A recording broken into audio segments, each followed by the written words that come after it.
Prague, Limassol, and then in St. Gallen. So we welcome you from St. Gallen.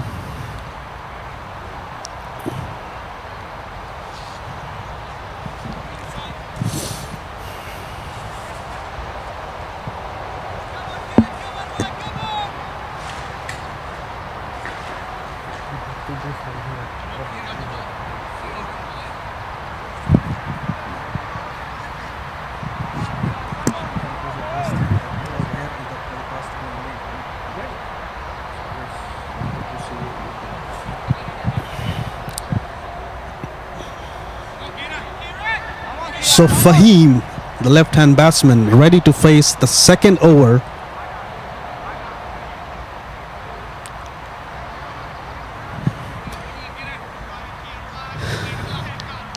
He's a right arm fast medium. Here comes the first delivery. Right on the middle and off stump. Goes to the fielder on the leg side. They take one run. I hope the Zurich cricketers would have learned from the first over what lengths to bowl. They might have learned seeing how the batsman played in the first over. Hopefully, it should be a better response from Zurich crickets this over. The second delivery playing on the leg side. Easily taken single. The score is 18 runs after 1.2 overs. Ravindran seems to have settled in nicely. He's not trying too hard. He's just focusing on line and length. And that's been good for the last two balls. Oh, here's a lofted shot. Over long on, and that's a six. That's a six. Close to the rope, and that's a six. A super delivery, super shot. This is what they say as the commentator's curse. Just when I was praising that he settled in, an over pitch, and that was right in slot. That's true. That was too early to give a curse to the match. That's a commentator curse. But you're right. You can see beautiful digital boards around the ground. Here comes the fourth delivery. Wide down the leg side. That's again an extra, Rajan. What do you think in this 10 overs match, giving so much extras can be costly in the end, you know? It's already 4 wide, so that's like 4 extra deliveries, and 2 more you're already giving them an extra over. Exactly, exactly. Next delivery over, and that's the 4 runs. Amazing hit. They are blasting all their cylinders. And it's early morning. Maybe these shots are giving us some warmth. I think the first 2 deliveries actually it was ideal sort of line and length, and then I somehow feel that bowler is trying a bit hard.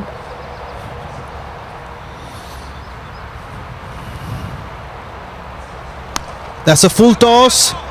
That goes between the gully, 1 run.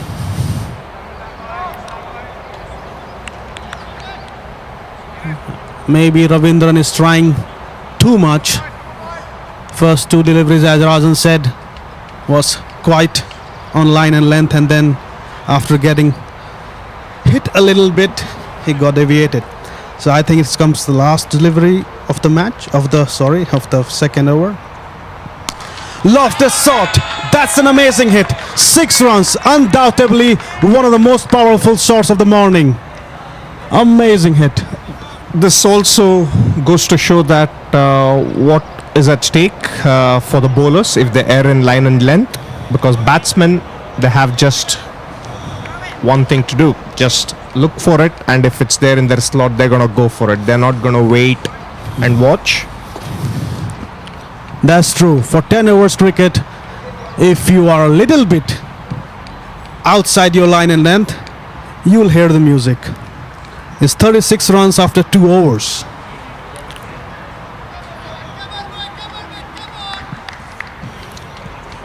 And here comes again Gulshalavan for his second over. So first ball, quite in the block hole. taken a single very easily. Actually, at the same time, this 10 over cricket should help bowlers to be fresher, as they're not expected to bowl longer spells. They just have to be precise, and it all goes to show how well they have practiced. Quite true. Full toss delivery. He caressed it between, and that a single, only a single.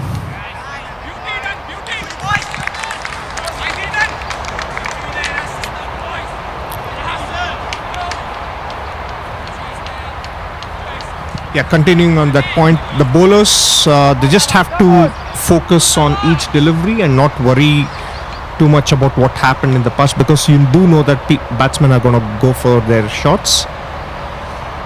That is true. Over long on straight six. Like this one Blasted. again. Like this one.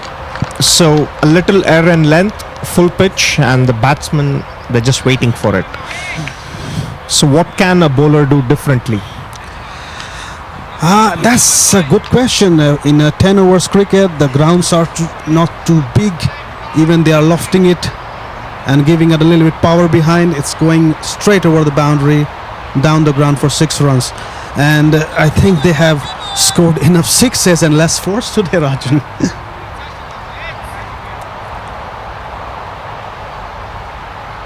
And the next delivery, full toss. That's 4 run, over point reason for 4. So looks like 4 is a better result than a 6, the way it is going. So is there something the bowlers can do differently, make them go hard at it? I mean, like, it feels like it's just in the slot.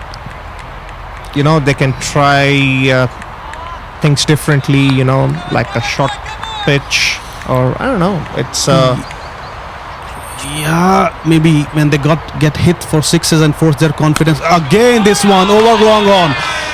This batsman is making the bowlers hear the music. Phil, the bowler has not learnt his lessons. Over pitch in the small ground, 6 seems to be the only result, unless the batsman mistimes it. Fahim Nazir, a left-hand batsman from Zurich Nomads. Comes the next delivery. Let's see what happens. Straight down the ground. Oh, fielded. He is using his feet like a footballer. But yes, he saved a single. That was a costly over.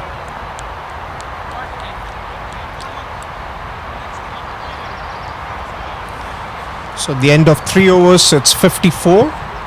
54 for 3 overs. That is really, we'll be seeing maybe 150. What do you expect in 10 overs? I mean,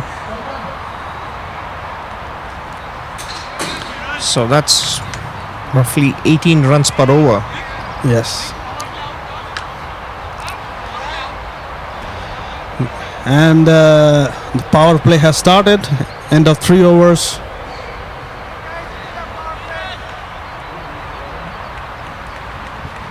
I'm sorry, power play is over. The first 3 overs was power play, and now is because for 10 overs cricket, only 3 over power play. Come the 4th over first ball, and that is on the 3rd man area. Only a single. He's trying to take a second one, which can no, stopped in between, cancelled. So what is helping Zurich crickets if they're not conceding boundaries is that the outfield is not fast enough, so they can restrict. The boundaries are hard to come by, so as long as they don't deliver the balls on the slot, That was a good delivery. That's on the 3rd man area again. Single. Exactly. As long as they're hitting it on the ground. I think like this bowler is giving 2 good length balls. Like on the last over also he gave 2 good length deliveries, and it was not so expensive. Same like this over. But let's see, after 2 balls maybe he gets deviated a little bit. I think this tournament will also see the skills of the bowlers. Undoubtedly. And the teams that are watching are yet to play. I think they'll be making a good note of it. Here comes the next delivery. A little bit short pitch. The player is chasing. It's one run. Easy single. Rajan, what do you think about these beautiful digital boards around the ground? I've heard that these boards are used for UEFA Champions League and finals, and now it's being used for St. Gallen by Dream11 European Cricket Series. I think it's a wonderful outlook of the stadium. What do you think? He charged it over cover reason over. That is a 6. Amazing hit. Fahim don't want to stop. And the batsmen have improvised looking at the length. Previously, now the batsmen, they were up their game, trying to play on the bowler's mind. Now what will the bowler do? He knows that length is going to come in front and knock it over offside. Let's see what's going to be the bowler's response. That's a full toss and single. He could have hit it over long on straight away for a 6 again, but Fahim decided to restrict himself for just a single. So Fahim and Azim Nazir is the captain of Zurich Nomads. They both are playing an amazing cricket in the morning, giving bowlers hard time. Here comes the next delivery, and he lofted it. It could be a catch if he runs, and that's the first wicket. That's the first wicket. Azim Nazir is caught. And Ravindran has learnt it from his previous over, and he's making the batsmen do all the taking all the risks. He's not giving them enough pace, and batsmen have to generate the pace. And you can see in this dismissal, Azim went for a shot and he didn't quite time it well. Yeah. So in a way, I feel it is actually a good bowling, and the fielder kept his calm. Rajan, you asked like what could the bowlers do to restrict them because they are doing so much power hitting. I think one of the examples could be this delivery. I think he varied his pace. Pace can be varied by the bowler. Some deliveries can be a slow ball, some can be really a Yorker. So I think this is the way the variation could affect the bowlers, the batsmen directly. So the next batsman is Hassan Ahmed.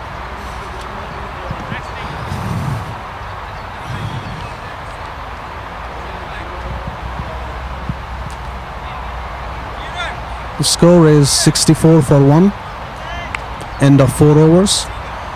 Still, Rajan, I think their run rate is quite high for 4 overs. 6 overs are left.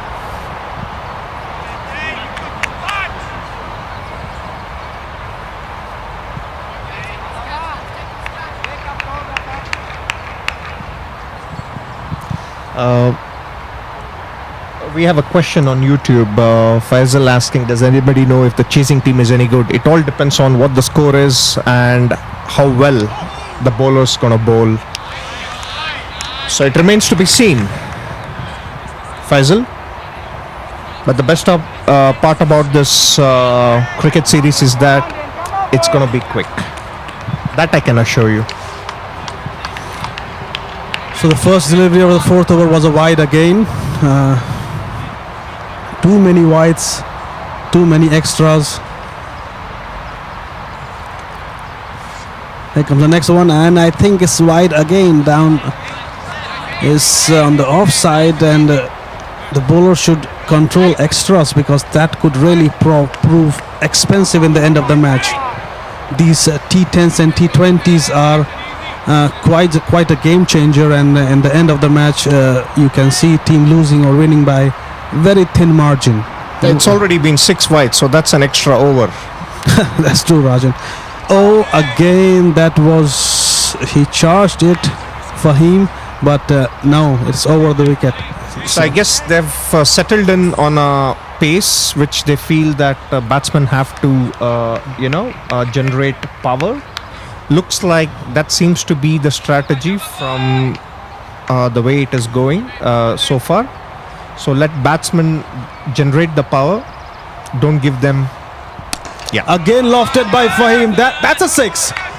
This guy is giving hard times to Zurich Cricket Club.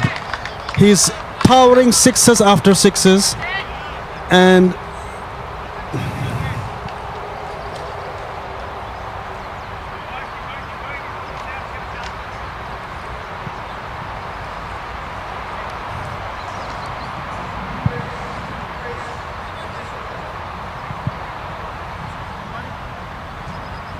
I'm sorry to say that was Hassan Ahmed's first six of Hassan Ahmed. Again! Oh, he completely missed it. He misjudged it and it's gone for 6. So 2 consecutive sixes for Hassan Ahmed. and when a batsman gives you a chance in 10-over cricket, you just have to take it. And also looks like the outfield is not slightly damp, and I think it was wrong-footed. But even then, I think it should have been taken. And on top of it, Nomads get 6 extra runs. So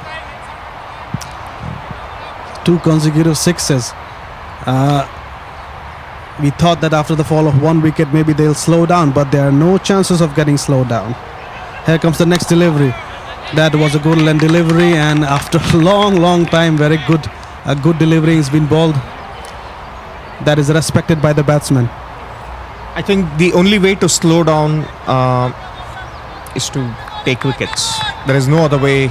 I think the batsmen have made up their mind to maximize Without a doubt. the opportunities they get, Again, a especially good at the length top of the ball. order. 1 run easily taken. And so far, the only thing we can learn from here is that the moment you bowl where the batsmen have to generate, so it's been slightly difficult, and if it's been in the slot, they have hit a 6 or a boundary every time. Without a doubt. Comes the next delivery. He caressed it. It's going for 4 runs, but the outfield is slow. I think they'll stop it. Yes, it's a single. They're going for a double run. It can be close. It can be close, but oh, the keeper could not collect it cleanly. They took 2 runs quite easily. It could have been a close one, but it's the end of 5 overs and it's 81 runs.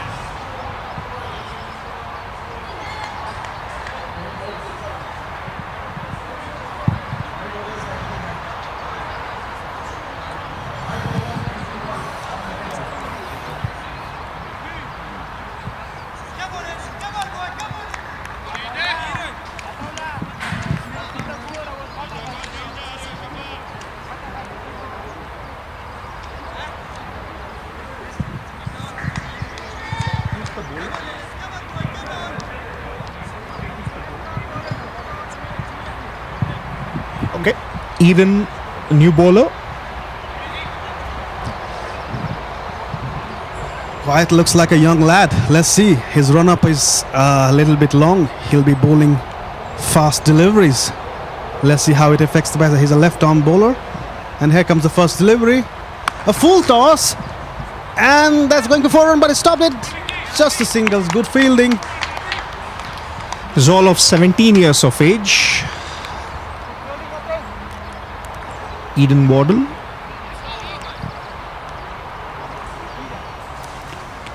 .82 runs after 5.2 overs.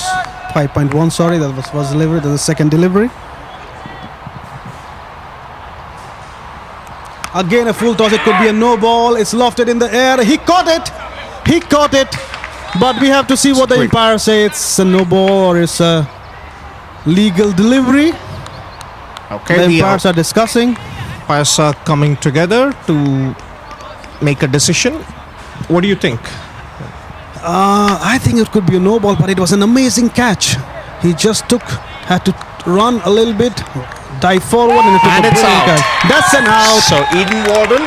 Either won his first wicket. Huh? That's a young lad taking the first wicket in this European cricket series. It was a close call. It could have been no, it could have been not no. I guess more than the call, I think it's the fielding that got them this wicket. Undoubtedly. It was an amazing catch. And Hassan is on his way to pavilion.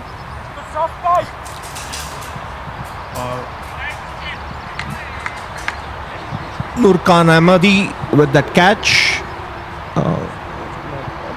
for the first wicket, and I'm sorry, I think it was Fahim, number 7. yeah, Fahim lost his wicket on a full toss that was very close. Hassan is still batting. And Waqas Khwaja is the new batsman. and James West was the person who took the catch, and that hopefully gives Zurich cricketers some momentum. Again, a full toss on the long on is going for 4 runs. Maybe it'll be stopped. Yeah, just a single. The outfield is slow, and that's the reason why even nice shots are not crossing the boundary so easily. But it's also short on the other side, and they can lift it very easily for 6. And just when it looked so one-sided with the way Zurich Nomads started, Zurich cricketers, by picking up wickets, have stemmed the flow of runs, and it remains to be seen. And that looks like the only mantra wherein you take wickets, you're gonna slow down the opposition. Undoubtedly. Here comes the next delivery from the young chap. Oh, it's an over pitch delivery. It was almost a Yorker in the block hole. 1 run.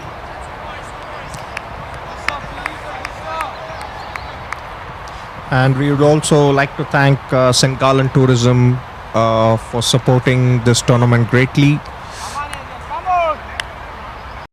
Lovely part of Switzerland. And so the next delivery, lofted shot. He's running to take it. Let's see. Almost taken it. He would have had his heart in his mouth. But in the end, it's a dropped catch. But an amazing effort by the player. Amazing effort. I think if this over so far has been a template for how to bowl, where you're making batsmen take all the shots, remains to be seen. Oh, that's an excellent.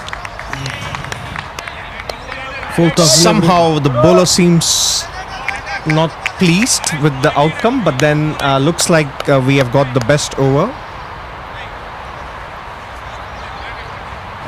of the match so far. And yeah, 6 overs, 85 for the loss of 2 wickets, and Zurich cricketers have come back to this match quite nicely.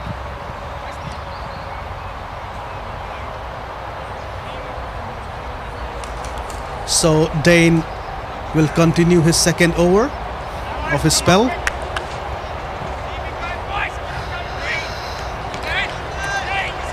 He went for 17 runs in the first over.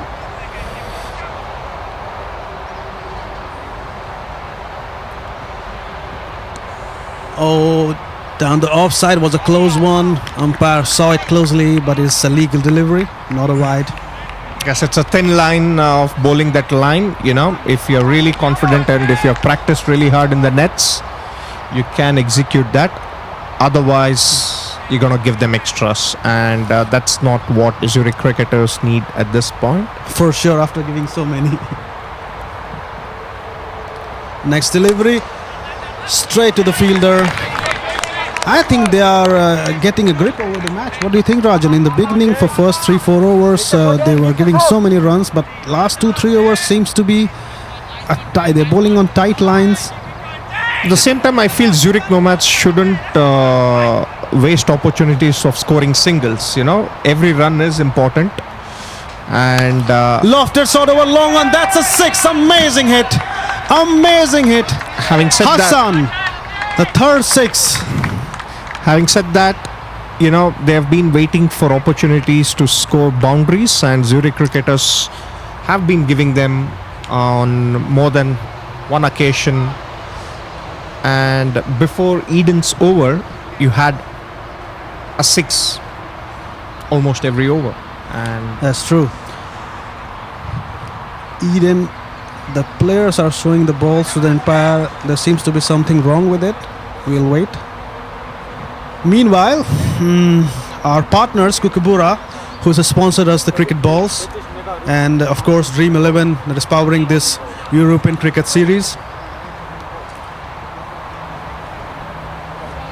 and Bizaway, Business Travels. Also sponsoring us.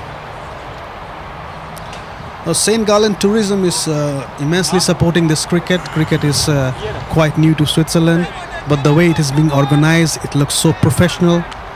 And there are some comments coming on YouTube that it is already looking better than US cricket. Hopefully it does. That slide on the offside. It was a thin edge. It was a thin edge. And he lost his wicket. Hassan, who was playing quite brilliantly, lost his wicket. The third one. And here he goes to the pavilion. And the batsman doesn't seem to be happy, but then which batsman is happy when he gets out? So the momentum seems to be with the cricketers in the last 2 overs. Apart from the 6 conceded in this over, there's not been a lot of runs scored by the Nomads in the last 2 overs. It seems so they are getting their momentum back. The young bowlers of Zurich Nomads, the young lads, Dane and Eden, they got both 1 wicket and also 1 wicket to Ravindran.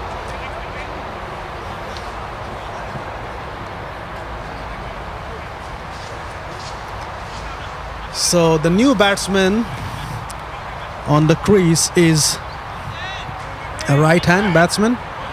So now it's a right-hand combination. Comes the next delivery. Over fine leg. It's going for 4 runs, but let's see. No, it stopped. Outfield is quite slow. And he's going for the second run. Maybe it's a bit close. No. He get back on time. He got back on time. I feel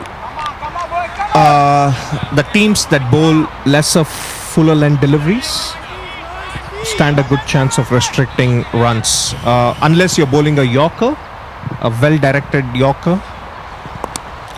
That's a 6. That's a 6. They are raining 6s in St. Gallen. It feels like the bowler has 2 sides to him. He seems to be bowling some good deliveries, and then he's going to stray. He's going to give 2 loose deliveries every over. And Zurich Nomads have been really good in capitalizing on those 2 loose deliveries. Though I must say Zurich Nomads can look at scoring at each delivery, but then they've been so good in hitting 6s that it's that is almost impossible to stop them in scoring 6s. I mean, they are getting most of their runs through 6s, I think. Here comes the young lad for his... There have been 10 6s already. 10 6s. And the left-hand ball. Oh, that's fine. Nick on the leg side. He's going for second run. I think he'll take it comfortably. I feel sometimes for a bowler, not conceding runs itself is a victory. If you get a wicket, it's a bonus, but then not conceding runs. In this format, for sure. In this format, and especially with the ground being small, you can't entice batsmen into hitting and getting a wicket. Even a mistimed shot can go for a 6. So that was a nice shot, but I think it'll get just a single for it. Eden. I think Eden is quite economical. And his spell might prove to be a difference in the end if he continues the good work which he has for the last 8 balls. Just imagine, 17-year-old lad. Here comes the next delivery on the pass, but has pitched on the leg side. It seems they were a faint appeal from the wicket keeper, but not out. I think he just seems to be in a right frame of mind, Eden. He just seems to know where he has to bowl, and he's just taking one delivery at a time. And let's see what the batsman's response. Next delivery, that's a short pitch delivery. Just a single. And the short pitch it came quicker to the batsman, so he didn't have time to play the pull shot effectively enough, so it ended up getting him one run nevertheless. But Zurich Nomads have to find a way to score some boundaries. Straight to the fielder, out.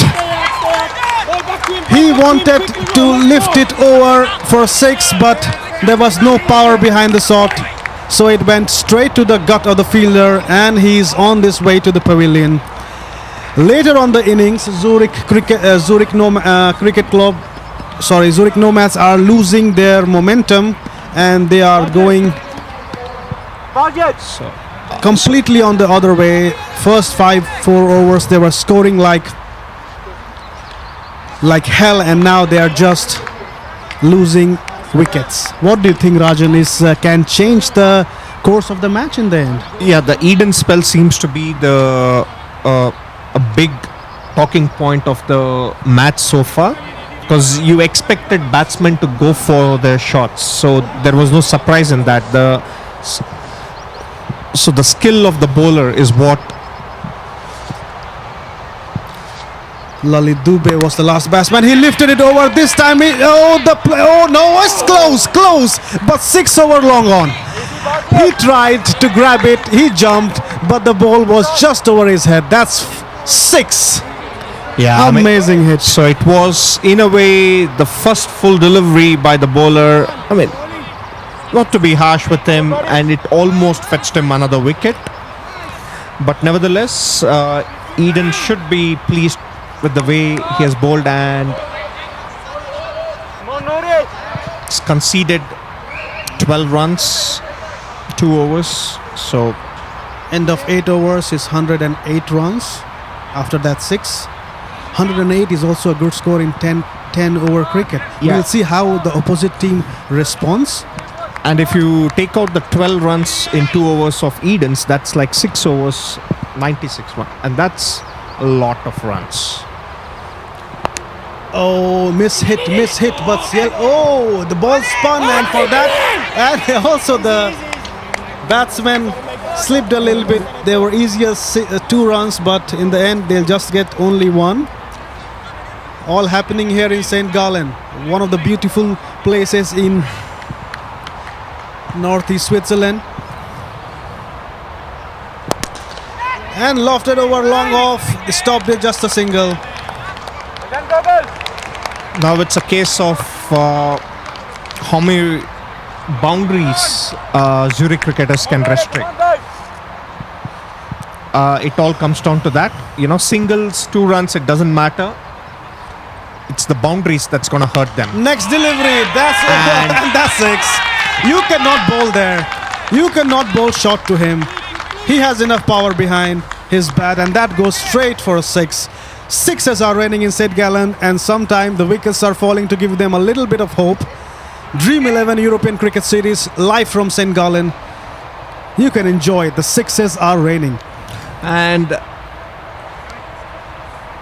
another short delivery added in length, and batsmen, it's like slog cricket now, last 2 overs, and another delivery. That was an overpitch delivery, and oh my God! There's and it's a boundary. Between and in the boundary, it could have been an easy wicket, but they both collided.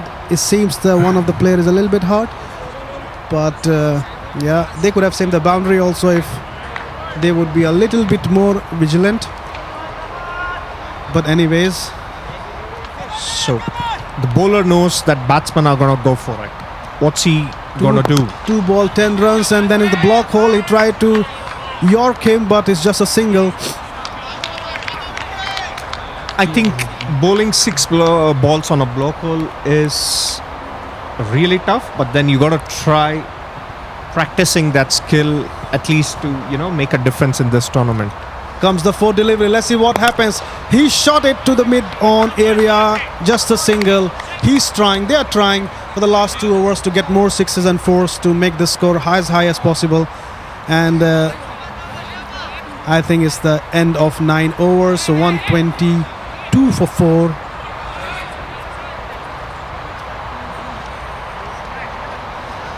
One, two, 2 for 4. I feel Zurich Nomads will be slightly disappointed after the great start they've had. And however, there is 1 over to go, and so this is the last over. Let's see what happens. Short ball over long on, single. He wanted to again switch, again make it a 6, but there was no power behind the shot. the beginning, the way they went, I thought 150 would be a score, which they would get it. But in between, big wickets fell down. Here comes the second delivery. Oh, it's a single. Single. They are lofting all the balls. They are thinking that they'll be getting sixes and fours, but only 2 runs in the first 2 balls of the last over. Here comes the third delivery.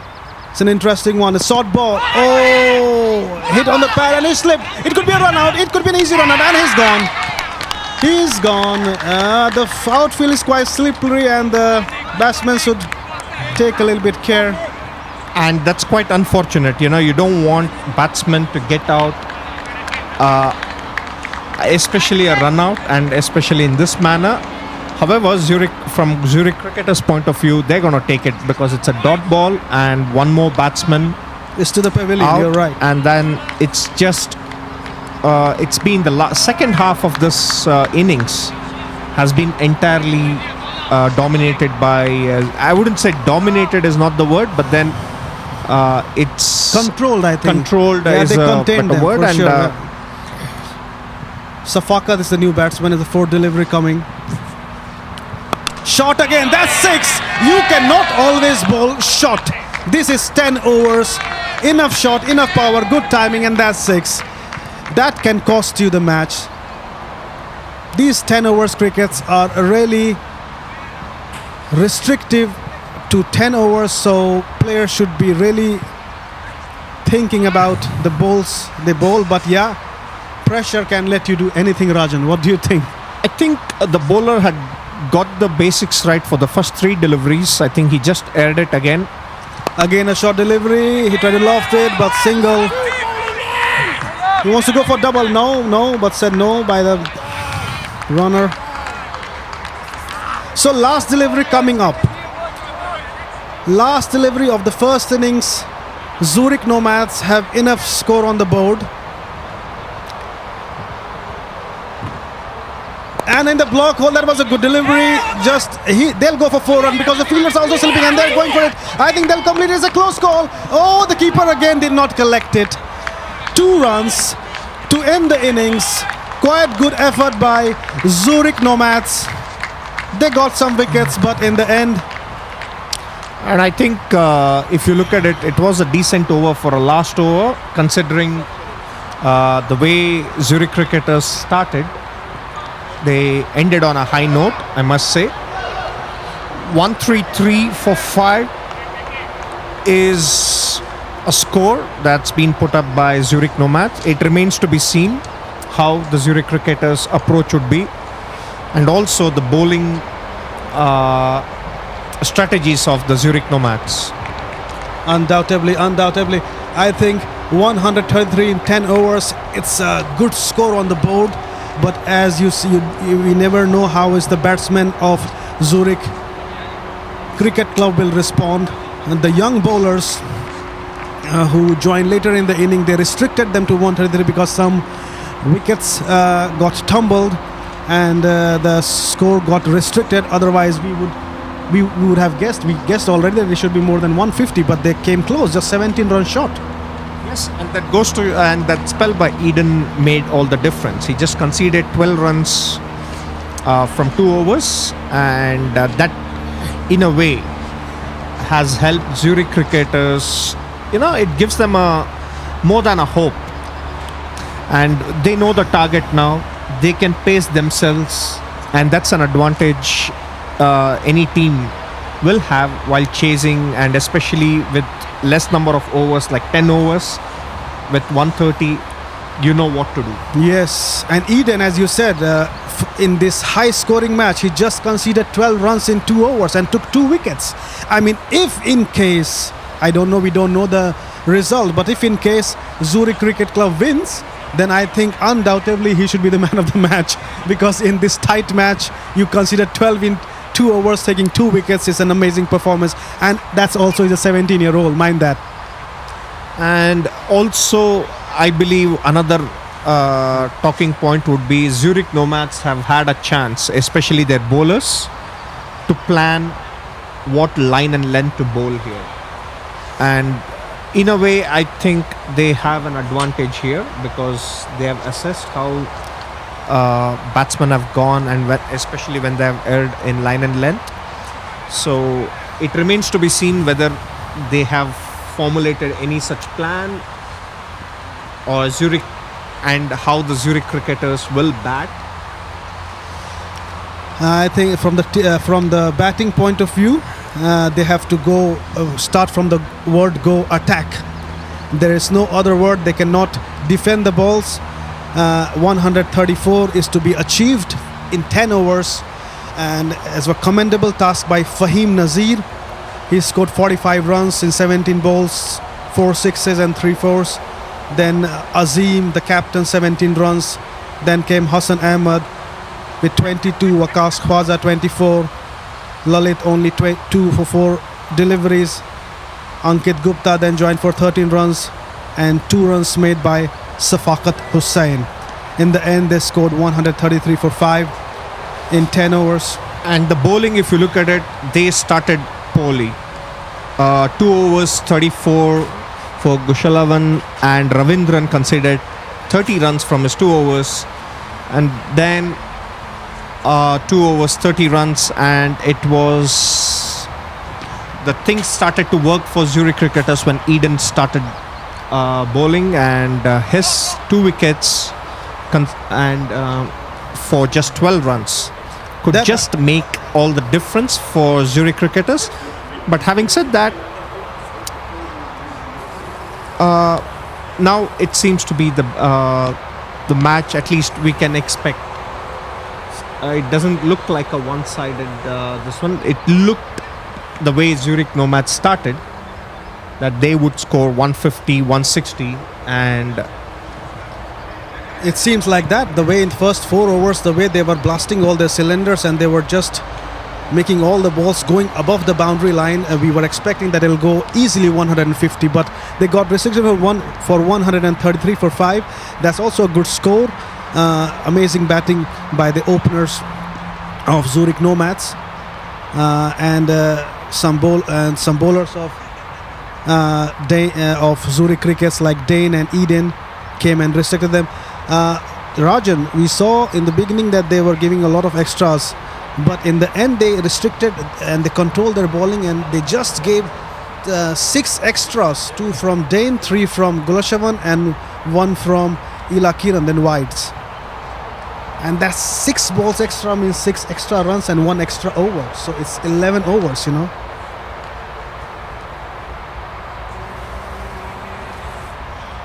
we'll be back soon with the reply from Zurich Cricket. Slowly, batsmen are getting ready. Zurich Nomads are warming up, and I think it's also important for Zurich Nomads to be ready, and the fielders pay attention right from the word go. There is no time to settle in, especially the fielders. You know that the outfield is not completely dry, and the fielders have to be attentive, and that can make a difference, because we all know Zurich cricketers have to go from the first over, so that gives Nomads a chance to pick up wickets. Undoubtedly, undoubtedly.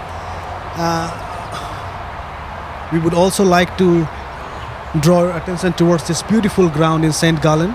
It's called Grund Moos and is in St. Gallen. This amazing ground is prepared by Sports E-Lab, who is also responsible for these digital advertisement boards. These boards are of high quality and that they are being used in Europa, UEFA Champions League finals. But we are grateful that they also sponsored it and we are using it here for this cricket match, Dream11 European Cricket Series. So Zurich Cricket Club is ready for their response. The bowlers and fielders are warming up a little bit, and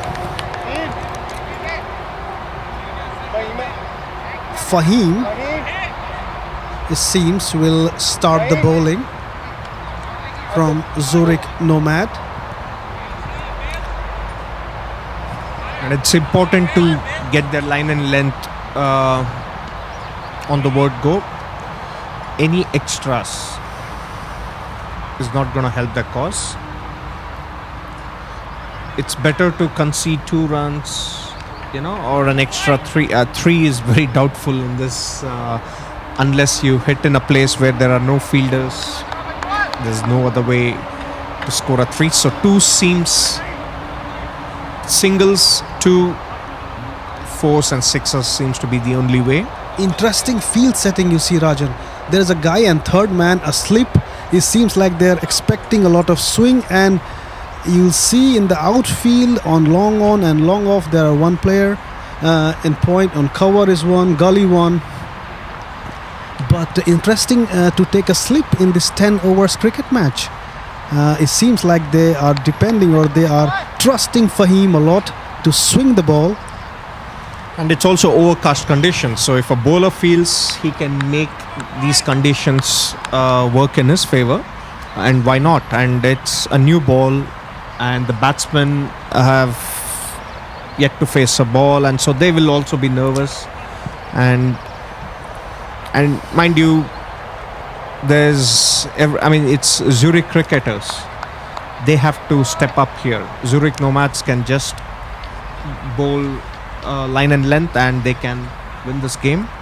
It's the Zurich cricketers who have to find a way to score, as long as Zurich Nomads stick to basics in bowling.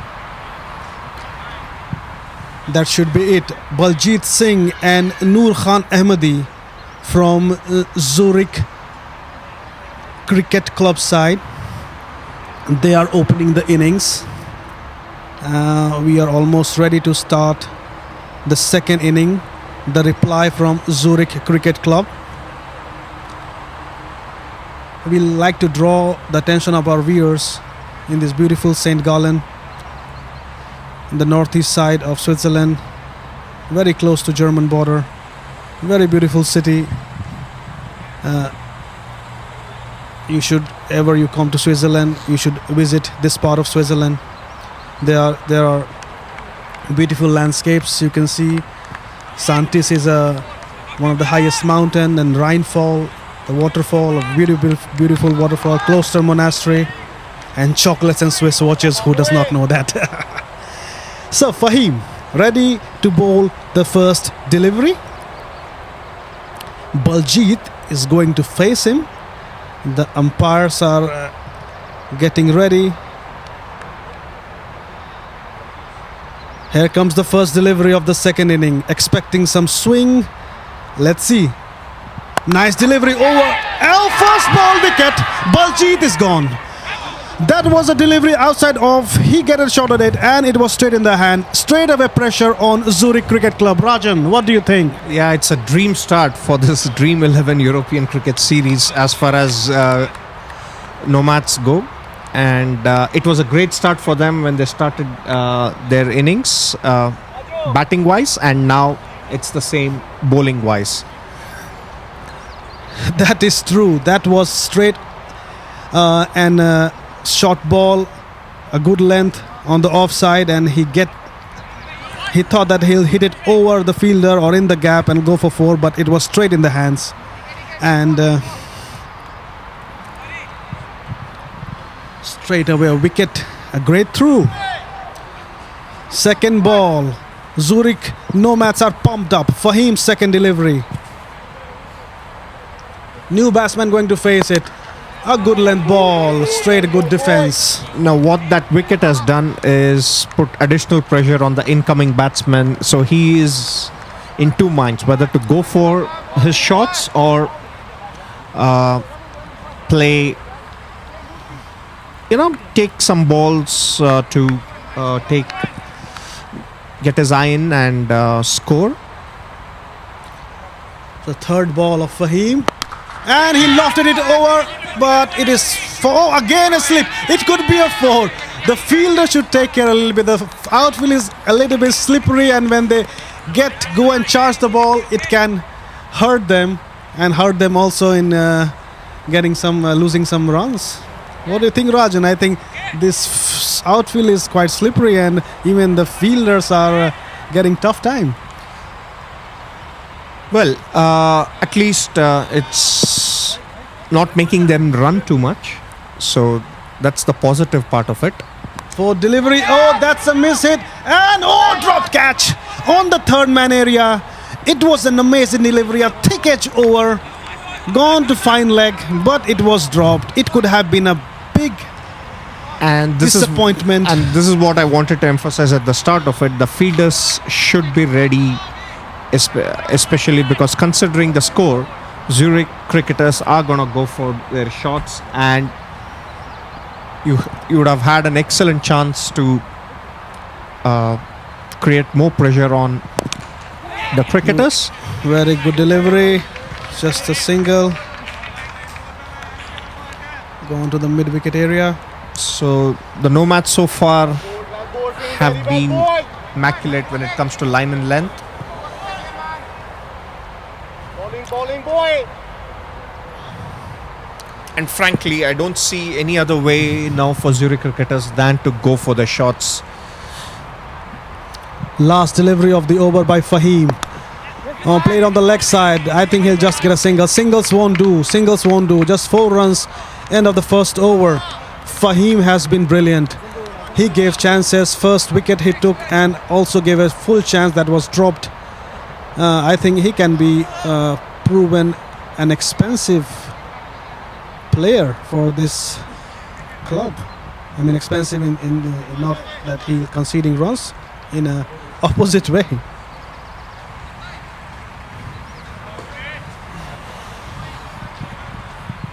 So Ahmadi and West, I think they know one good thing in Zurich cricketers' favor is that they know what they have to do. So there is no ambiguity in terms of the strategies. They know they have to go for the shots. So it's all about picking the right ball and scoring 15 runs an over. 15, because they're going to be an odd over where things are going to go so slow. Farid's second over. Lifted it. 1 run. Also feel this is a right ground for your medium pace and military medium bowlers. For a fast bowler, you need to be accurate. If you aren't, you're going to concede, and it's kind of a right environment for second the ball for slower Pradeep. medium. That's over the waist area. Could be a no ball, but we have to see what the umpire says. That's a full toss. That's a legal delivery. The batsman was expecting that it could be a no ball over the waist area, but it's a legal delivery. Farid bowled 2 balls. It's 7 runs. Third ball from Farid is coming up. Oh, it's lofted. It can be easy catch, but we have to see if he takes it or not. Yeah, it's taken. It's taken. He's on his way to the pavilion. That's a second wicket. They are trying to, I know they are playing under pressure, and it was a thick edge, went straight up in the air, caught very easily. This is what pressure do to you. What do you think, Rajan? The pressure that is being created by Zurich Nomads, such a mammoth total, they have to take chances. They have no other option. And it's also important to take chances on the right deliveries. Yes, you're going to get a good over or two. You just have to sometimes maximize that by taking a single or two runs, and then they're going to be a loose delivery and you got to wait. And sometimes, you got to take the game to the 10 overs as well. I mean, of course, you got to try hitting a boundary or two every over, but so here comes the fourth delivery from Farid. Two already gone. That was a full toss, almost in the block hole. Tried to york the batsman, but single straight away. Singles, singles and singles. Have they scored a boundary, Rajan, till now? I don't think so. What do you think? No. No fours, no sixes.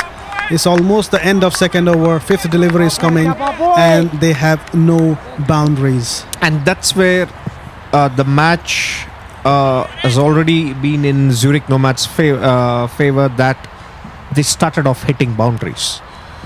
Last ball over on the offside, single again. Was wide on the offside.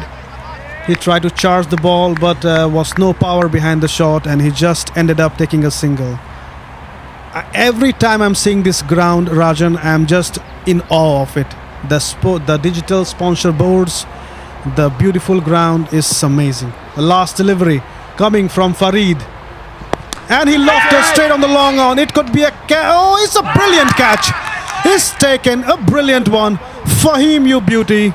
You are always proving in field, bowl and batting, everything.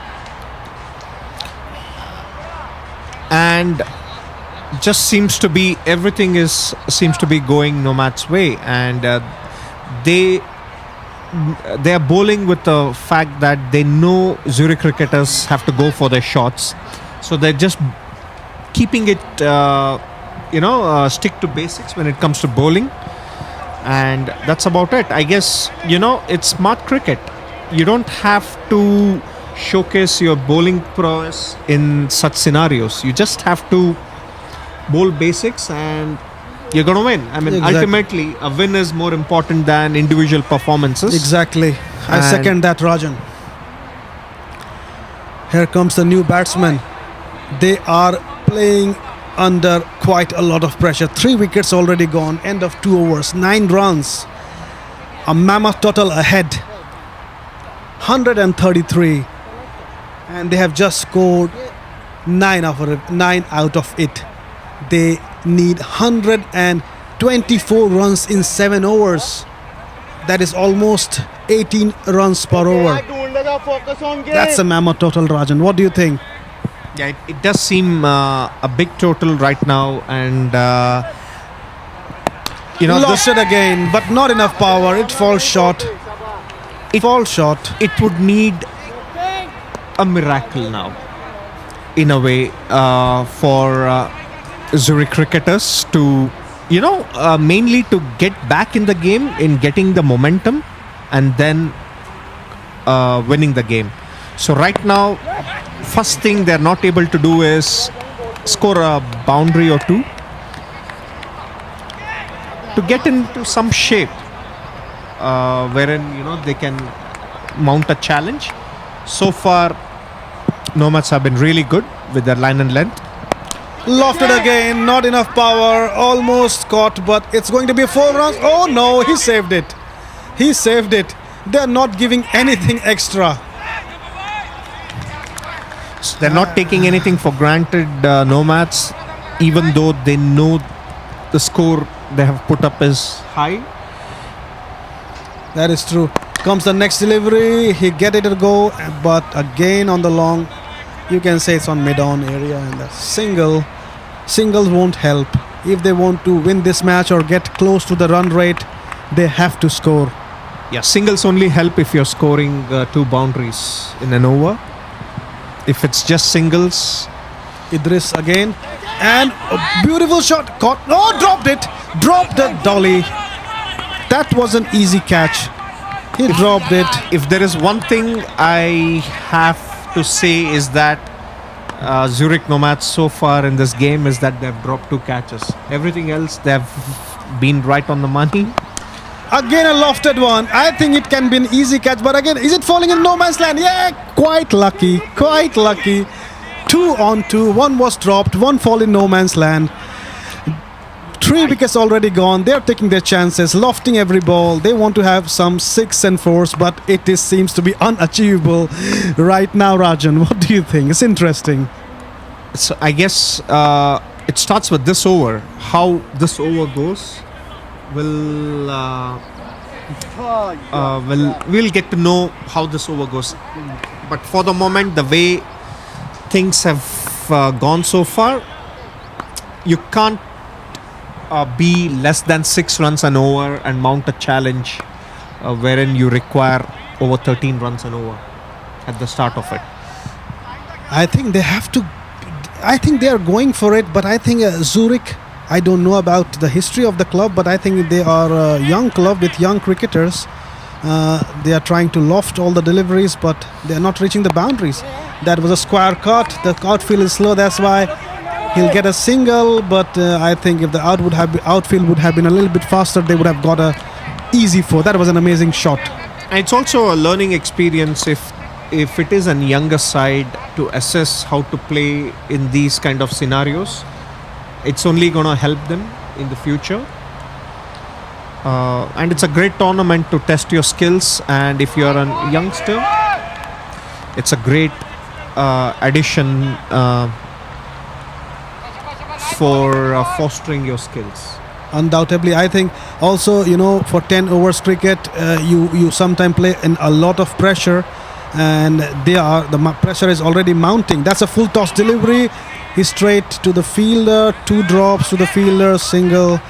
They are 18 runs after 3.3 overs. Farid is bowling quite brilliantly. I think the Zurich Nomads have come up with a plan, and when it comes to line and length, and they are sticking to it so far. Farid's York delay. He was a Yorker. It was a full toss, but it was so slow that it just went to the block. Only wanted to lift it, but straight hitting the pad. But maybe it was outside the leg stump. It's a great time to be a bowler now. You know that batsmen are going to go for the shots, and great time to pick up wickets. Let's see. I'm hoping Zurich cricketers are going to turn it around. I always love such stories, where teams are going to just tune in and just take the game and show some fight. However, when the bowling is really good, you always have to find a way. And as we say, there is will, there is a way. Let's see. Full toss delivery. Bad timing. I think they'll go for 2 runs. Oh, now the fielder is using the slippery field in a different way. He's gliding and stopping the ball. So the 2 batsmen, Nicholas and Gushalavan. And that is 19 runs after the end of 4 overs. 19 runs after 4 overs. 6 overs left, and they need 114 runs in 6 overs. I mean, if they do it, then it will be like storytelling for the future matches that are coming. And I mean, from the way he looks at it, I think Zurich Nomads have the match in their hands. It's right now Zurich Nomads' match to lose. Close one. Because they've done everything right for the first 14 overs. And now if they're going to lose this match, it's only of their faults. And of course, it needs a brilliance from Zurich cricketers as well. But I feel it is Zurich Nomads' match to lose. That could be a run out. An easy run. Oh, he did not collect it, and let's go for an overthrow. They turned run 2 runs. There was a clean run out. There have been some mishaps in fielding, Rajan. You must agree. They dropped 2 catches, some run-outs. They are a good team undoubtedly, but if they will also capitalize on their fielding a little bit, they'll be brilliant, I think. I guess this is also a first match, and I hope they learn from their errors on the field and Well- improve on it. And I guess it goes to the same with Zurich cricketers as well. When they started bowling, they adapted pretty well towards the end of the match. But if they had bowled better, They are trying and lofting, but they are not having enough power behind the shot. Not good timing, and that's the reason why they're just dropping shot every time. They need to go over the boundary. An interesting fact, it's the 5th over almost, and they haven't scored any boundaries yet. No 4s, no 6s, and they have a mammoth total of 133 to chase. At this point of time, only a miracle can change the match. What do you think, Rajan? I think even a miracle is. I think we need to invent a new word if Zurich cricketers are going to win from this situation. It's unheard of, even in international cricket, with the likes of the greatest cricketers, Gale, Dhoni, Pollard, you name it. Dhoni, Afridi, You name it. It's tough even for some of the cricketers of that caliber. And even with the shorter boundary, you need hitters. And losing wickets are not going to help if your top 3 batsmen are the hitters. So wickets are key. At the same time, you need to pick the moment to start scoring runs as well. So you can't just go score at every delivery. 6th over, wide outside off stump. That's a wide delivery. What if I'm just giving wild thoughts. What if they give so many extras that this run chase can be easier for them? They must be expecting that. Again, wide offside. It goes back to the fact that, it is Zurich Nomads match to lose from here. Kookaburra, our partner in Dream11 European Cricket Series. You can see in the background. Beautiful background. Here comes the first delivery. That was a legal delivery after 2 wide deliveries. I guess this pitch, the ground is conducive for bowlers of that type. I feel slow to medium pace bowlers can actually make it difficult for batsmen. Amazing delivery just over the off stump. You don't need pace in this wicket. All you need to focus is on line and length. And with pace out of the question, you can actually focus on line and length. Unless you're really quick and you know your Yorkers, this is the length. Wide Yorker on the outside the off stump. I mean, with so big total to achieve for Zurich Cricket Club, and then balls like these, deliveries like this, is making tougher for them. I think if I were in Zurich cricketers' position, now I'm gonna assess situation like, at least let's go and have fun. We should not forget that when things are not going your way, find a way to have fun, so that you keep the spirits of the team going. Again, 2 nice deliveries, and the third one again on the offside, wide of the offside. I think now extras won't cost them. They are Zurich Nomads are playing, enjoying the game because they know they have a full grip over the game.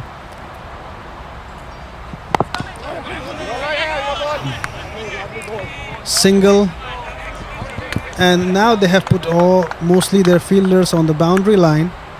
The 1, 2, 3, 4, 5 fielders on the boundary line, because they know that now that Zurich Cricket Club is under pressure and they will go for each and every delivery.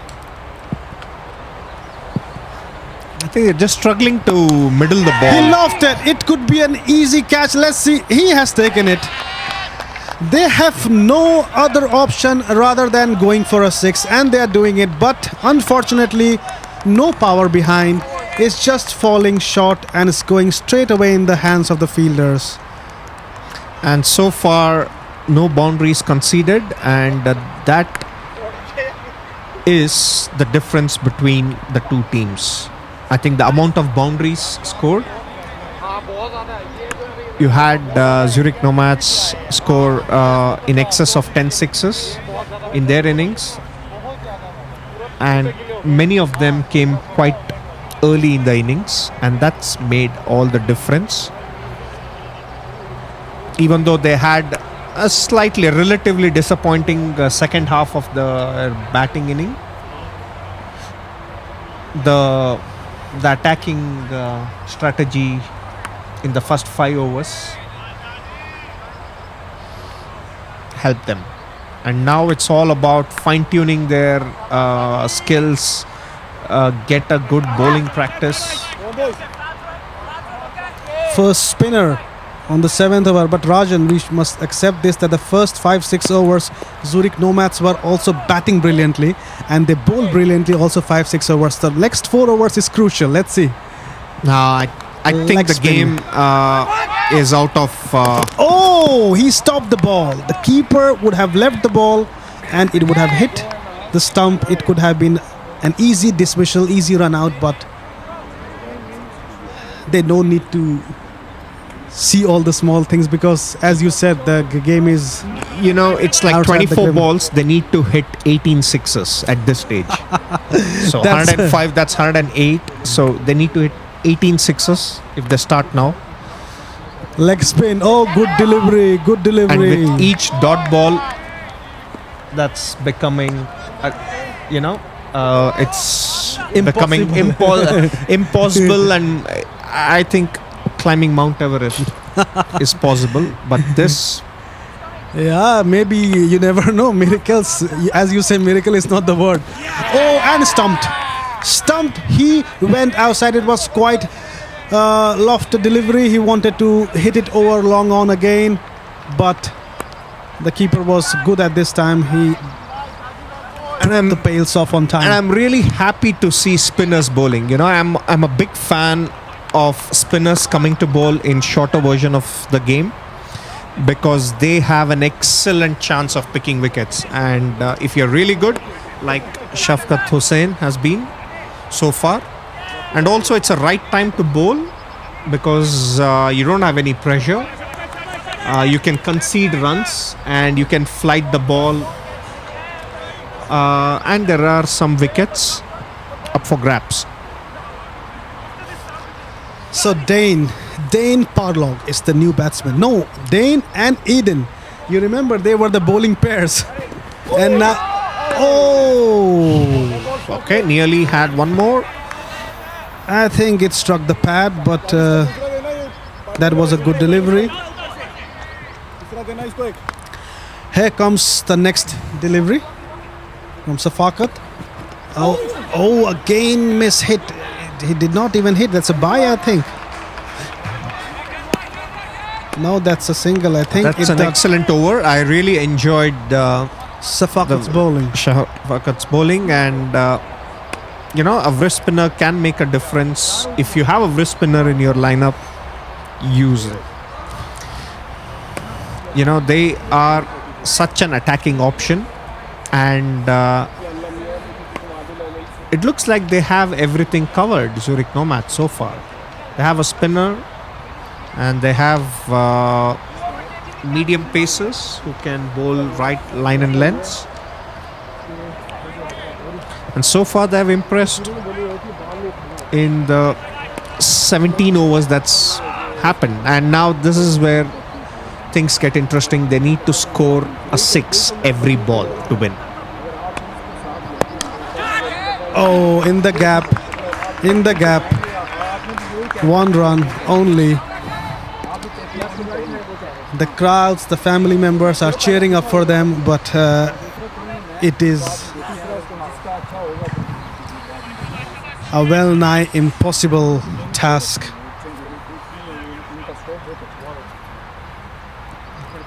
Zurich Cricket Club would learn a lot from this game. They would know how to approach the next game. Sometimes some games are eye-opener for you.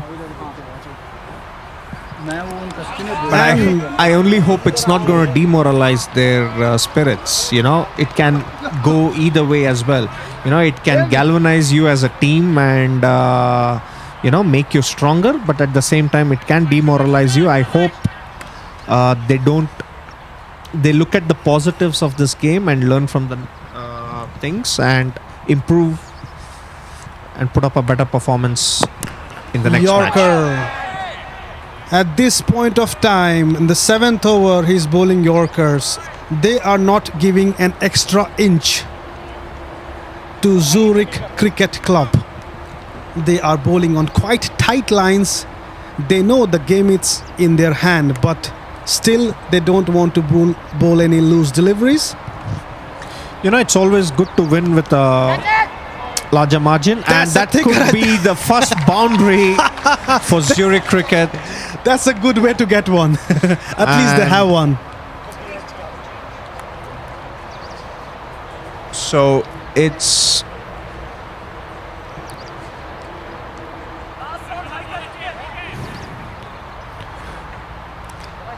Dream11 European Cricket Series.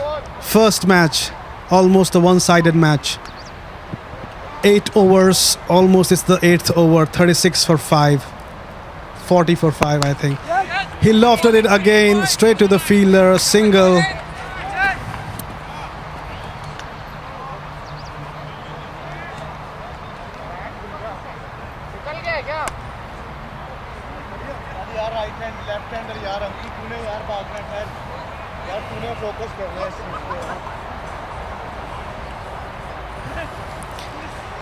So they are now only trying to do the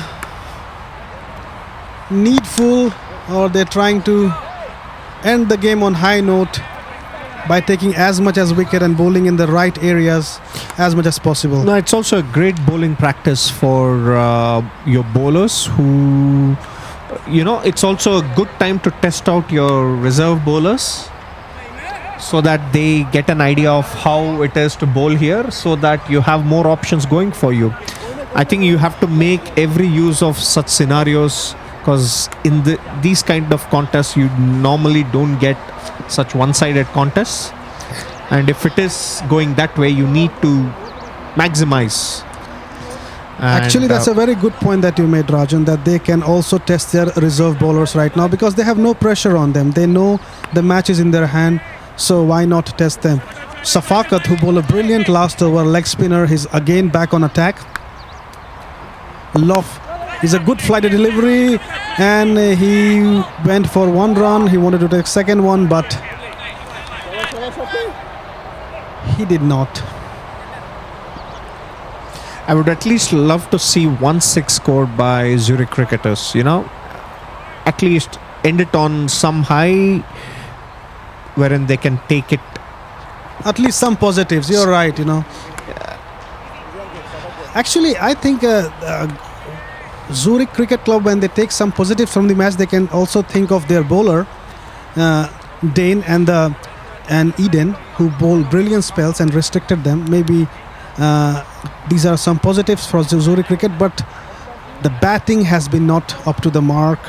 You cannot score at the rate of 5 or 4.5 per over when you have 133 to chase. And these 100 games, 100 ball game, it's a batsman's game. If you don't have batsmen, no amount of bowlers can win you matches.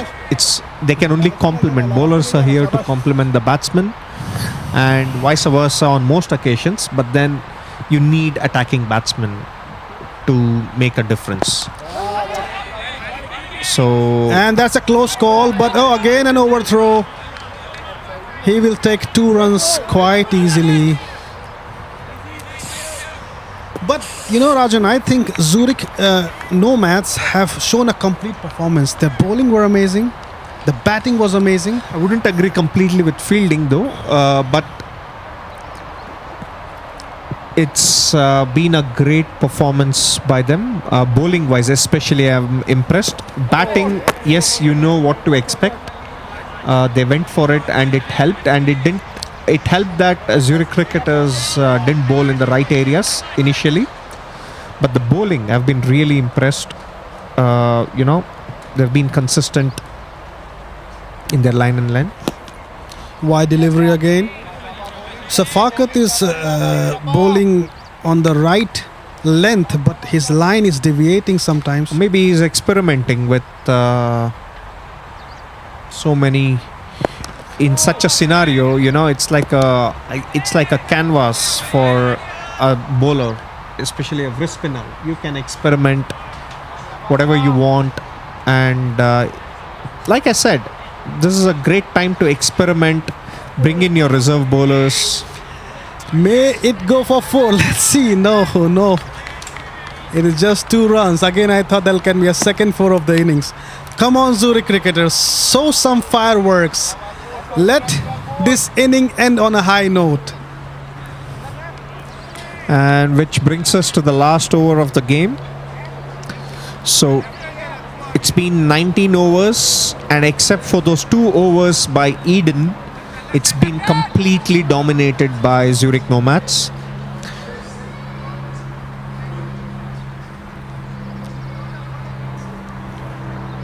Eden gave a ray of hope.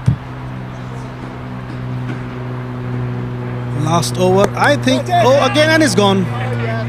He just lifted the ball straight to the fielder, and they have no other option. I think Rajan Azim, who's the bowler, is also a reserve bowler. As you said, they are using the reserve bowler. Maybe they are trying to test how fit they are and how they are spinning the ball. But he got his first wicket on his first ball. I mean, these all will count in the end when he'll be getting Man of the Series award, For me, it's also important because there will be times when every bowler is going to go for runs, and the team that has a decent backup when it comes to bowling bowlers, and that team has an advantage. So, and hence, he's on a hat trick. He's on a hat trick. 2 on 2. Azim. He could do it. We could see first hat trick of this European cricket series, St. Gallen. It all depends on the batsman now. So if he's going to go for a hit, then he has a great chance. If he plans to just defend, then bowler has to do a lot of work. And the Nomads have kept it simple. There is no cloud over and hat trick. Having said that, they have changed their minds, and they're bringing everyone in except for square leg. So third delivery of this. So he's over. sticking to the around the wicket, which seems to be a good idea. Let's see. I think he'll deny it. Let's see. He'll defend it. He didn't. It was close. But no, it was a close catch. He just missed his hat trick. Only he had timed his jump. It could have been a great way to pick up a hat trick. But then, nevertheless, it's been an enjoyable over for Azim. The last over. And also some excitement in a rather one-sided match towards the end. Again lofted. I think it'll be a single. So last delivery of this cricket match coming up. It has been a one-sided match, undoubtedly. Azim got 2 wickets.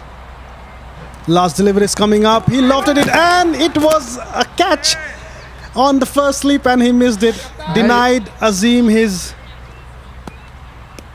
third wicket. So it is the last delivery. Beg your pardon. That was the second last delivery. It was a tough chance. Nevertheless, an opportunity. Yes, come the last delivery. Now is the one. Now he missed it. He wanted to reverse sweep it. They are appealing. And that's it. With that, Zurich Nomads have won this game.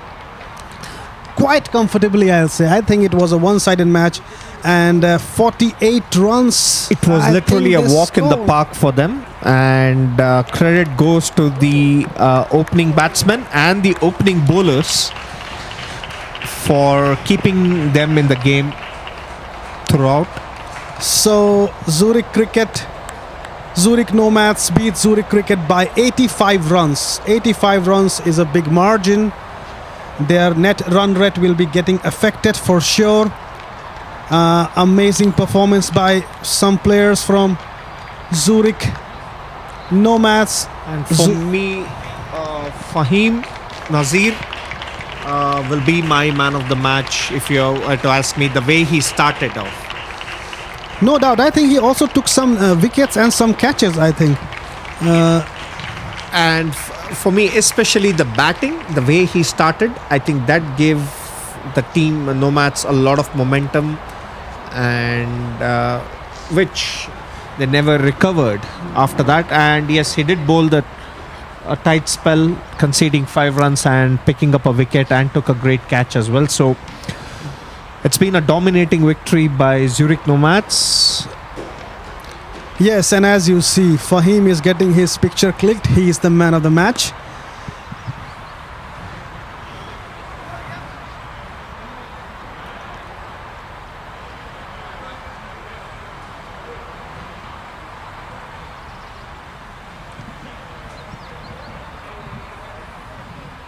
We wait for the second match to start.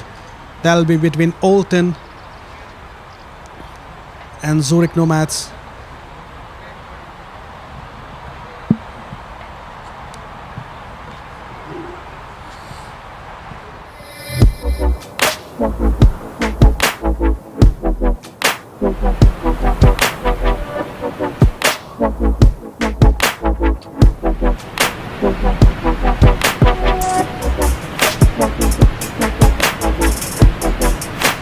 And after a long period of playing cricket, the best place to come in Europe is the great Rhine Falls.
And after a long period of playing cricket, the best place to come in Europe is the great Rhine Falls.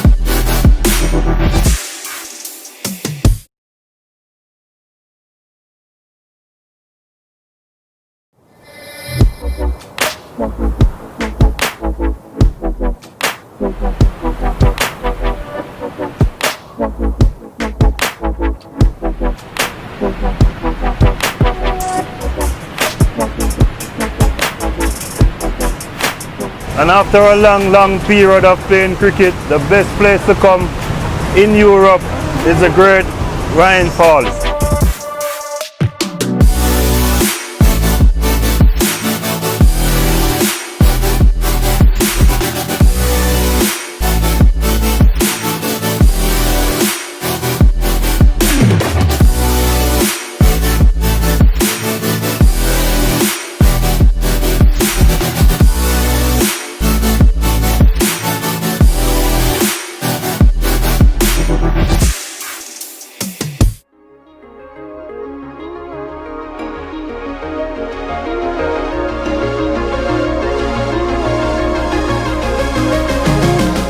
Here we are with St. Gallen Cricket Club at Mount Saintis, the highest mountain in East Switzerland with a height of 2,500 meters, looking over 4 different countries. What an unusual place to play cricket.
And after a long period of playing cricket, the best place to come in Europe is the great Rhine Falls.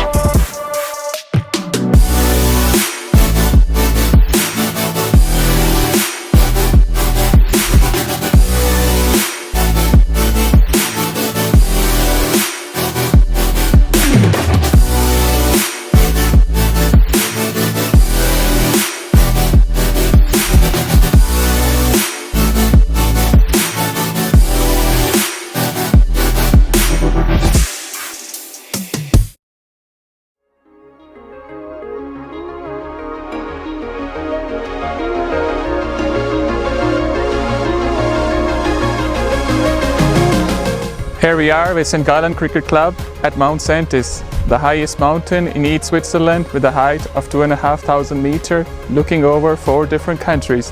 What an unusual place to play cricket.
Here we are with St. Gallen Cricket Club at Mount Saintis, the highest mountain in East Switzerland with a height of 2,500 meters, looking over 4 different countries.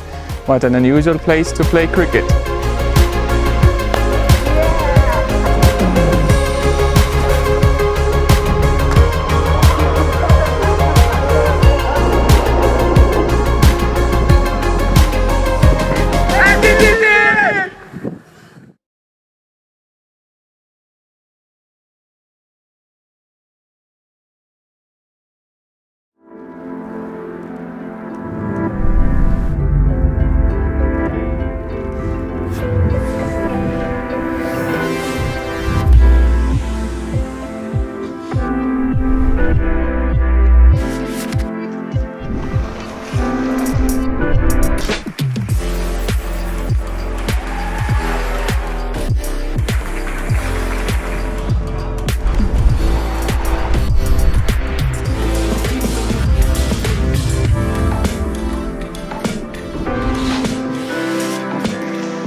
And after a long period of playing cricket, the best place to come in Europe is the great Rhine Falls.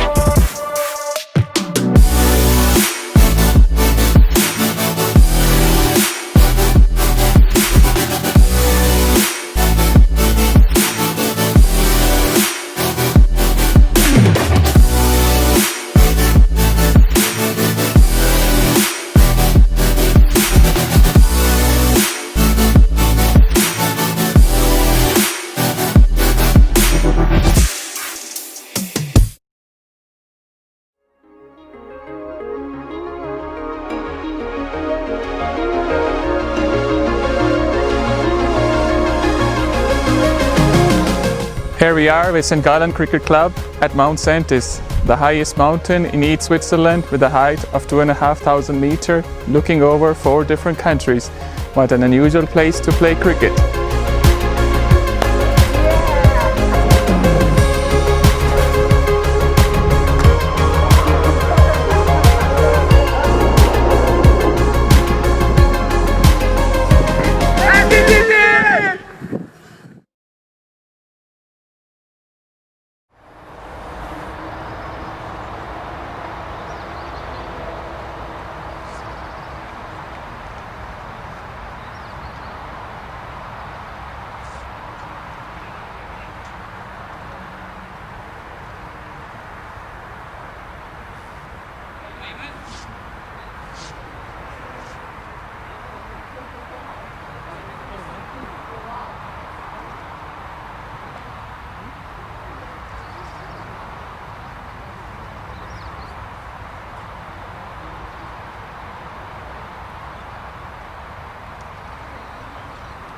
Umpires, there's still 11 minutes till we begin.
Partha! Where you want Partha?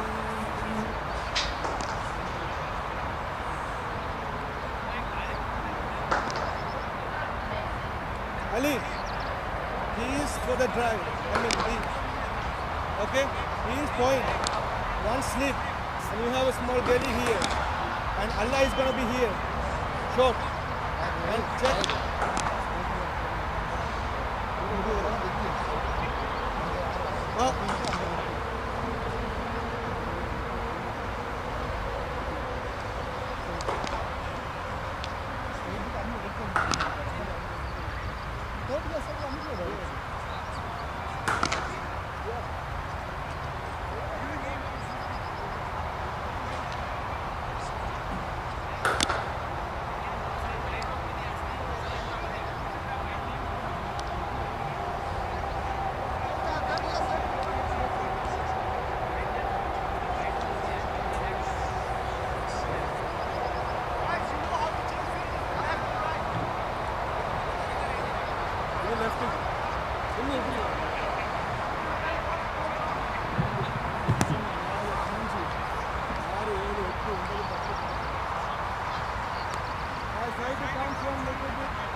Allah.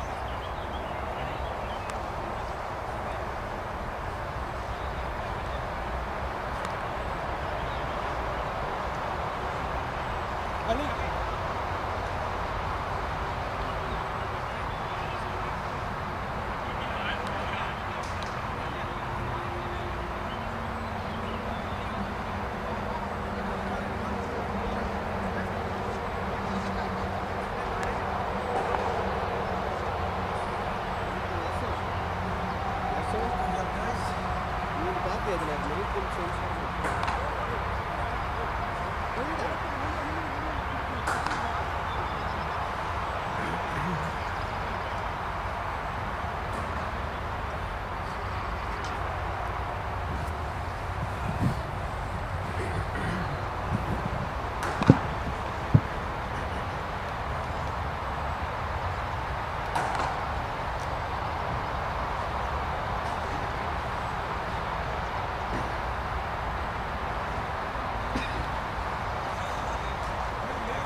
Over a little bit.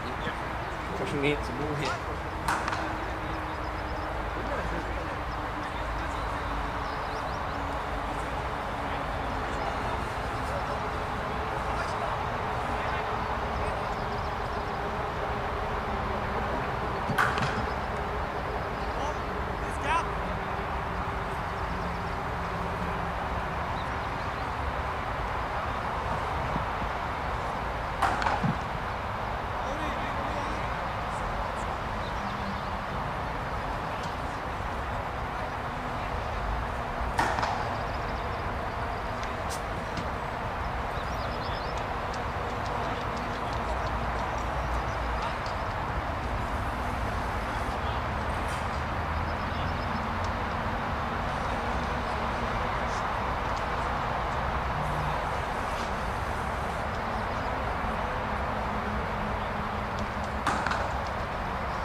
Hello to our viewers to the match between Zurich Nomads and Alton CC, and with me we have Andrew. Good morning, Rajan. Fabulous to be here in St Gallen, which, aside from a bit of cloud overhead, looks an absolute picture today, doesn't it? It's great venue for the inaugural Dream11 European Cricket Series here in Switzerland.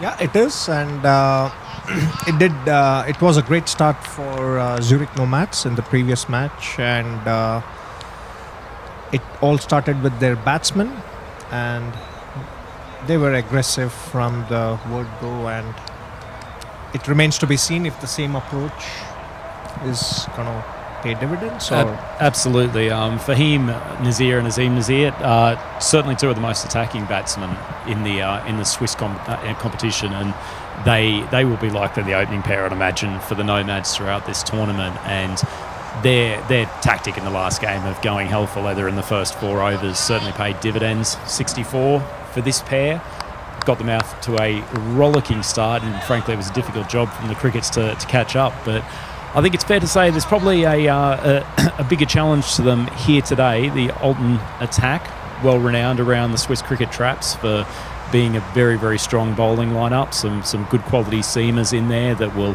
certainly give them a little bit more pace to work with.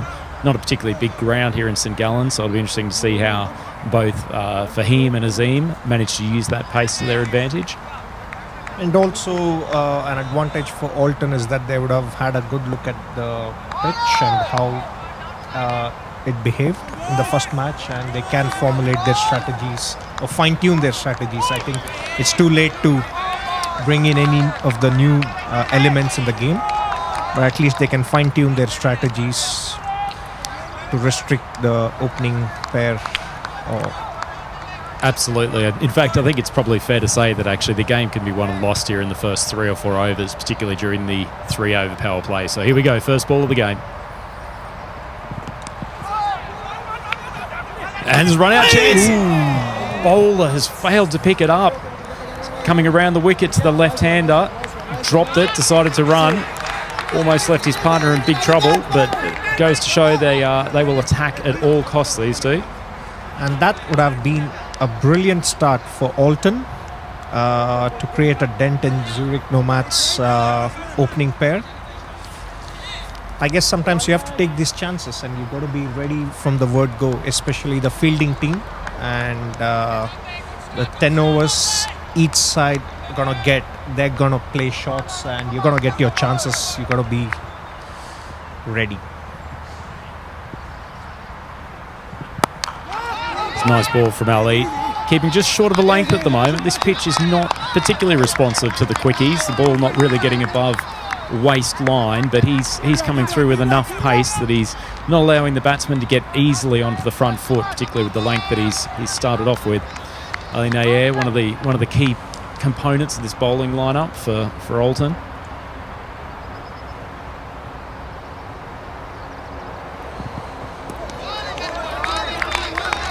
Interesting, quite wide of the off stump there, Rajan. It was something that we saw from the Nomads team in Game 1, actually, that they were really trying to force the batsman to play on the offside as much as possible. I guess it also goes to show the field they have. I mean, they've packed offside field, and sometimes it helps to bowl where your fielders are. And that way the captain is in tune with the bowler, so that makes things easier. Good ball once again, short of the length. Just for the viewers at home, 2 fielders outside the circle for the 3 overs in the power play here.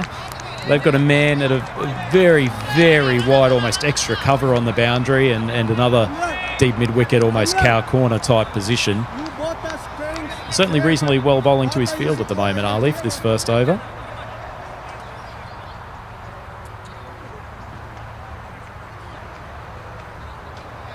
Tight start. They'll be happy to keep the Nomads down to single figures from this first over.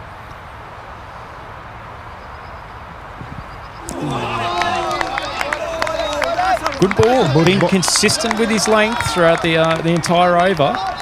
So he's asking questions for the Zurich Nomads team, which in the previous match, the opening bowlers of Zurich cricketers, I think they failed to ask questions. I think they just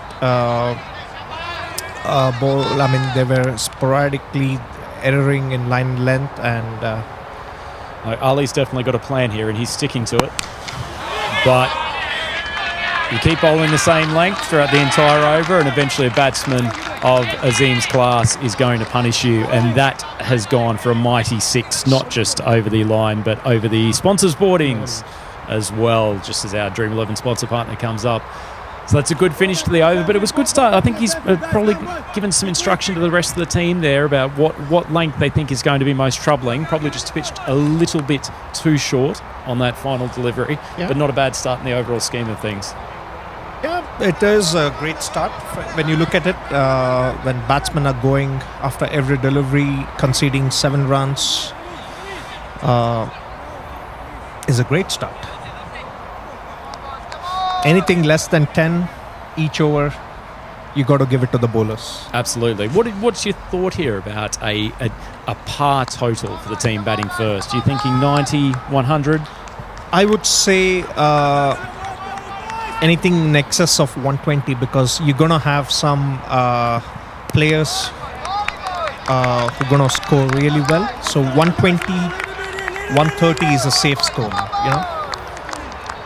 I think that's a big job chasing 130 even on this smallish ground. So I think we have Roshil Karunamurthy come on, left armour, coming around the wicket. Fahim on strike. And that's a lovely shot, just picked up off his hip, using the extra pace from the left-hander who's drifted down the leg side. Sorry, this is Ali Usman, apologies, coming in for the second over. But it's a tremendous shot. I mean, he's a magnificent timer of the ball, Fahim. For those of you familiar with Swiss cricket, he had an amazing game in the CSPL 40-over final last year. Hit a 170 odd that essentially took the game away from their opponents. Oh, wow. Could that be a turning point? Middle of the second over. Most destructive batsman for the Zurich Nomads. Put it straight into the hands of the man on the circle, sitting just behind square. It could be the telling point of the match. I mean, the informed batsman and the batsman who made all the difference in the first match. And when he gives a chance, you got to be ready. Absolutely. Oh, that's a good ball. A little bit of extra pace there. The ball kissing the surface. Azim wanting to go big back over mid-wicket again. Can't make contact.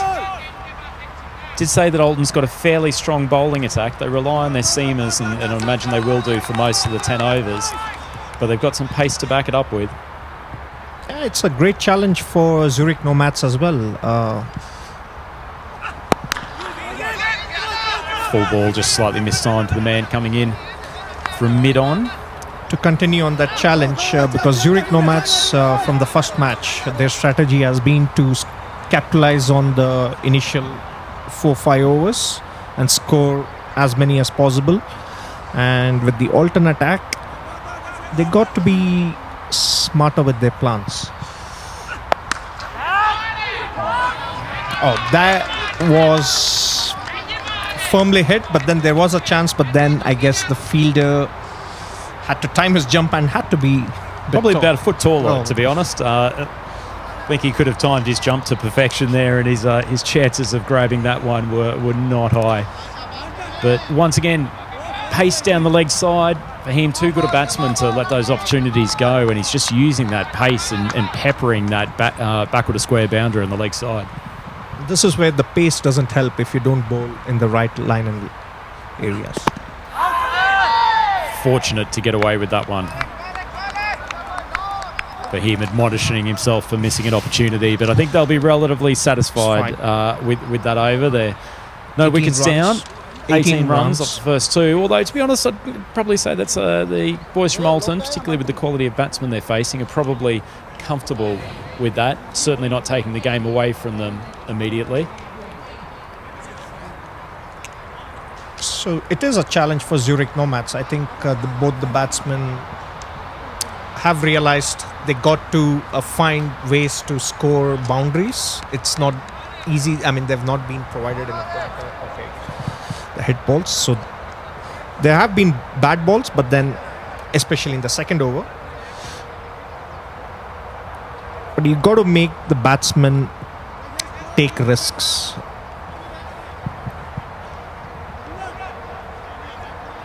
Another change of bowler coming on for the third over. That's the last of the power play.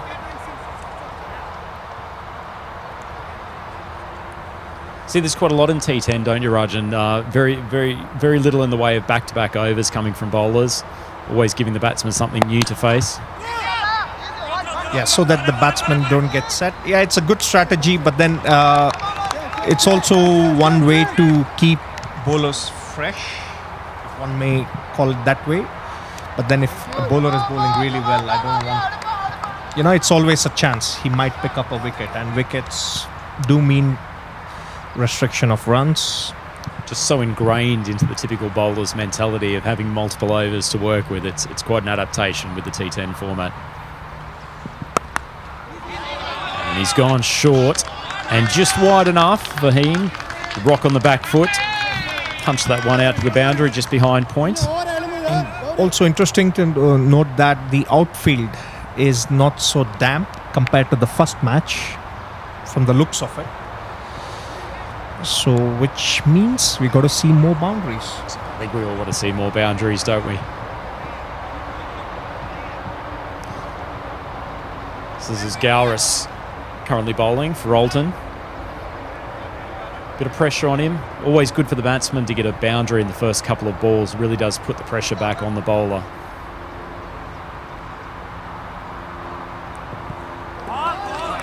Another short one, but it looks like he's nibbled that one back in off the seam to the left-hander. It's a good comeback after being hit for 4 the previous ball. Definitely stacked that area at point and just behind. Presumably going to keep his off-stump line and where possible.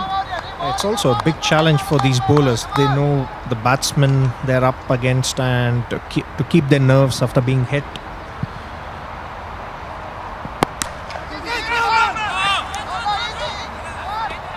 And him trying to make his way down the pitch. Just gets jammed. Easy single though.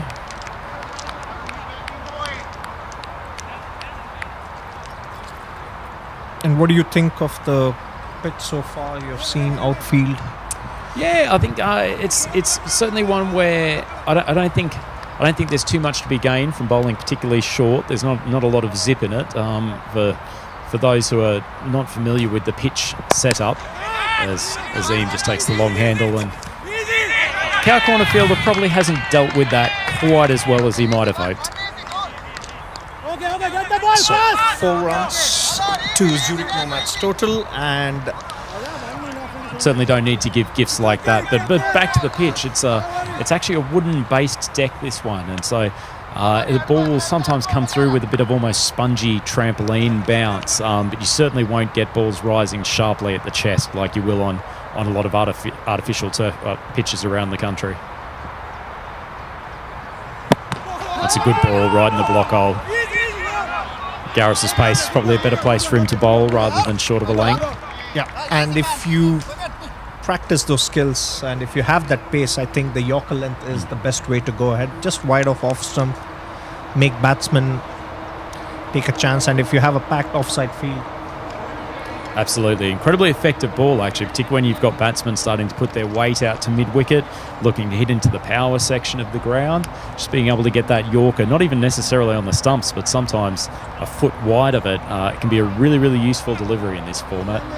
So far, it's been a decent start by Alton, but they haven't picked up any wickets. We got to see if that's going to hurt that missed chance. So far, they've been economical. Ali Usman, who bowled the second over, back for his second, just as we talked about bowlers not coming back for their return over. He's got a man well behind square on the leg side, and also one more at traditional mid-wicket position. Starts off again with a leg side wide. It's an interesting field. He is a left-armer coming around the wicket, and then he has a packed offside field. But then It's an intriguing tactic too, from having seen Fahim bat a lot. I'm not sure I'd be desperate to put it onto his pads. He's a lovely striker all around the ground, but he really does hit exceptionally well on the leg side.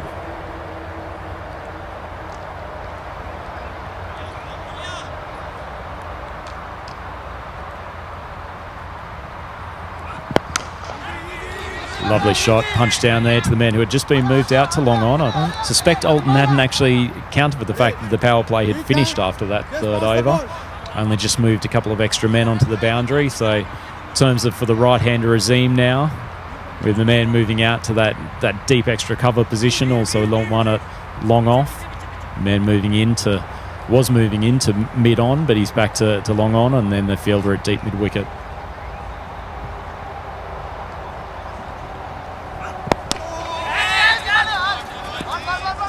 Lovely clip off the toes, but good fielding in the outfield. The man who had just been moved out to deep mid. He challenges Azim at the striker's end, coming back for the second. That's an excellent bit of fielding all round. And this sort of commitment is needed if Alton is going to apply more pressure on Nomads, because you can see that the opening batsmen are getting frustrated that they're not able to score freely. They're used to scoring boundaries freely, and if you restrict them, they're bound to take risks and thereby get a wicket.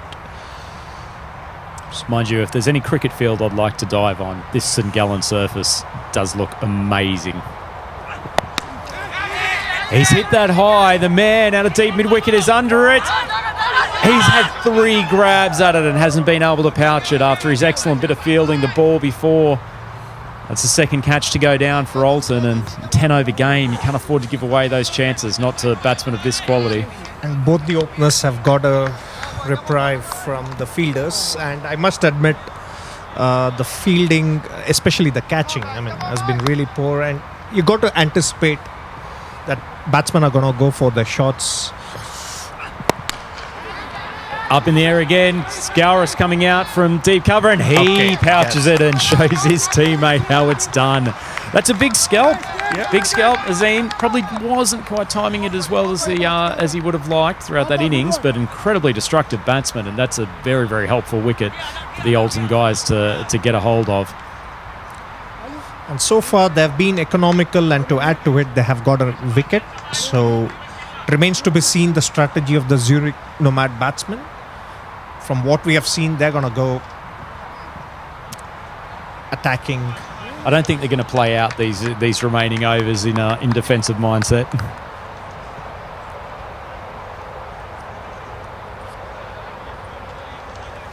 It's actually the wicket-keeper from Zurich Nomads, Hassan Ahmed, coming out. He had a relatively fruitful 2019, Rajan. He averaged 70 across all formats with a strike rate of 132, so fair to say he handles the willow fairly effectively as well.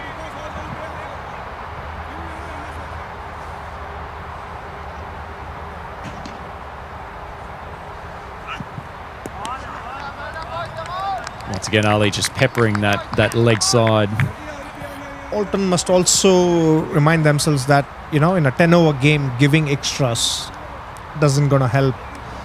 You don't want batsmen getting extra deliveries. The team's getting extra deliveries.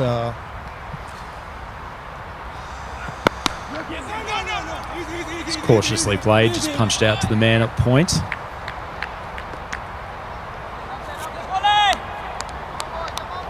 Sign coming on to face his first ball.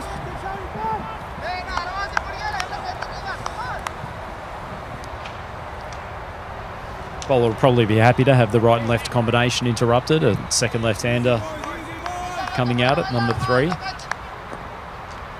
That makes it easier for the fieldsman as well as the captain of the the bowling team to be consistent with the field and get along with the game. There won't be any disruptions.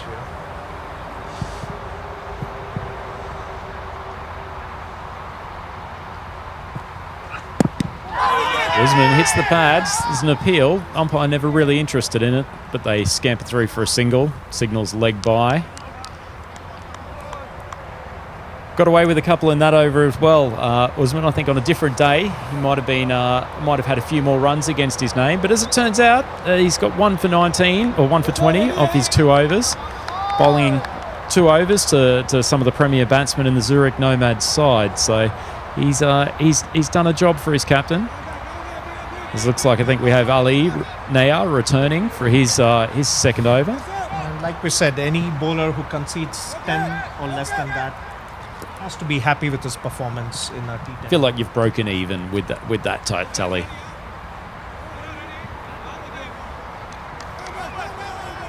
Get the sense that if Alton can get another wicket here and just disrupt the flow of the Nomads innings, they'll be feeling fairly confident. Ali comes in. Much fuller length than his early over. Certainly was a plan, I think, for him and Azim to get the ball slightly short of a length, not allow them to free their arms with the ball sort of full length. And that's the only way you can restrict the batsman. He drops a little bit shorter then, and Hussain goes boom. The wooden boardings up here in the Grundamos Stadium have been peppered by that one. I think there's been a nice little Kookaburra turf mark on the upper part of the grandstand. That's a delightful shot. And this is an example of if you err in line and length, these batsmen are too good to miss out on such deliveries. Good ball straight up in the block hole. Not much in the way of change of pace from the Alton bowlers so far. We haven't really seen any slower balls. I think you need to change pace if you are bowling. I feel they are bowling quite well. I think it's just that they got to be careful about the over-pitch deliveries.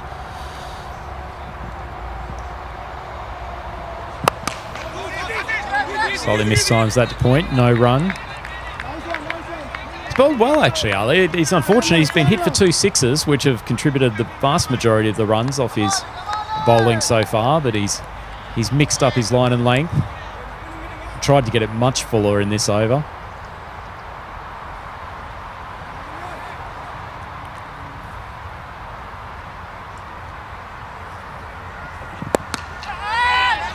He's gone with a strong strike. Fielder out there on the backward point boundary. Slight fumble, but doesn't allow the second. So barring the 6, this has been a great over by Ali. And a great comeback. Excellent comeback. Shown some exceptional mental fortitude after being deposited almost onto the stadium roof for his second ball. Can he finish it off well? Feels like a big delivery, this one.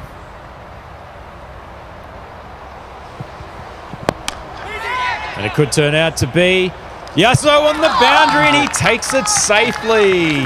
Commentator's curse for the batsman as he falls at the end of the 5th over. That's a really good catch from Yasso. He didn't have to move particularly far, but it was a well-struck shot.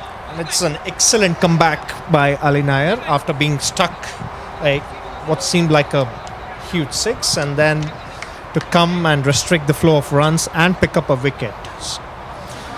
No, excellent bowling indeed, and that brings Wakas to the crease. A man who played some big innings on the Nomads trip to the CSPL final last year.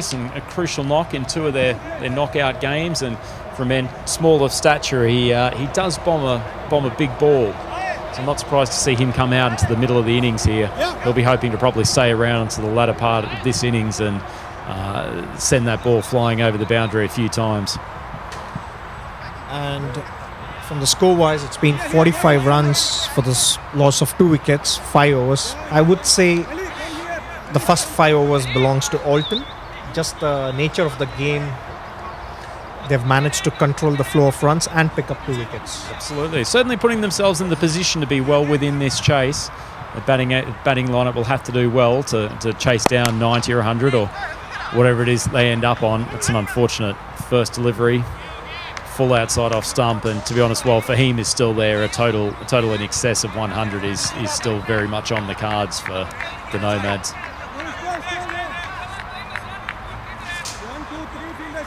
It's important not to lose their way after a great start, Alton. This is the pressure time too for the bowling lineup. You've gone through a lot of your openers. You're down into your 4th and 5th bowlers. There's Shathis, who started off with a full toss, and he's backed it up with another full toss. Fortunately for him, this one hasn't gone to the boundary. Taken by the fielder out there. Keeps it to a single.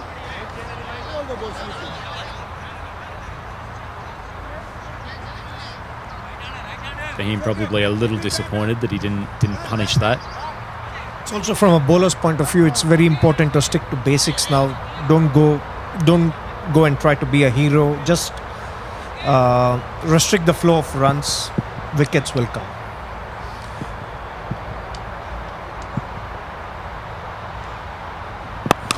Much better third ball. Up in the block hole from Shathis. From the looks of the nature of Nomad's batsmen, if you restrict them, if you don't give them deliveries to hit, they are going to go for it, and there is a chance for you to pick up a wicket. So I guess you got to play on that strategy. It's a lot about putting the ball in the position that the batsman least wants it, and certainly these teams which play each other fairly frequently will be aware of the strengths, and despite that awareness, we seem to still have Fahim being peppered on the leg side. He's once again just not even really had to hit that particularly hard. He's just flicked it nicely off the hip, taking a boundary behind square. How good an improviser is he? Oh, he's a magnificent player, and frankly one of the better strikers of the ball, I think, in the entire European continent.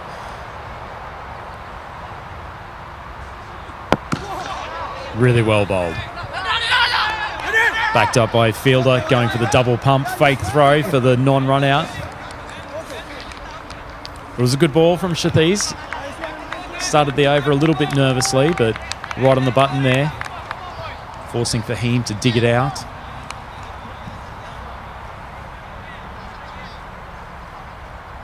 See, crucial last couple of balls coming up here. Short of a length, he pulls it. The man on the outfield, and he's fumbled the catch. Fahim gets another life. Not an easy one, but you've got to have your best fielders out in those catching positions, and I think if Alton go on to lose this game, they'll be ruining a couple of their efforts in the field. And that too of Fahim. That's not the man you want to let off with a couple of dropped catches. Unfortunately, Alton's fielding not backing up their bowling to the same level of quality. So that leaves the Nomads on 2 wickets down for 56, 6 overs to go, so 24 balls left in the innings. So far it's been what we discussed, run rate wise it's under 10, so slightly on par.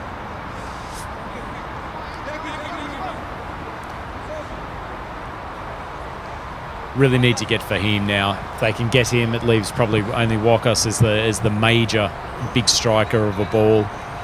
Some quality to come still in the Nomads lineup, but probably not quite as destructive as the two men at the crease now. And if I were Fahim, I have nothing to lose now. You know, you play on your luck.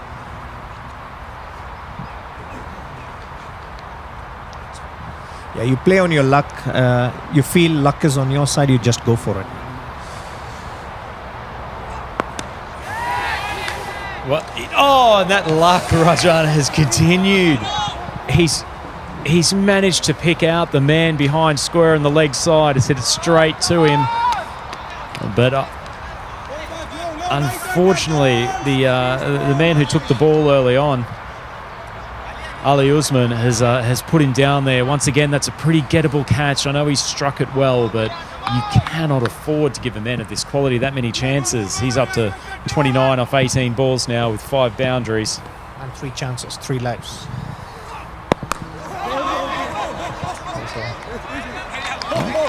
Certainly, the young man's action here is giving the batsman something to think about. This is Meliar Stanigzai. Little bit of the touch of Brendan Creevy from the Queensland Sheffield Shield team of many years ago. A little bit of a stuttering run up. Puts a lot of body into that effort. He's popped it up. And Yasso Lassus, his second catch of the innings. Wouldn't this be a different story if that man was underneath all of the catches so far? But in all seriousness, that's a really, really big wicket. Waqar's a man who's certainly capable of hitting over the boundary with great regularity. And to get him out with a low full toss on the offside, that's a really, really important wicket. Bolton, they are picking up the wickets. It's not been for him, but then they are picking up wickets, so which is stemming the flow of runs. So I feel it's a great bowling performance by Alton. If only backed up by the fielders, the score would have looked different.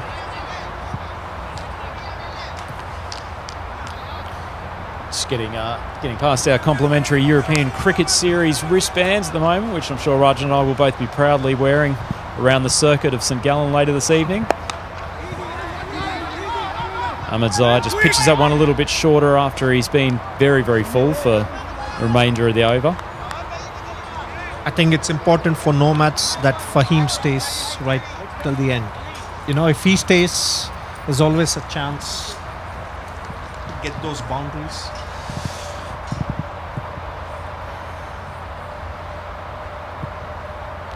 We have Lelit coming, he's on strike. He's taken a big swing first ball.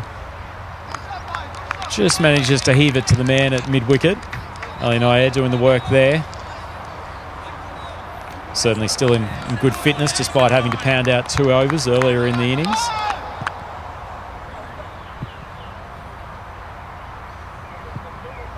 Elia comes in again, goes leg side, and Lelit has pumped that for a 6. Signalled his intentions with his first ball and he did not hold back there. He goes to 6 off 2. Fairly lovely strike. Meliar just probably dropping it on a slightly foolish length and gets punished. I think it also helps for Nomads that Fahim is on the other strike, that the other batsmen can just go for their shots, knowing that Fahim is at the other end. So remains to be seen how Alton are going to respond. Well, they will have to respond. 64 in total, 3 overs to go. Only 3 wickets down, so they're certainly not getting towards the tail end of the Nomads innings here. Precariously poised. Flurry of boundaries in the later overs here, and I think with the solid Nomads attack, I think it's going to be a really difficult chase for Alton. They probably really need to get Fahim this over and then just try to stem the boundaries from Lalit's bat in the meantime.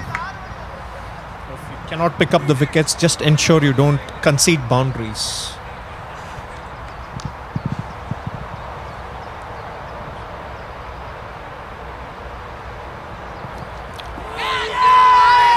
Shafi's the late appeal.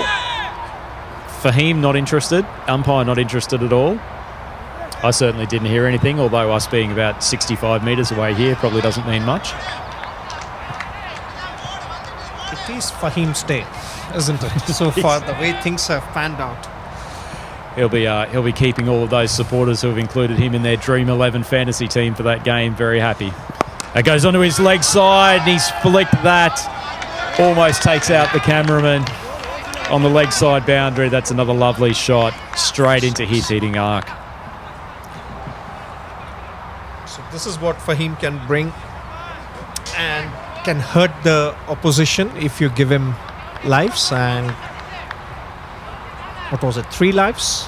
3 catches dropped off Fahim. He's not quite a cat, but he's making his way forward to the 9 lives. Shafi's much better ball, pitched up very full outside off stump. Probably your best bet there for keeping Fahim from freeing his arms and depositing it over the boundary. It's a good ball. Different challenge here. Lalit loves to go over the mid-wicket area or hit straight. He's a powerful young man.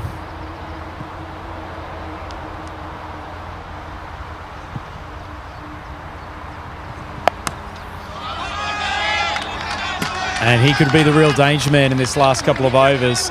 A little bit short, rocks onto the back foot, pulls that behind square. He goes to 10 off 3. I think the Alton bowlers need to take a pause and think what worked for them until now and just focus on that. Well, they're definitely looking at leg side here. And much smarter bowling. Getting that outside off stump, outside of his hitting arc. He's definitely looking for that mid-wicket or backward square boundary where possible. Just got his direction in that last delivery. He's coming in again. Once again, forces him onto the offside. Cuts it. They might push the second. Well, it's coming back. Is it close? He's got him and he's been run out. That's an excellent piece of fielding and a good wicket keeping. Arguably sliding the bat seems to have gone out of fashion. Well, it probably would have made it home if he would have had to thrown himself in a dive or had been really stretching for the crease, but admittedly he's managed to do some damage in the meantime with a couple of boundaries. From Alton's point of view, one less run and a wicket. Absolutely. And good throw there coming in from Ali Usman on the boundary. And an excellent bit of work from the keeper who didn't have a huge amount of time to react and managed to underarm and affect that run out. It's a big wicket, starting to get lower in the batting order now.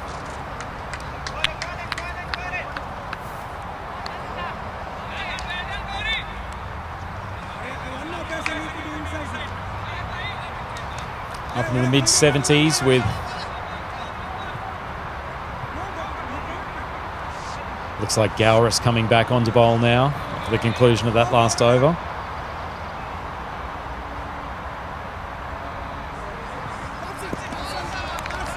He leaves that. The umpire thinks about the wide, but probably a little bit of late swing. Just bring it inside the wide line. Dot ball is gold at this stage. Ankit Gupta, who has come in to join Fahim, the batting crease. He'll be hoping to face a minimum of balls over the coming overs. Oh, God. He's cracked that. Fortunately for Alton, straight to the fielder.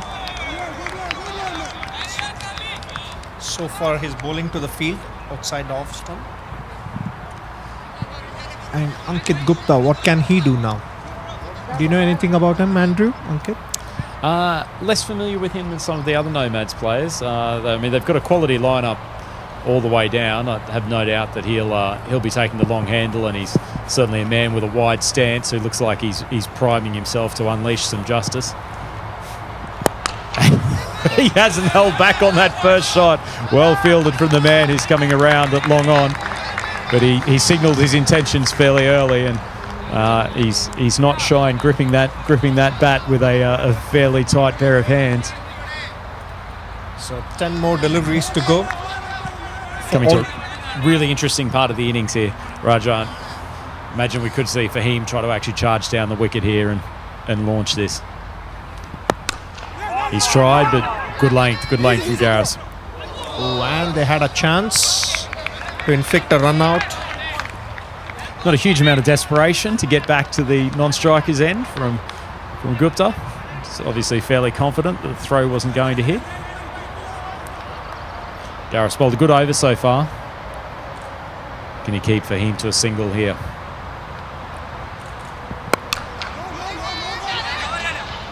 Once again, good bowling. I've been really impressed with the bowling of Alton. If only backed up by the fielders, especially for those drop chances. Could be a very different game, Rajan. Their fielding was a little bit more on key with their bowling. Gallen comes in again. Short of a length. He's tried to hoik it over the top. Ali's coming in. They have finally pouched him. Fourth time lucky for Alton, and it's a crucial wicket considering one more over to go, and you never know what Fahim could do. Absolutely, and to say a well-deserved wicket too, actually. You'd definitely say that Garris got the better of him in those last couple of deliveries, just bowling a slightly fuller outside off length. Didn't really give him the chance to free his arms over the leg side, which he's had the opportunity to do through most of the innings so far. Interestingly, if you look at the innings of Fahim, but for the boundaries, he did struggle to, middle. So which goes to show Alton did come with a plan to bowl Yep. at him, and they did execute it. I guess it shows. I think they've the way Alton has bowled has been quite instructive to the rest of the teams. Watching both this Nomads game and more generally, they've been fairly effective when they've pitched it up just short of a length, the ball not quite coming on for the batsman. On the other hand, when they've dropped really short or dropped leg side, it's been relatively easy pickings for the Nomads. And they've conceded only 4 sixes, so which is a remarkable achievement. In the overall scheme of things, not a bad result. Maliar comes on. He once again goes full. He's not punished. Cover up, cover up. Up to 79 with 5 balls to go in the innings. Current run rate, 8.66, just off the top of my head. Stanigside had a bit of success in his first over. Yasso taking a good catch. He's back to finish the innings. Can they finish it off well? Well bowled.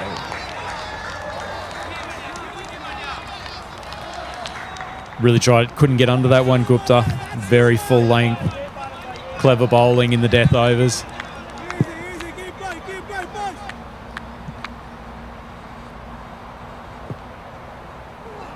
Goes full once again. Penetrates the infield, but won't get any more than a single. So, excellent 3 deliveries. And can he finish it off well? Been a good over so far. Young man, bit of pressure on him. Debut game in the Dream11 series here for Alton. He's gone full once again. Squeezed it out. It's gone down to third man, but it won't run any further. This has been an excellent... Yeah. Absolutely. If you were the captain, you'd be very pleased with this. 2 balls to go.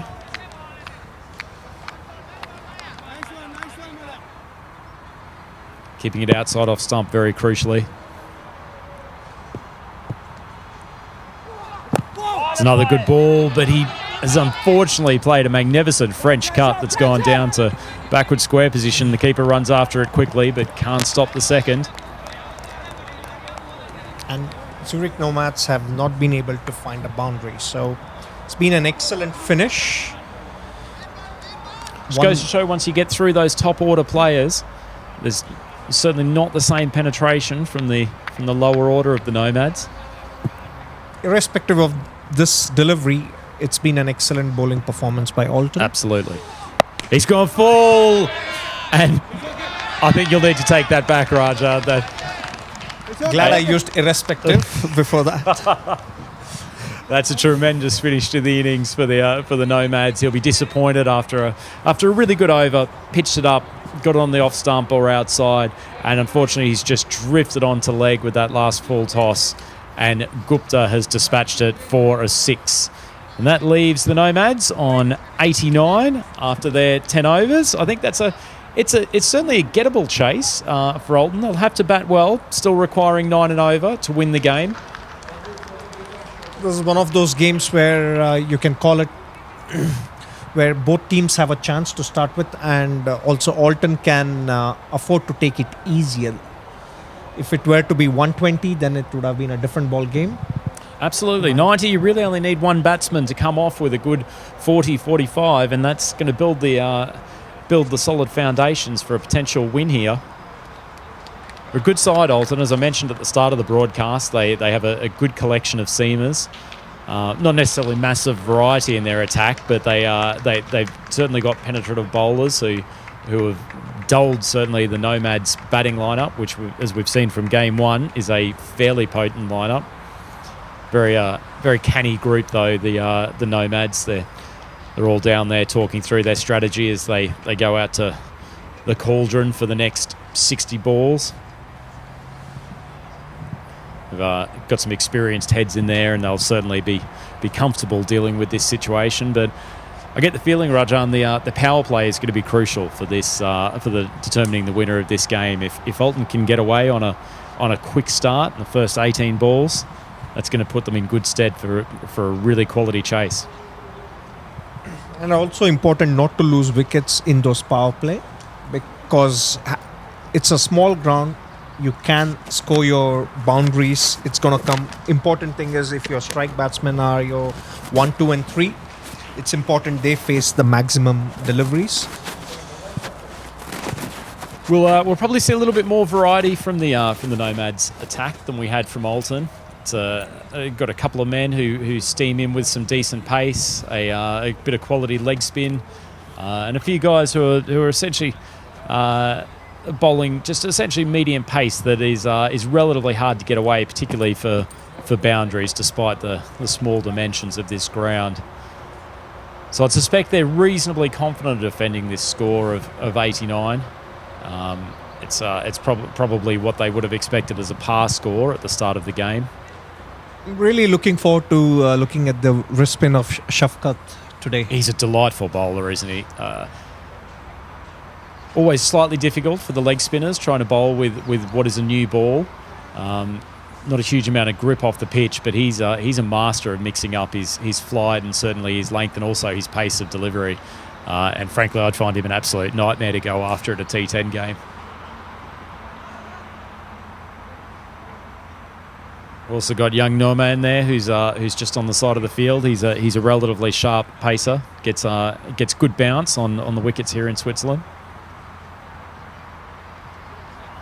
So if we just look through the card, while we've got the break here, Fahim started off the innings, as we said, batted through most of the way. He ended up with 38 off 27 balls with 5 fours and a single 6. Azim probably struggled a little bit more as compared to his batting partner. He had 16 off 13 before he was well caught by Gowris off Usman. Hassan, brief stay, he had 7 off 5, although did hit the 1-6 off his second delivery. Wakas 1 off 3, and then Lalit came in with a few boundaries towards the end, 11 off 5, and Gupta 10 off 5 with that 6 off the last ball, and he had Shafqat Hussain out there with him for the last couple of balls, so he had 2 off 2. So what are your thoughts, Rajan? Who are you backing? It's pretty tough to say, looking at Nomads, the way they bowled in the previous game. If they continue with the same performance, I guess they look favourites. But then it's a game of cricket. You never know. You always hope, if someone deviates away from your plans, it makes for a good viewing. Probably not for the last time over these 5 days. Rajan, I will say anything can happen in T10 cricket.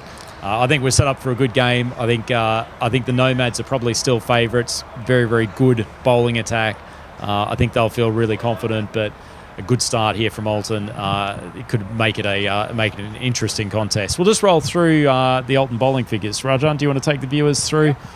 Ali Nair, 2 overs, picked up a crucial wicket and considered just 15 runs. Ali Usman, I thought, bowled really well but was unlucky.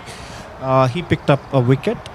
Gaurison was economical, and like the other 2 bowlers, he also picked up a wicket and conceded just 12 runs.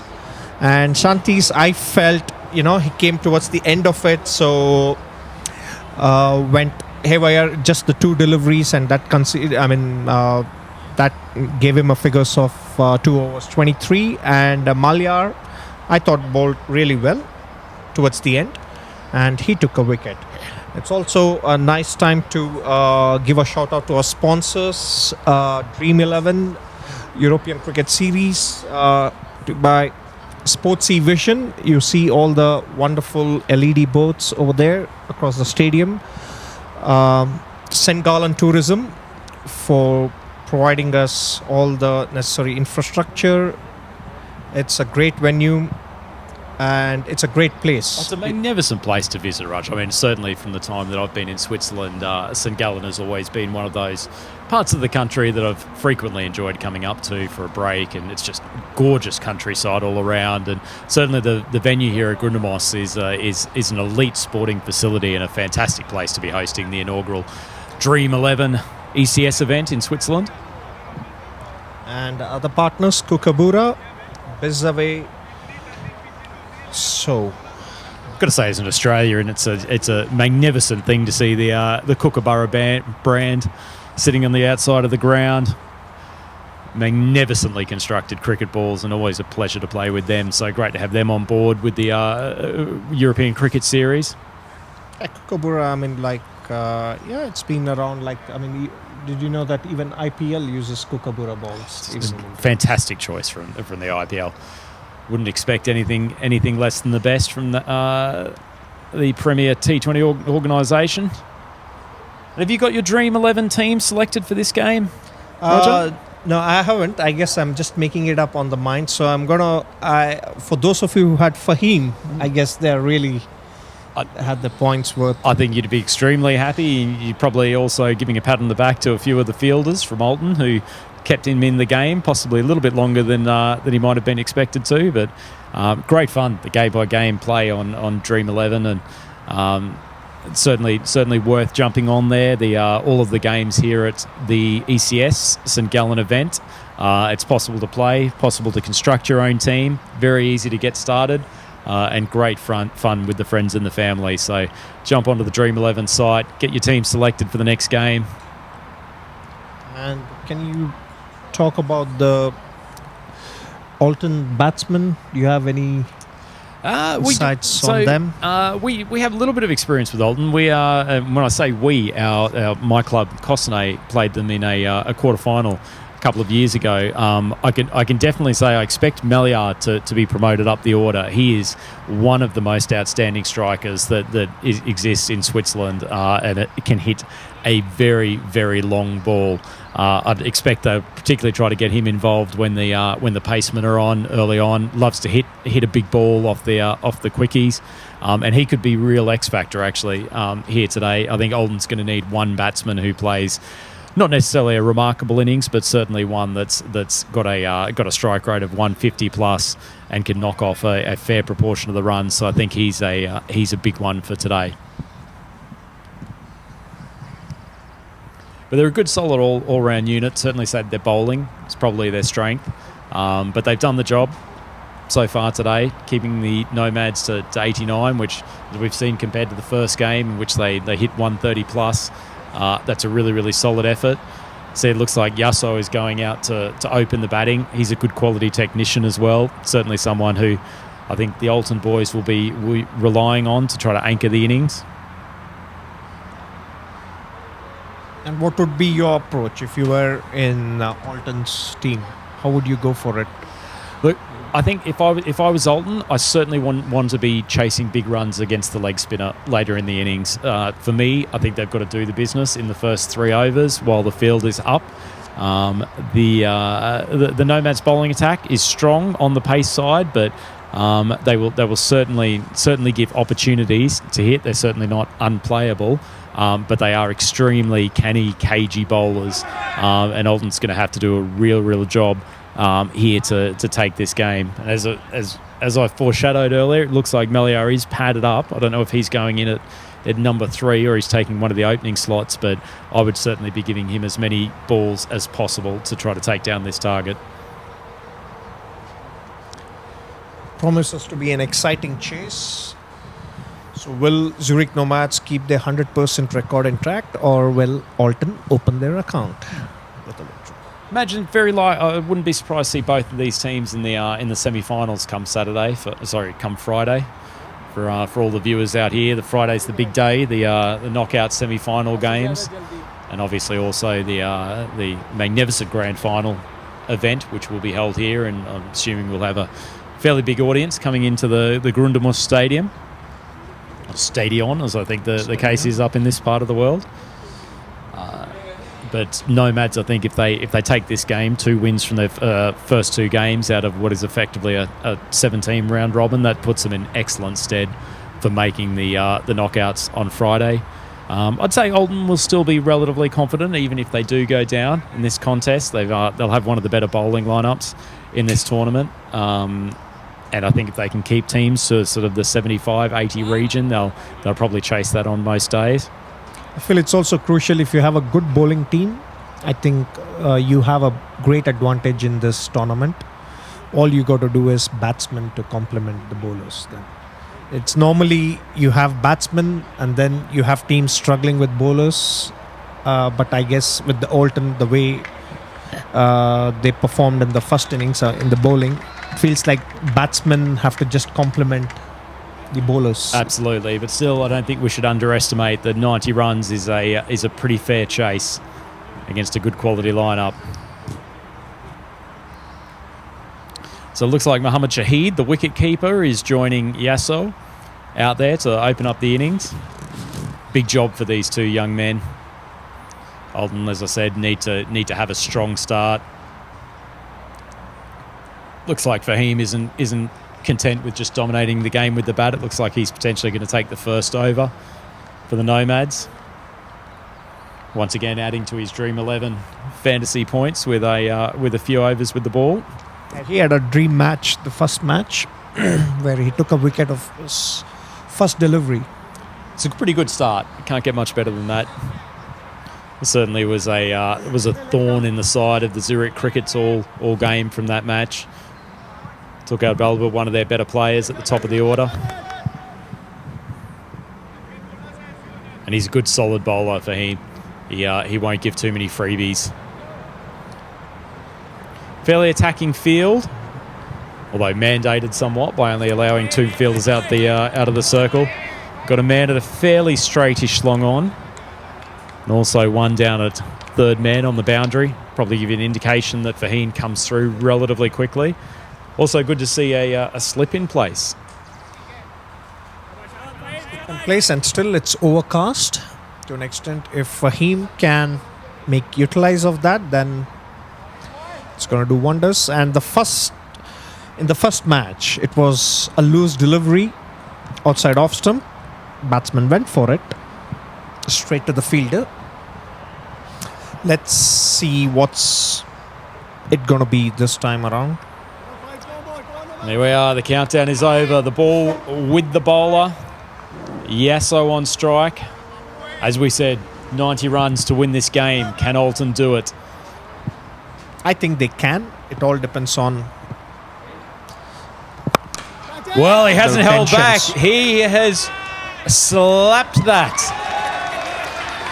So over it's- long off for a beautiful 6 to start. Yasso actually hitting it over the spot where he was fielding and took 2 good catches during the first innings. But that's a great start. It's contrasting fortunes for Fahim. First ball wicket in the first match and first ball 6 in the second match. Oh, that's laying down a marker. What a great start. And you can hear the crowd rise with that first 6. He goes, tries to repeat the dose. He's popped it up. And he shelled it. Gupta, who knocked a 6 off the last ball of the batting innings. Yasso popped it up. That one should have been straight down his throat, but he's put it down. I guess this should wake up Yasso more than anything else. After scoring a 6 of the first delivery, there was no need to go for a hit. Yasso doesn't seem like he's in the mood to block any of these, and I don't blame him. Fahim slightly shell-shocked at the drama of the first 2 balls. First to 6 and then a catch being put down.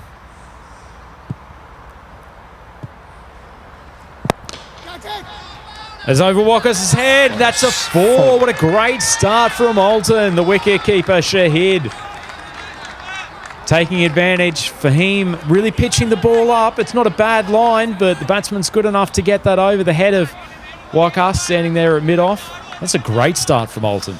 Yeah, I think this start is what was needed. I think now they can calm their nerves and go about their business. As you can see, it's brought about a change in the field. The man being brought up from third man. Walker has been shifted back to that wide long-off boundary in 4th ball. He reacts to the shorter ball. Tries to nibble that one down to third man where the fielder had just been moved from. It's good work from the keeper though. So I feel they've achieved the first objective of this over. More than 10 runs. No wicket. No wickets, and they can take it easy, I feel. Pitches it up again, slightly wider. Shahid trying to give himself some room to once again go over cover. A little bit of a way swing it looked like from Fahim. He's coming through at a reasonable rate of knots. Hasn't this been an action-packed first over, Raja? This is fantastic stuff. This is what T10's all about.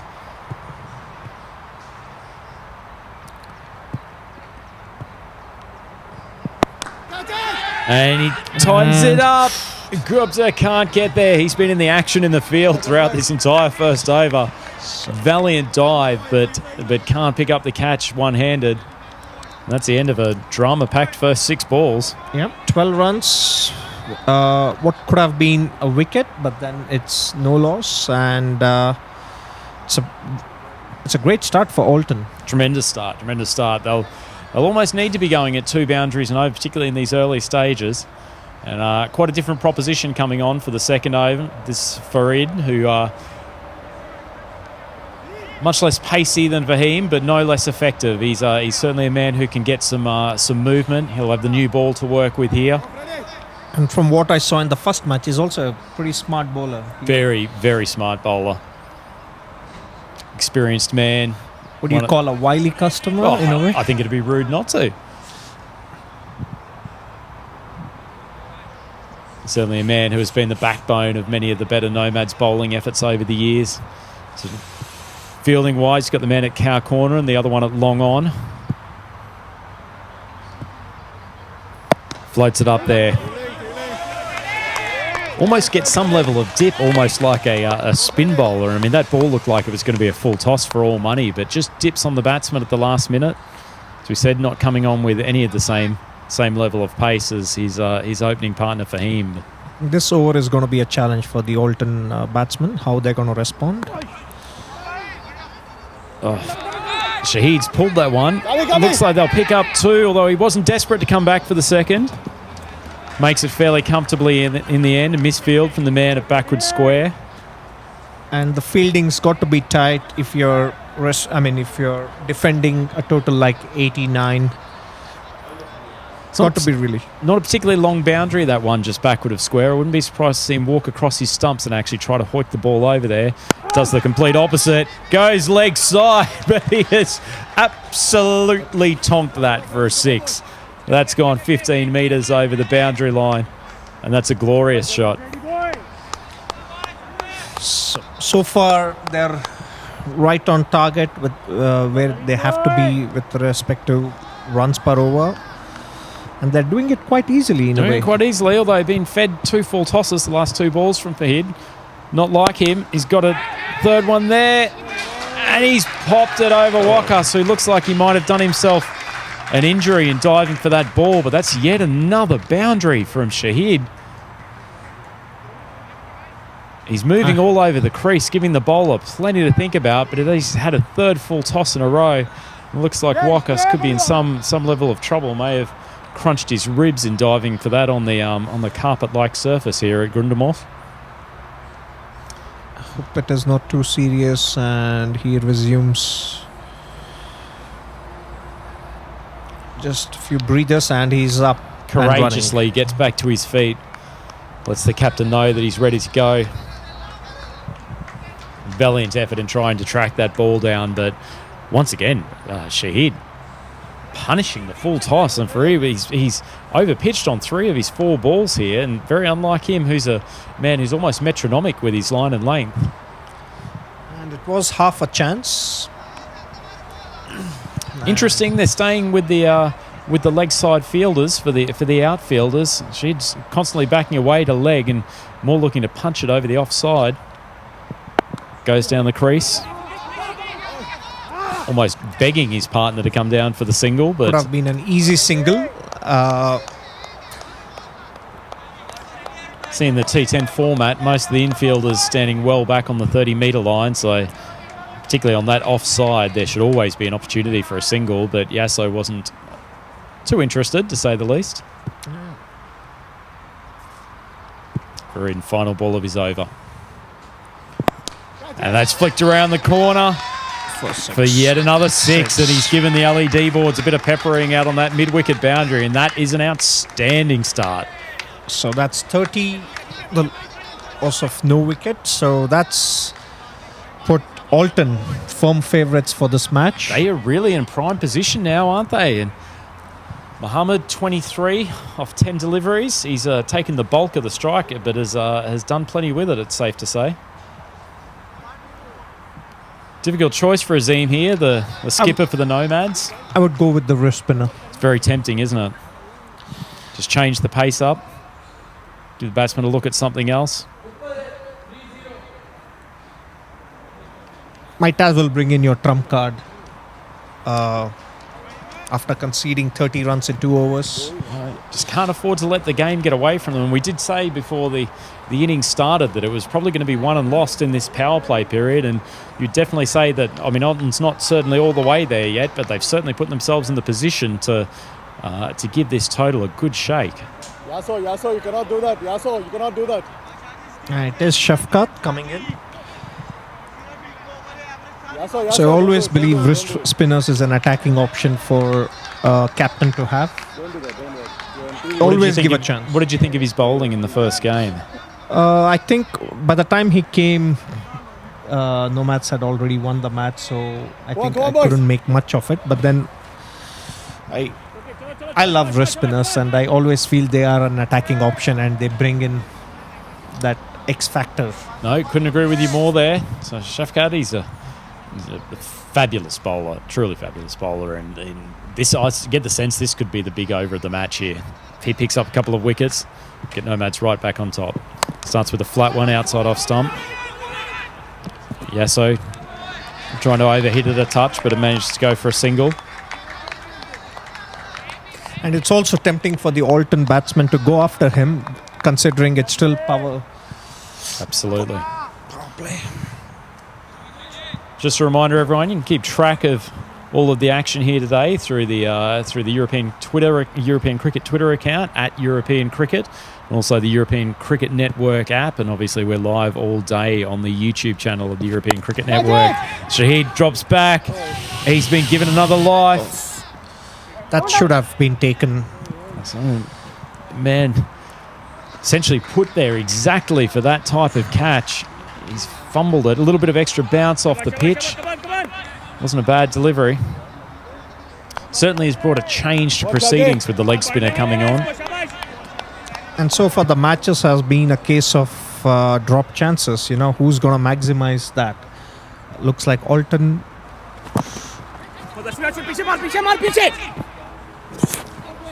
Almost a run-out chance. Ahmed Shahid doesn't look like a man who favours running between the wickets as he's the biggest element of his game, but he's made his ground well there. Every delivery in this over has been a story in itself. You think I'd love to see him toss one up here, draw the batsman down the pitch, challenge the batsman, hit him over the top. He's gone flat again. Loud appeal from the keeper. Admittedly, it didn't look from the naked eye like his bat was had made contact there, but vociferous appeal for the man with the gloves. Trying to put some pressure back on the umpire. It's been a good over so far. Bit fuller, bit of extra bounce though, some overspin on that. So this over has brought the energy levels up for the Nomads after a poor 2 overs. Remains to be seen.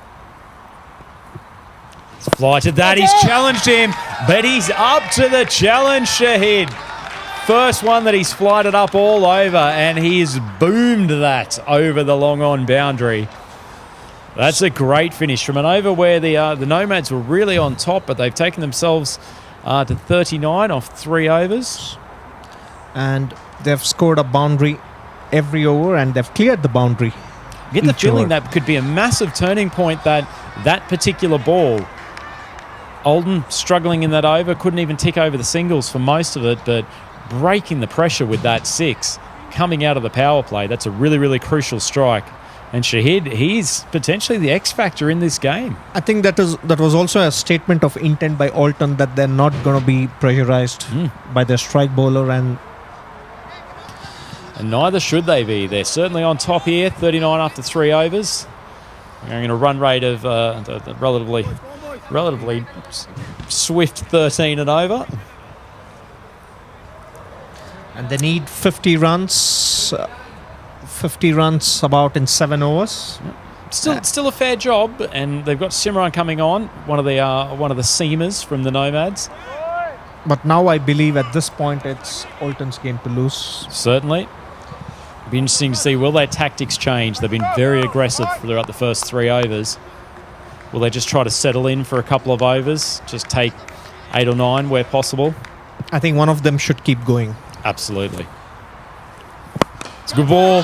Yasso stepped back in his crease and he's launched that over the straight boundary for yet another 6. Glad we haven't got any cameras sitting directly behind the long-on boundary. They could be in a bit of trouble. Okay, this is what you're going to get in European Dream11 European Cricket Series in St. Gallen. So those of you who are watching, if you can come over here, please do come and have a front seat. It's a slightly more agricultural shot off the second ball, but I think going back to that first delivery, no lack of skill, stepping back into his crease to make sure he got under the ball and just drove through it beautifully, just pure timing. Simran under pressure, 7 off his first 2 deliveries. Shahid, will he keep going leg side? Steps out there and he does, and he gets a tickle through to the keeper, and that is the end of Mohammad Shahid. Flamboyant innings to say the least, and he's certainly given his team a phenomenal chance, but he goes for 30 off 15. 2 fours and 3 lusty blows over the boundary, but that's a big wicket for the Nomads.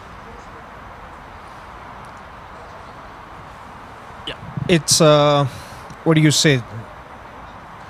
It remains to be seen now who's going to come. We have got Malia coming in. Like you predicted, Andrew. I would love to see this man tee off today. Brute of a young lad, particularly likes hitting straight down the ground. Capacity to go over both the offside and the leg side. Be interesting to see if Simran challenges him with a few full deliveries. This could really be the battle that decides this game. If Malia gets going, he could decide this in 4 or 5 overs. I'd also feel, I think, Nomads, if they get 2 tight overs, the pressure will be back on Alton. Absolutely. Because they need to focus on not conceding runs, too many runs, especially the boundaries. Here we go. And boom! He's going to need a visa to retrieve that one. Malia steps out. First ball of his innings. Simran, not a bad ball. Pitches it outside off stump. But he's absolutely decimated that over the long off boundary. That's a glorious start. Which also brings into the context how well Alton bowled. Absolutely.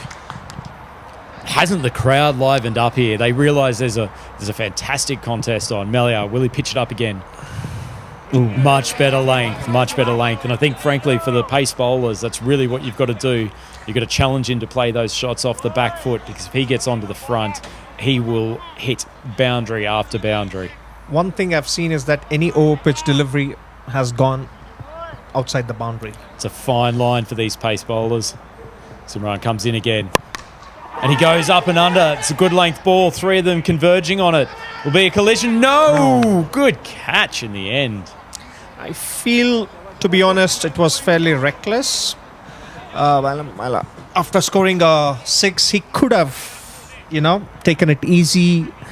And it's important, the long-term view of this is that you got to win the match, not just scoring 6s, but then you got to take those 2 points and then move ahead as well. No, but credit to the bowler, Simran. He readjusted his length after being hit for 6 that first ball, and that's a really key wicket. If that young man had have stayed in for any length of time, I'm not sure the Nomads would have been able to defend this total. But as it is, 2 wickets down, a couple of the key batsmen out, I think they'd be back feeling that this is at least an even game, or even that they might be slightly on top here.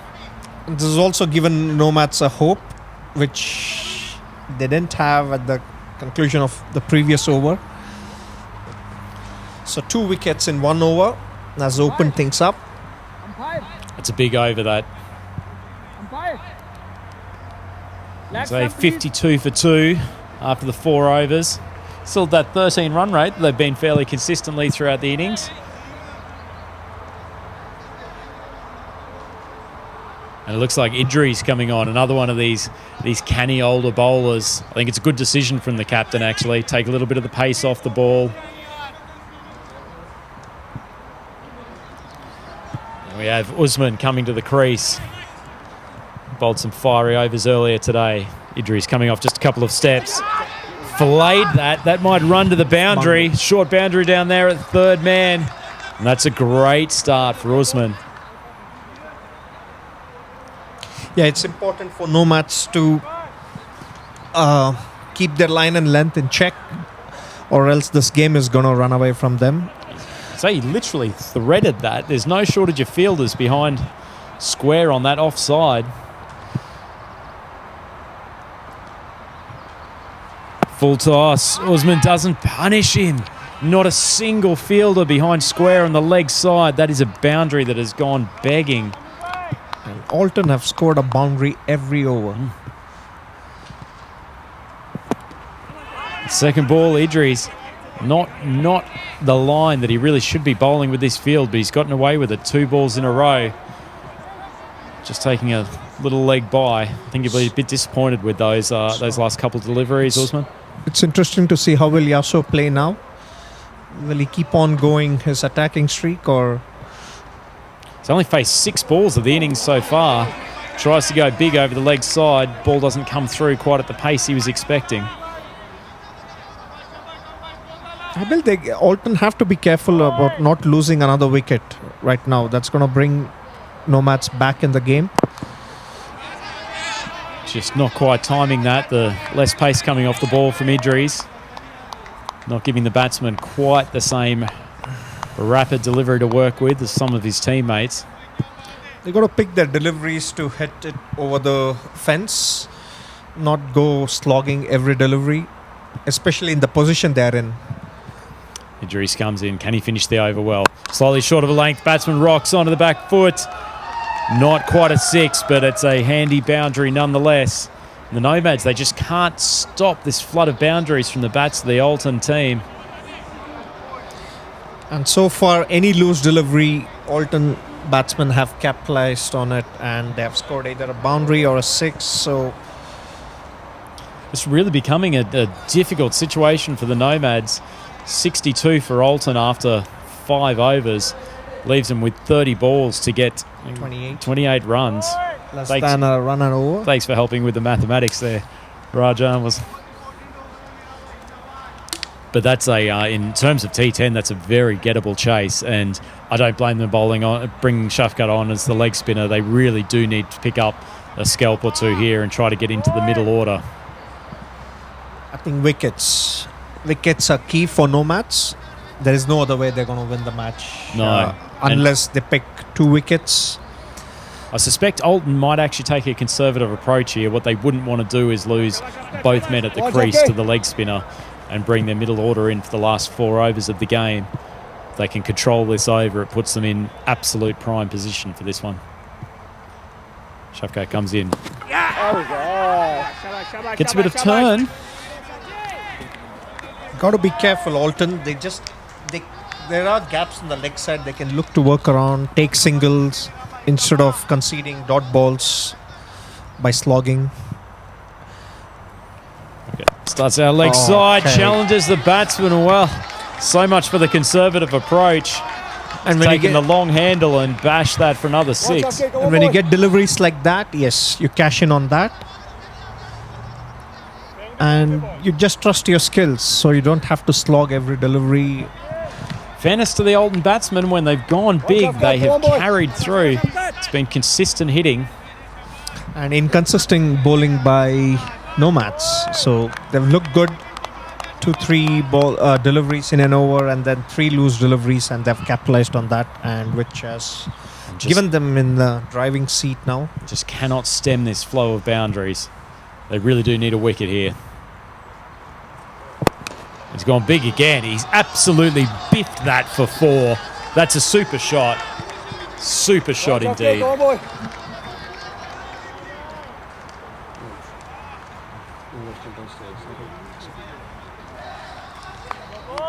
And this is looking more and more like Alton's game. The Nomads, we thought they might have been a few short, but largely suspected them to be able to defend this total. But the Alton Bats have come out firing. Yasso leading the way, 27 off 11. And he goes big again. And he's been given out stumped. No level of disagreement from Yasso. Thought he may have got his toe back behind the line, but the square leg umpire's got the finger straight up, and that is a massive wicket. Yeah, massive wicket, and still with 18 runs to go, Nomads still have a chance. And in this format, you should always believe you have a chance. Absolutely, and Yasso batted superbly, to be fair, but he might have just opened the door just a touch for the Nomads. Getting a good round of applause from teammates and the crowd here at Grunamus. He comes off after a really, really good innings. If he had been there for another over, I think Alton would have been absolutely certain to take this contest, but as it is, there's a bit of added pressure coming in. Pradeep, new man at the crease. Hard to get started against a leg spinner. Probably not the bowler you want to be facing for your first ball. Best way to do it is just take singles. Get you. Some open patches out there on the leg side. Literally not a single fielder within the circle on the leg side. Flatter ball. He swings it wildly out to the man at mid-wicket, who loses his footing for a moment, but gets the ball in. Probably could have been an extra overthrow, actually, with the outfielder hitting the stumps. Big ball, this final ball from the leg spinner.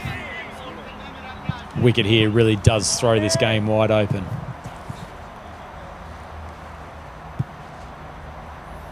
Sense of anticipation around the ground as he comes in.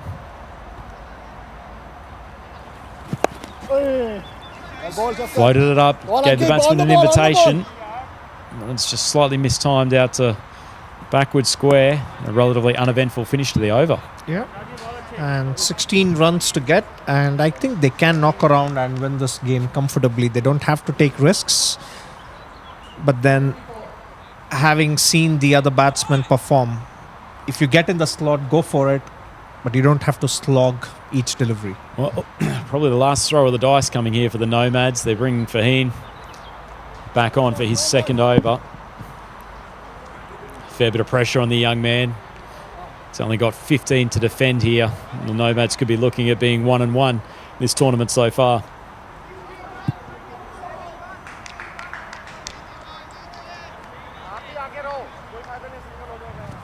All right, seventh over of the innings.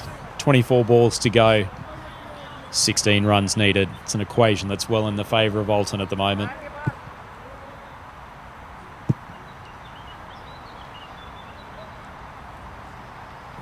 There he goes, ball, and he's clean bowled him. Ball coming back off the batsman's pad as he tried to give himself some room, stepping out to leg. That's a big wicket indeed. Usman had looked relatively comfortable so far. Certainly wasn't looking to just play out the singles to tick all the runs down for this remaining 16 needed. And that's a big wicket. It's a huge wicket, and it's Fahim again. And for those of you who have him in your Dream 11, it would be an absolute dream at the moment. He's absolutely racking up the points.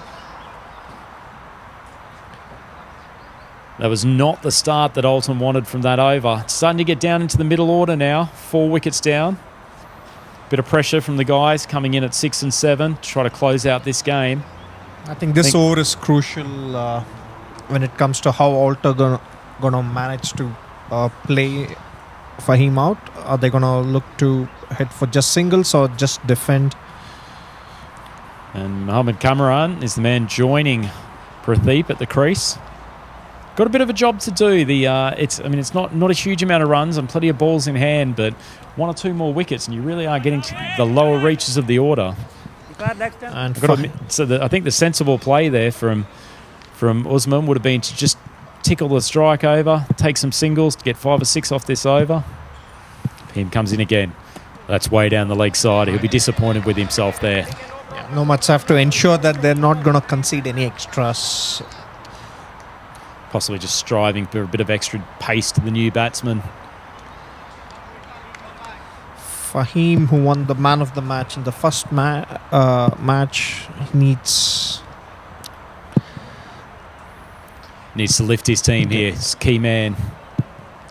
Good ball. Just moves across, flicks on the leg side, run out chance. Can't hit. That's sensible play though. They can easily do this in singles with very, very little risk, and I don't think these two want to expose the lower order to the Nomads bowling lineup. they can play out an entire over and still win this game. Absolutely. They're in that position. Intelligent cricket required here. Beam comes in again. Full ball dug out by the batsman. Trying to sell the court and bowl to the umpire. I think that was bunt ball straight into the ground. Excellent theatrics though. I don't think you get any Dream11 points for that, but certainly almost sold it to the crowd.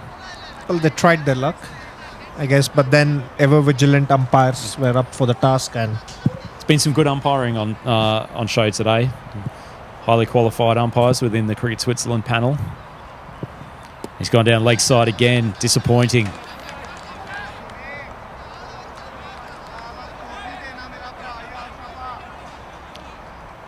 Just once again, just striving for that bit of extra pace. Looks like he's looking for the Yorker as his key wicket-taking delivery. And just straight down that leg side. Nomad's not enough runs to play with to be giving away 2 extras at this stage of the game. He's gone full, flicked over the leg. Looks like it should just be a single out to backward square. Sensibly played, taking the runs while they're there. so gonna go back this innings. First over 6 and an opportunity to take a wicket, and the drop catch. Drop catch has been the story of the game so far. Looks like Alton's going to get away with the few gifts that they gave to Fahim during their fielding innings. It's a good full ball. The batsman manages to drive it out. Fielder comes in from long on. Swakis, who looks to have recovered from his physical trauma earlier in the innings. Bravely battling on through this contest. After all the hitting, all Alton needs is to just take singles and old-fashioned way, and they're going to win the match. Played like the middle overs of a 50-over game here, Rajan. I think that's the way forward. Change of pace. No. Batsman picks it early, and he's dispatched that for yet another 6. That one's 15 metres over the boundary, and that's a lovely shot. At the same time, you got to give it to the Alton batsmen. Whenever they've got a chance, irrespective of the scenario, they've gone for it. I think he probably telegraphed that one a little bit for him. You could see the change of finger movement just as he was coming into bowl. Batsman's clearly picked it up and decided they want to end this game sooner rather than later. And they are one decent hit away from winning this contest. 4 wickets down, 85 runs on the board. Only 5 more to take the victory. And they may be looking to do it in some style with yet another maximum. And in this innings, Alton have never given Nomads a chance to even... They haven't even given a sniff to the... Once again, as you rightly said earlier, kudos to the Alton bowling lineup. They really did do the job for their team in the first innings and have given the batsmen this opportunity to take this game. Simran comes in. Full ball, big swing. Dot ball.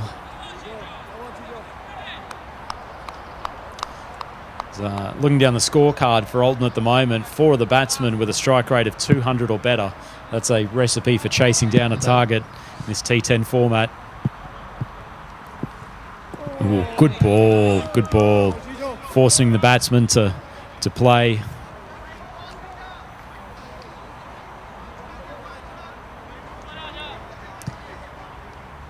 So, where do you think Nomads could have done better in this innings? Well, they're bowling. They're an intelligent team, the Nomads, and they think very hard about their field settings. But it just feels like the bowlers have essentially been unable to stick to their plans. There's been a lot of full tosses down the leg side.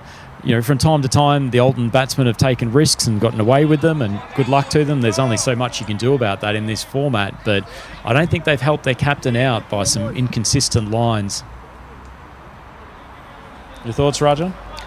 For me, it's the same. I think you made that point of bowlers being inconsistent, and that's the big difference between the first match and the second match, where in the first match I felt they were really consistent with their line and length.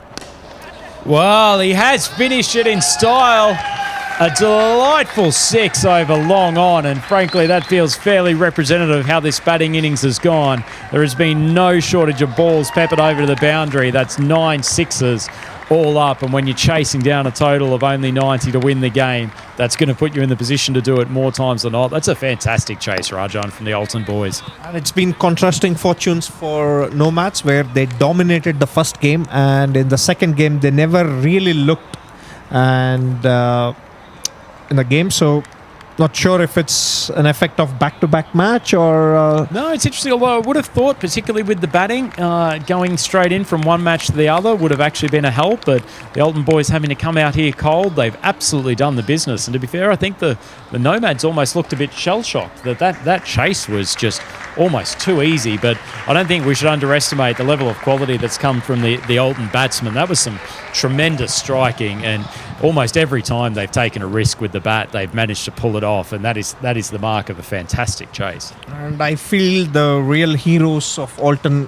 has to be the bowling team for having restricted and giving the batsmen a platform to, just express themselves without having to worry too much about the run rate.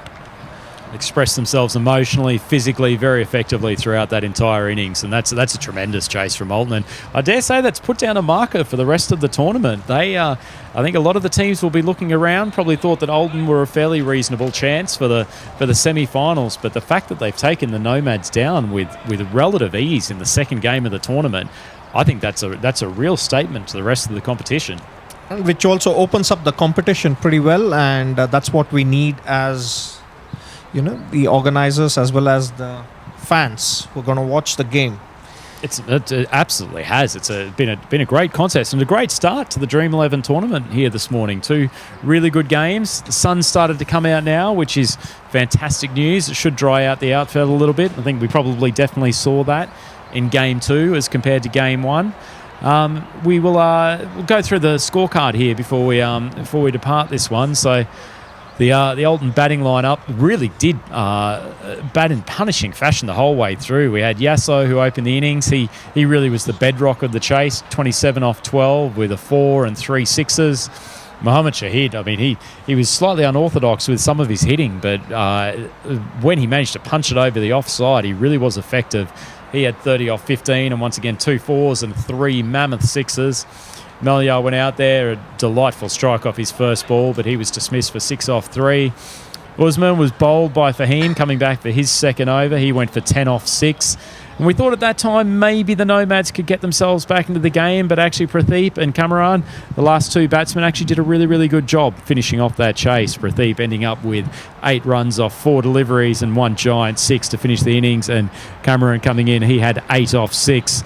And they did a good job not exposing the lower order to the back end of that chase. Regarding the bowling, no bowler looked comfortable at that except for Shafqat in his first over. He looked really threatening, and then Alton batsmen took care of him as well. Fahim finished with the figures of 1 wicket, conceding 23 runs. Farid, I expected a lot out of Farid, and I think that was a crucial point for Nomads, where I think his performance, they backed on his experience and performance. I think today was one such match where it didn't come. I think Farid and injuries, the 2 guys, they expect to turn the screws a little bit, just not giving the batsmen too much pace to work with, but they actually went for a combined 28 off their 2 overs. So, which brings us... Tough call, Rajan, for man of the match. I don't know if we've had an official word come through, but I'd certainly I don't think there was necessarily one single standout from the bowling group, but I'd say the 2 openers for Alton, really the one thing that they needed to do was get them off to a fast start. And I believe actually Mohammad Shahid, the wicketkeeper who came out, filleted the ball to all parts of the offside, has actually been named man of the match. And frankly, I think that's a fantastic decision from the organising committee. That's really the innings that I think defined that batting chase for me. I think, I mean, when we talked about batsmen complementing the bowlers, I think the batsmen just went about their business and did pretty well. And I think for those of you who had Mohammad Shahid in your dream team, you earned yourself some extra goodies. Absolutely, and if you didn't have him in your Dream 11 team for this game, then I think Alton's got another match coming up later in the day, and he could be a definite inclusion. Certainly as a wicketkeeper, a man who's going to bat at the top of the order, he seems like a man that you should be wanting to have in your squad, and probably one of the first ones picked. So get on Mohammad Shahid in the Dream 11 fantasy competition for the Alton Cricket Club. And the next up is the home team, St. Gallen Cricket Club versus Alton. And until then, from me, Rajan and Andrew. It's been a pleasure to join you for this game, Rajan. I'll be back, I think, for the fourth game this afternoon, which will feature Zurich Crickets up against St. Gallen. So keep a close eye on the St. Gallen team here. They're in resplendent green outfits, which certainly get them close to being the best dressed team award for this tournament, but they're also a fairly good quality collection of cricketers, and playing in front of their home crowd here, I'm sure they'll be looking to put on an excellent show. Wonderful then.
And after a long period of playing cricket, the best place to come in Europe is the great Rhine Falls.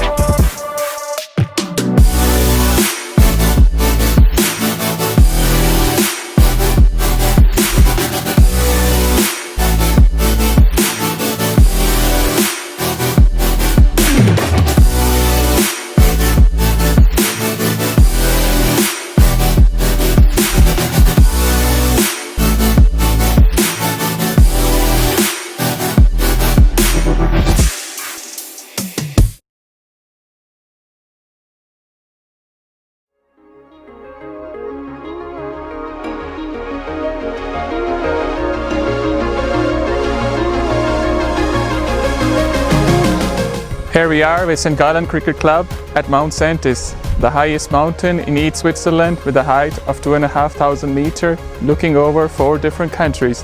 What an unusual place to play cricket.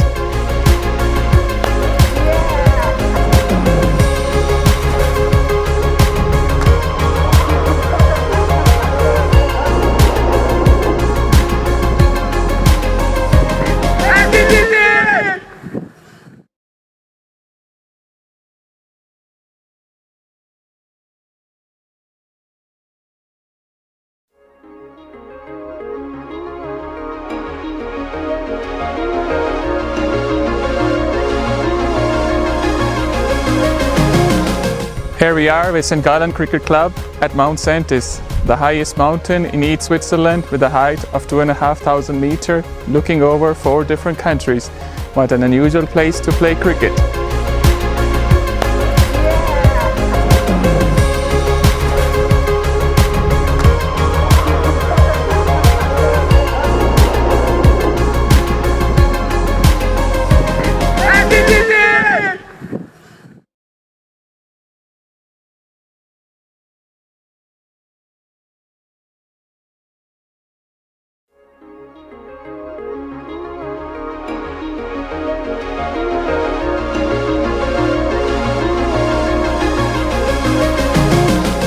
Here we are with St. Gallen Cricket Club at Mount Saintis, the highest mountain in East Switzerland with a height of 2,500 meters, looking over 4 different countries. What an unusual place to play cricket.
And after a long period of playing cricket, the best place to come in Europe is the great Rhine Falls.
And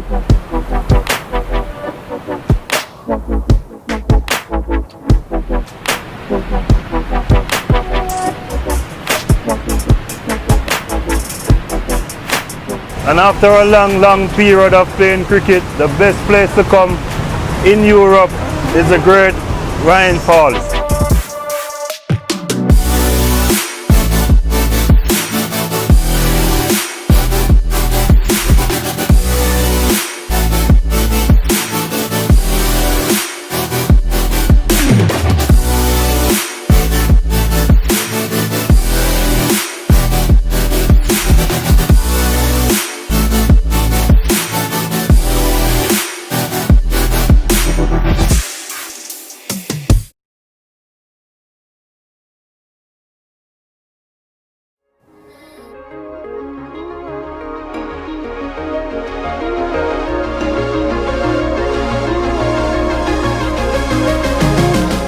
Here we are with St. Gallen Cricket Club at Mount Saintis, the highest mountain in East Switzerland with a height of 2,500 meters, looking over 4 different countries. What an unusual place to play cricket.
And after a long period of playing cricket, the best place to come in Europe is the great Rhine Falls.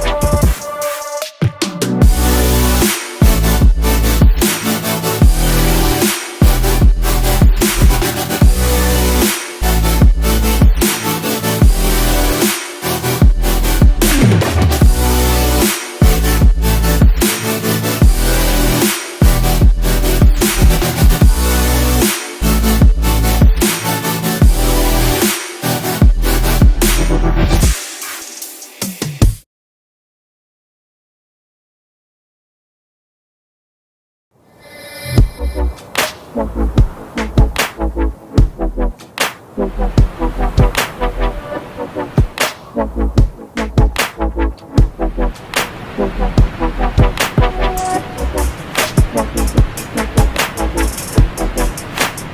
after a long period of playing cricket, the best place to come in Europe is the great Rhine Falls.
And after a long period of playing cricket, the best place to come in Europe is the great Rhine Falls.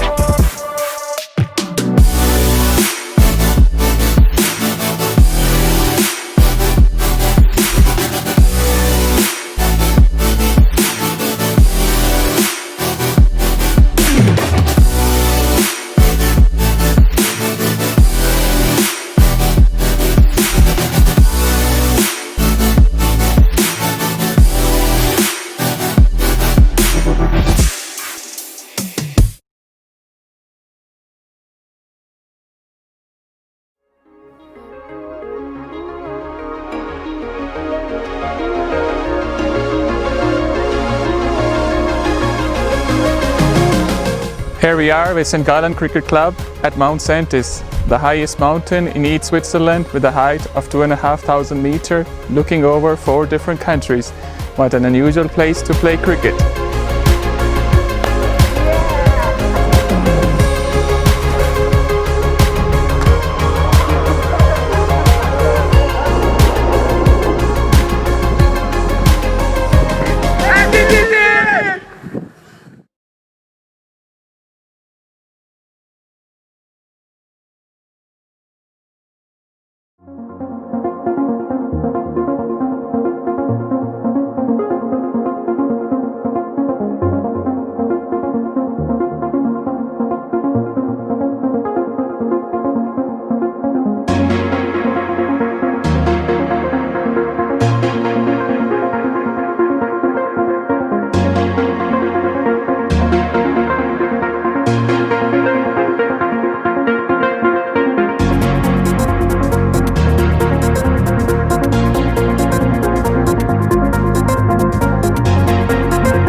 And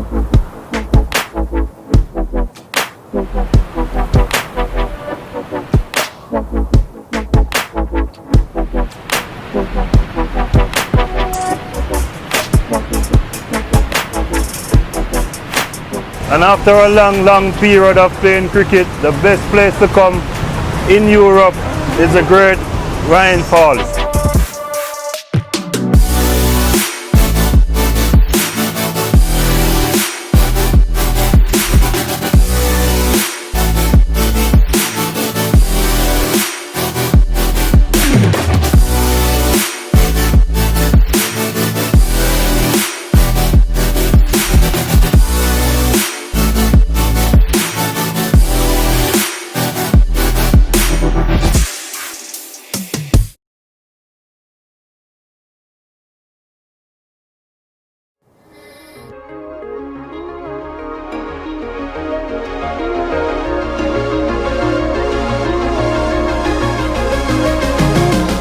Here we are with St. Gallen Cricket Club at Mount Saintis, the highest mountain in East Switzerland with a height of 2,500 meters, looking over 4 different countries.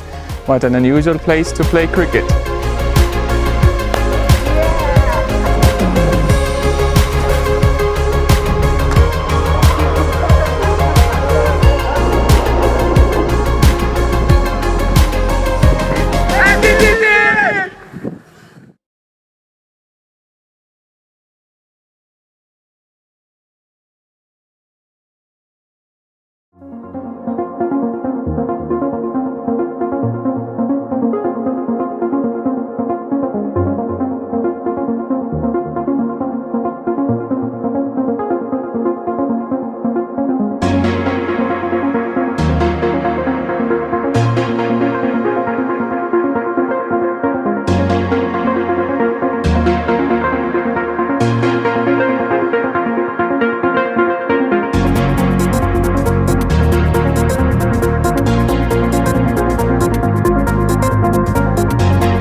I need somebody to be like நல்லவனா போறான் கொப்பிக்காரன்.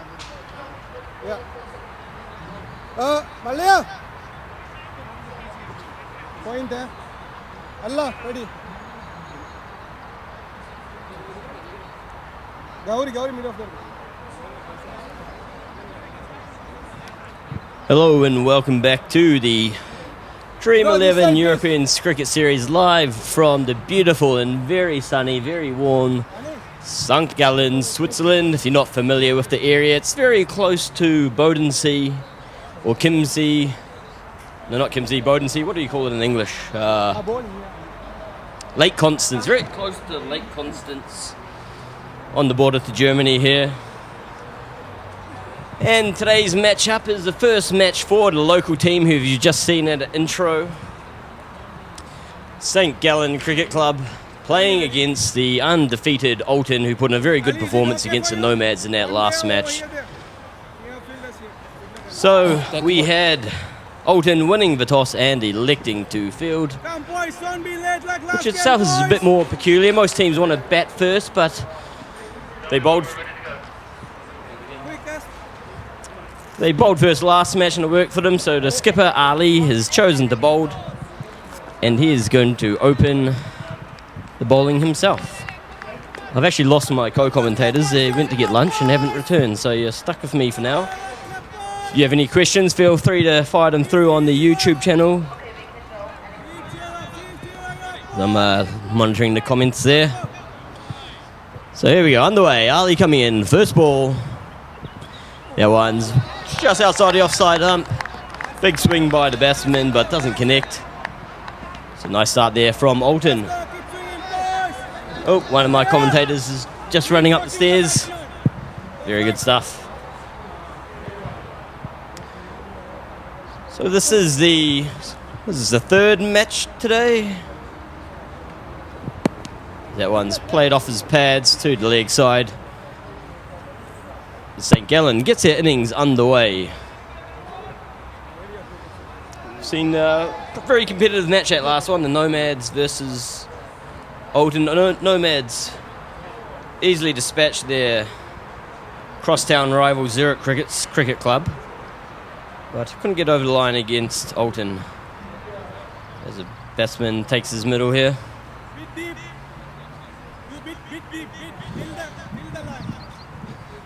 So welcome back. How was your lunch?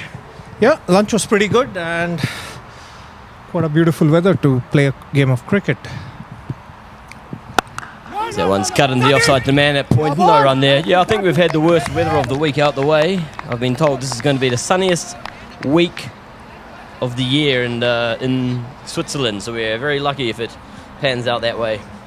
It's also a week where the days are going to be longer, and with beautiful weather, so it's a...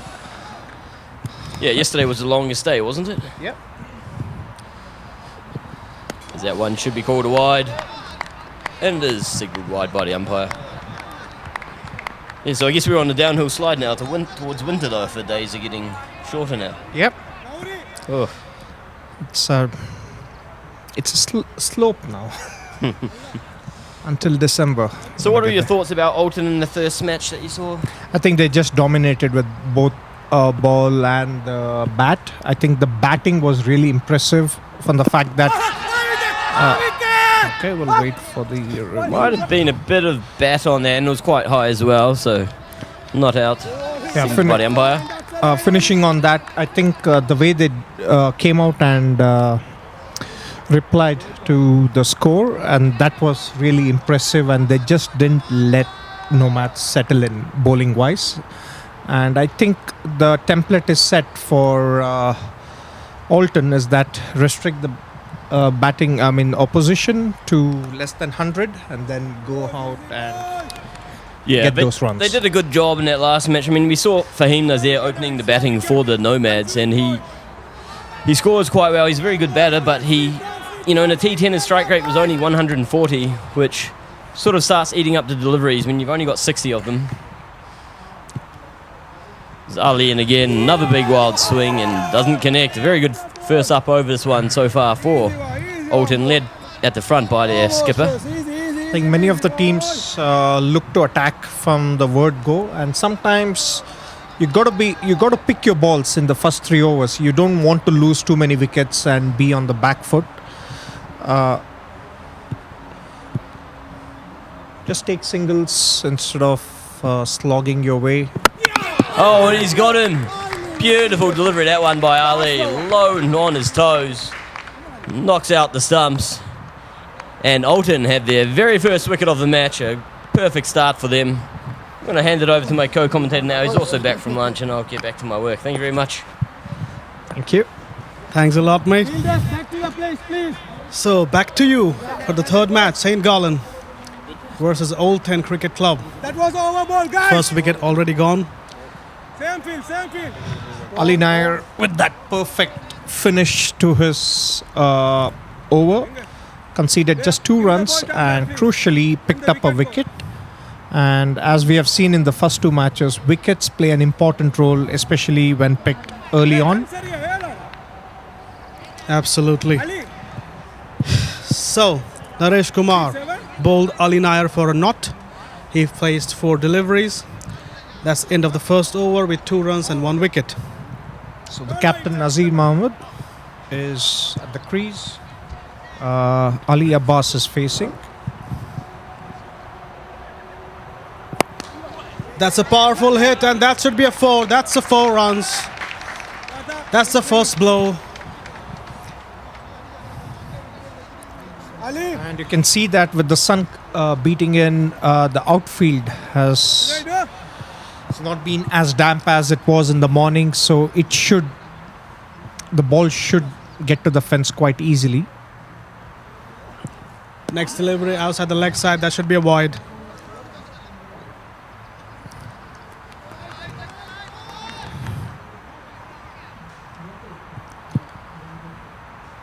So the sun is shining quite bright. The outfield is had dried up compared to first two games, and I hope the ball will travel faster on the ground. That's again a nice hit over the fielder for 4 runs. 2 boundaries in this over. I think Ali Usman is erring in length.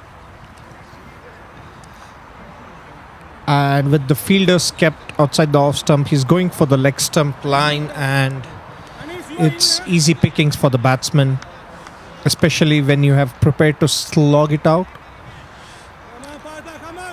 I think a lot of their shots are very cross-batted. It seems they have a plan in their mind that now that was on the off stump outside. It was very close to being a wide, but it's a legal delivery.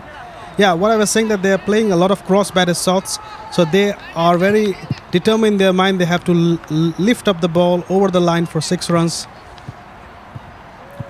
Here comes the next delivery. In the block hole. In the block hole. It should be run out now. Just miss. It was a chance to effect a run out, which Ali Usman missed. And it's also important for Gallen to continue hitting the boundaries and not get bogged down with the loss of the wicket. They need to put up a score in excess of 100 in order to have a good chance at it. As we have seen, 90 was not good enough in the previous match, and with a good batting lineup that Alton possesses, you need to put up a good score. But at the same time, you got to make sure you pick the deliveries to hit it out, to hit the boundaries. Absolutely. They have already seen that what is the firepower of Alton Cricket Club is. In the last match, they comfortably chased those runs made by Zurich Nomads. That's a short ball. It's going to be an out. That's an easy catch. That's a dolly. He has taken it quite easily. He said 2 wickets are gone of St. Gallen for the loss of 12 runs. And End of 2 overs. Ali Usman makes a great comeback, and he pitched it in short, but then there was no room to make an effective pull shot, and all he did was to pull straight to the fielder, and 2 wickets in 2 overs. It is a 10-over match. Wickets in the end will matter if you'll have overs left and you could not score enough runs. So in one way, wicket gives you pressure, but if you keep hitting the boundaries and the sixes and your scoreboard is ticking, then it will do it. So far, Alton has been ahead in the 3rd game of the Dream11 European Cricket Series. Here comes the 3rd over's first delivery. Nice delivery outside the off stump. Oh, that's a wide. Thin line between wide and a legal delivery. And that is been given wide by the umpire. The new batsman is Harun Khan. He's also the wicket keeper.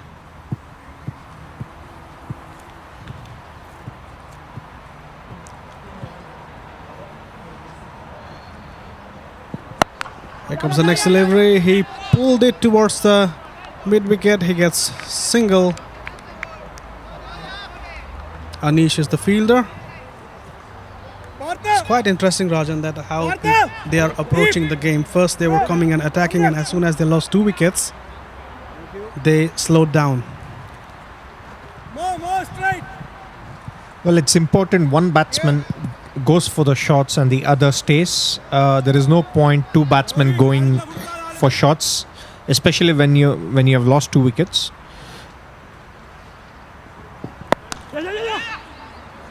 Playing quite sensibly now, taking singles, trying to save their wickets. Even if it's a 10-over match, it's important you build an innings. You take it out, the power play, 3 overs, try to maximize the scoring with fielders being inside the circle, and then let one batsman take control, and then if there is a loose delivery, of course, go for it. And that was outside the leg stump. That's again a wide. The more extra you bowl, the more energy you have to put behind an over. Don't have to forget that. But you can say it's a 10-over match. So he'll not mind bowling 2 or 3 extra deliveries, but still an extra.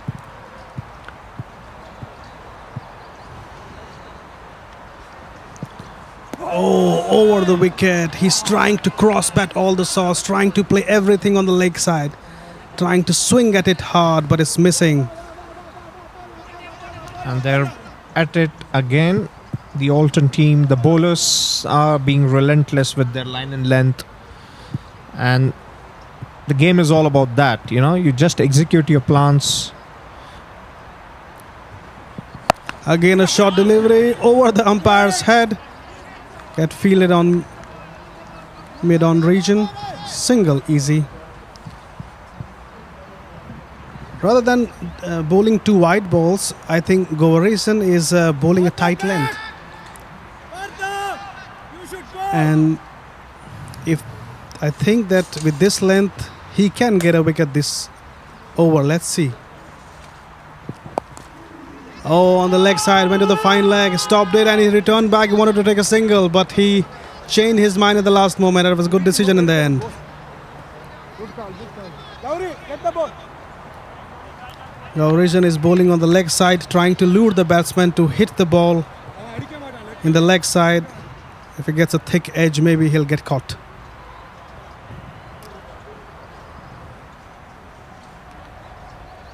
Here comes the next delivery. In the block hole, good ball, good pace. But if you keep on hitting cross-batted every ball, you will go on to miss more and more.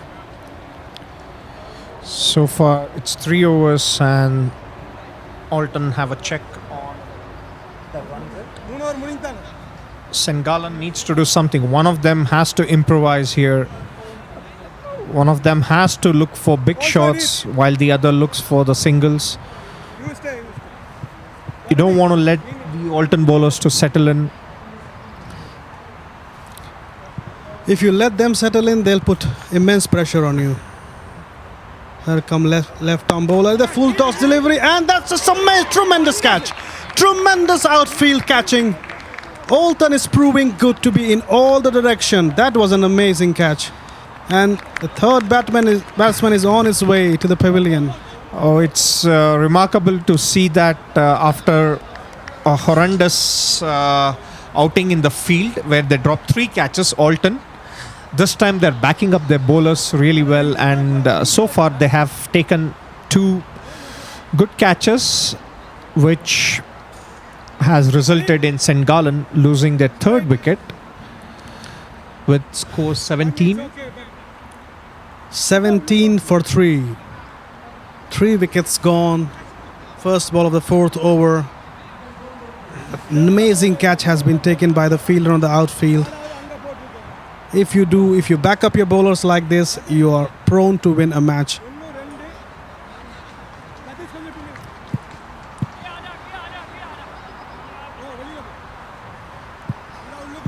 So Ali Usman with the second ball. Oh, that was a good line. That was good length also.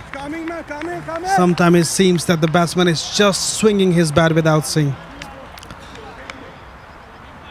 Ali Usman is continuing where he left off in the previous match. These Alton bowlers are relentless with their line and length. So in the block hole, he got a thick edge, but the fielder, and it can be a close, but he did not hit it. That was the moment it counted the most. He missed it. If you don't cash on opportunities like this, you will be facing the music in the match. What do you think, Rajan? The outfield, the catches they made, they were amazing, but I think they should be also spot on wicket to hit on the wickets. And that was a short ball again, but the pace is good. Pace is immense. Suddenly it feels like with the sun coming in, the pitch has quickened a bit. Though it is an artificial pitch, it feels that it's livened a bit. Ali Usman.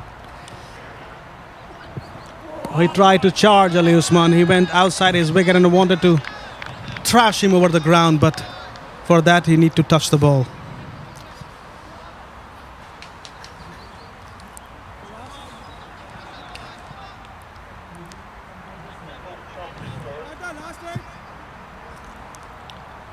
So the last ball of Ali Usman's amazing spell. Let's see if he has something. What he can do. Short ball. Oh, fielded very nicely. He saved a single for sure. Amazing smell by Ali Usman. For 2 overs, he just gave 11 runs and 2 wickets. So far, the bowling has been the talking of this match. Third match of the Dream11 European Cricket Series. Gallen needs a plan. Or if plan A has failed, I think their plan B. Someone has to step up here and break this stranglehold that Alton has on them. Absolutely, absolutely. I feel like for 4 overs, 18 runs for 3 wickets. This is, you have seen how Alton bats. You know how Alton can finish up the innings. So for that, you have to put enough runs on the board to give this match a good competition. Here comes the first ball in the block hole. Play on the leg side. He take 1 run. He wanted to take. Never thought of taking a second one. There was no fielder there, but the grounds are small. Fielder can run to the ball very fast. And also what it is doing with the Alton Gallen not scoring boundaries, it's making Alton finish their overs quickly, and it's not a good side to check the scores and see that overs are getting by quickly. Oh, straight hit to the wicket.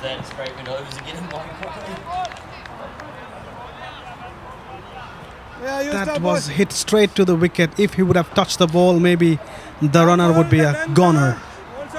But with this pace, you need to be really very good athlete to touch the ball.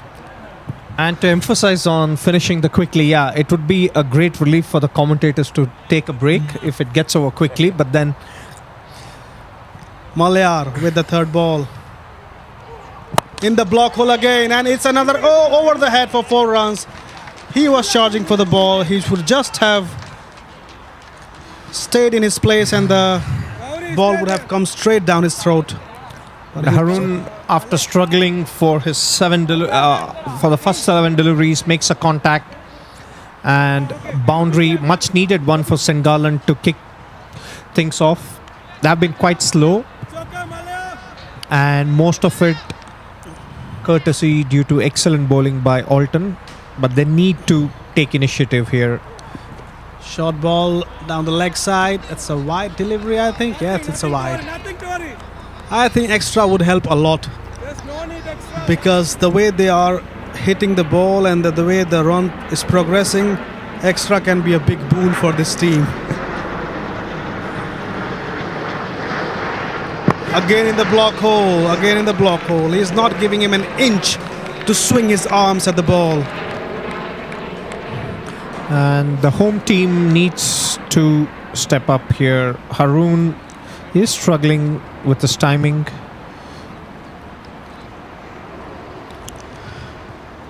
Actually, the bowling of Malyar is also amazing.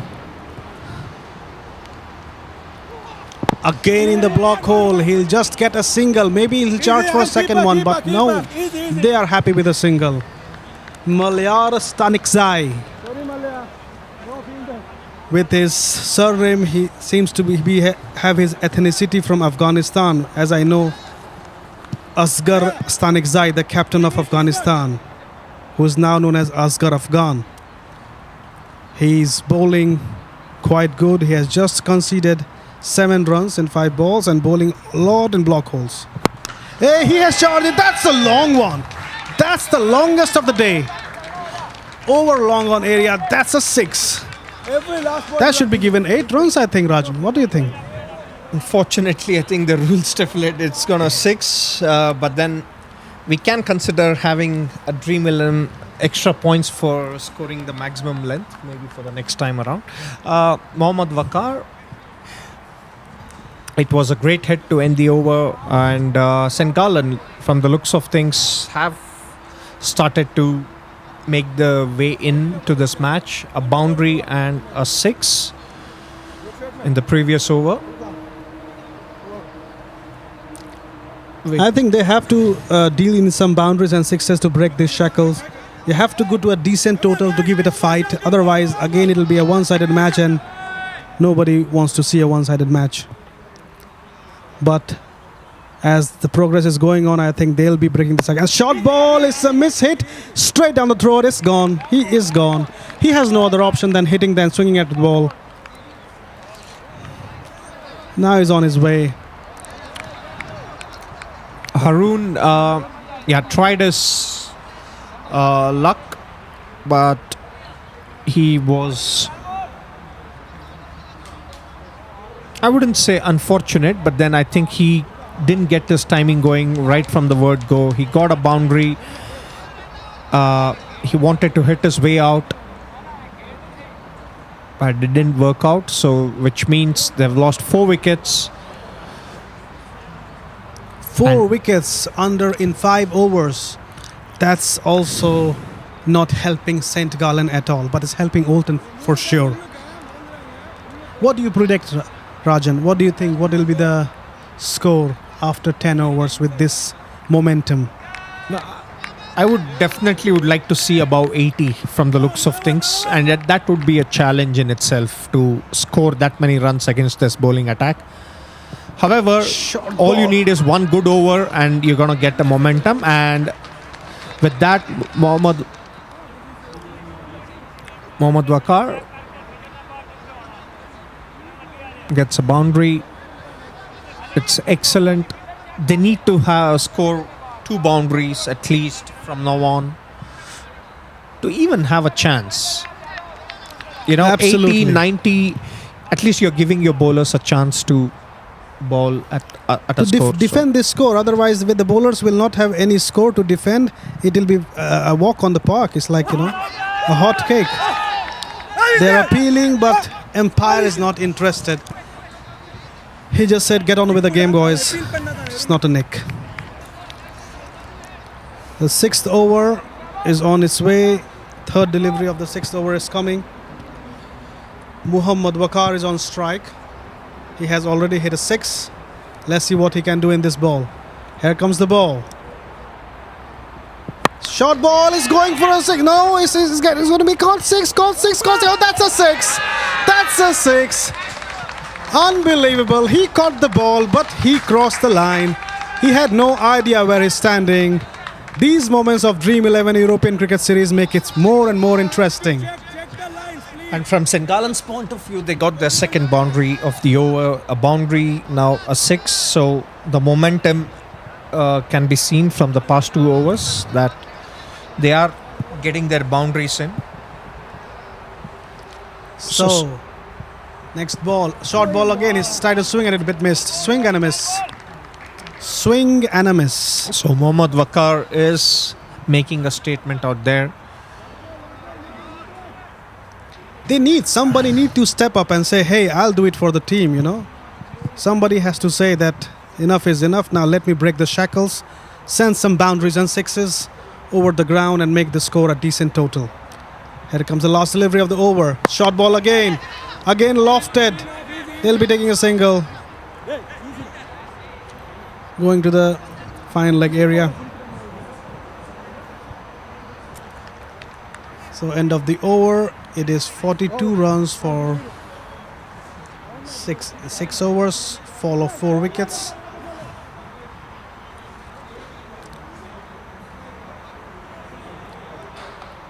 I think for the next 4 overs, they need to, as you said, make at least 40 runs more. Make a decent total around 80.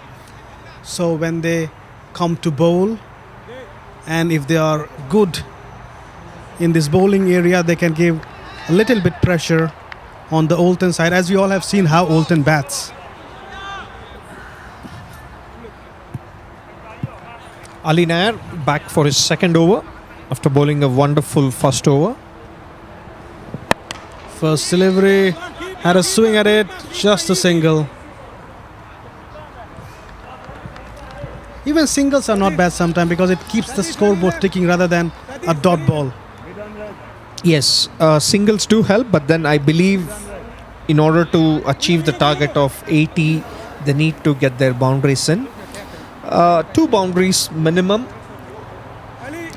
At this stage, I think more than 2 boundaries would also help easily, because 2 minimum it should be there for sure.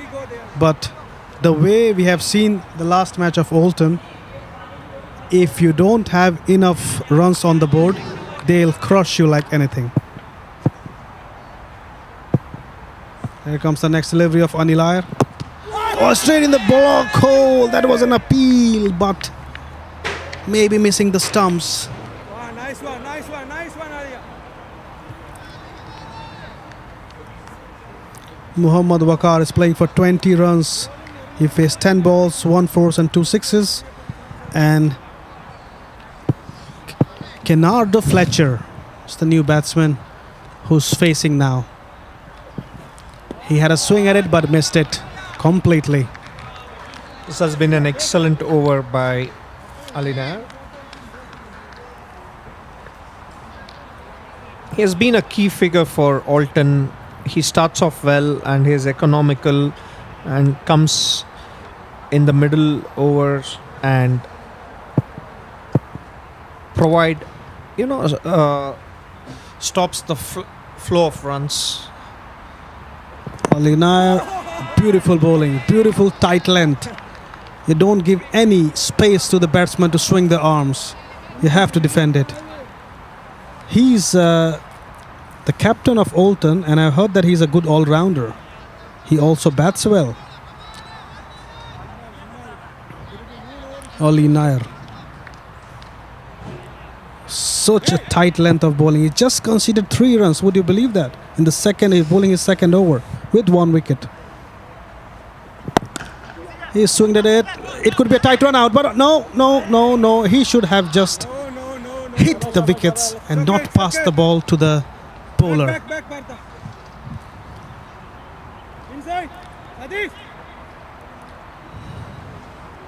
Can he finish off well? That would be a bowling performance to remember by Ali Nair Undoubtedly. in this third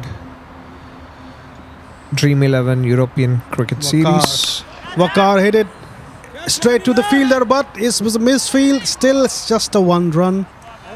But it was an amazing spell by Ali Nair. He just conceded 5 runs with 1 wicket, 2 over spell. And for those of you who are watching our live telecast and on YouTube, do pose your questions. We'll try to answer them. Cannot promise that each of the questions will be answered. However, we'll do our best.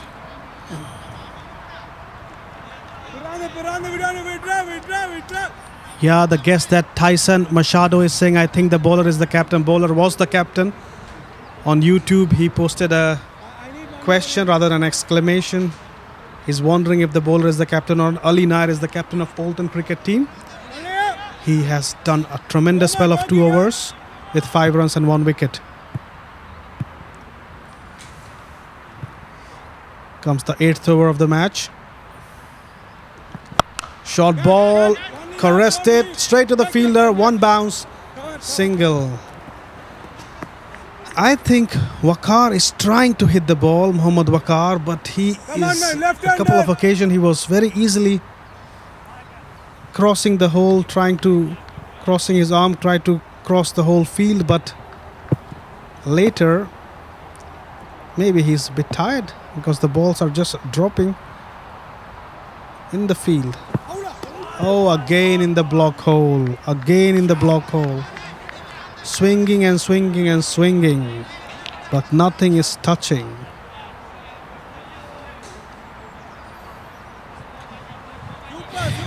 I think St. Gallen have been derailed so far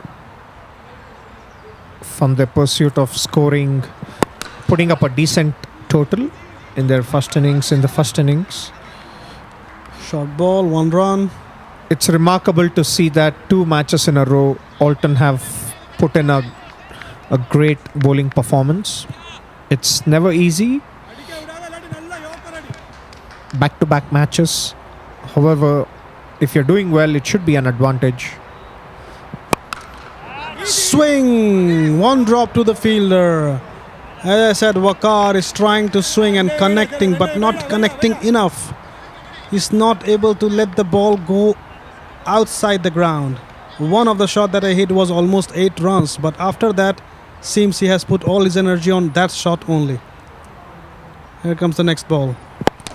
Again, one drop again to the fielder, and it can be a run up. No, it could be a direct hit and it was gone.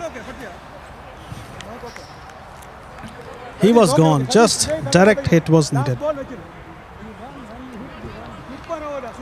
Satish is the bowler. Satish conceded only 4 runs. There's 5 balls.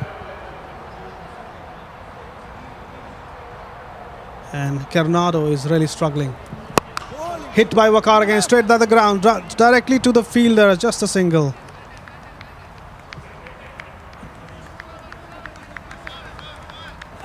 Satish, superb. Nikhil asks who is winning. The way it looks like right now, Alton has the control over the match.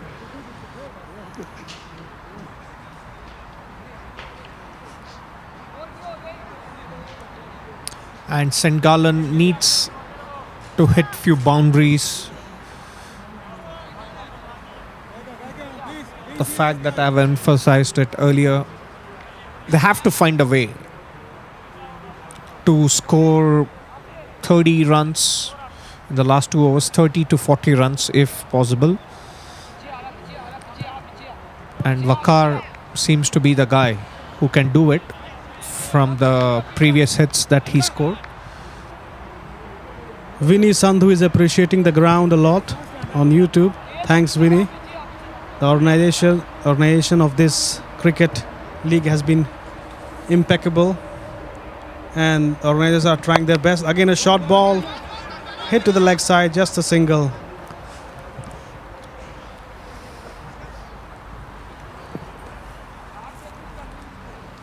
So, Rajan, you said that you're expecting 80. 2 overs are left. In fact, 11 balls are left, and the scoreboard is 51. You think they'll be crossing or making 29 runs more? It all depends on, all you need 2-3 good hits. However, the way it looks like, the batsmen are struggling. And it's quite evident that they're unable to connect and time the ball really well. And the pace of the bowlers have made it difficult for the batsmen. Whoa. Straight hit. Anish is fielding it up. He's saved a boundary, just a single. It nearly took Waqar's head along with the ball. It was powerfully hit. It's a pity that it just gave them a 1 run.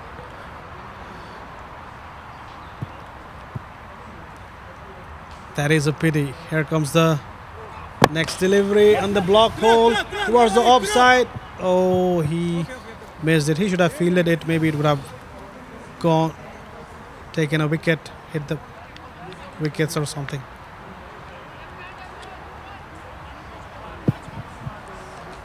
So then,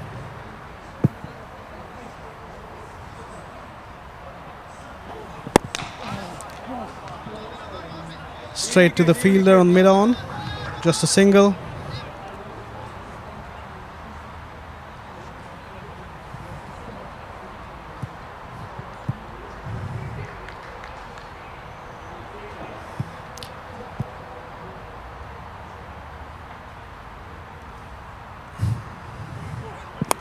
Oh, that's a thick edge over the guard. That's for 4 runs. At least something is coming. Edge hit over the line, under the line, but it's unless a 4. I guess there is nothing a bowler can do when edge goes this way. You just have to take it in your stride and go back to your lineup and bowl the next delivery. Last one. Nicely. So Stunning far side. it's been really great bowling this over. Can he finish it off well? Oh, that was a dive, but that's 4 runs. At least he is getting some runs. Waqar is trying to make his team go to a decent score. Let's see. 2 boundaries in this over. One was a thick edge and one on the cover area, in the gully.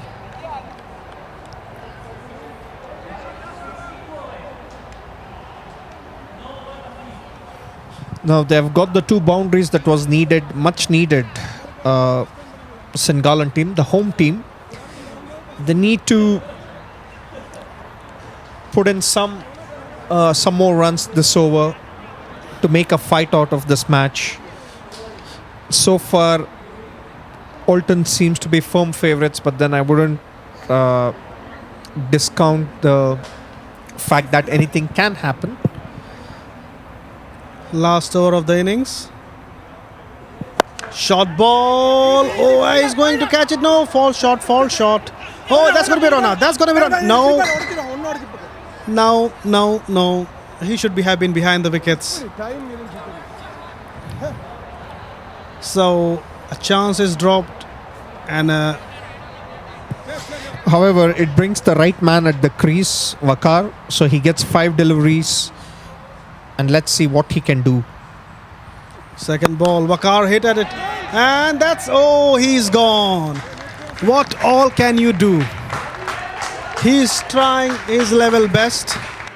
He tried and tried to make his team go to a decent score, but in the end he perishes. I must say it's been a disappointing scorecard for St. Gallen. They haven't been able to have any say for extended periods of play. They've gotten odd boundaries. There were 2 overs where the passage of play, it looked pretty promising, where they had 2 boundaries in that over, 2 consecutive overs, and after that it's been a downhill. It was Mohammad Vakar. He made 34 runs of 18 deliveries with 3 fours and 2 sixes. The only batsman who scored some decent run in this St. Gallen side. Again a hit. It could be easy. Yes, So it's out. for the second time today, another bowler is on a hat-trick.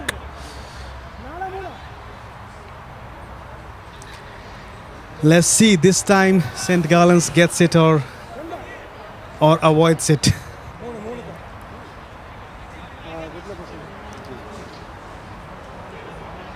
So in this way Stanik Zai have taken 2 wickets consecutive. No, that is sorry. Satish has taken 2 wickets continuously.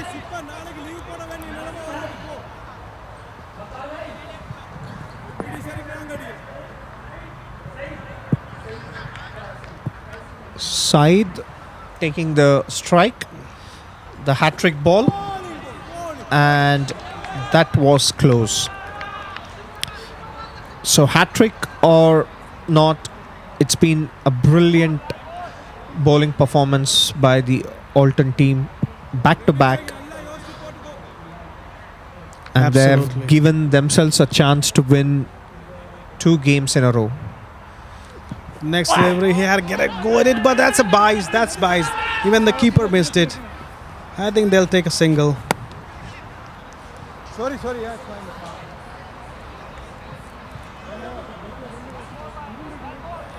So Ahmad Saeed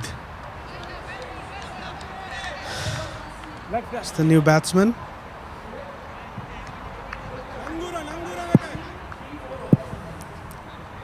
Last 2 deliveries of the match. Satish Saeed outside the off stump. He ran and it's out. He's run out. He took. Naseem is run out. He thought that he'll completely complete this run, but he was shot.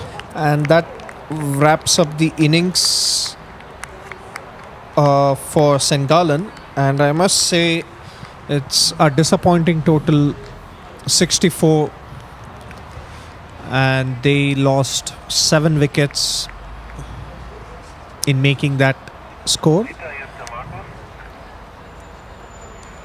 7 Another wickets. excellent performance by Alton. The bowlers, Ali Nair, he just conceded 5 runs out of his 2 overs and picked up a wicket. Ali Usman was, I thought, bowled pretty well and picked up 2 wickets, conceded 11 runs. Gaurison, 2 overs, 16 runs, and he picked up a wicket as well. Malyar had his moments but then he also conceded few boundaries, so which explains him conceding 25 runs in his 2 overs. And Satish had a chance to pick up a hat trick, and he conceded 6 runs and picked up 2 wickets. So that's an excellent bowling performance by Alton, and now all their batsmen have to do is score those runs, and it remains to be seen is how they approach this match. I mean, will they go all attack, or will they take it easy because the score is not so high? Exactly. Mohammad Waqar from St. Gallen side made 34 runs, 19 deliveries, 3 fours and 2 sixes. If you take these 34 runs away from this scoreboard, it will be only 30 runs in 10 overs. But he tried to show some mettle and made 34 of 19 deliveries. Ali Abbas 12 runs for 10 balls. And then not by Naresh Kumar. Nasir Muhammad also not. Harun Khan 6 runs. Ken Rado Fletcher 6 runs of 11 deliveries. Muhammad Naseem 0 and Ahmed Saeed out also on 0. So here we are, the end of the first innings. St. Gallen has scored 64 runs and Alton Cricket Club has to score 65 out of 10 overs. The way they batted last match, it seems to be walk in the park, but you never know. We don't know how is the bowling power of St. Gallen. Maybe they have some gems hidden there, and maybe there is a twist in the tail. So we're just waiting for the second innings to start, and we'll catch you back soon.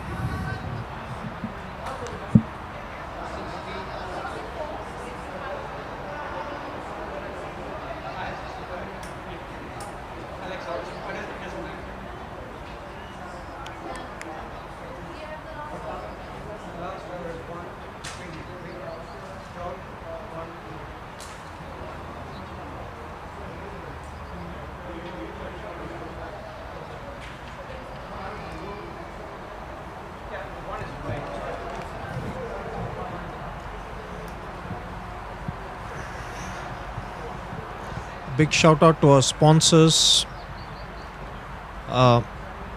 St. Gallen Tourism, who supports us greatly in this endeavor. And if you haven't been to this part of Switzerland, you must consider a trip here.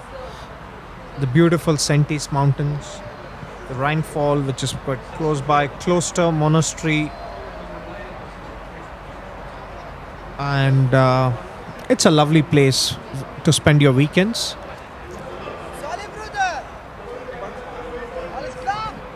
And this event by Sportsy Vision, they have done a remarkable job in making this venue look really good to play a tournament worthy of Dream11 European Cricket Series stature. Other partners, Kookaburra, they provide the cricket balls, and Bizaway and Local Lifestyle, the trophy makers.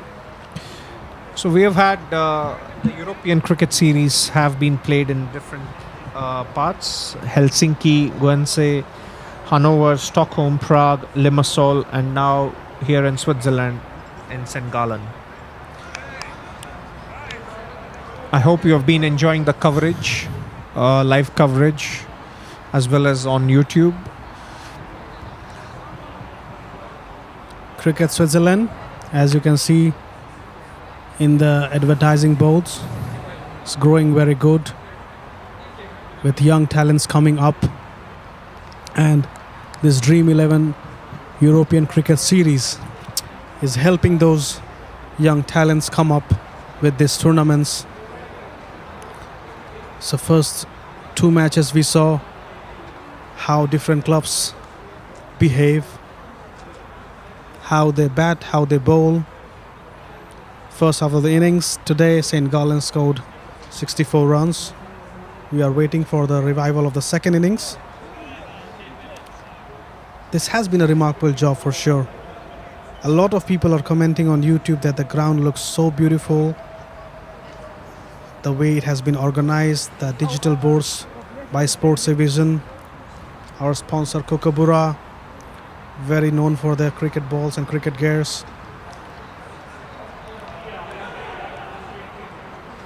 So the bowlers of St. Gallen are warming up. Let's see what they have in store.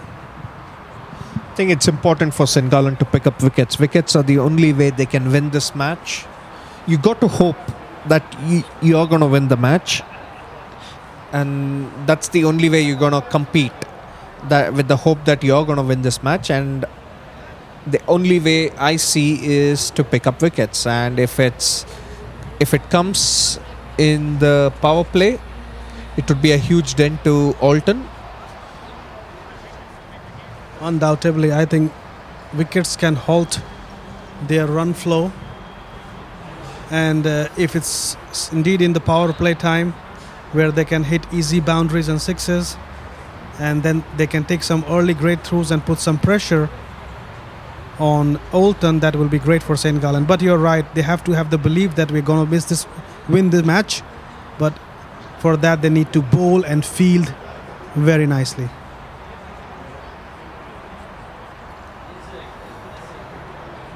We have to see. Sometime when we predict something and something else happens, that's also cricket.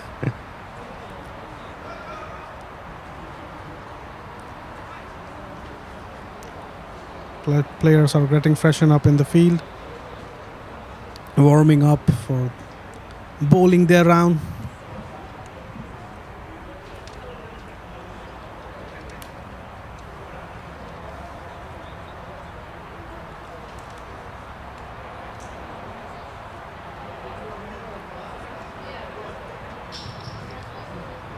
All the viewers in Asian parts, when you'll be traveling soon, when the travel restrictions will be over after this coronavirus pandemic, do visit to this beautiful part of Switzerland, St. Gallen.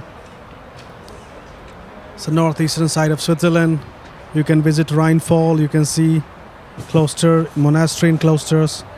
Of course, you should come and try chocolates and buy Swiss watches and Swiss cowbells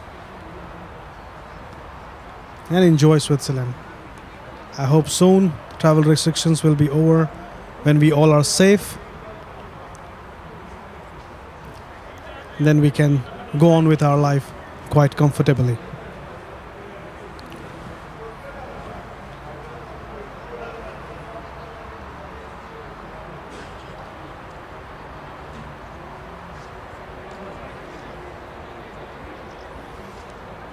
Dream11 European Cricket Series.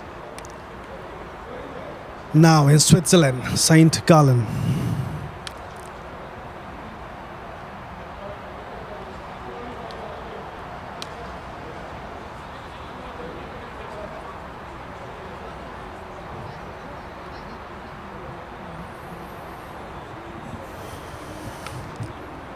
These advertising boards, the digital advertising boards that you're seeing around the ground, is being arranged by Sports eLab. The same boards are used for UEFA Champions League finals matches. You can always advertise here. Keeps on changing and it's digital. It's quite attractive. The ground is prepared very nicely by Cricket Switzerland organization. We've been playing on matte wicket, and as the temperature rises and the ground gets dried up, it becomes much easier for the batsman to hit down the ground.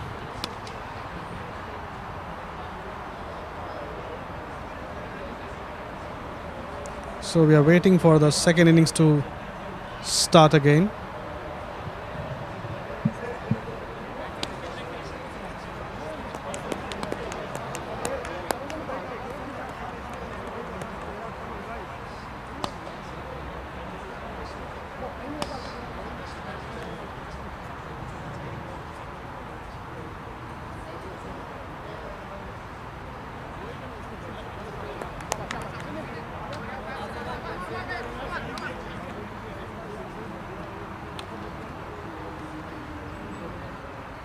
Hey guys, come on, yaar. कितना बारी miss करा Come on guys, come on, man.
Who's the bottom little?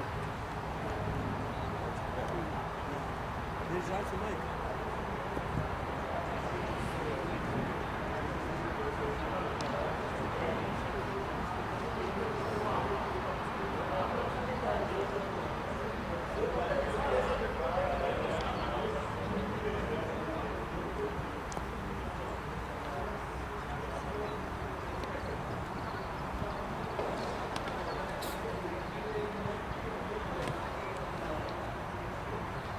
Alex?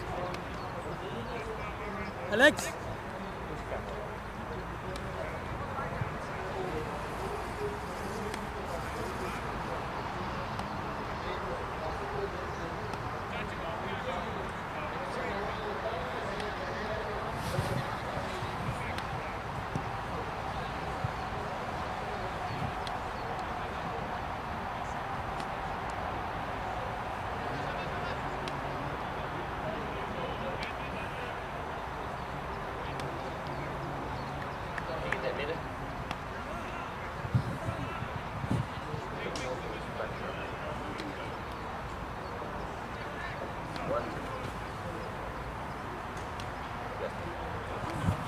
Okay, so welcome back for the response by Alton. Let's see how they approach this game. Seems to be interesting that I wish they take the attack approach. It was good to watch from here, the batsmen going for the shots, and from what it seemed like a relatively dull first innings, the Alton batsmen could spice things up. On the other hand, if St. Gallen were to pick up wickets, that would spice up the match as well. So from Alton's side, Pratiparaj and Yasotharan opening the innings. and if Alton also, it gives a chance to experiment in their batting order, considering it's not a big score.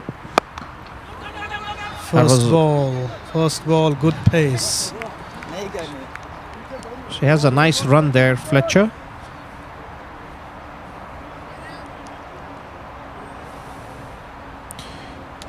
For a moment, it reminded me of West Indies fast bowler Pedro Collins, the way he ran in. Absolutely. He has some similarities.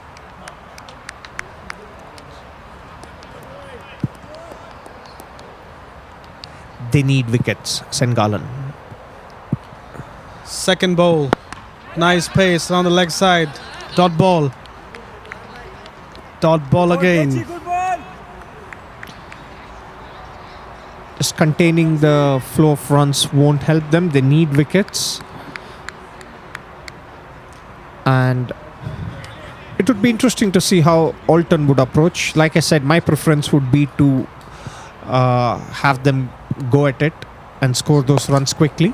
Nice and fine leg side. That's the 4 runs. Nice hit. He was too much on the leg side. The line was not so good. He yorked it, but it was too much on the leg side. Fine glance towards the leg side. That's 4 runs. So Fletcher, after bowling 2 beautiful deliveries, a hint of an error, and that's 4 runs. And the bowlers must be careful about their pace along with line and length. Anything stray, the outfield is really quick now. It's going to result in a boundary. Good pace, straight down the ground on the mid-off area. It's a single.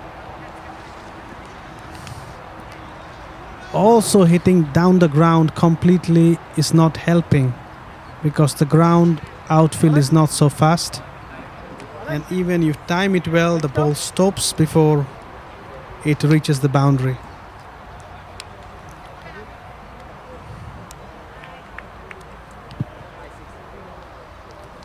Here comes the 4 delivery of Fletcher.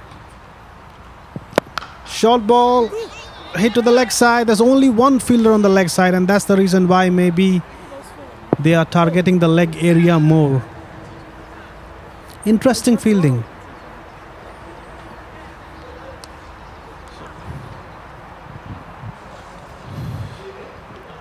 Alton can take this game easily and secure a victory, a much needed victory that's going to put them in a good spot for the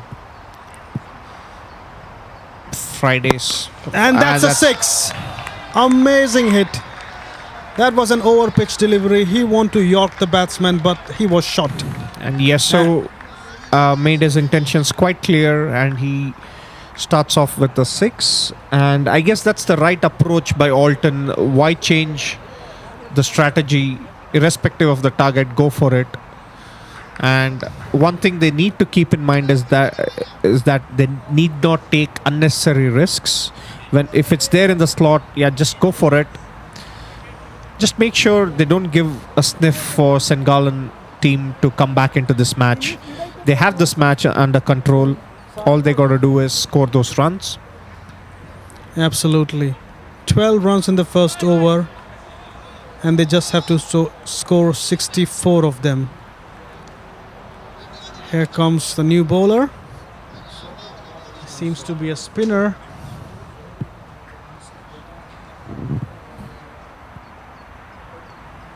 No, he's a medium pace bowler. Down long on side, the single. His run-up seems to be like a spinner, but he can generate decent pace.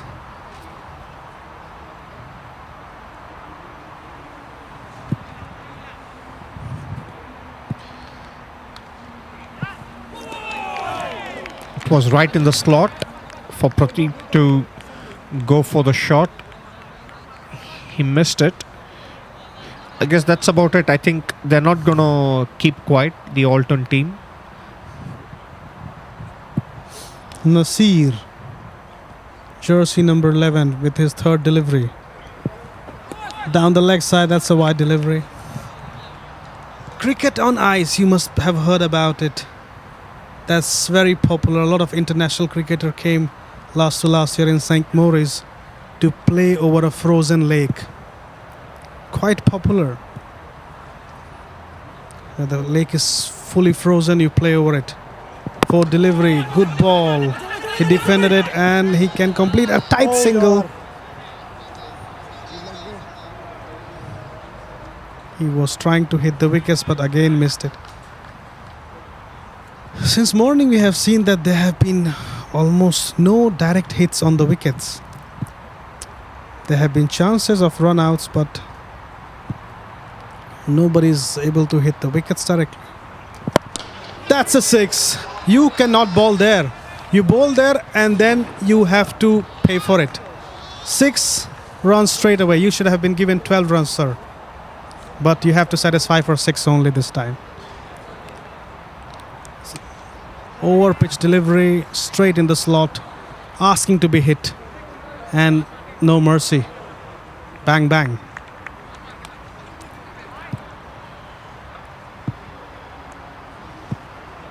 Nasir again, short ball.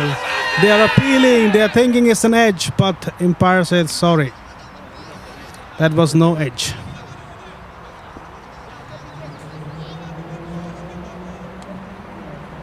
Nasir Mahmood.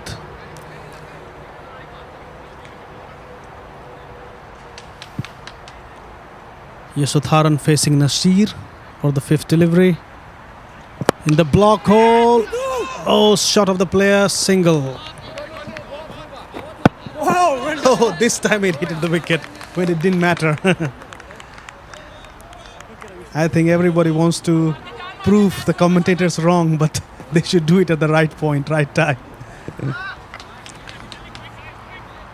And the run rate of 11 runs per over. So Alton are well on track to secure their second consecutive victory.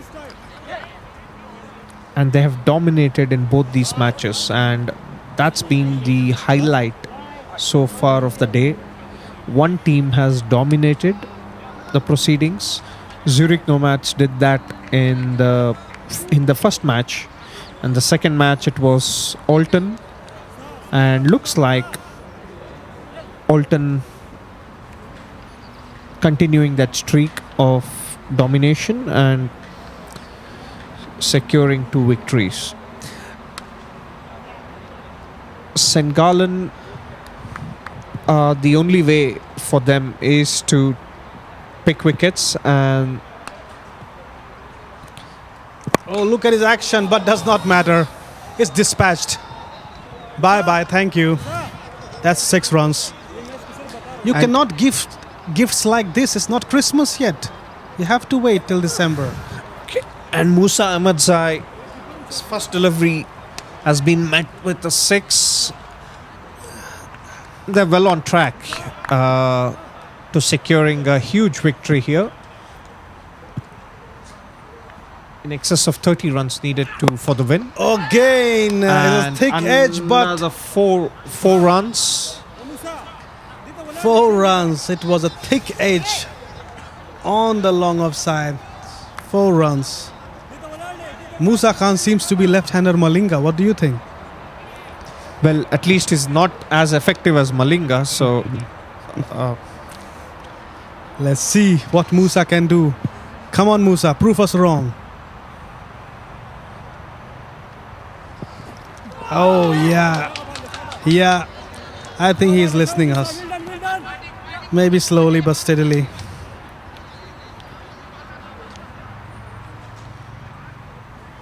Three balls bowled by Musa. He has conceded 10 runs already.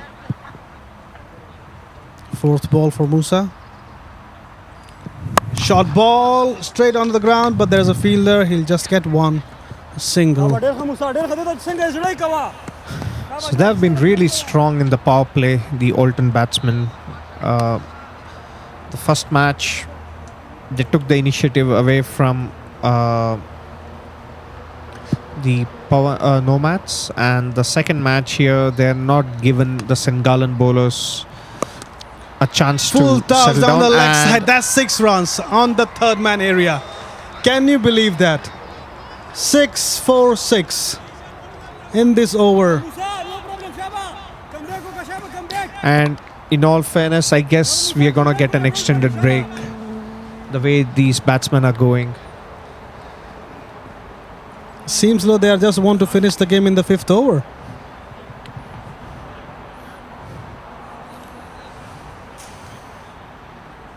Both of them have scored 2 sixes and 1 boundary. Both the batsmen. No loss. Last ball of the over. Again down the leg side. That's a wide. That's a wide. And someone asking thoughts on man of the match for this. I think this game I would give it to the bowlers. I think if not for one individual, I would give it to the entire bowling team. It's okay, you can award them. I think the bowling really made the difference here. Again a 6. Again a 6. So 3 sixes and a 4 in this over. I think we should pack our bags and go home. The game is over. It's 46 for no loss at the end of 3 overs.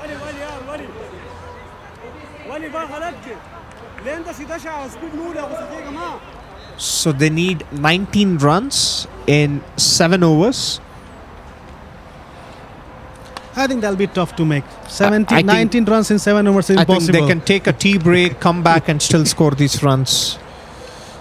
Even with Gallen team bowling to each other. It's been a remarkable performance. Unbelievable. Unbelievable. And they've dominated 2 matches in a row consistently. You know, there have been no chance for the opposition to come back into the match. And Nomads were shocked in the first match, the way Alton batted. And this seems to be the template they have set themselves. You know, restrict and then just go ahead and score those runs. I think maybe St. Gallen want to be a good host and not to be too cruel to the other side. They're just letting them, okay, no problem. We have not scored enough, so come, hit, win, and go. Come on, guys, give them a competition. Take some quick wickets. Bring some twist in the tail. Here comes the next level. Fletcher just lofted it off. 6 runs. This is carnage. This is carnage. This is 53 runs have been already scored. No wickets have been lost. I was wondering it'll get finished in the 5th over, but I'm thinking now 4th over is also too much.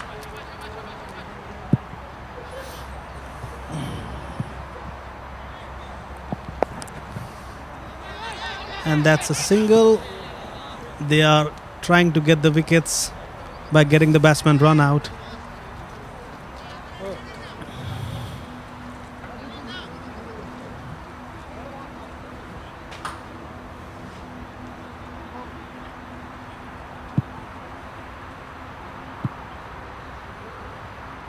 Here comes the next delivery from Fletcher. He's charged it but missed it.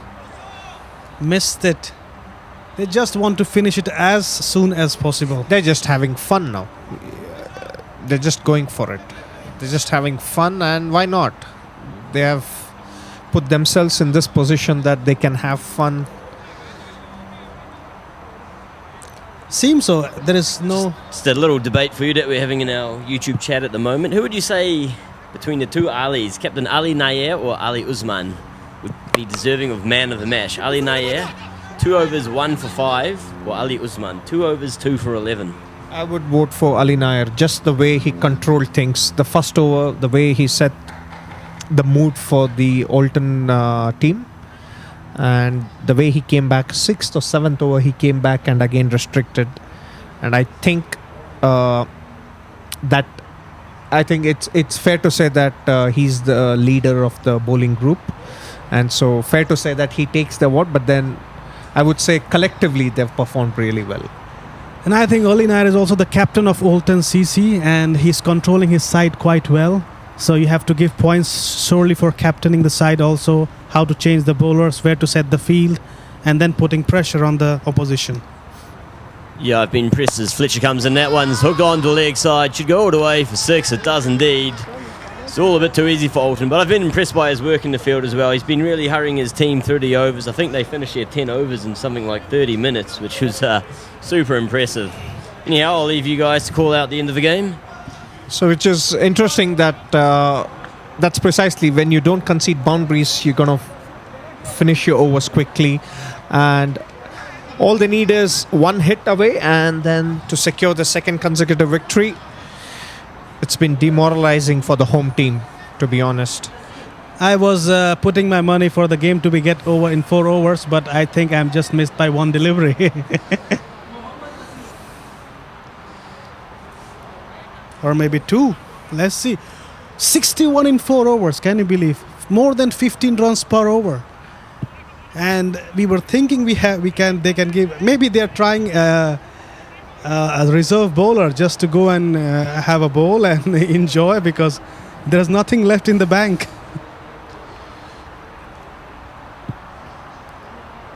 It's been disappointing performance from the home team. Oh, And a long one. What a way to clear A long it off. one is going high and handsome. That's 6 runs.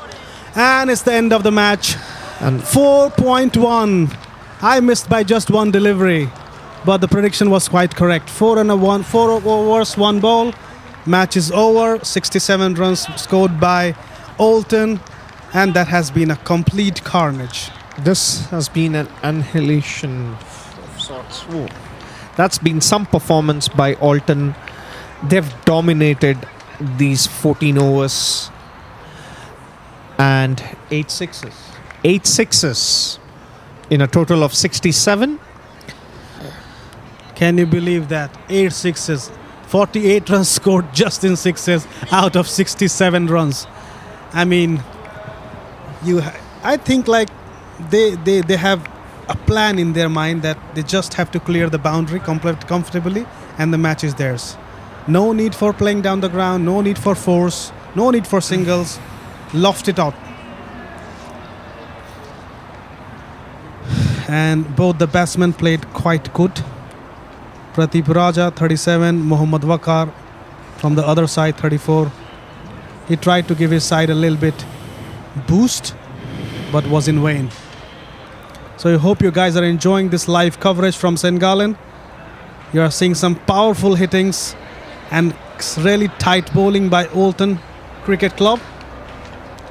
They have shown both Zurich Nomads and St. Gallen that you have to prepare much better next time and come and face them.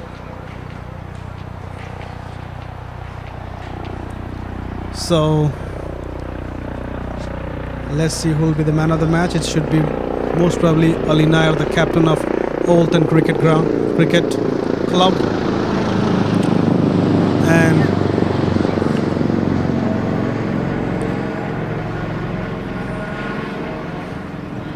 as we go further, there will be next match coming, and the next match will be between 2 teams. I think now the third one cannot play here. That is Zurich Cricket Club and St. Gallen. So it remains to be seen. Both of those teams got a hammering in their first matches. So who is the better of them? Yeah. So it promises to be an exciting contest from that from a cricket point of view. Exactly. I mean, you can say that these two are the underdogs, and when the underdogs fight, it can be also an amazing competition. And in front of Oulton Cricket Club, they seems to be an underdog for sure, but they don't know. You do never know when they fight with each other. Maybe they'll give also a fierce competition.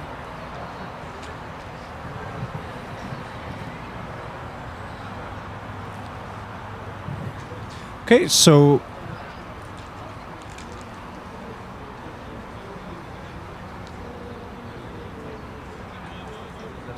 and we'll be back again in 45 minutes time to catch the live action between St. Gallen Cricket Club and Zurich Cricket. Until then, make yourself a cup of tea and keep yourself refreshed, and join us live in 45 minutes. Or see at the screen some nice beautiful views of this lovely cricket ground. Or search a little bit about St. Gallen. So where you want to visit next time. Maybe you visit when the Premier League is going again. So, see you soon. Bye-bye.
And after a long period of playing cricket, the best place to come in Europe is the great Rhine Falls.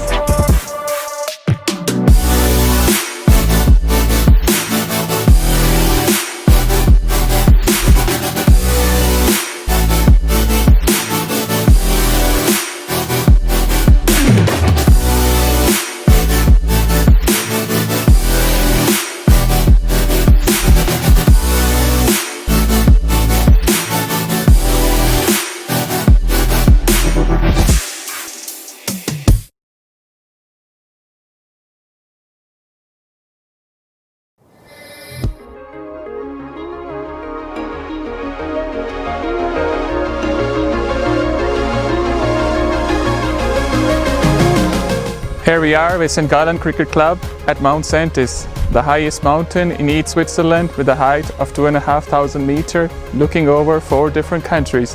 What an unusual place to play cricket.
And after a long period of playing cricket, the best place to come in Europe is the great Rhine Falls.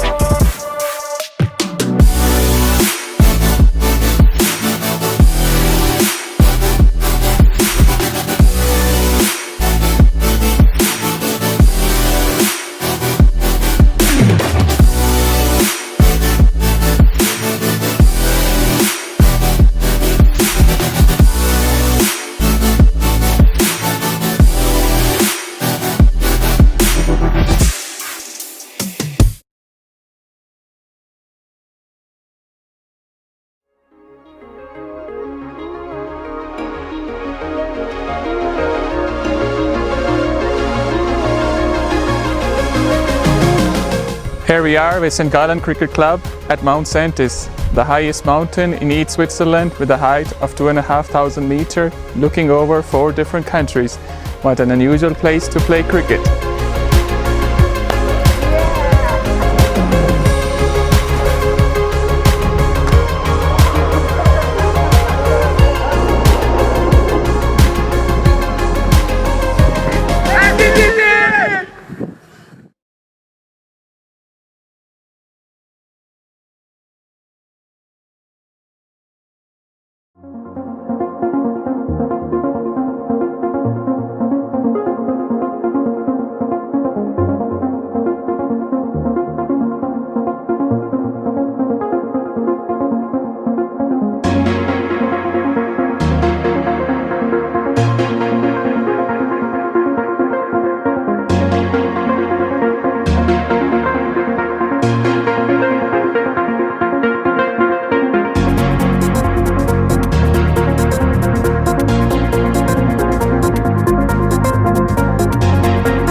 And after a long period of playing cricket, the best place to come in Europe is the great Rhine Falls.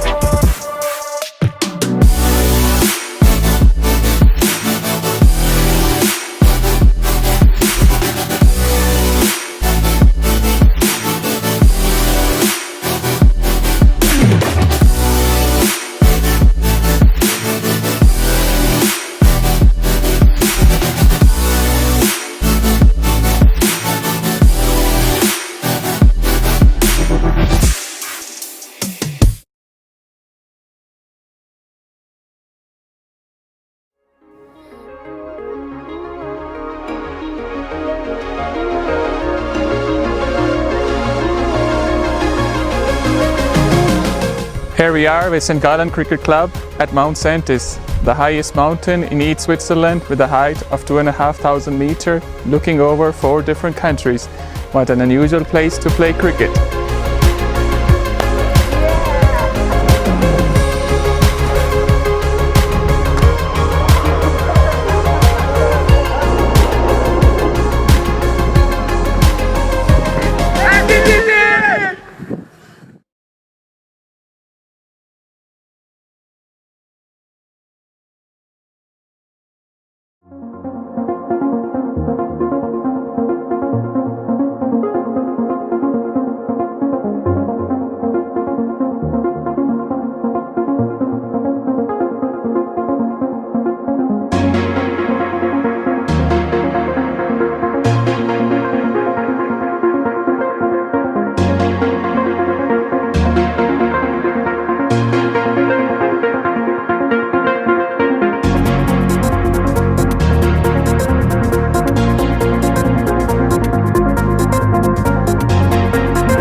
And after a long period of playing cricket, the best place to come in Europe is the great Rhine Falls.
And after a long period of playing cricket, the best place to come in Europe is the great Rhine Falls.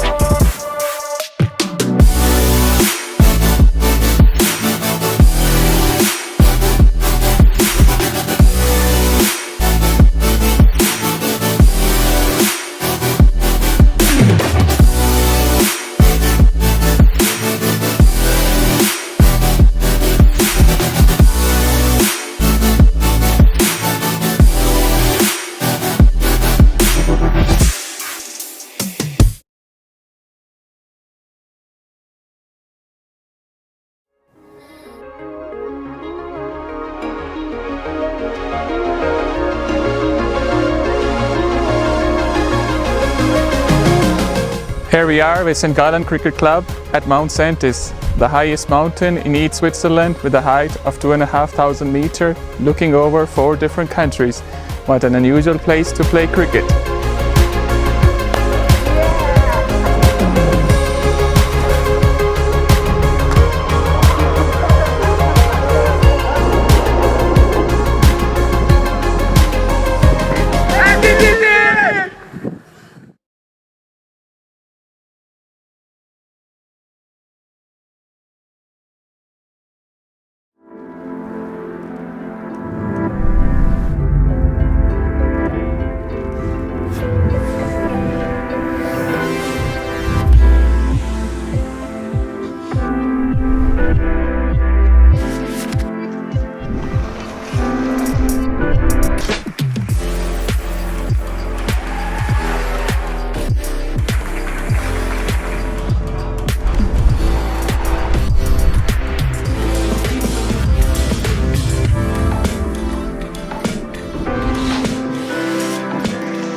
And after a long period of playing cricket, the best place to come in Europe is the great Rhine Falls.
And after a long period of playing cricket, the best place to come in Europe is the great Rhine Falls.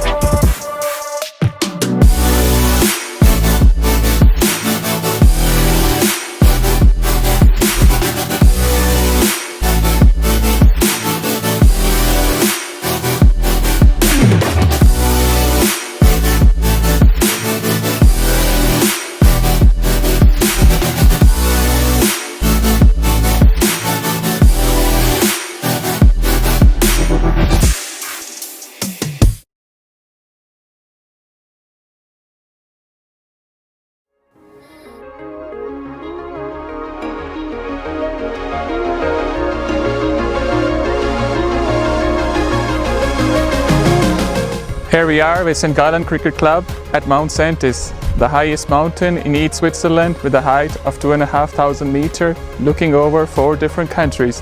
What an unusual place to play cricket.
And after a long period of playing cricket, the best place to come in Europe is the great Rhine Falls.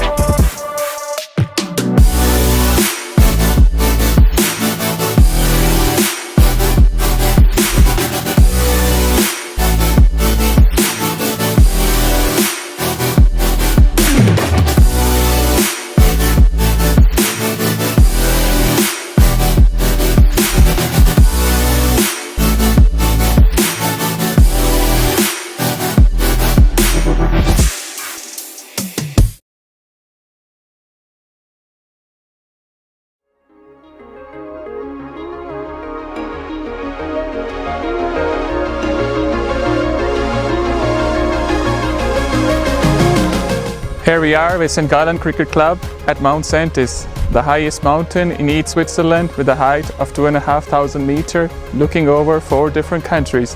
What an unusual place to play cricket.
Here we are with St. Gallen Cricket Club at Mount Saintis, the highest mountain in East Switzerland with a height of 2,500 meters, looking over 4 different countries.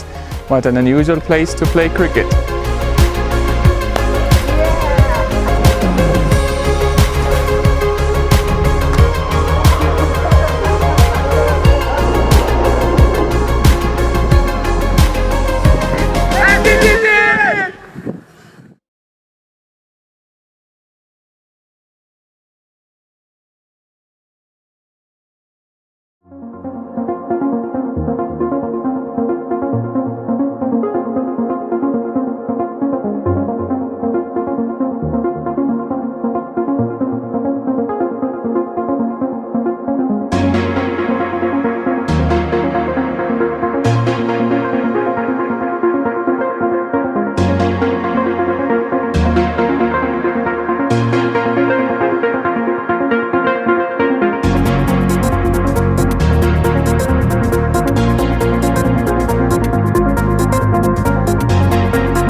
And after a long period of playing cricket, the best place to come in Europe is the great Rhine Falls.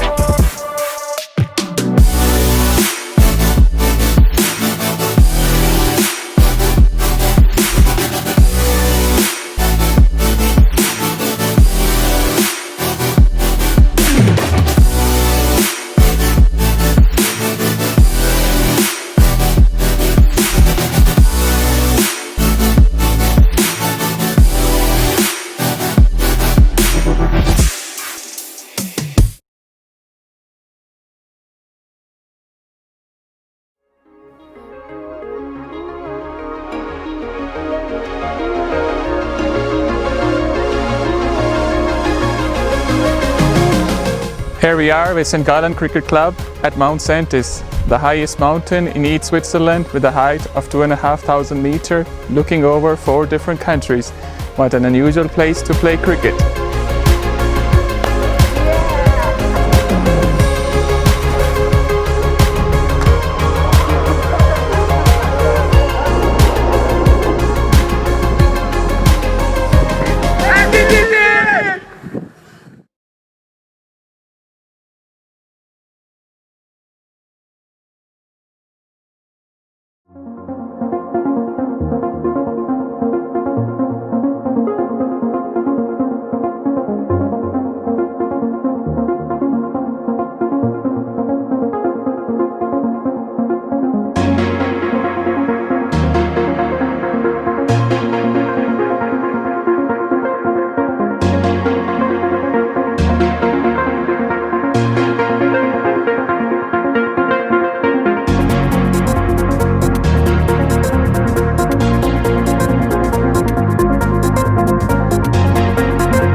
Here we are with St. Gallen Cricket Club at Mount Saintis, the highest mountain in East Switzerland with a height of 2,500 meters, looking over 4 different countries. What an unusual place to play cricket.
And after a long period of playing cricket, the best place to come in Europe is the great Rhine Falls.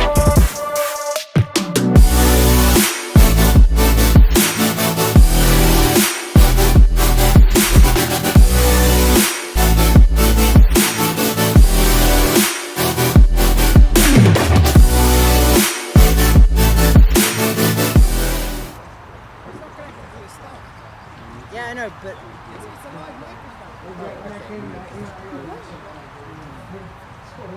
they're not covering yet, so I can't say whatever I want to say.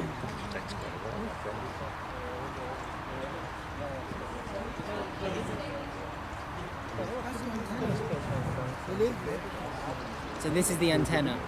Oh, so it's just like a lump microphone. They dug a hole in the bottom, and there's the rest of it. There's a thing below. Okay. Champion. Right, welcome back. ECS Game 4 today. Andrew Ryan back with Rajan in the commentary box. And I'll tell you what, Rajan, after that vision of St. Gallen, I'm not sure there's a place you'd much rather be at this time of the year, is there? Yeah, absolutely. Agree with you. And having mentioned St. Gallen, and we have a match where St. Gallen is taking part against Zurich Crickets. And both these teams suffered humiliating losses, if I might be honest. It's a charming choice of words, but fairly accurate. I wouldn't put it in the category of do or die for St Gallen or their opponents today, Zurich Crickets, in this game 4, but certainly battling uphill for either of these two if they go to 0-2 for the tournament. So big clash, plenty of pressure on both of them. We've got the team lineups now. Nicholas Henderson captaining the Zurich Cricket side. Their key batsman, Bellet Singh, he's got a first ball duck in the first game and their batting really struggled thereafter. But Ahmadi comes in after him and he's going to be a real crucial cog in that lineup. Nasir Mahmood captaining for St Gallen. Ali Abbas, he's another key contributor with the bat. Kanado Fletcher, he's also going to be an important one with the ball for them, the big left armour opening the bowling, and he'll presumably present a few problems for the Cricket's squad here today. It's going to be an interesting matchup between two, you can say, relatively underdogs, the way they performed today. And one team is going to win, and Zurich Crickets have one more match tonight. So physically taxing day, but they're a young squad, probably better prepared than others to be able to deal with the rigours of 3 T10 matches in the one day. Crowd just with a sense of anticipation as we get ready for the first ball.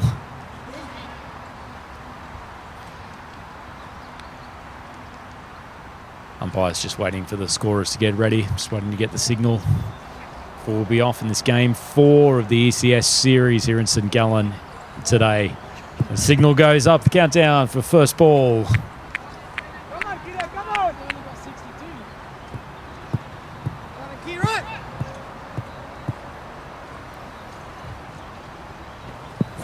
Ooh, good start. Finding that short of a length region that's been a happy hunting ground for a lot of bowlers today.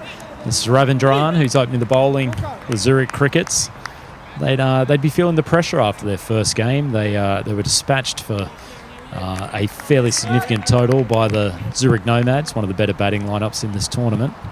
They'll be looking to get off a better start for this first 3 overs in the power play. that's a great start for Ali Abbas and St Gallen off the mark, where in the previous they struggled to score a boundary, and here it is in the second delivery they got a boundary, and I hope they cash in on this. And be interesting to see how they approach this, Rajan. They certainly went ultra aggressive in the last match and it didn't pay off for them. Suspect they might try to build towards a more solid total and think that their bowling lineup can hold the Crickets in check. Second short ball, that's popped up straight to mid-wicket. And just as we thought they might try to bat in a slightly more conservative fashion, they have a first wicket down on the third ball of the game, and they are 1 wicket down for 4 runs. And it's a repeat of the previous match wherein lost a wicket in the first over. And I think somewhere they need to find a midway between being aggressive and being too defensive. Just get 6 runs an over, 2 overs, build the momentum, and then start hitting boundaries. Well, he's a key guy, Ali Abbas. He's not the sort of man you can afford to lose on third ball, and you can see as he's walking off the field, he's very disappointed with himself. His partner Haroon still yet to face a ball. And the captain, Nasir Mahmood, has entered the arena. Big pressure on his shoulders. They'll be needing him to really be the anchor in this 10 over period.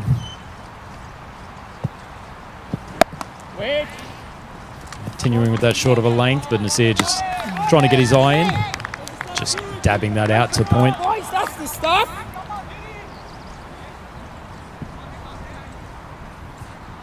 Both these teams probably a little bit nervous. Hard to come into this tournament format after you receive a relatively hefty loss first on. Crickets are a good team in the field, certainly a younger brigade than some of the squads that are here for the T10 tournament. That's a good ball, but he's drifted down the leg side, and Nasir has gotten inside of it and popped it just inside the boundary. 4 of 4, and that gets him rolling in this innings. So irrespective of, in spite of losing the first wicket, St Gallen have scored 8 runs in this over, 2 boundaries, and they just need to pick the right ball initially and then start slogging at the later stage. You're going to get loose deliveries. Full length ball that's driven down the ground. Man comes around from mid-on, saves it with some theatrical diving. And that's the end of a fairly successful over for the Crickets. They've gotten Ali Abbas out, one of the key batsmen, and St Gallen are 9 for 1 after that first over.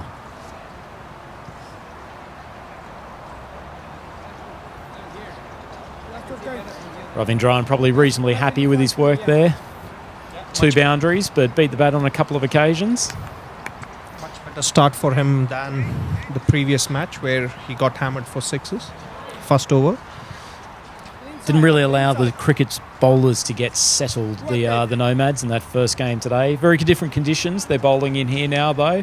Certainly the cloud cover has lifted significantly from what it was this morning. The sun not completely out, but certainly a much less dense atmosphere, and the moisture being removed from the top of the surface. And that ball's been popped up. The man at mid-on, backpedaling. He's got this under control. No, it's over his head, and it's gone for 4. Looks like he might have done himself some damage when he fell backwards attempting that catch, but that's one you probably would have expected to be taken. I guess he went in too early and then backpedaling. I think he didn't pace his run back quite well. Good thing is the injury isn't so serious, or he didn't get hurt so seriously, so that's about it. But the captain has made his intentions clear from St Gallen. He's not holding back, and he's doing it against probably the best bowler from the Cricket's lineup. It's Norkan Admadi. Took 27 wickets at 20 apiece in the last Cricket Switzerland season for 2019, and he's a man who's really been the go-to bowler over the last year or so for them. Goes full, almost a return catch. Comes back with a bit too much velocity, and that's a tremendously athletic dive from the non-striker. No risk of getting out, but he certainly drew the attention of the crowd. So Zurich cricketers would have had a chance to regroup. They would have had time to regroup and assess what would be their strategy when it comes to bowling, and so far it's been good. At least it's been consistent in the way they're bowling at it. Amadi looking like he's trying to keep a much fuller length than his opening bowling partner, giving the ball a chance to swing in these early overs. Doesn't pay off from there, and it's a lovely shot. Between mid-wicket and long on. Nasir looking like he's in pretty good touch so far this morning. When they've drifted onto his pads, he's duly dispatched them to the boundary get his target rolling. I guess he has made his intentions quite clear. Whenever he gets the ball in his slot, he's going for it. Mehdi goes full again. That ball just lands short, mid-off, coming in, tempted to run out. No great danger at the non-striker's end. Brave bowling though, he's keeping it pitched up, challenging the batsman to hit him over the top. Always good to see a young, fiery fast bowler wearing a headband for accentuated effect. Reminds you of Dennis Lilly. That ball probably was less of a reminder of the great DK Lilly, because that one's been clattered over the square leg boundary for another 4. And Nasir is really starting to get on top of this bowling attack. Probably the key man for St Gallen, I think, from now on. He can anchor this innings for the next 4 or 5 overs. He has gotten, and he's scoring well and is timing the ball well. So that's important. I think that's what they struggled in their previous match. They weren't able to get out and make those scoring shots. And now it seems like, I don't know, it's just back-to-back match, and the second match, and the back with a fresh mindset, and that's what you need to do as well in such matches where you need to forget the previous result and go ahead with a fresh approach. Easy to get stage fright. It's a big event here. Many of the players here playing in front of television cameras for the first time. Obviously some stars in the commentary box just adding to the pressure. It's a different experience for them. Not to forget, it's their home ground as well for St Gallen. Bit of pressure in front of family and friends. the pitch. That's been called a no ball by the umpire. Inside, inside. Like that. One managed to hit the edge of the turf and has just skidded straight through Nick Henderson, the wicket-keeper's gloves. Kushallavan. That's a good Yorker. Lovely action, actually. It's almost a bit reminiscent of a shorter Javagal Srinath, I'd say. The arms flailing all over the place, the hair blowing in the wind. So it's a fearsome sight for the batsman. He's come up with a cracking Yorker there after a disappointing first delivery.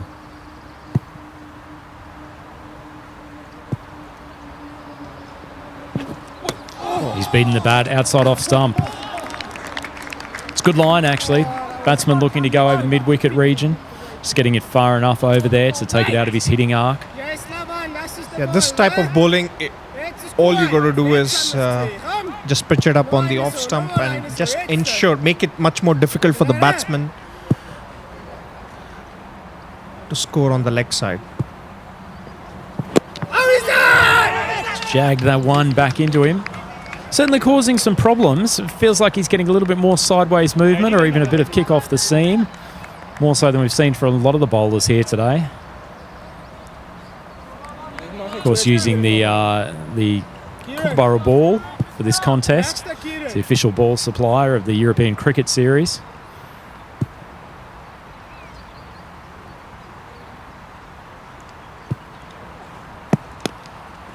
Unfortunately, he's lost control of that one down the leg side, just probably pressing for a little bit too much swing. I think sometimes when things are going well for you, you just need to continue doing that. You don't have to try that extra, and many bowlers miss their length by just trying to get that extra pace.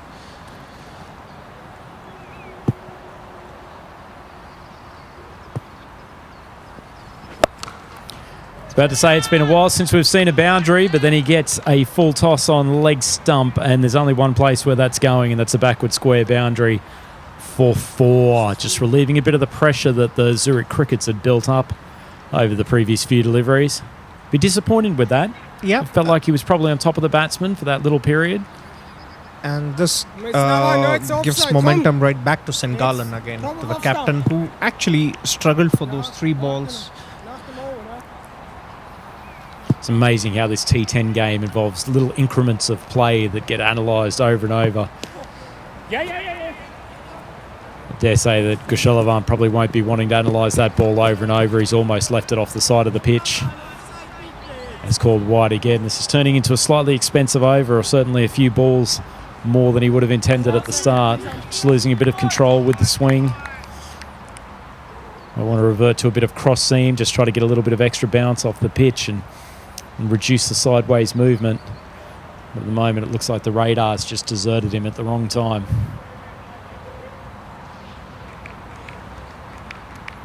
To hold up and play while the wicketkeeper adjusts some of his equipment. Probably a good time to reach out to the fans in the subcontinent who are watching us through Fan Code today. Fantastic platform. It's a great supporter of the European Cricket Series. And those fans will be expecting this catch to go straight down the throat. The man coming in from the deep cover boundary. And that's a good reward for a young man who's been pitching it up throughout this over. Probably a little bit of outways movement, and Haroon tried to take it over the cover boundary but really didn't make solid enough contact, and he departs. Yep, they've lost 2 wickets, but then they're piling on runs, so that's the positive side to St. Gallen's batting today, is that in this innings they've shown some positive intent. And poor Haroon, he'd been out there for almost 3 overs, and that was only the second ball he'd faced, so probably getting a touch cold just being at the non-striker's end. The only time I get reminded of such an instance was the first wicket fell for 70 and a batsman got out for duck. It was Jayasuri on the other end who had scored 50, quickest 50 back then, breaking Salman O'Donnell's record. He was known for punching the boundary fairly frequently. Sanath Jayasuriya, fabulous player, probably would have done quite well in the T10 format, I'd imagine. I would have been scared of those guys driving on the highway, you know, the balls going and hitting them randomly. I'm not sure there'd be quite so many vehicles safe using the motorway just outside of St Gallen if Sanath was around. Another man who's going to try to make an impact with the bat, Mohammed Wakar, is striding to the crease. St Gallen. It's up the non-striker's end. And that one's drifted just down the leg side again. Mohammad Wakar was the guy who actually got some respect into St Gallen's total in the previous match. So it's good to see his back and hope to see for St Gallen's sake he continues the form he showed in the first match. That's a lovely strike. My, oh my. He's only here for one thing, and that is to dispatch a six for the first six of the innings, I think, Rajan. It's taken a while, end of the third over. Yep. But that's a lovely strike, and Nasir is looking in serious touch. And a poor finish to an excellent over. Certainly a varied over. We got to see just about every trick in the book during that one. A couple of no balls, a few leg side wides, boundary and a six. No shortage of entertainment here at St Gallen, but certainly that lovely strike from Nasir Mahmood has suddenly put the St Gallen boys in a reasonably strong position after the end of the third over. They are 2 wickets down for 38. Current run rate of 12.66. If they can keep this up for the next few overs, this target might get away from the Zurich Crickets.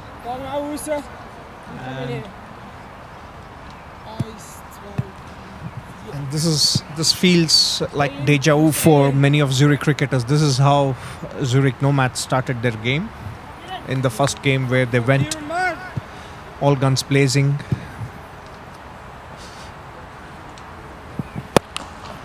And that's slapped over cover. Man coming in from the boundary, and he's shelled it. It's gone for the run out. No, fumbled by the bowler at the crucial time.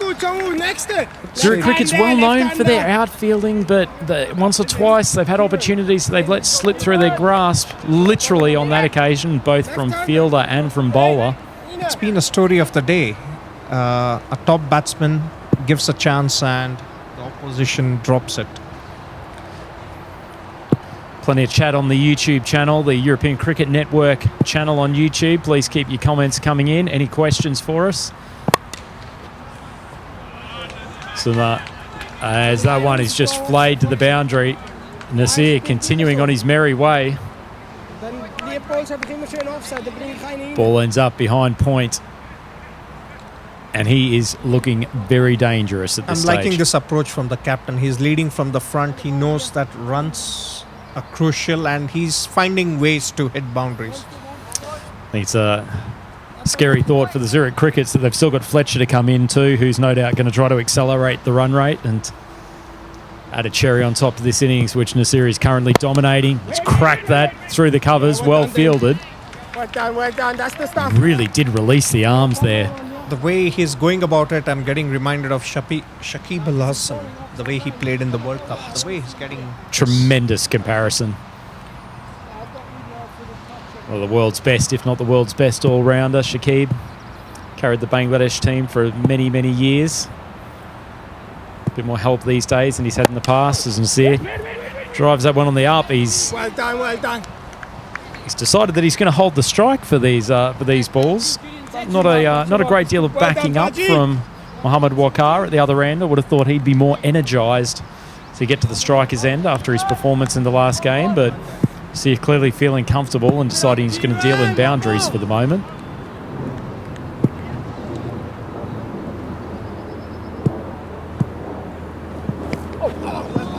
Bowler struck him short of a length down the leg side. I think he'll probably feel like he should have taken that one to the boundary. Not a single fielder outside the circle around square. Also feel they're missing a trick. They're getting a boundary balls, but then they're also having dot balls. They can instead take singles, just rotate the strike and see what happens instead of just...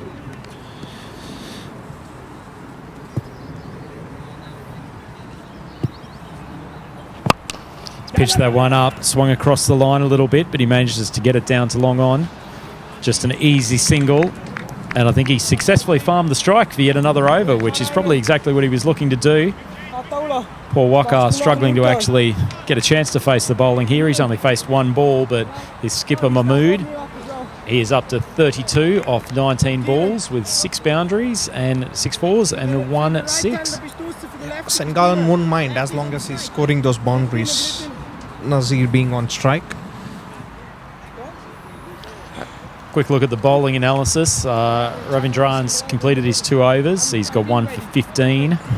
Marty started with the 1 over for 13. He's back on to bowl his second, and Shalavan had 15 taken off his first and only over.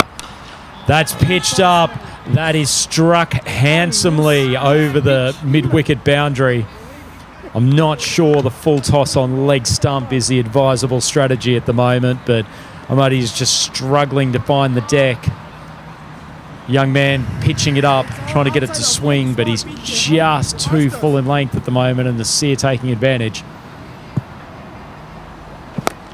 I think you need to make Nasir score over extra cover. You need to make batsman score extra cover if he's a left-hander. It's quite a difficult angle, the way they're coming in, and he has already demonstrated that he can hit through the leg side quite easily.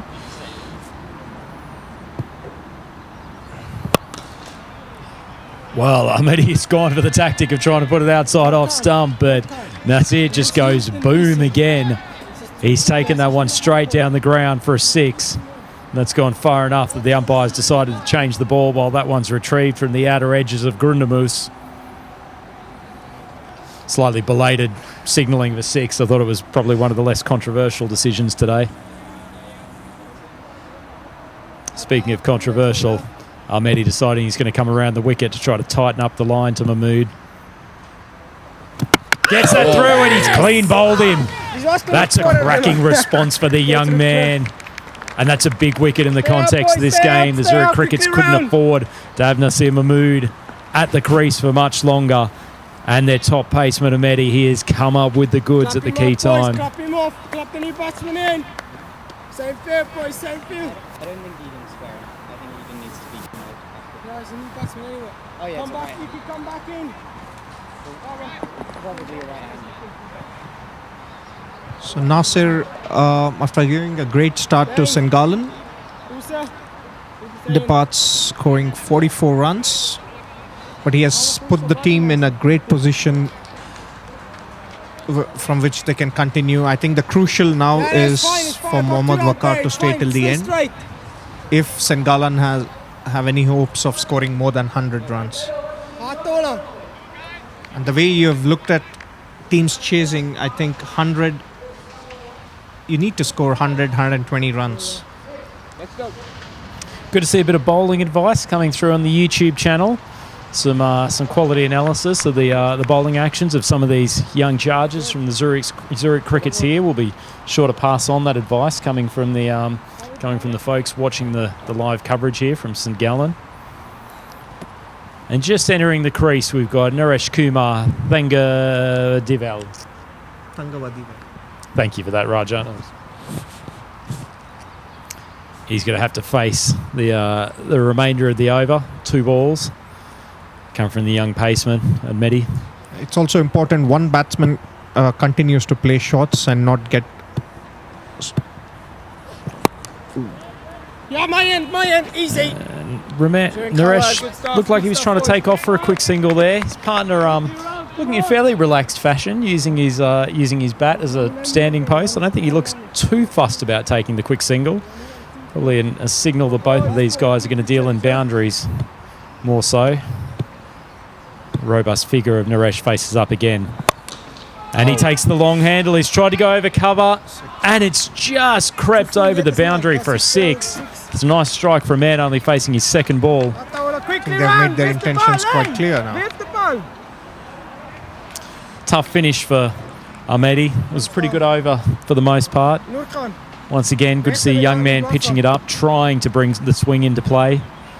Just gave a bit too much room to free the hands there. Ball didn't quite get to Yorker length, and Naresh Kumar has dished out some justice to that final delivery of the over. And that leaves St. Gallen 62 for 3 after half of the innings. So they have been scoring pretty well in spite of losing those wickets, so which is a great thing to see. and they have not gone into their shell like they did in the previous match. In spite of losing wickets, they have gone for their shots, which this game is all about. You know, you take your time, but then make sure you score your shots.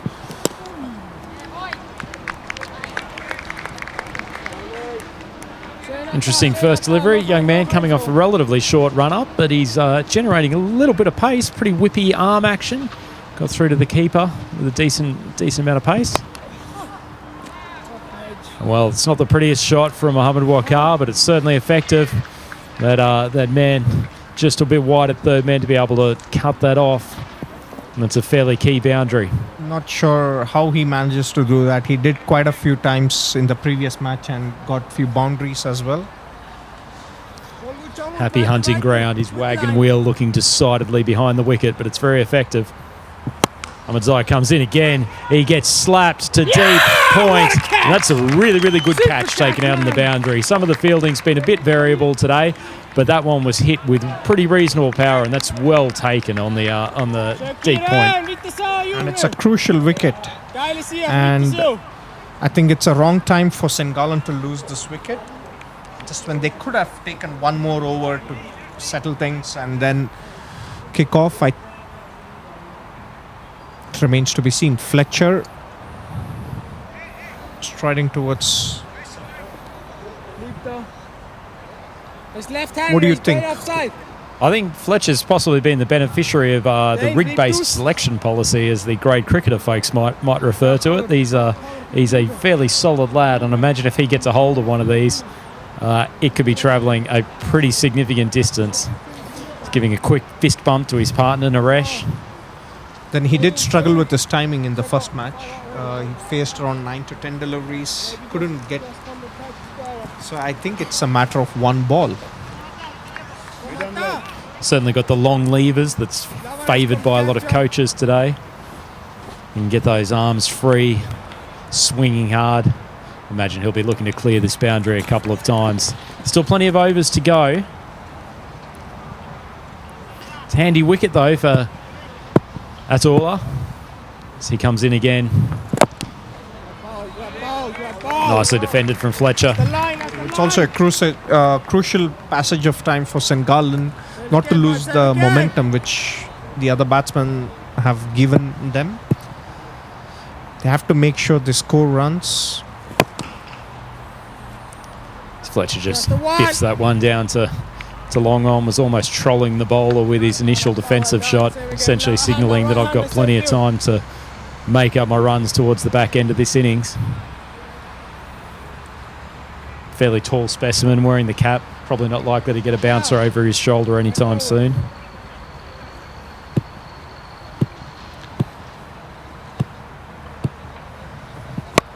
Naresh gets under that one. He's hit it high. It's not going to carry the fielder. And that's a really solid catch. Zurich Cricket's showing their credentials in the field are well deserved. A couple of good grabs this over.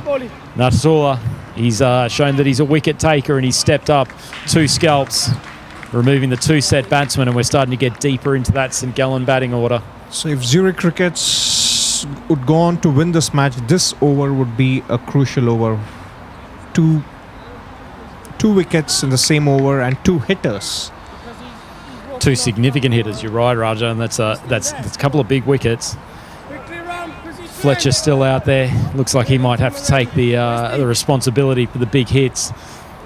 But he's asking for potentially another piece of wood to come out. Nasir, after his solid early hitting, still doing the job. Bring the equipment out to his teammate. If you look at it, there's still 24 deliveries to go. So it's a long way to go. A lot of resources left. Plenty of congratulations coming off the YouTube feed for a good over from Atola.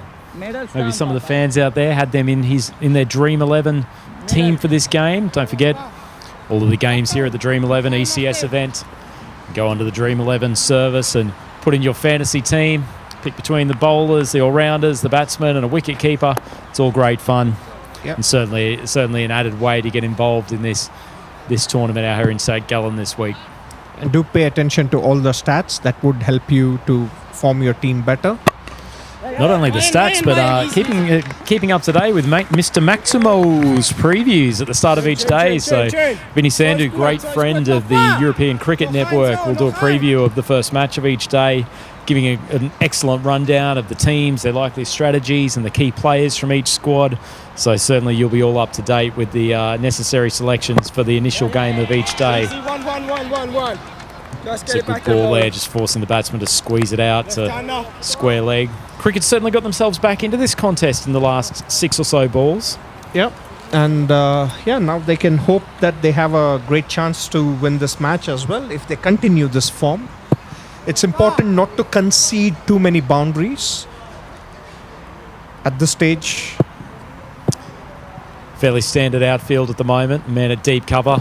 Long off. Long off could be in play.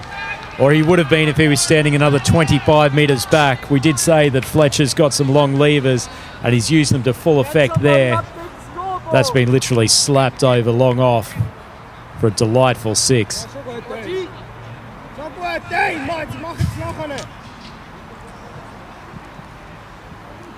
He's in the process of detailing the outfielders before that ball was struck. As I said, they've got the deep cover, long off, long on.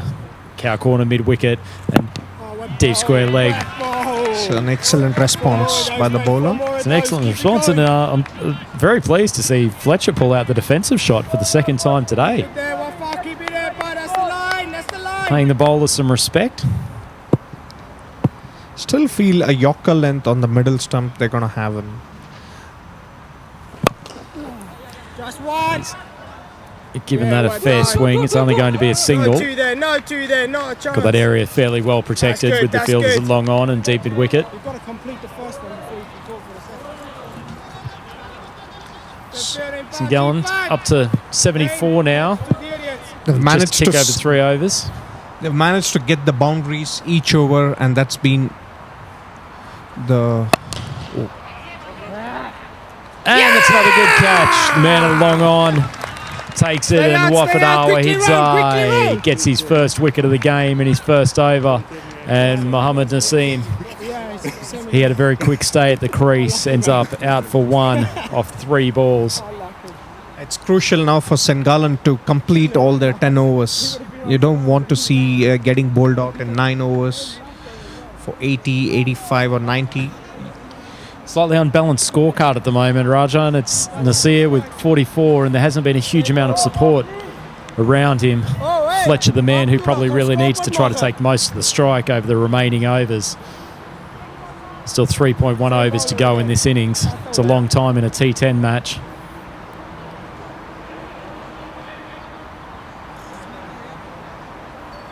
After a slightly shaky start in the field, the Zurich Cricket's once again showing that we're one of the elite fielding outfits in Cricket Switzerland competition. They've been very good on the boundary for the last couple of overs. The bowler's just let himself down after the wicket with a leg side wide. Offside video.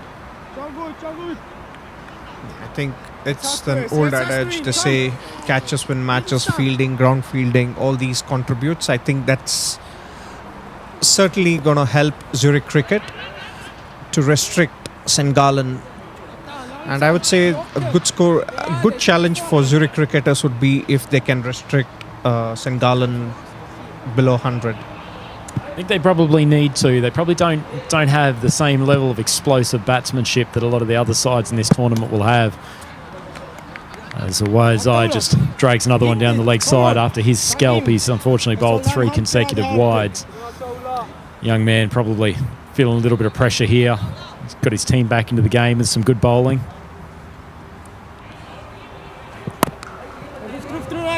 Just guided out to point for an easy single. By this time of the game, not a huge amount of fielders in the infield that can stop that. Gets Fletcher back on strike for the last ball of this over. So I think this is the crucial passage of play for St Gallen. If Fletcher remains till the end of 10th over, we're going to see score in excess of 100. Well, he's dragged that well down the leg side. I thought Fletcher actually got a touch on that, but it's just been called wide. Possibly disappointed that he didn't get more bat on it. There was a boundary gone begging there. It's Ahmadzai back for his second over. Fairly effective start for him with 2 wickets in the first.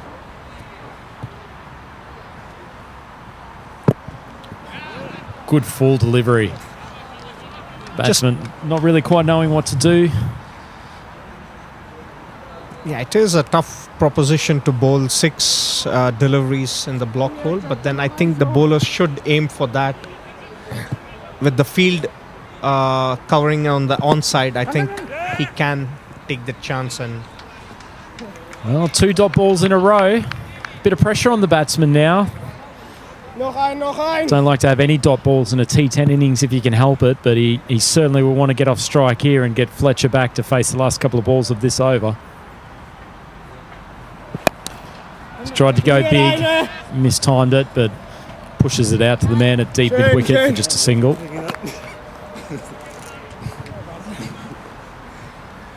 are you impressed with the way Zurich cricketers have bowled in this match compared to the first match?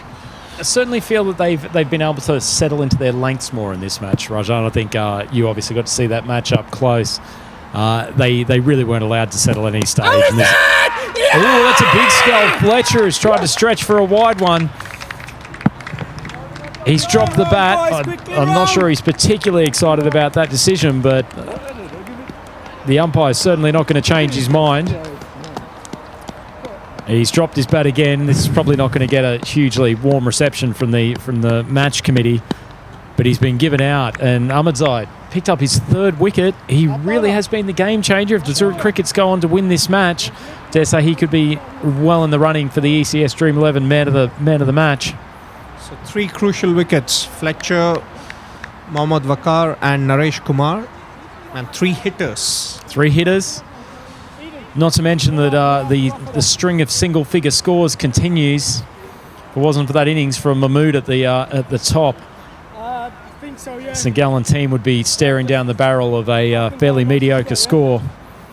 Ahmadzai, he certainly has the golden arm today, and he's almost single-handedly dragging the Zurich Crickets back into this match. St Gallen, 7 wickets down for 81.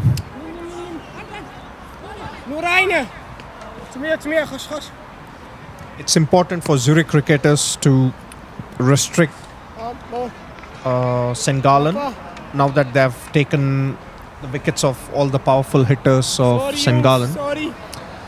It's very important that the fielders back up the bowlers and bowlers not concede any extras, because they have a great chance of winning this match if they can restrict St Gallen below 90 or even below 100.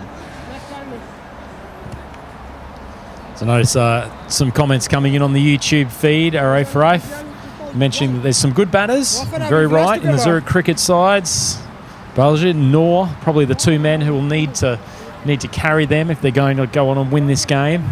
Certainly 2 guys who are more than capable with the willow in hand. Just a slight delay while the umpires are checking the score.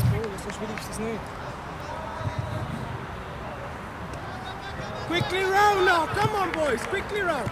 Come here. It's wicket ball.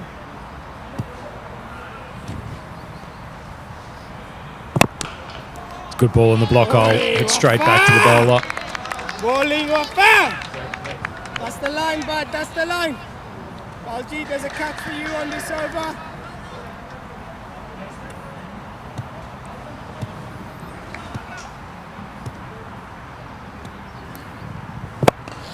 He's tried to step back behind that one, just squeezes it out over the cover fieldsman for a single. St Gallen total starting to really struggle to get a push along. They haven't had a boundary for a little while. Crickets have managed to get deep into this order.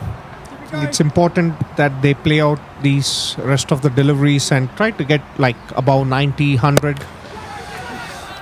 Serve them up a full toss. Fortunately, Ahmadzai comes back and backs up the fielder. Gets the ball in quickly, not too far from being a run out. It's good running though to pick up a couple. Good backing up, Nurkhan. Ahmadzai bowling pretty useful over here, certainly giving nothing in the slot. Keep it going, boys. Keep it going. Lead him next over, yeah? It's Musa Ahmadzai who's come out and joined his batting partner, Nidarshan. Very capable cricketer, Nithu. He's pitched it full. Nithu's gone back, and he's rocked that for a crucial 6. Getting late in the innings. Their innings was really starting to lose acceleration, but he's gone deep in the crease, and he's actually struck that beautifully. This is a great shot, Rajan. Yep. You can just say that the score went past 90. It's like I feel somehow St. Gallen feels that they have a score that they can defend. I think now it's important that they can add more runs to it. Nithu once again looking for that deep cover boundary. Ahmadzai coming in quickly. Well done. Only a single there. Quickly round. Gets quickly Musa round, back boys. on strike, and that's probably a preferable arrangement for the crickets at this stage of the innings. Nithu showing that he's got the timing and the power to clear the boundary. Had to deal with a fair few right-left combinations throughout this innings, the crickets. It's a good ball in the block hole, but Musa managed to play it out for easy single. Man coming in from long off. Eden bowling. So that's the end of 9 overs with 93 for 7 wickets. Stop up, please. And new bowler coming on. It's fairly pressure-based decision from the captain, isn't it? It's you're coming on to bowl the 10th over. You know exactly what the batsmen are going to be trying to do, but if you haven't actually rolled the arm over previously in the innings, it's not an easy situation to come into. And it's quite...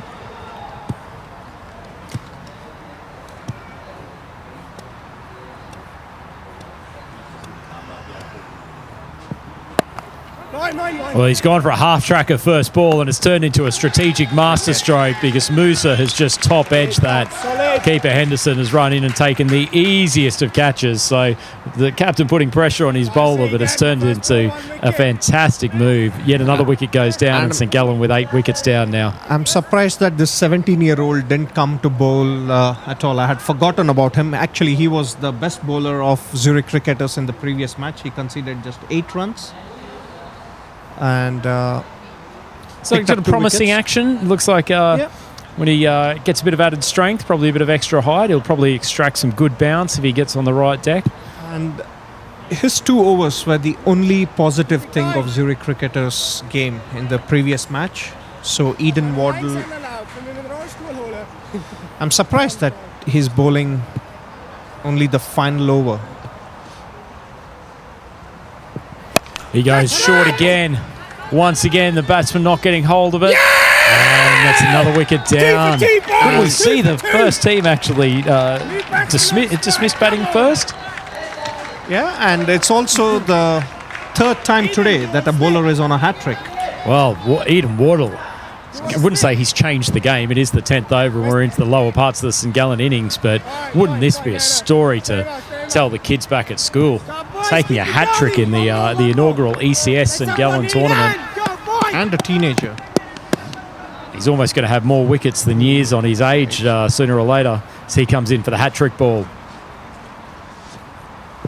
Catch that! And it's gone up. This is going to be the hat-trick. Yeah! That is magnificent. A hat-trick for young Eden Wardle. The captain's left him until the 10th over of the game. And the young man has done the business. He's decided to go half-track his first 2. The 3rd one, he's pitched that up. And the crowd here at St. Gallen is absolutely ecstatic. That's a phenomenal finish for the Zurich Crickets. And they really had come back well in the second half of the innings. St. Gallen really crumbling in a heap towards the end there. They've ended up on 93 without batting out their 10 overs. And Rajan, that's a great finish from the Cricket. So that'll give them a great boost going into the chasing innings. I think this should give them a great boost, and if at all they have to take this confidence into their batting lineup, and I think they have a great chance of winning this match. If only they manage to ensure that they have a strategy in place that they don't lose wickets. I believe the top order is what their strong point is, and they should ensure that they score runs but at the same time not lose wickets through unnecessary shots. Well, we'll just take a moment to acknowledge the young man, Eden Wardle. What a fantastic moment for him, a hat-trick. He's already going to be on social media within a couple of minutes thanks to the European Cricket Network social team. But that's a fantastic result to finish that 10-over stint. On the Zurich Crickets, I think particularly after Nasir Mahmood got away from them early on, I think they'll be fairly happy only chasing 93. It also brings to the fact that he bowled only 3 ball deliveries and took a hat-trick, which makes me think, why wasn't he brought on early? I think it's a question that many people will be asking. I'm sure after his performance in the first game that a lot of people would have put him into their Dream11 team for this game, and they've probably got a right to be questioning why he didn't get the ball earlier. I guess there's another school of thought that he did bowl 2 half-trackers, which could have been dispatched for boundaries, but as it was, it's certainly been his day so far, and you'd have to imagine that he might get the new cherry in the next game and try to get the Crickets off to a more positive start. But it's a good finish for them. They'll take some momentum into the batting innings. We'll roll through the St Gallen card now. As we said, they ended up all out for 93 off 9.3 overs, which has a nice ring to it. Started off, Ali Abbas hit a boundary off the second ball, but he was dismissed off the bowling of Ravindran for 4 off 3 balls. Haroon Khan, the wicket keeper, he unfortunately had a very short, not a short stay in terms of time at the crease, but only faced 2 balls for his duck. Nasir Mahmood was really the standout batsman. 44 off 23, he hit 6 fours and 3 mighty sixes at a strike rate of 191. Superb innings from the captain, leading from the front before he was bowled by Ahmadi. Mohammad Waqar, it was essentially the start of a string of single-figure scores. He went for 5 off 4 balls. Naresh Kumar came out, tried a few lusty blows, including 1 6, which he struck beautifully over deep cover, but he was gone for that total of 6. Kanado Fletcher wasn't happy with his dismissal, but he was caught behind by Henderson off the bowling of Ahmadzai, and he was gone for 8 off 6 balls.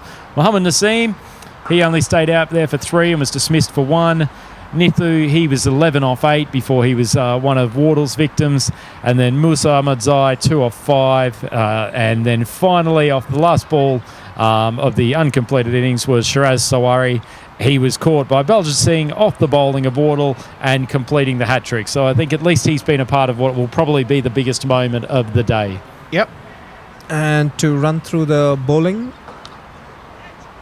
so a much better performance bowling-wise by the Zurich cricketers. Ravindran started off pretty well. He finished it with the figures of 2 overs, 15 runs and picked up a wicket.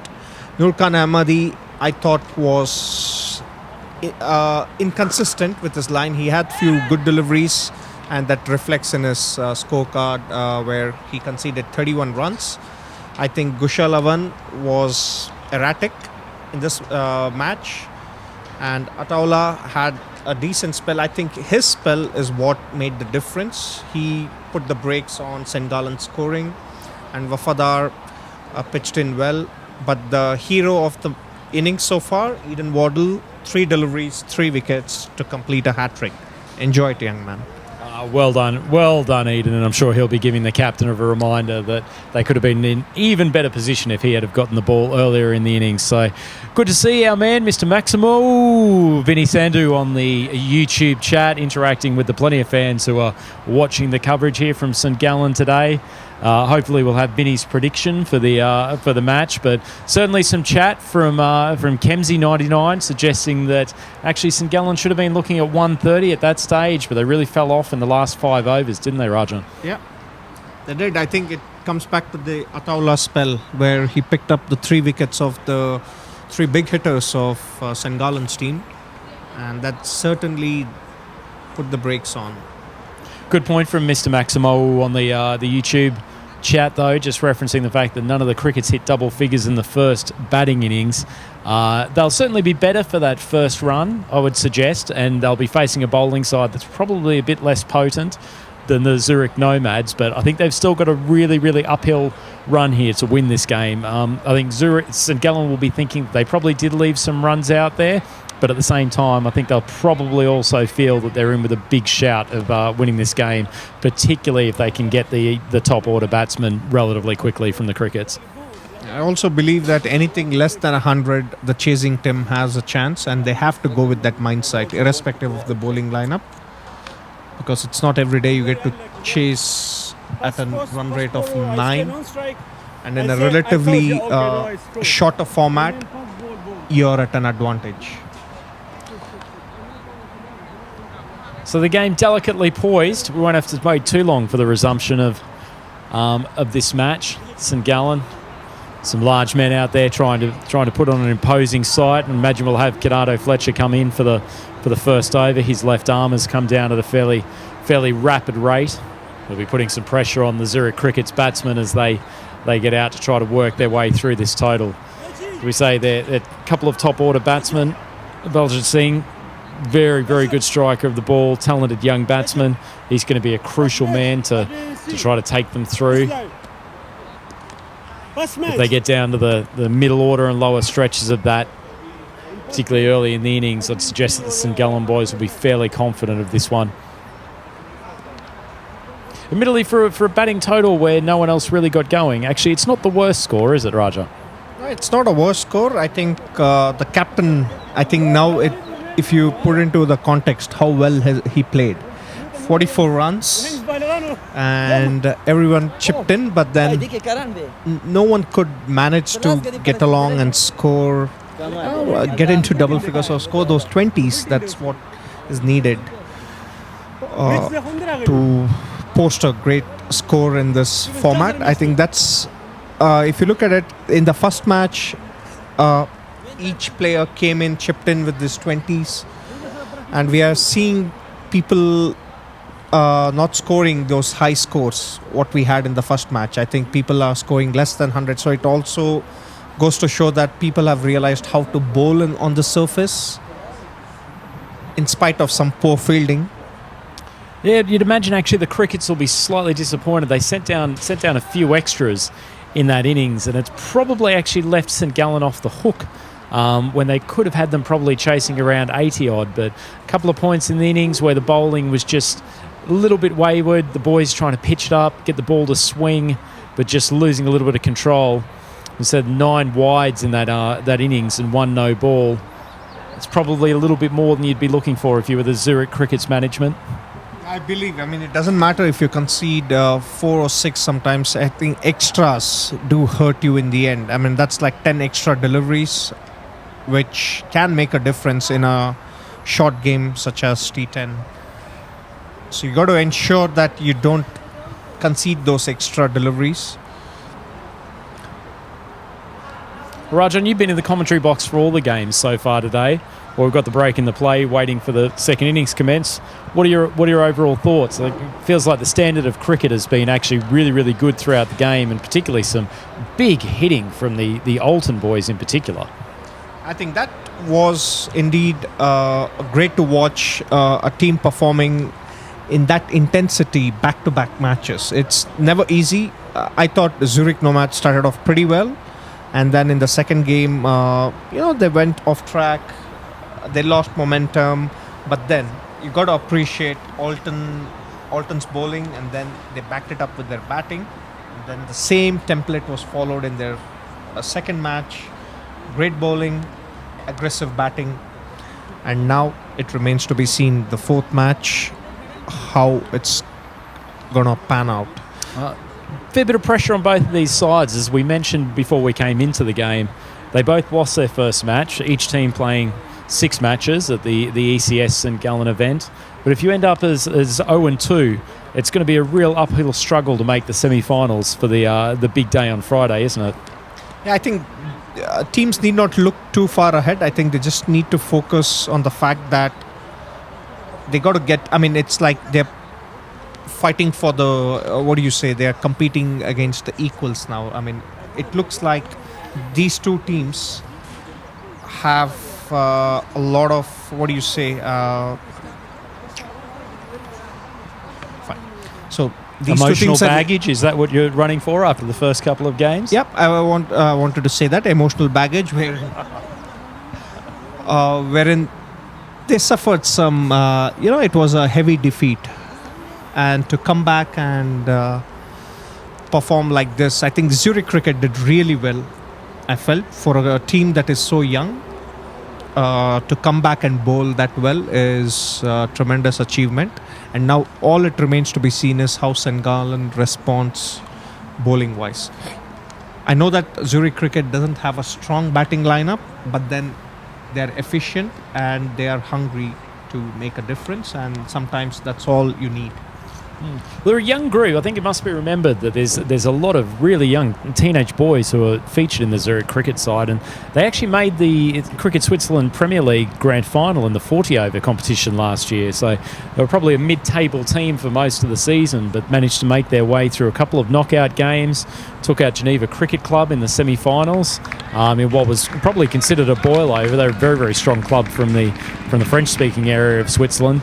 Have some tremendous hitters, but the Crickets managed to nullify them on that occasion and then actually played the Zurich Nomads in the final. And admittedly, they probably struggled to deal with the power of the Nomads batting lineup in that game, but they managed to put 200 on in reply to a fairly hefty first innings target of 370 odd. So there are certainly capable batsmen within their group. I guess the question mark is, do they have the explosive hitting power that's necessary to chase down the 90 or 100 type targets in 10 overs that they're facing in this tournament? And 94 is something that doesn't require too much hitting in a way. They just have to be smart with their choices. They don't have to go from ball one. They can take their time and then still get this target.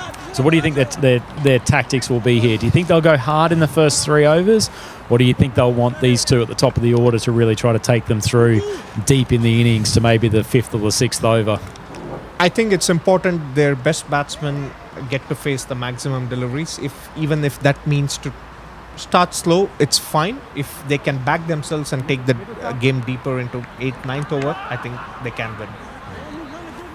Well, it's going to be an interesting chase, if nothing else. We've got Fletcher, who was not ecstatic at his dismissal when they were playing with the bat.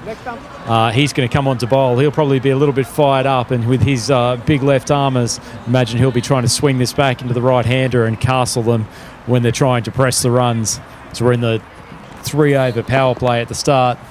Just been joined by a new member of the commentary team here. Yeah, thank you very much. So good to see. Let's hope Baljeet will do something better. He won't repeat the same mistake what he did in the last match.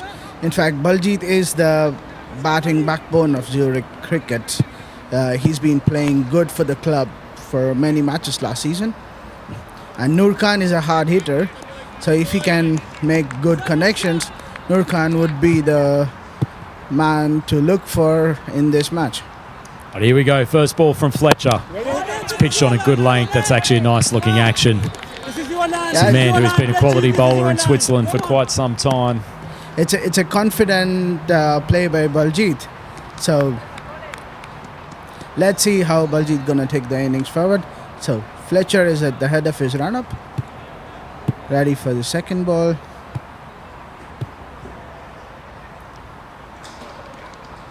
Really crucial, these two at the top of the order for the Zurich Crickets.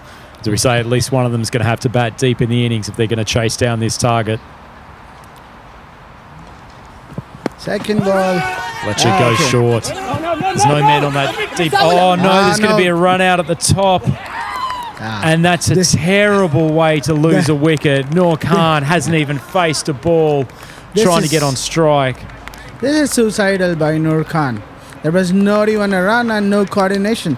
Baljeet was not even looking at him, and there was no proper call. And James West is the next batsman. Well, there's a lot of pressure on young West coming in. Hope I pronounced that correctly.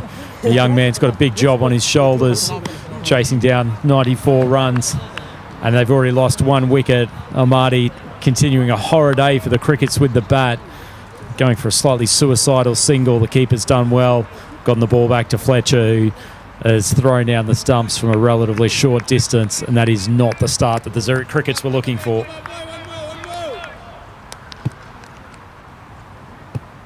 Fletcher coming in, third ball. It's gone short, and that's a beautiful pull down to the deep backward square boundary. He got lucky with the previous ball that was also short of a length, but Singh hasn't let him get away with it there. Baljeet looks to be getting into the groove. He's taking time, but he's not gonna let the bad balls stay away. Well, he certainly can't let the bad balls stay away, and he's certainly the man that will need to be facing the majority of them, the crickets that are real in this target. So for those of you at home, man at deep cow corner, or deep mid-wicket, depending on your preference. One almost at deep point, sitting slightly in off the boundary. Nice shot by Baljit. And no, yeah, they managed to stay back for one. Almost another mix-up there. That would have been a tragedy to have a second run out within the first over of the innings. West was thinking about the two. His partner was thinking about it at one stage, but they certainly weren't on the same page.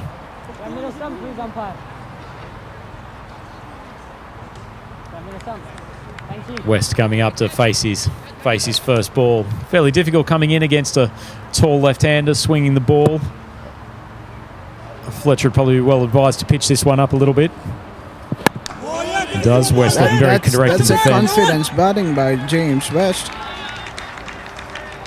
And good running between the wickets. Young athletic side, the Zurich Crickets. You'd expect them to be able to run plenty of singles here. They'll certainly need more than that if they're going to reel in the target, but they can certainly keep the scoreboard ticking over by dropping and run.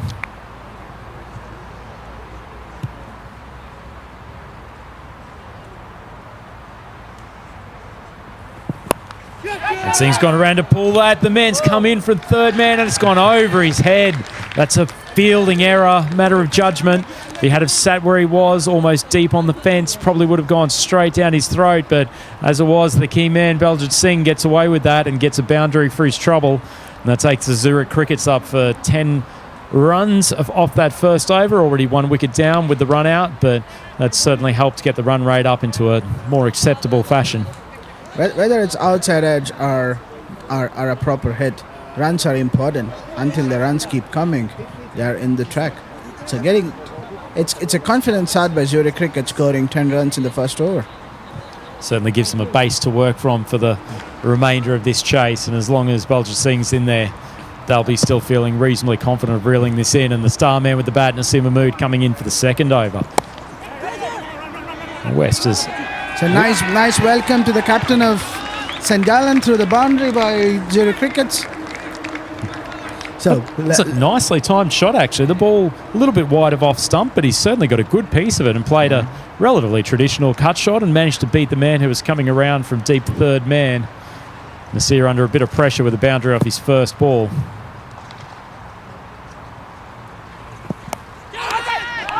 Oh, it's a drop chance. Well, the keeper's gone flying for that. I don't know whether he's hasn't reached it or it's gone through his gloves, but certainly popped off the pitch. And Nasir man who can generate some quite decent bounce and pace off a relatively short run-up.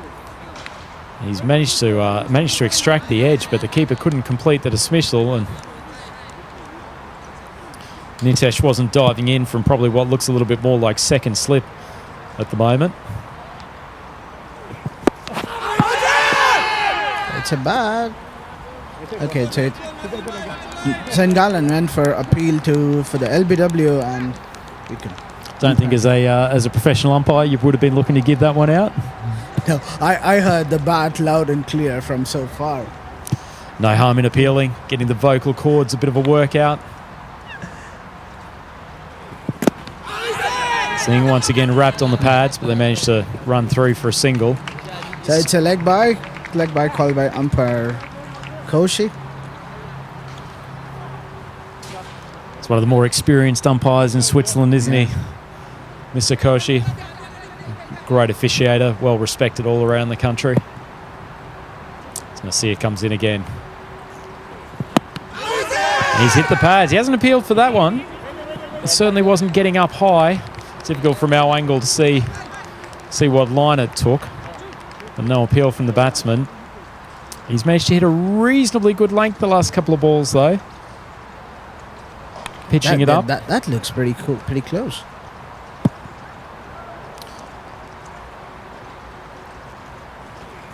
Nice eye action, man.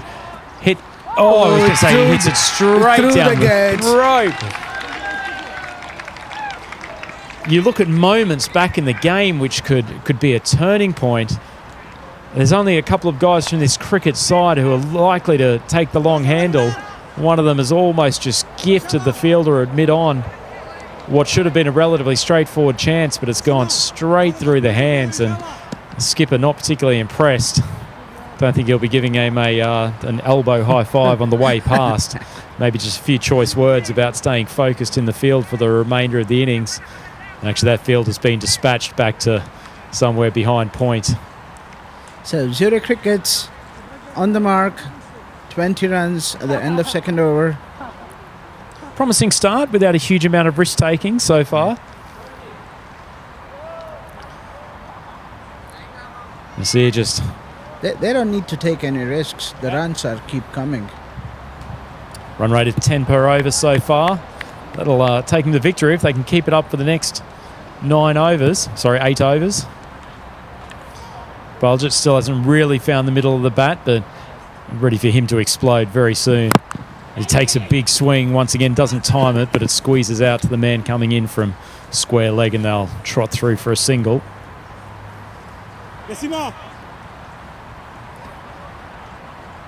Bringing West back on the strike. He's actually probably looked the more composed out of these two so far. Probably wouldn't have been expecting to come in on the third ball of the game. Would have been hoping that the opening pair would have managed to take them through for the first couple of overs. Westy is playing at the anchor of the innings, and Baljeet is taking the aerial route. Oh, he's done well to adjust there. That ball's come halfway down the track and has almost just squirted at shin height, but he's managed to play it safely. This is Mohammad Naseem, who's coming in for the third over of the innings. A little whippy action and comes through with reasonable pace. Not a particularly tall man, so explaining that relatively skiddy trajectory of the ball. Good shot by Baljeet. He's taking the long handle. It's probably not going to reach the boundary. That's 2 runs comfortably taken. Certainly the method in these early overs. Only 2 outfielders out there. One man sitting at cow corner. Other one down at third man on the boundary. Not sure that's the best use of that second outfielder. Certainly Naseem probably not coming through with particular pace or bounce that might justify that man not being in the circle. Fair bit of pressure in the inner ring. Good shot by Baljeet. And so comfortably completed the first round. Should always be a single to that man who's sitting right back on the 30-metre circle. Pace between the wickets of these two. They should be able to complete that with a minimum of risk. Nice shot though. Yeah. Got onto the back foot very, very easily. Just couldn't penetrate the infield. And the nice sound of the wood. Maybe looking to free his arms before the end of this power play. It's coming up to the end of the third over here. Wouldn't mind seeing another boundary of the cricket side just to try to keep up with this run rate, not let it get out of hand. Short ball, just punched out for an easy single. St. Gallen looks to be going more reluctant on letting the singles go. They need to stop letting singles flow. This would create trouble for them later in part of the innings. Certainly trying slightly with the in-out field. They got the man standing in a shorter cover position trying to cut off that single. And Belgium has launched that. That's the first shot in anger today, and he's cleared the boundary by some 20 metres. That's a luscious strike. And if he starts getting going, well, this total of 93 will probably not be enough to keep St. Gallen in the game. That's a glorious strike.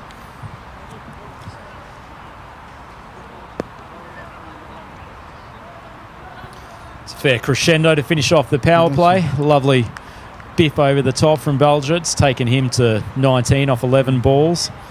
A couple of 4s and a 6. His partner James West hasn't had so much of the strike recently. He's 12 off 7 with a couple of boundaries. And they're sitting quite nicely, 32 for 1 after 3 overs. Yeah, and Zurich Crickets maintaining their 10+ run rate per over. And from here on, they can have a relaxed game to get the scoreboard ticking. as much as one can relax in this T10 format. Helter-skelter nature of only having 60 balls at your disposal. Certainly a format that some of these players are probably playing more than others. There's quite a lot of T20 cricket that happens around Switzerland, still the traditional 40-over competition, the premier one in the country. In fact, if you see the last season, Zurich crickets were consistent in the longer format of the game, the 40 overs game, and 20 overs is more of a power hitting game, and Zurich crickets were not so much into it, but still Zurich crickets were one of the top teams ending from the Eastern Zone last year. Looks like Musa coming from his left armers around the wicket. Sprayed that one down leg side. Not a great start to his over. So the slinging arm action of Musa is something Zurich crickets to be watching about, because he could generate good lot of swing and pace with his slinging arm, just like Lasith Malinga. Not much use generating pace if you're slinging it about a metre down leg side. He'll be looking to get his radar back on track for this second delivery. Wide again, and good collection by the wicketkeeper. Well, wicketkeeper's collected it well, but he looks frustrated with his bowler. Looks like he's switching to bowling over the wicket now. Certainly that round the wicket approach not helping prevent the leg side wides. It's coming over the more orthodox manner now. The current situation of the innings, they should not be gifting free runs. Well, that's a nice way to come back. He's hurled a delightful Yorker. West only just managing to jam it out. It's a good response for a man who started in slightly shaky fashion with his first couple of deliveries.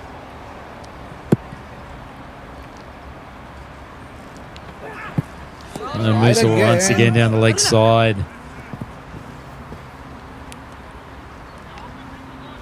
He's got to be slightly more consistent than this. The captain's thrown in the ball.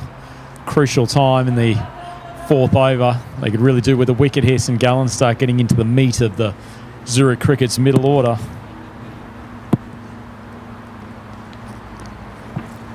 Wide again. So Musa Nazir, I think, need to have a word with Musa to say he don't need to generate something electric and something magical, but he need to concentrate on his line and length. Well, it's at this point where when the entire fielding corps tells you to stop bowling wides, it's probably the only thing going through his mind at the moment. Switched back to go around the wicket, so this is a second change of direction for him. He's managed to get that one just outside off stump, and West has just played it to cover.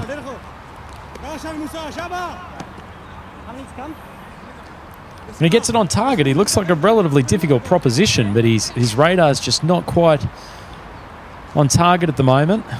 He's got to come up with 4 more good deliveries, see if he can get out of this over without too much damage. Musa is really struggling to get his line and length properly. So Nazir need to have a word with him to say, stick to your basics. So it would probably be good advice from the captain at this time. You might want to try to delay things, remark the run-up, but he's charging in again. And West has tried to take the long handle to him. Hasn't quite timed it, but the man coming in from the deep mid-wicket boundary, not charging in for the catch. He's happy to just allow them the single. Sometimes those mistimed shots are quite helpful, dropping in front of the outfielders. We have Belgium Singh facing his first ball from the left armour. Looks like he started to time it better in the last couple of deliveries he's faced. Musa once again, sliding down leg side. Musa is trying hard to generate some wicket-taking deliveries, but he's always off track nowadays. Well, it looks like he's getting a bit of sideways movement. It's probably just not helping at the moment. He's really struggling down this leg side.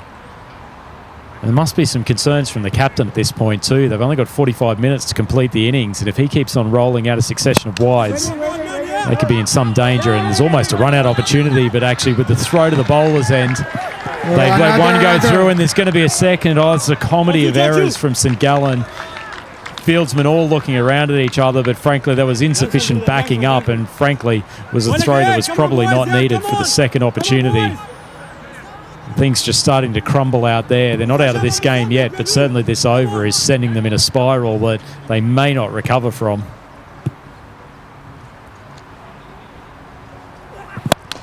Good shot from Baljit for one. In some ways, difficult time for the batsman. You get a bowler who's clearly spraying them all over the place. When you actually do get one that's zeroed in on the stumps, it's somewhat of an adjustment and somewhat of a surprise. Musa getting it right that time. That could be a wicket-taking ball. Could be a wicket-taking ball. He's sort of clearly coming up with some variety at the moment, just variety that he's not really intending. And once again, another leg side wide.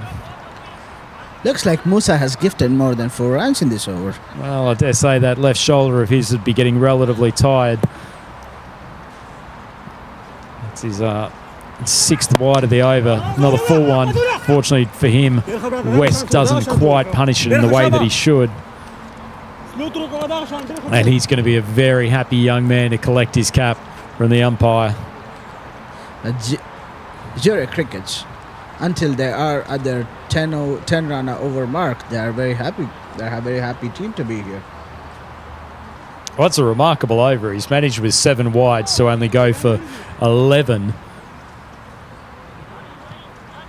A couple of decent balls in there, unfortunately, just a very, very erratic set of deliveries, and I dare say he won't be coming back for a second over if St Gallen want to win this match, which has probably taken one of their key bowling elements out of the attack. In fact, Musa was one of the greatest arsenal in St Gallen's kitty. Nazir may give him a chance, maybe the far end of the innings, but at present he's trying to look for a bowler who could bowl. So, looks like Nazir is shouting out of frustration. Nice ball. Almost a return catch to the bowler. Belbatar would have been in his mouth for just a moment there, but big man steaming in. Difficult to get down low for that return catch. Generating a nice bit of lift off the pitch.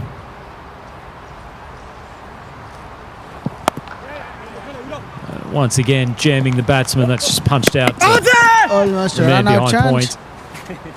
Baljit need to be quick though. He cannot be sluggish in his running.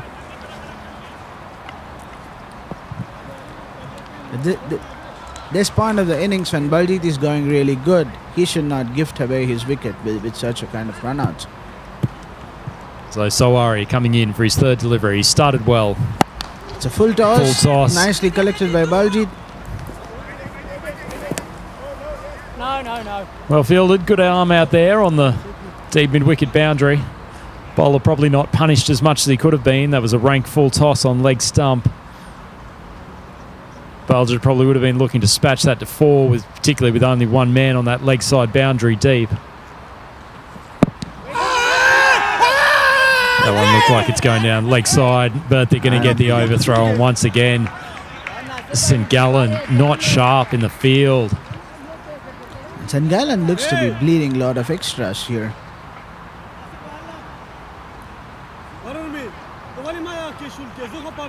Umpire signalling leg byes there. Probably shouldn't have been a single full stop, but St Gallen just don't seem to have their minds on the job at the moment. Plenty of extras, too many overthrows. It's a good ball, but Belgium's hit it high. Chance for a catch. And he's taken safely, deep mid-wicket, and that is a massive scalp in the context of this match. Singh had have stayed there for another couple of overs, you would have certainly seen Zurich Crickets in the driving seat, but as it turns out, he skied one to the man at deep mid-wicket, and that is a very, very big wicket indeed.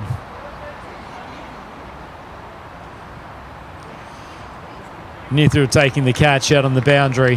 Looked very, very calm getting under that one. Wasn't timed whatsoever. And Sawari, after the expensive and ill-directed over from Musa, he's really come in and provided some control of this attack, and it's exactly what they needed.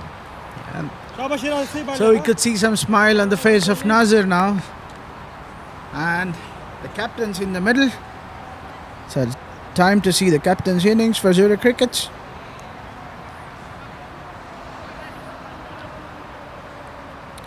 Zurich Cricket's captain is a very good middle-order batsman indeed. He likes to deal with ones and twos, and now we need to see how the well-settled batsman Westy will take the match ahead. Well, young Westy managed to get a little underneath edge to that one. He's trickled his way to 15 off 14 deliveries. Still with just the 2 boundaries fairly early in the innings. Zurich Crickets in the halfway mark for the innings. Halfway mark of the innings, halfway mark to the total. Yeah. It's got a nice circularity to it. Set up well for these last 5 overs. Still 1 over to go from Nasir, 1 from Fletcher. So they've got some of the big guns still with the ball. Zurich Crickets would probably really be wanting to make hay while they've got some of the 3rd, 4th and 5th bowlers coming on here. So the loss of Singh wasn't helpful to their cause. But Nicholas Henderson coming out to bat at number 4. He's a quality player. Once again, as the skipper of the side, he'll be hoping to carry the team deep into this innings and get them very, very close to that target. Probably wouldn't mind a relieving boundary or 2 here, though. The Zurich Crickets, the innings just stalled a little bit in that last over.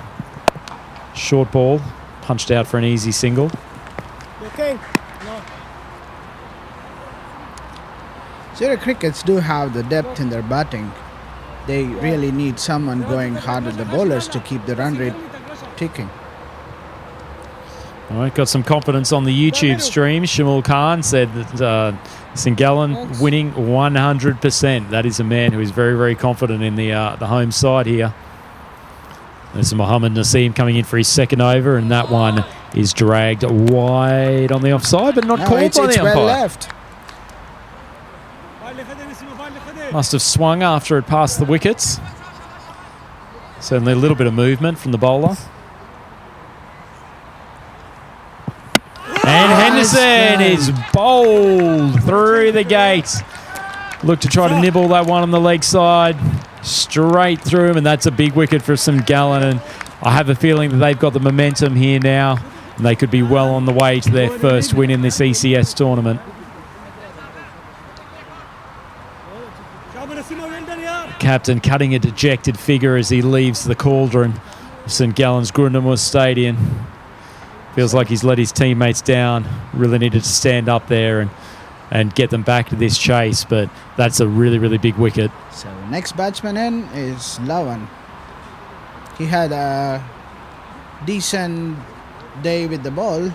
Let's see how he's going to do with the bat. Nice delivery there from Naseem. He's been a little bit up and down with his line and his length, but it might have actually been a change-up, that one. Looked like it dipped on the batsman a bit, might have nibbled around off the pitch, but Henderson didn't deal with it particularly effectively. And his team is now 3 wickets down for 49, 5.5 overs down.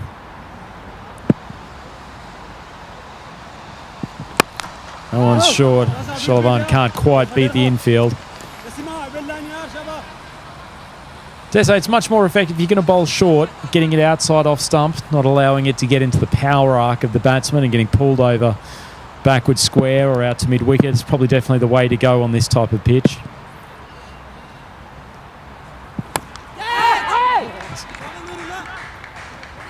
Lusty swing, but gets the edge through for the single. The man down at 3rd man, rescuing that. The boundaries have already dried after departure of Baljeet. So now Zurich Crickets really need to find some ways to score boundaries. And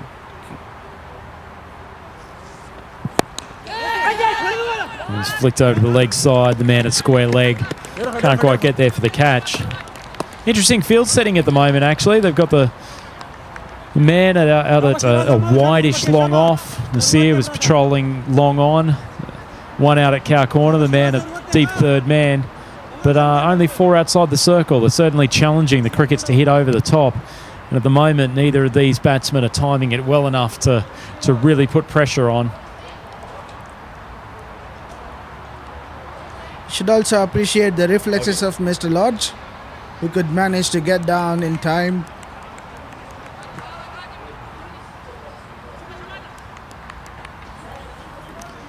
So 4 overs to go, 3 wickets down, 51 runs on the board. It's looking like a more and more imposing task for the Zurich Crickets. Shifting that one to the man at square leg. He's not quite cleanly picking it up to affect any sort of run out.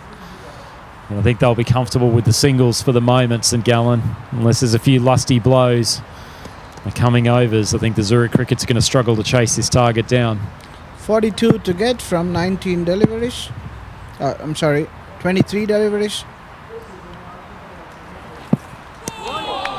It's a good full ball, Yorker length outside the off stump.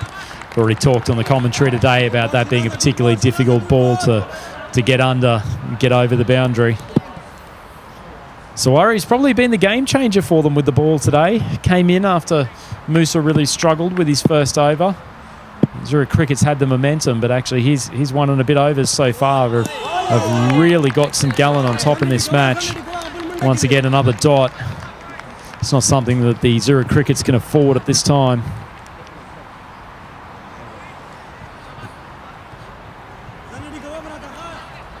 Lavan is trying to swing his bat, but to be honest, he's new in the crease. He should give the strike to Vesti and keep the scoreboard ticking. Full one there. Sawari probably erring in length for the first time today, but hasn't been punished for it. Lavan just managed to dragging it over to the mid-wicket area. West back on strike. He's been starved with the strike. He got plenty of it when he first came to the crease. He's now 18 off 17. Hasn't faced it too much, and you'd have to imagine that he's the man who's going to have to take the Crickets home if they're going to pull down this target. But he's got to get on strike first to be able to start beefing this score up.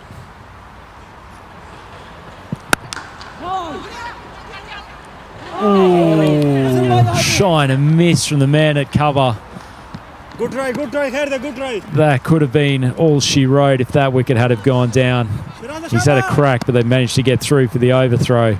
West playing it straight to him. His partner coming down the track, hoping for the quick single. Just got a question for you from the chat on YouTube from Jeremy Bradshaw. How come Switzerland doesn't appear anywhere in the ICC team rankings? Sweden and Czech Republic do. Controversial topic, actually, James. For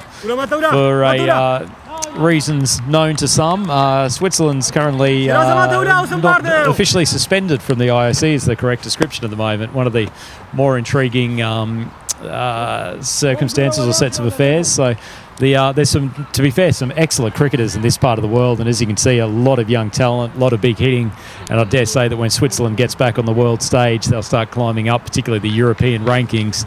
But they have to resolve some internal difficulties in the country at the moment, and I'm sure the group at Cricket Switzerland will be right on top of that sooner rather than later, and we'll see Switzerland moving up in world cricket affairs. Let's be optimistic. Let's hope to get back onto the ICC level in the years to come. Certainly been impressed with the talent that's out here today. There's been some good striking, some creative and accurate bowling. Yeah, and I'd say this is a good showcase event to show the ICC what Cricket Switzerland's doing and what they can do. So hopefully they're paying attention, taking notice, and before not too long, they'll be back. Couldn't agree with you more, James. Excellent point.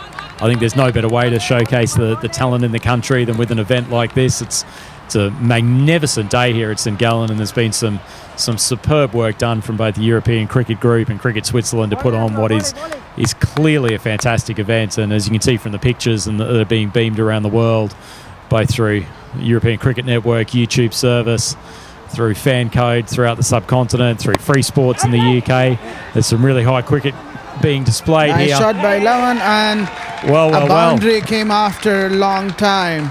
Speaking of talent, Lavan has finally broken the duck. We've had a few balls in between boundaries, and if ever the Crickets needed a bit of relief from this ever-escalating run rate, it was then. Nasir just going a bit wide of off stump, no protection down there in the deep point region, and Lavan has managed to fling his bat and squeeze the ball for another boundary. Takes a long handle again, doesn't time it. Man coming in from long on. Keeps that to a single. It's a good ball from Nasir after that previous boundary. Came back, getting it up in the block hole. 35 to get from here on. Another interesting bit of chat from the YouTube group, James. Question for you. Is the ground on a hill? Looks like bowling end is higher than the batting end. You've been part of the logistics team here. I don't think there's a significant slope.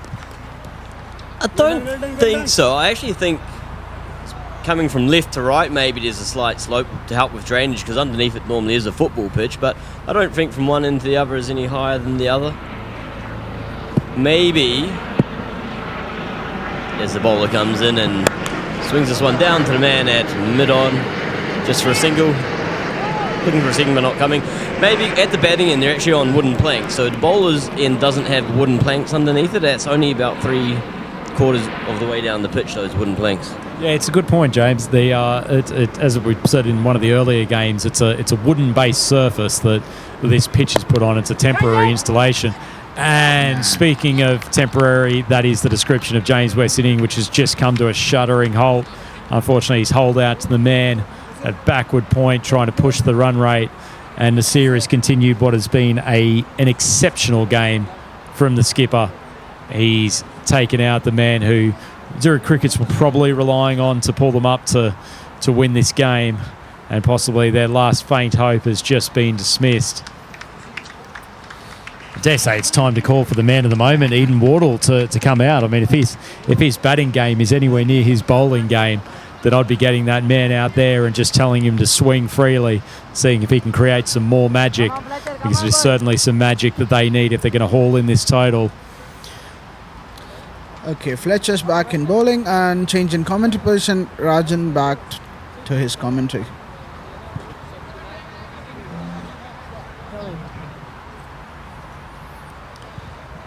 Welcome back, Rajan. Just a cheeky little break for yourself there. Just getting the vocal cords back in one piece.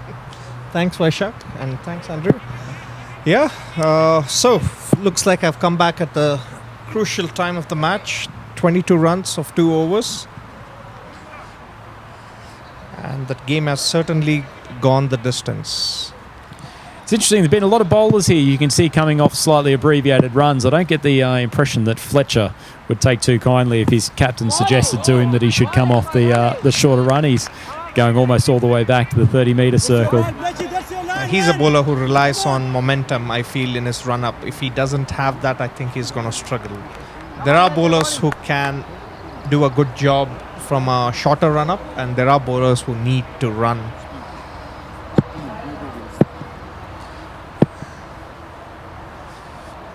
And speaking of losing one's rhythm, Fletcher clearly didn't have it going in there. Had the pistons pumping, but they weren't quite in the right spot, and he's pulled out of that delivery. Probably sensible move. They're in control here, St Gallen. 62 for 4, the Zurich Crickets. Still a fair way behind this chase. 11 balls to go. Levan's played and missed. I think we said earlier in the commentary they probably didn't want to leave it for these last couple of overs, knowing they had some of the big guns from St Gallen coming back into the attack. I think St Gallen have done a really good job in the last 3 overs. I think 3-4 overs. Ever since Baljeet's dismissal, they've had the game under control. A lot of support for Fletch on the YouTube commentary. He's clearly turning into a bit of a cult hero from both the local St Gallen fans and the fans watching across the world by the European Cricket Network on YouTube. You can see why he's a fan favourite. He's a big man, fairly massive rig that's quite handy with both the bat and the ball in the hand. It's good to see a left armour steaming in.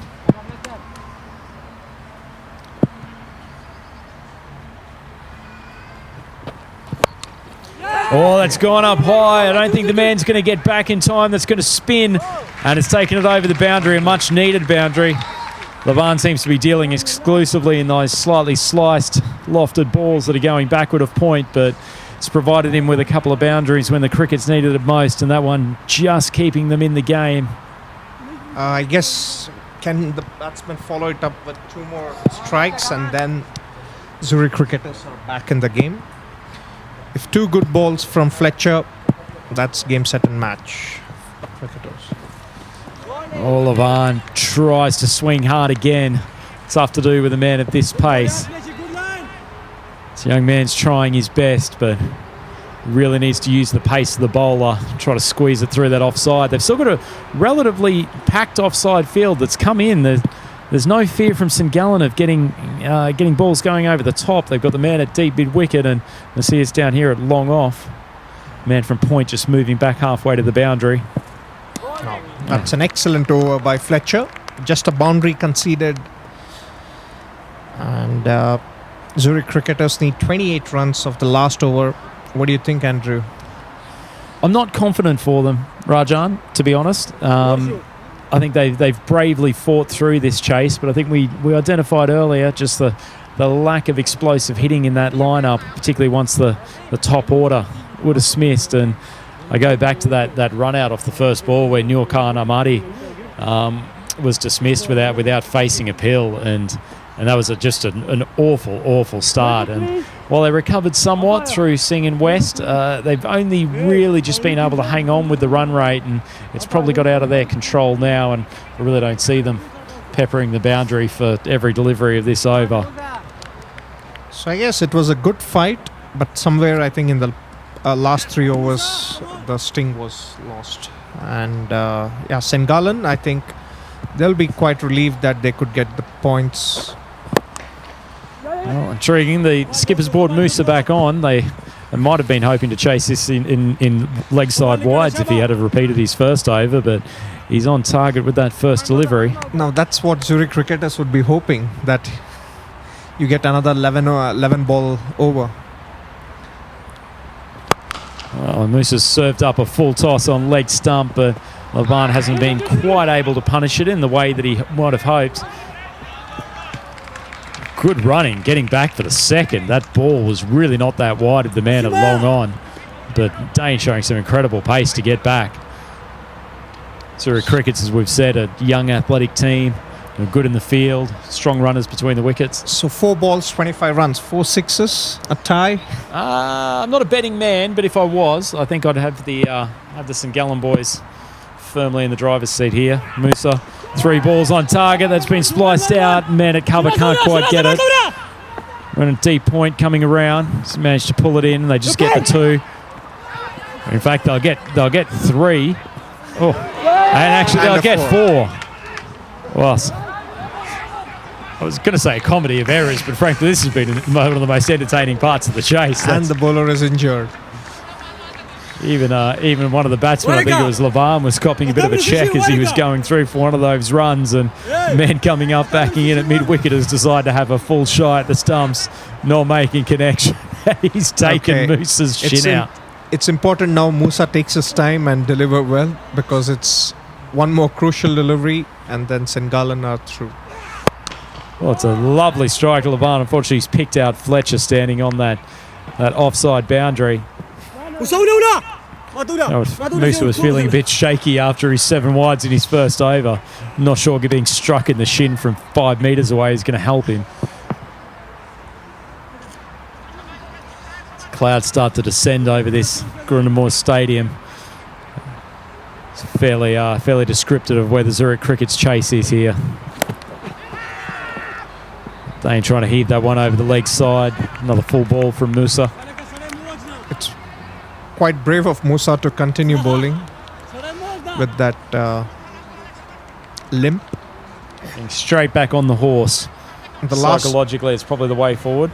The only limping story I can recall is Gordon Greenwich apparently limped his way back to the pavilion in the Lords and went on to score 214. Wow, Musa has done it Greenwich, but with the ball, he's managed to go straight through Levan, who's trying to heave him over the boundary. And that's not a bad finish from a man who had somewhat of a struggle in his first over. So, well done. That's a tough time to come back, trying to close out the game for St Gallen, but they've won pretty decisively in the end here, Rajan. I think they closed out pretty well. I think they didn't lose their composure when Baljeet and West were putting in a partnership. They realized they just needed to break that partnership, and they did, and they never looked back after that. So it's a comprehensive victory, and I wouldn't say Zurich Cricket did fight their way back in, and they might consider conceding those extras towards the end when they had St. Gallen at 70 for 6. I think they should have closed it in. That would have made a difference. But then again, hindsight is... It's a wonderful thing, and speaking of wonderful things, just seeing that replay of Moosa's last ball, once again, a man who had been spraying it fairly regularly in his spell beforehand, that's an absolute pearler of a Yorker. And I would say, I mean, considering by the performance, I would give Nasir, my man of the match, Nasir Mahmood, for that 44 ended up being the most crucial innings well, of this wasn't match. it? He really carried single-handedly the innings from St. Gallen. Certainly a bit of chat on YouTube about Shiraz Sawari, who I think we acknowledged during the commentary. He actually bowled a really, really important spell. Came in after Moosa had struggled in that first over, and just gave an element of control to the innings. And they never really relinquished it after his first over, did they? Yep. So St. Gallen, in front of their home friends and family, did manage to secure a win, and they can go back tonight with some happy smiles after what was a fairly poor performance in their first match. Seen that from almost all the teams, haven't we, today? The first match coming in cold, it's difficult. It's a tough gig going out and trying to hit big first up in the day, but most teams have put a better performance in second up, and St. Gallen definitely looked better for that first run. And Zurich Crickets, they're going to play the next match, and it remains to be seen how they're going to come out.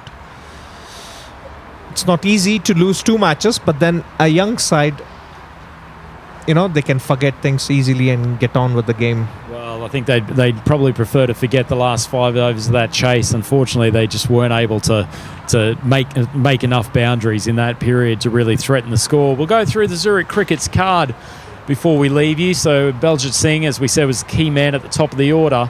He struck a couple of lusty blows, but was relatively well kept in check by the St. Gallen bowling attack. He went for 24 off 16, two fours and a 6. He was caught by Nithu off Sawari as part of that really, really good spell of bowling from him. As we said, Norkan Amadi, he was run out in comical fashion in the first over without facing a ball.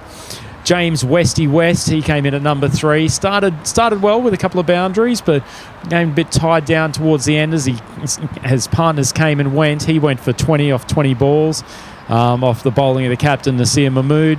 Nicholas Henderson was beaten all ends up by a delightful delivery from Naseem. He was 0 off 2. Lavan, he stayed around for a while, matched James West with 20 off 20 with 2 fours. Was eventually bowled on that last ball by Musa Omadzi. And Dane Perot, he was the last man left stranded at the end with 2 runs off 2 balls. And Rajan, take us through the bowling analysis. Yeah. And the batting lineup of Zurich Crickets, they never quite got going, and thanks to Fletcher's excellent opening spell, it was really good. His first over was really good, and then Nasir Mahmood, I felt, bowled really well, controlled things, along with Mohammad Naseem. Musa, in spite of those 7 wides, did manage to bowl some good deliveries and keep the score in check. And Shiraz Sarwari, like you said, mentioned, after a terrible over from Musa, did keep things under control and thereby giving St. Gallen a crucial victory. No, couldn't agree more. That's a really, really big victory from St. Gallen. Just going through some of the chat on the YouTube feed. There's a question from Tanush Agarwal. Andrew, please reply to me. Unfortunately, I can't actually find your question, Tanush, but if we go through the feed from earlier, we've got James sitting over there on the second laptop. If he can track that down at any stage, we'd be happy to give you some feedback. But in the meantime, I think his question was, where are we playing? Where are we playing? Well, that's a good question because I don't think we've referred to the venue that often in the last couple of hours. So, Tanush, we're actually in the glorious part of Switzerland that's called St. Gallen. It's an absolutely tremendous part of the country, and thankfully we're here with the generous support of the St. Gallen Authority and their tourist board, who have been very, very effusive in their praise for the event and have given strong support to getting it held here in St Gallen. And it's at the Grundemoos ground. And Rajan, you know a little bit about this place? I do. I mean, I live not so close by, but then I live in Zurich, so St. Gallen is not that far off, and it's a beautiful place. And if people do you want to catch up the mountains, Sentis Mountains, I would recommend that. It's a nice weekend getaway, and there is Cloister Monastery, pretty good, and Rhine Falls is not quite. The falls are absolutely beautiful, aren't they? I mean, well worth a trip over here, whether you're coming from overseas or within Swiss borders at the moment. It really is a tremendous place to come and visit. It's also pretty close to Germany as well, so people who are in Germany as well, even they can come over and enjoy St. Gallen, not just... well, they can now that the borders have opened in slightly more flexible fashion than we had a few weeks ago.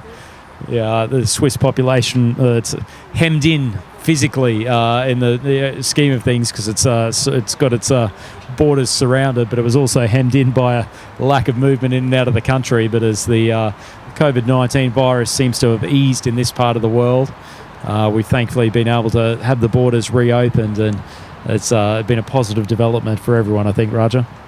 And that's what made us have this tournament in the first place.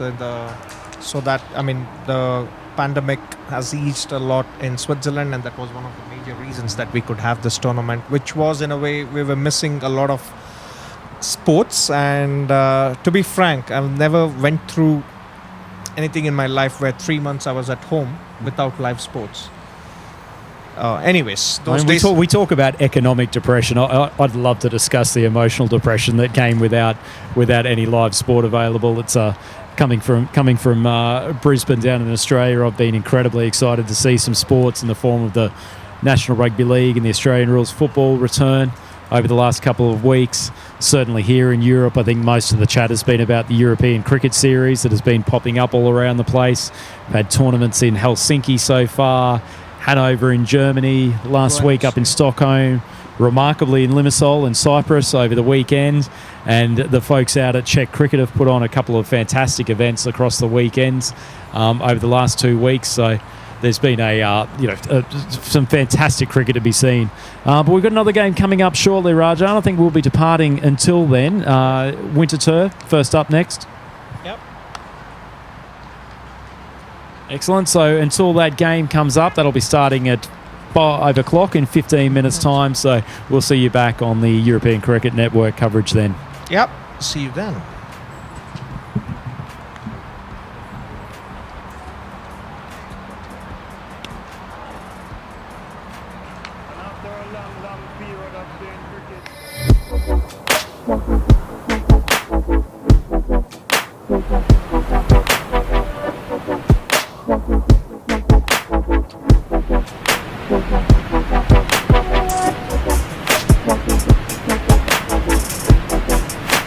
And after a long period of playing cricket, the best place to come in Europe is the great Rhine Falls.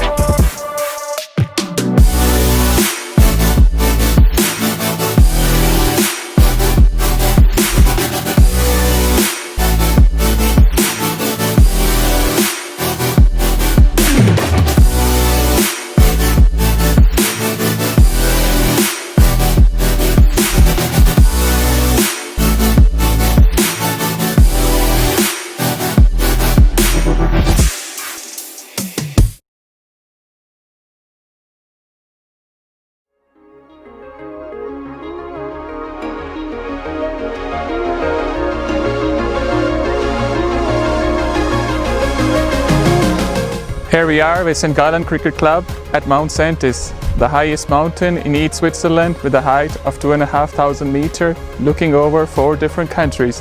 What an unusual place to play cricket.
And after a long period of playing cricket, the best place to come in Europe is the great Rhine Falls.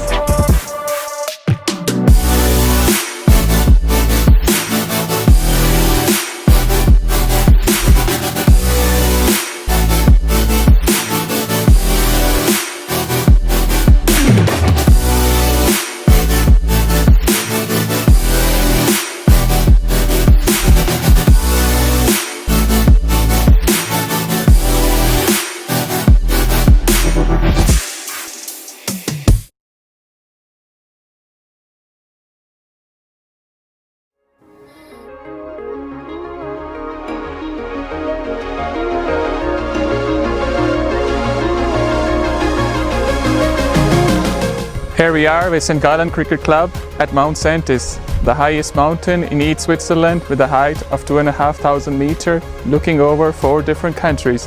What an unusual place to play cricket.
And after a long period of playing cricket, the best place to come in Europe is the great Rhine Falls.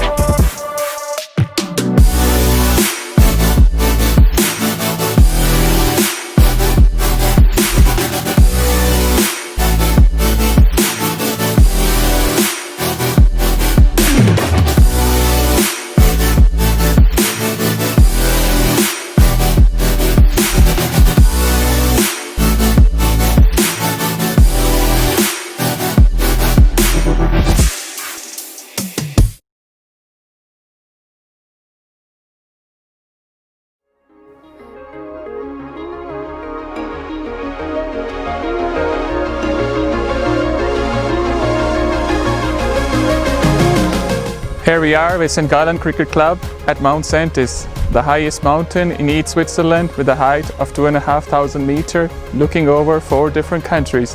What an unusual place to play cricket.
Welcome everyone for the last match of the day between Winter Tour and Zurich Cricket Club. This is the third match for Zurich Cricket Club. Hello, Andrew. Thanks for the introduction, Avneet. Good to be in the commentary box with you. And you're right, the Zurich Crickets have not started this tournament in the way that they would have hoped. They've had defeats in their first 2 games. First up to the Zurich Nomads, which is probably no surprise, but they would have been disappointed to drop that game against St. Gallen in the last contest. Undoubtedly, they tried a lot to compete, but in the midway of the innings they were doing good. But in the end, I think they got devastated and they lost it.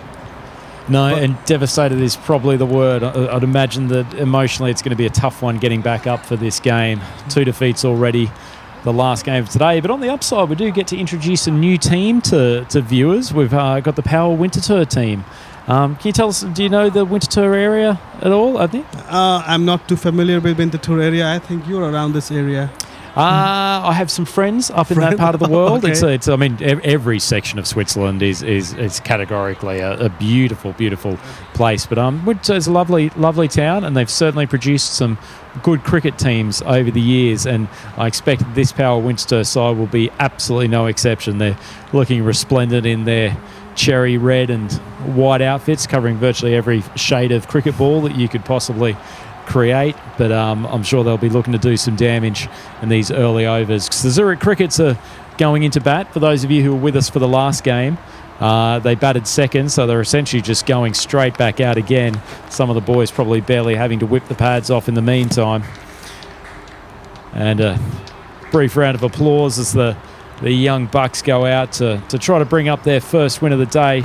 They'll be hoping that the Winterthur boys coming into this game cold might get off to a bit of a slow start, whereas the Zurich Cricket guys should really be in the full flow despite the fact that they haven't quite had the success they would have hoped. Let's see, this is the last match of the day, and I think they would give their best to compete today. Maybe they'll have a win in their bag and they'll go home tonight, sleep on their bed with at least some positive boost in their kitty. No doubt. And so as we come and have a look at the Winterthur team, it's Deesh who is one of their key bowlers. He's really going to be relied upon to try to take some scalps throughout this innings. But they're a deep team. They're probably expected to be one of the teams that's pushing for a semi-final berth here at this first edition of the European Cricket Series, sponsored by Dream11.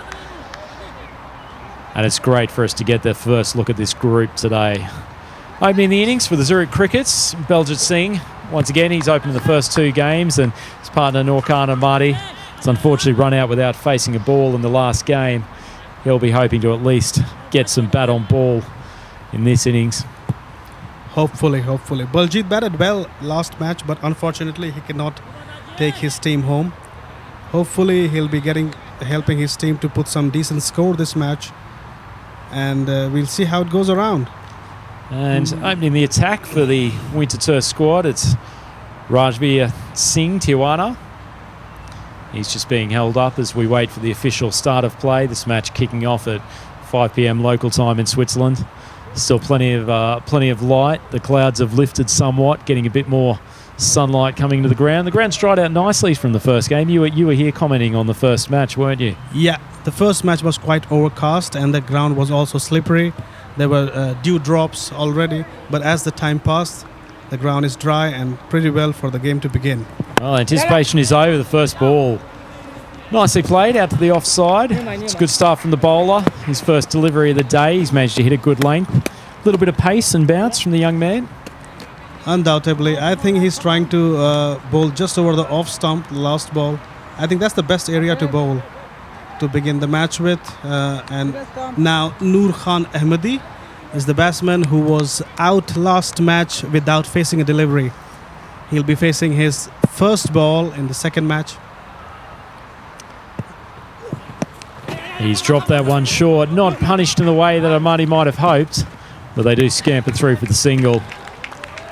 Man, a backward square, fielding that relatively easily. What do you think, Andrew? This is relatively a young side, Zurich Cricket Club. They're trying their best. Last match they tried to give a fight to St. Gallen, but unfortunately they lost. And we don't know how is winter tour, so maybe they'll be quite surprised to see both of them competing. Well, I'll tell you what, if they give Belgium Singh too many balls to the half trackers, Power Winterthur could be chasing a big target today. That's a lovely timed pull shot.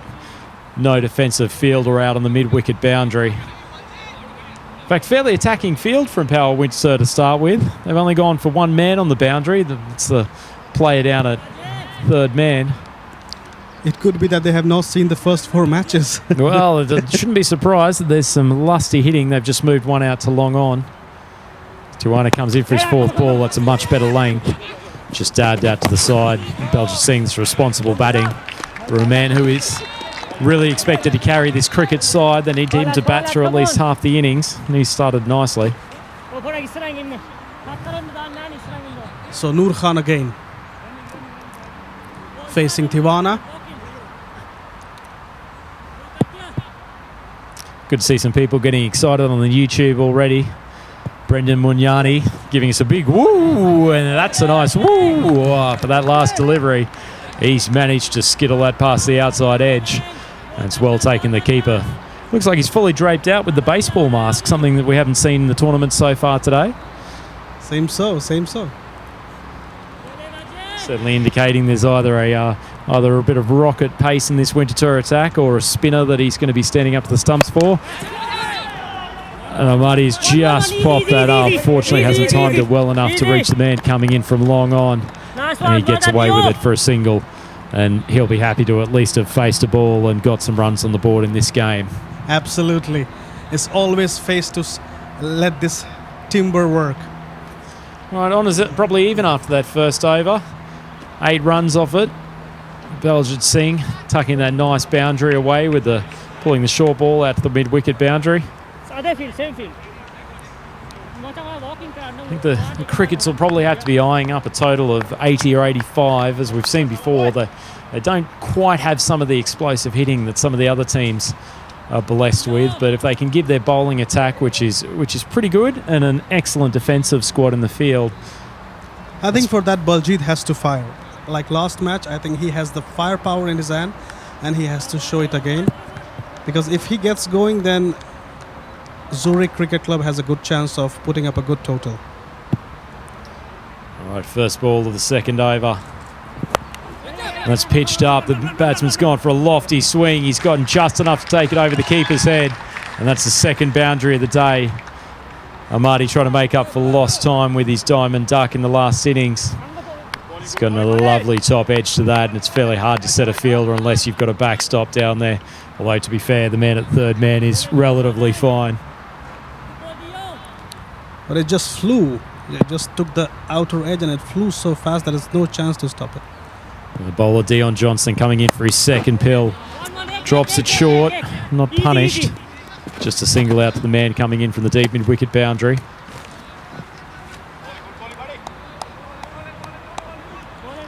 Looks to be a fairly pace-heavy attack. There's certainly some superstars also with the bat in this Winterthur team. Chima, a man who's expected to chime in with a fair chunk of their runs. He's destructive at his best. Tivana. Outside off stump is going to be catch. Check this out. Straight down the gut. He's gone. Belgium seeing that's a fairly ordinary ball to get out to. Tried to rock onto the back foot. Hasn't quite gotten there, and he's just tamely popped it up. And I think it's Baljeet. Yeah, Baljeet is gone. It's not the man the Zurich Crickets wanted to lose at this stage of the game. His partner's just started to find his feet after a fairly traumatic last match. But Singh's gone halfway through this second over, and that's not a great start for the Zurich Crickets. Not at all. Not at all. He is one of the power hitters, and he needed to be there. But he got cheaply out. Still, good news for Dion Johnson. He manages to take a wicket after having that unfortunate boundary earlier in the over. So that'll do his confidence no harm. Tivana.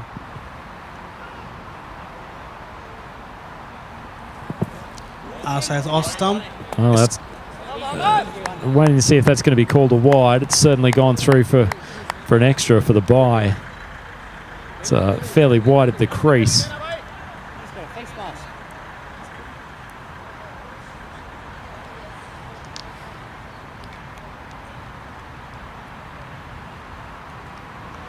Just a break in proceedings while Marty gets his shoelaces sorted out. James West coming in at number 3. He certainly looked fairly promising in his stint in the last game. Came out at number 3 again in difficult circumstances and started off with a couple of well-struck boundaries. He got a little bit tied down towards the end of his innings, ended up 20 off 20, but looked very composed at the crease.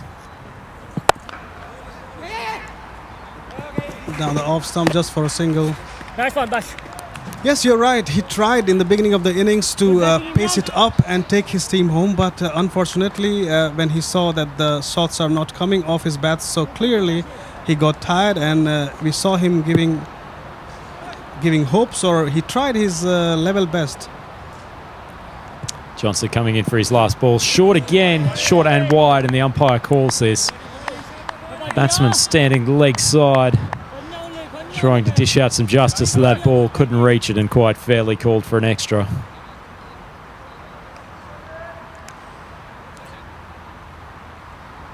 Johnson coming off a fairly substantial run-up. Once again goes short, goes wide again. The umpire displaying a significant amount of generosity, not calling that one wide. Didn't look that much different than the previous ball, but he's decided to head off to square leg, and that's the second over done, and we are 1 for 16. 16 for 1, depending on which part of the world you come from. 2 overs, 16 for 1. Good start for Winterthur. Equally, you can say also for Zurich Cricket Club. It's just the start of the match, so we cannot predict what's going to be in the further innings. We'll just wait and watch. So just a reminder while we're in the overs break, there's plenty of chat going on, the ECN YouTube channel. If you want to ask commentators anything, just put in the hashtag Ask Andrew or hashtag Ask Abneed, and we'll do our best to reply. There's been some great questions today, some really incisive thinking from the fans who are on there. And speaking of incisive, that is a lovely shot from James West. That ball's pitched up by the left-hander, and he has taken full toll and put a lovely drive down the ground. Just slightly lofted, but was always in control of it. Just down the long off area, there was no fielder to field it, and it was straight to boundary. Looks like he's got a nice solid technique, West. Once again, be looking for the boundaries early in this spell. Third over, that's the last over of the power play. Good comeback from the bowler, right up in the block hole. West deals with it well. Salias Mahmoodi, who's come on, bowling the third over of this innings. Looks like he's getting a little bit of shape back into the right-handers. Fairly tidy action, coming left arm over the wicket. Well backed up by his fielder at point.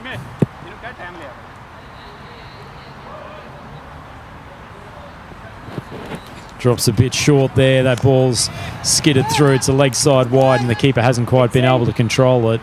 A few early extras for the Winterthur bowling attack. And no, the umpire's called a bye there. I think it was down the leg side. Maybe we can see from the angle that it's... Sorry. My error. Storers have just corrected me. It was actually 2 wides. Big shout out to our scoring crew. We've been working here hard all day. St Gallen, right on the money as always.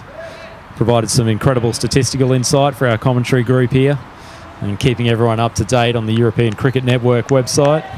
It's ecn.cricket for those of you following at home.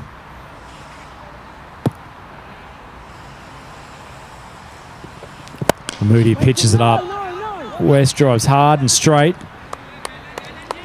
Partner took a slight detour getting back to his crease. It's lucky Chima didn't hit the stumps from his position at mid-on. So there's a question coming for Andrew. Andrew, any news of having any music pumped for the wickets and sixes? Well, Bobby's committed the Cardinal sin. He hasn't used hashtag Ask Andrew, which is slightly disappointing, but we'll address his question anyway. It's a great shout, Bobby. We don't have the music pumping out at the moment. I think we might actually need to shift to our third commentator, James, to see if there's any plans to get some tunes in later in the week. I know there's a venue announcement microphone sitting in that room there. I'm sure I could sing a few lullabies. I've heard from the German circuit, you're a fairly dab hand at the rap tunes.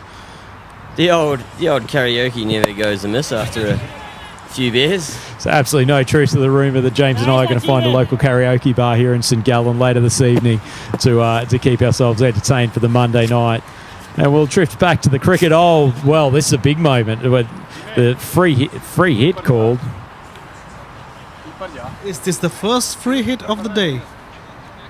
Sorry, no, my mistake. Actually, it's the end of the power play. I guess we should probably focus back on the cricket after a slight deviation. I just caught the end of that signal and saw the hands running around. Exactly. Thought it may have been a no ball. It's a very similar signal, you're right.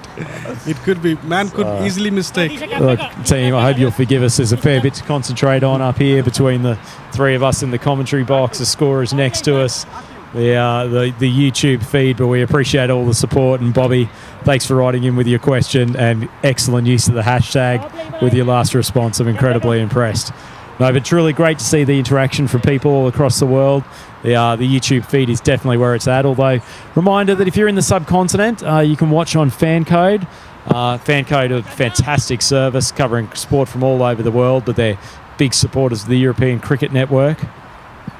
Just the interesting first ball, the fourth over. I don't know if that was a change of pace or just a slightly less zip from the bowl than we've seen in the first couple, but also for the Indian residents, definitely go and participate in the Dream11 fantasy competition. Each of the matches here at the ECS St Gallen competition, which is sponsored by Dream11, you can play the fantasy game on. It's great fun and a great way to add to your excitement of the European Cricket Series. Possible run out, and it is James West trying to scamper through for a quick single. The keeper's moved up very quickly, and direct hit from admittedly only about a metre out, but he's done the job, and West is going back to the pavilion. That was a close call. He was short of ground, and then he's going back to the pavilion. Well, as I mentioned earlier in the coverage, Deesh Banaka, he's listed as one of the key bowlers for the Winterthur side. Certainly coming in with an alternative set of pace to his first three bowlers, but he's putting some pressure on the batsman, and it's caused a run out.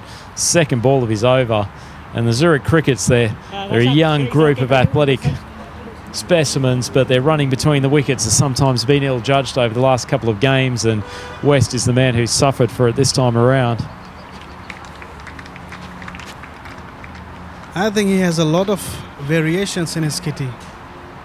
Deesh. Right, well, we've got a break in proceedings. I had a question from Ethan Packard. Hashtag Ask Andrew. In your opinion, who is the best looking bowler in this competition? Well, I'll take that as who's got the best action in the competition rather than going into to areas of the attractiveness of some of the young chaps out here running around.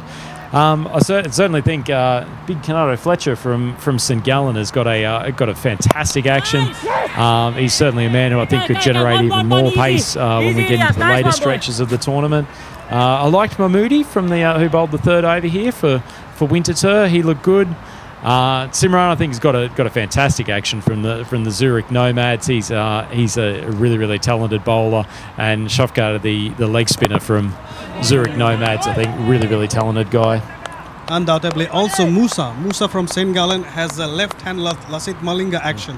He's a sidearm action, but unfortunately in the last match he gave a lot of extras, but he also took some wickets. Well, he took some wickets. He sort of kept the game alive with that over as well. He fortunately spat out 7 wides, but managed to redeem himself in his second over. And there's Adish Baneka. He's come up with what almost is looks like maybe a split finger ball, or certainly rolling the fingers over it, but he's not giving the batsman any pace to work with, and it's actually nice to see a bit of variety. We've had a lot of guys running in, bowling medium fast, but he's really mixing up his deliveries.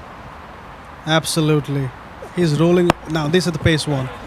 In this one he put the pace in the delivery, and the batsman just took a single to the gully region. Well fielded from the man coming in there. Couldn't quite get it to the keeper's gloves, but I don't think there was a genuine run-out chance.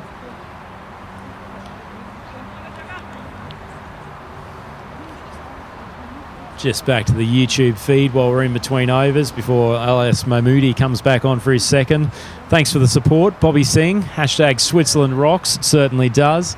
We're very proud to be out here in St Gallen for the tournament this week, and Austin Jennings just chimed in to say hi, so thanks for that message, Austin. It's always pleasing to get some good chat coming in the commentary box, and just a reminder that we'll be with you for the entire 5 days of this tournament up in St Gallen. The ECS certainly a tournament that I think is going to keep cricket fans across the world enraptured for the entirety of this week. Absolutely. Here comes the next ball. That's a great nut from Mahmoodi. As I said, I liked his action. He's a man who looks like he keeps the wrist nice and high. Certainly looks like he's been well schooled in the art of fast medium bowling, and I dare say he's getting a little bit of tail end swing to the batsman. That left arm over the wicket.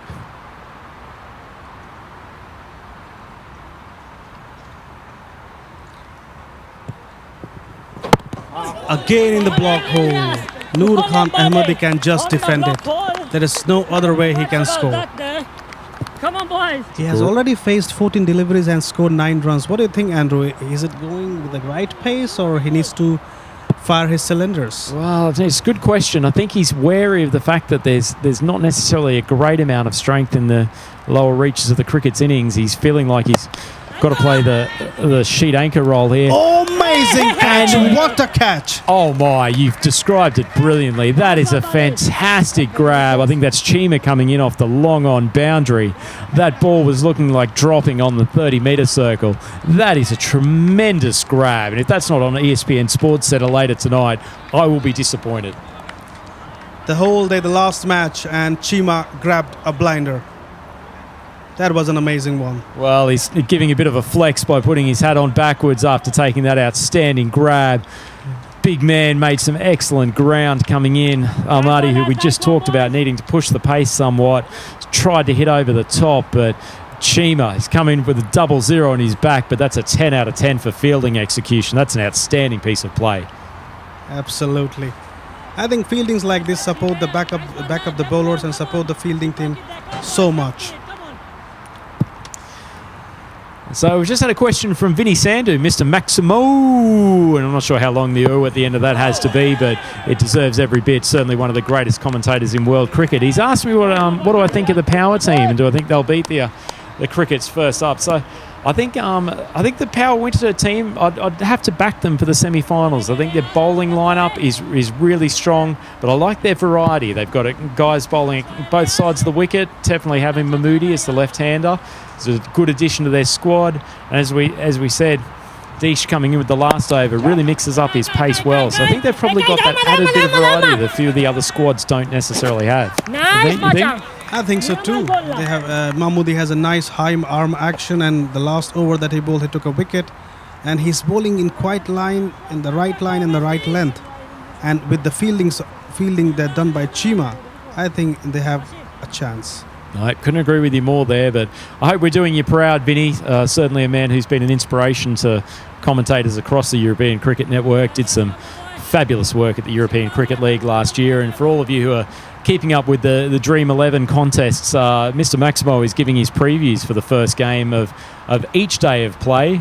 Fairly comprehensive review and certainly sets you up well to select the best Dream11 team possible. So make sure you tune into that either via the European Cricket Network app or on the YouTube channel. That'll be posted later on today. Certainly worth keeping an eye out for. Zurich Cricket Club, 27 for 3. His 5th over going on. Shima bowling quite beautifully. He's pitched that one up. He's allowed the batsman to free his arms. There's Dane Bragg. Managed to loft that over the inner circle. Still struggling to find the boundary though, the crickets. And we've talked a few times today that it's just that explosiveness in the middle of the innings that they probably don't have, and it's meaning they're really putting a lot of focus and energy on their bowling attack to try to get them out of games. They're only up to 30 for 3 wickets down off the 5 overs so far, so halfway through the innings, and if they can get this total up to 75 or 80, I think they'd have to be happy with that at this stage. I think they don't have any other option. 5 overs, 30 runs. I think it's exactly like the first match when they played Zurich Cricket Club. They were slow in start, and in the end of the inning, they perished. So it was interesting in the last game, actually. St Gallen were challenging the crickets to hit over the top. They actually had most of the fielders in for the majority of the 10 overs. Winterthur's gone for the 5 men on the boundary. There's one who's looks almost on deep cover. Dion's out here at long off. Chima's almost patrolling inside the 30 at long on. As that one's been squeezed out to the offside, that man coming in from the deep cover boundary keeps it to a single. Very probably happy that he didn't quite get a hold of that one. But as we roll around the field, Chima's sort of drifting in between long on and mid on, and they've got men at mid wicket and also a deep backward square. What do you think, Andrew? 5 overs, 30 runs, is that enough in this format? I think the simple answer is no. As you mentioned, they are lacking firepower. Despite the ground being so small, they are not being able to clearly lifting the ball above the line for a 6. I think they need more 6s and 4s rather than blocking the ball or taking singles.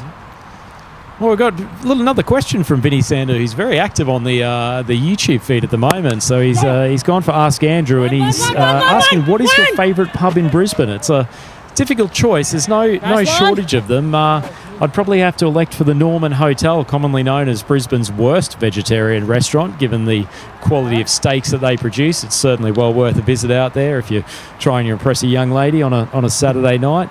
But it's a well worth a visit. The old Chalk Hotel that was near the Gabba. It's a great place to go post a Brisbane Lions game or a Queensland cricket game back when the Queensland Bulls were one of the hottest tickets in town. And I'd have to say from my old hometown in Redcliffe, by far the best drinking establishment was the Bramble Bay Bowls Club. Delightful bowls club sitting on the edge of Moreton Bay down in the between the Woody Point, Clontarf areas. And it's certainly well worth a visit out there to sit on the terrace and soak in the atmosphere of the magnificent Redcliffe Peninsula. So, Winnie, here you have it. Some flirting and drinking tips from our Andrew. I think we're trying to bring all facets of life to the T10 commentary here. As we see the crickets just squeeze out another single. We've got another question from Bobby Singh. Andrew, they should do a Champions League T10 of Euro held here in Switzerland. 2 top teams from each year. Look, Bobby, I'd absolutely agree with that, although I think, to be fair, the European Cricket League is effectively becoming the Champions League of Europe. I think they've got some 29 countries signed up for next season, so the European Cricket League, which is due to be held in Spain next year, is going to be an absolute extravaganza of limited overs cricket for teams on the continent. And I think they're even beefing up the quality of the squads, bringing over the village champion from England, which I think is a great addition. And as we saw, the teams from the Netherlands and Italy last time around really brought an incredibly high standard of cricket, and frankly I can't wait to the ECL event next year. It was a momentous event in continental cricket. I think many of you have been absolutely engrossed with the exploits of Pavel Florin, the Romanian hero who captured the hearts of the cricketing world last time around, and I suspect the next tournament will bring about many, many more heroes that you'll be hearing about, and hopefully a few from Switzerland. Certainly the champion of this event looking to be at the European Cricket League next year, and I think we've seen a few of the likely contenders today, and probably one in the form of this Winterthur team here in the final game of the day. Oh my God, Dish has come up with an absolute mully grubber. Yeah, I think he's managed to hit that middle of the pitch where the wooden cladding starts, and that one is absolutely scraped along the ground. Unfortunately, not a huge amount that Henderson could do. Went back expecting that ball to be around his rib cage, but it was anything but. Actually, that's a very nice tactics by him. In Indian Premier League, there was a bowler called Bhatia, and he used to bowl the ball very slowly. The ball has no power that you can hit it. I think he's also going on the same line. He's rolling his fingers on the ball, and the ball is not reaching to the batsman, so the batsman cannot generate enough power to hit it.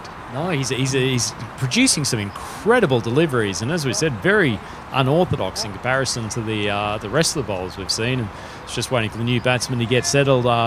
Just for those of you who are in the Brisbane area, Vinny's actually recommended Les Bubbles in Fortitude Valley, certainly one of the more colourful areas of Brisbane City, and he's referenced the fact that they have steak and unlimited fries. I dare say if there was a Bubbles in St Gallen tonight, I'd be heading there straight away. I could do with a fair bit of starch in the diet after being in the commentary box for most of today. Hopefully.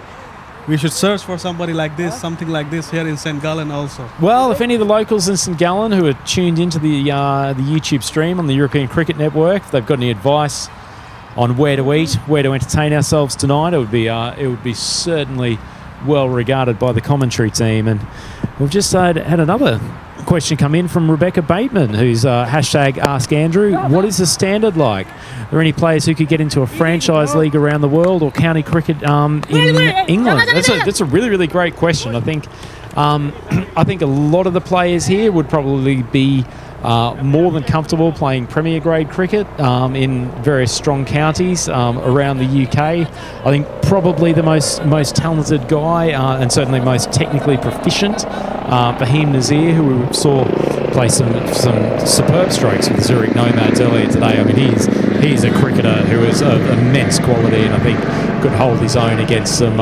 extremely good players. Abney, you're familiar with some of the players. Who would you put into that? Yeah, as you said, collection? Fahim played, and he also bowled very well. Actually, he was a pioneer for changing the first match, and he blasted all his cylinders, and then he bowled very nicely.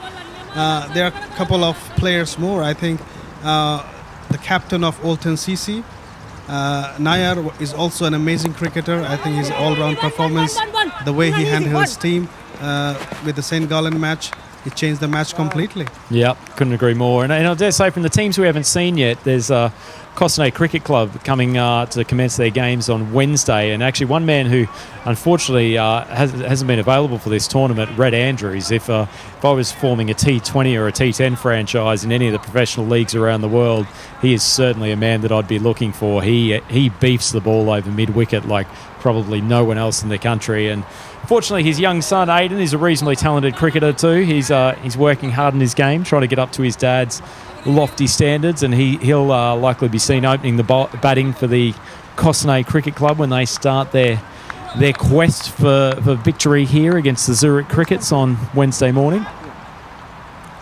For people who don't know, Andrew is the captain of Cossonay Cricket Club, and we are very thankful to him to join us to do commentary today with us. Should be fantastic as we just see the ball go through for a leg by. The Zurich Cricket still struggling to drag this total up. They're 4 wickets down for 37 with only 3 overs remaining. Just had Bobby, who's been pretty active on the question and answer. He pointed out actually the Rotterdam boys from the European Cricket League were exceptionally good last year, and I couldn't agree more. For anyone who saw Scott Edwards' innings in the final. It was truly one of the most remarkable bouts of hitting. And speaking of remarkable, unfortunately, we've just had what's akin to a ritual sacrifice out there. Dane Pierogi's been absolutely barbecued by his teammate Lavan, who has essentially sprinted straight down the striker's end. Unfortunately, Dane's dropped his bat in the meantime and getting commiserations from the Winterthur team, but his short stay at the crease has unfortunately come to an end, and that's the 5th wicket down for the Zurich Crickets. But back to the ECL, Bobby mentioned about the Rotterdam team. They had some tremendous hitters, and as I said, Scott Edwards, the man who hit a remarkable number of sixes in the final last year, was essentially sweeping balls from about a metre outside off stump and doing it so consistently. And also with Max O'Dowd at the top of the order, they were a phenomenal unit, and I'd imagine they'll be one of the top favourites to retain their crowd in the next version of the ECL. It's just pumped down the ground by Levant. Well done, Dion. Well, by virtue of the ECL being postponed this year, they did retain their title, so they'll go back next year as the 2-time defending champions. Holding the trophy in the Rotterdam club rooms. Certainly, if I was from Rotterdam, I'd be claiming that I'd held the trophy for 2 years consecutively. As he looks to sweep this one down the fine leg. Swept it quite well, to be fair. It hasn't quite reached the boundary. I see some inventive stroke play. That's Bridges Luthra, who has joined Gush Lavan at the crease. Yeah, so they actually get to keep that trophy that they won. I don't know if you've seen it, but this thing's huge. It's about as tall as the commentary table that we're sitting at here. So if they win one every year, it'd fill up their club room pretty fast. Might need to acquire some more real estate within the Rotterdam area to build a new clubhouse, as Bridges swung and missed at that one. I think they emptied a whole wine bottle shelf to fit it into their club rooms. And I can't actually believe you've got people to do hashtag Ask Andrew in the chat there. Wow, hashtag Ask Andrew I think is trending on Twitter worldwide now, which is a phenomenal achievement. I don't think we've seen this level of engagement since Pavel Florin took over the ECL last year. But so we've actually got another hashtag Ask Andrew. GH Bennett, Plim Uni History. That's a bit of a mouthful, but he's asking, is that AstroTurf placed on the grass? The ground staff look to be having some problems. So it is an AstroTurf pitch, GH, but probably not one that you've necessarily been familiar with in other parts of the world. This one's actually overlaid on top of wooden slats, so it's a temporary installation. This ground's used for football and also equestrian events as well. So this pitch has been specifically brought in from the Bern Cricket Club, and so it probably plays with a bit more spongier, slower bounce than you'd necessarily see from an AstroTurf pitch that's on a harder, baked-in, more permanent surface. Speaking of surfaces, we also had a question asking about the outfield, which I think, unfortunately, I've lost who asked that question. But as you can see, it's an absolutely tremendous surface we've got here at St Gallen. I'd say that the grass, James, probably clipped a little bit longer than you'd see at a traditional ground in England. Is that fair to say? Yeah, I think the minimum we were allowed to cut it here was 4 millimetres. Often in cricket you'd have it cut down to 3 millimetres. So, yeah, he cut it last night, and it's probably growing another, 1/10 of a millimetre. If we could prevent photosynthesis over the next couple of days, I think it would be a good thing. And just as we return to the cricket, Lavan's managed to swipe a boundary over to the mid-wicket section of the ground. But back to the surface, I think one of the interesting aspects of playing cricket in Switzerland, and probably actually the wider European continent, is actually the length of the grass becomes quite a big factor. And actually the batsmen who are capable of hitting the air, essentially taking the surface out of the equation, are the ones who really, really do actually score big in this country, because frankly punching balls along the ground is a great way to get singles, but it's a tough slog knocking it to the boundary if you're stroking it along the carpet. Yeah, you often don't get value for your shots playing along the ground, as I'm about to sneeze, so excuse me. And James obviously having a storied career over in Germany for a couple of years. He's sort of one of the main stalwarts up in that part of the world, as Lavan's managed to just tickle that wide of fine leg. Man's coming around, was hoping to cut off the second, but slightly errant throw. But I'd imagine the turf that you're playing up in that part of the world, James, has the same similar sort of impact? Yeah, I mean, in Germany you're lucky just to get space to have a cricket ground, and then it's another thing to have someone maintain that cricket ground. So often they are pretty rough outfields. But next week we'll be up in Hanover, Kummerfeld for Dream11 European Cricket Series Kummerfeld. That one's played for the man at square leg. To come back for a second, they should make it. Good running by the two there. Yeah, so in Kummerfeld, they have a very nice, they claim to have one of the best outfields in Germany. So artificial wicket up there, that'll be starting this time next week, next Monday. Is that a full 5-day tournament as well? Yep, 5 days, 6 teams. 4 of the teams competed in the ECN Hanover hit-out a couple of weekends ago. Some good cricketers in the Hanover tournament, actually. Yes, there were some quite a few quality cricketers in that tournament. So he cuts that one to point for a quick single. And they'll be bolstered again by SG Findorf, the vice champions of ECL 19 will be playing next week. Very impressive squad they had up in the ECL in 2019, wasn't it? And they really did actually, admittedly, a tough game against the eventual champions, but they looked really, really solid throughout the rest of the tournament. Yep, so they'll be one of the teams to beat. They have actually lost a couple of their players to KSV, Kummerfelder Sportsverein, so there'll be no love lost between those two teams when they go head-to-head next week. And back to our thought-provoking discussion on the surfaces here in Switzerland. A great interjection from Jay Sin, who we'll get to see hopefully bipping some big balls for Cossonay later in the tournament. He's just pointed out that it's also fair to say that cricket grass is laid flat, whereas the grass stands straight up here in Switzerland. So the outfield's essentially slowed down as a consequence. So that's good knowledge from Jay. Certainly a man who can both play more traditional cricket shots, as we see Lavan smoke that one out to the backward square boundary, but unfortunately straight to the fielder out there. But also a classical technique, and a man who's possessed of a very, very strong cricketing brain, been helped by plenty of schooling over the years by his dad, Yeti Singh, one of the stalwarts of Cossonay Cricket Club and also a national selector here in Switzerland. Yeah, that's well above my grass knowledge. It's probably too much grass knowledge. Is not something you want to be advocating over the worldwide YouTube stream. Guys. As we've just had a bit of a flurry of runs in the overall scheme of things from the Zurich Crickets. They've managed to pull it up to 54 with still a few balls left in this over. And they've just been helped by a wide. A little bit wayward there. You must think the Zurich cricketers will be a little bit tired now. Long day for them. Imagine this is going to feel like a very hard slog coming out to field against the Power Winchester side. And just to note for the viewers at home, this is Imran Sirajuddin, who's come on to bowl. Right, and he's been called for a no ball there. Some good bowling performances from Winterthur, Dish, Beneka, 2 overs, 1 for 5. I mean, in the T10 mat, dot balls are almost as valuable as a wicket. Comes down the ground to meet that one, plays it to the man at deep.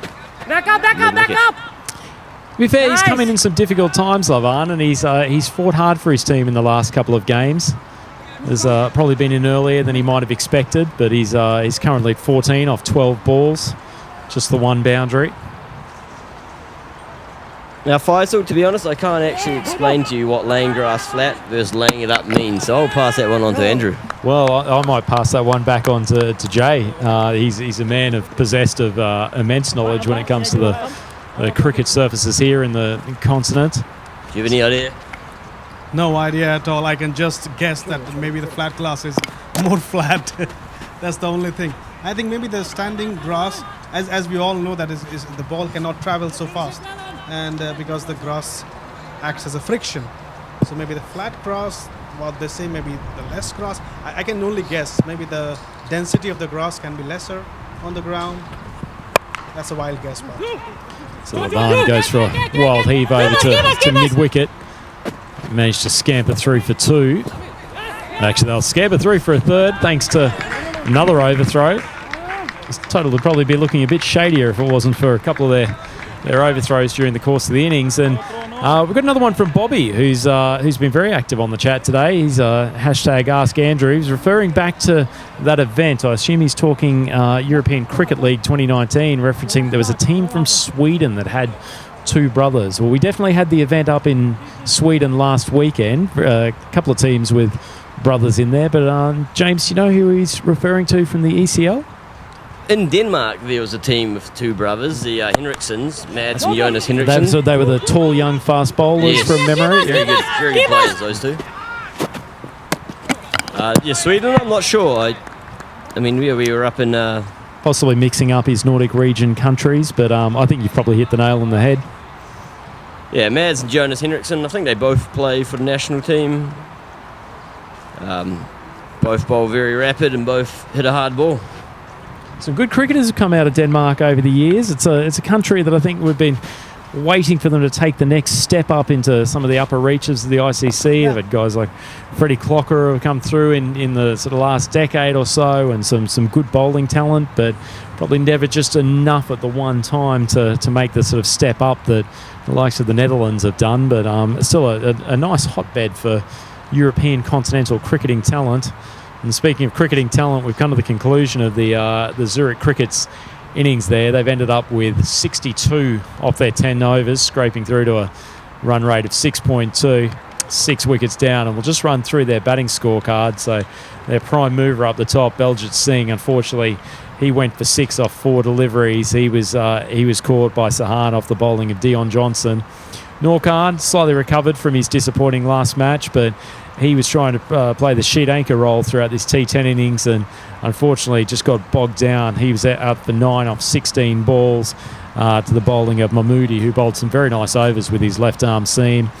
James West batted well in the last game, couldn't get it going here, and he was run out by Muhammad for 7 off 6 balls. Nicholas Henderson, the wicketkeeper, copped an absolute peach of an unintentional mully grubber from Deesh. He was gone for 4 off 7. Dane Parug, he was run out 4 off 6. Lavar once again serviced his team well towards the back end of the innings. He's ended up with 18 off 14. One boundary and was the only member of the Zurich cricket squad to reach double figures. And Brijesh Luthra was run out towards the end there. He got 6 off 7 balls. Maybe, do you want to take us through the bowling analysis? Yes, on the bowling side, Winter Tour has used 7 bowlers. And Rajveer Singh Tivana, 2 overs, 18 runs. He was a little bit expensive of all of them. And then come Dion Johnson, 1 over, 7 runs. Ilyas Mahmoodi, 2 overs, 12 runs. Deesh, who was mixing up very well, 2 overs for 5. He was very economical with 1 wicket. Bashir Ahmad Khan, 1 over 4 runs, no wickets. Sahan Lakshita, 1 over 5 runs, and the last over bowled by Imran Sirajuddin, who cost 9 runs but hit, and he didn't get any wicket. So I think Deesh was one of the pick of the bowlers in them.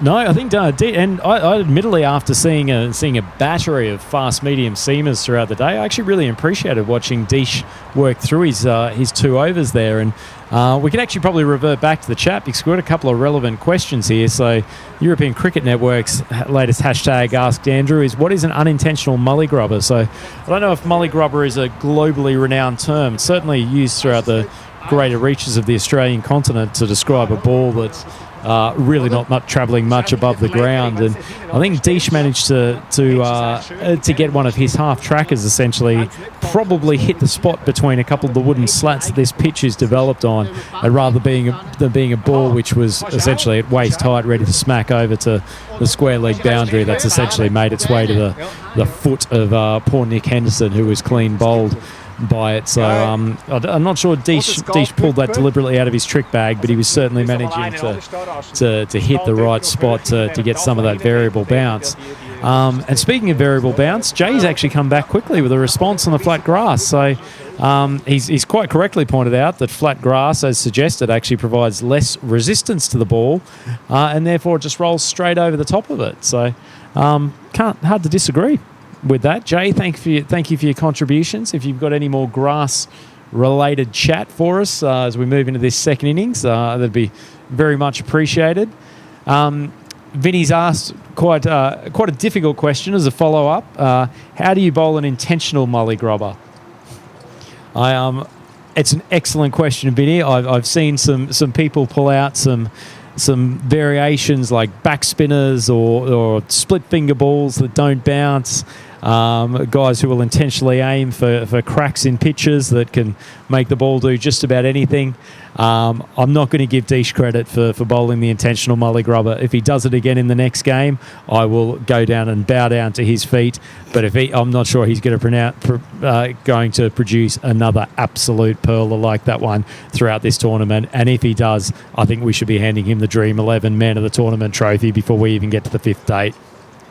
Andrew, you're being too harsh to Deesh. Deesh has done a good, tremendous job in this match, and the molly grubbers were maybe a trick of him because everybody is pulling all his powers behind the ball, and he thought, let's try it another way. Well, let's take the pace away from the ball. Saying his lack of effort is the magic that Deesh. No, absolutely full credit to Deesh. As I've said, I've actually probably been more intrigued by his spell today than almost any other bowler. It was a really, really lovely set of change-ups that he came up with, mixed it up with some quicker ones, and he's going to clearly be a handful for players to get after during this one. Right, as we've got the break still with the innings, a few minutes to go, a few more hashtag Ask Andrew. GH Bennett, _Plim Uni History, has come back with another question asking, are they using a standard cricket ball? So it's definitely a standard Kookaburra ball. So it's definitely a Kookaburra provided ball. James, do you want to take us through the construction and quality of the pills? Nope.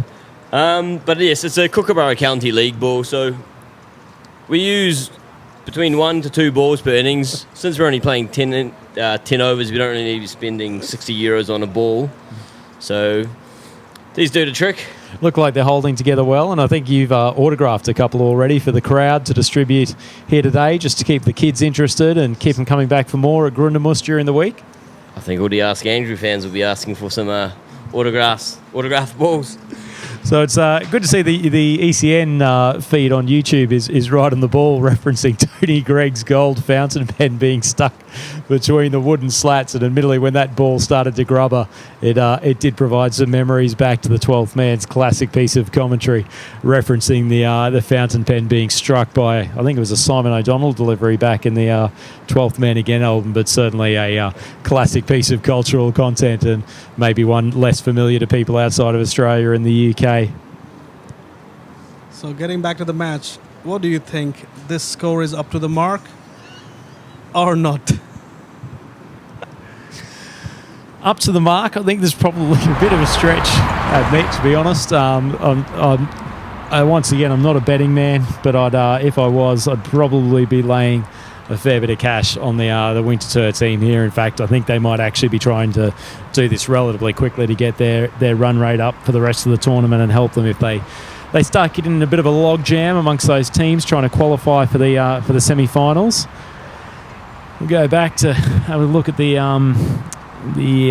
question and answer session. Hashtag Ask Andrew from Rude Boy Oz, or Rude Boy Oz 1. That's a cheeky little moniker for the YouTube feed. Is making sure we don't forget Trevor Chappell. I think Trevor Chappell's was probably about as close to an intentional molly grubber as you can get. Obviously the third Chappell brother, and sometimes the long forgotten one, coming out with, I think, what was a remarkably well executed underarm ball. It's certainly a harder skill than it looks. Very dark day in the history of cricket, and a very shameful day. They are wearing the colour of cowards, the canary yellow. Canary yellow indeed. It's Australian gold, my friend. It's probably lucky we've got Avni between us on the commentary box here. A bit of trans-Tasman rivalry in the commentary box. Just yesterday or day before, I was just going through an interview from Glenn McGrath, the great Glenn McGrath, and they asked him 25 questions on ESPN Cricket Info. They asked him, would you deliver this bowl again that was done by Trevor Chappell? And his answer was straight no. So it's a very direct response to a tricky question.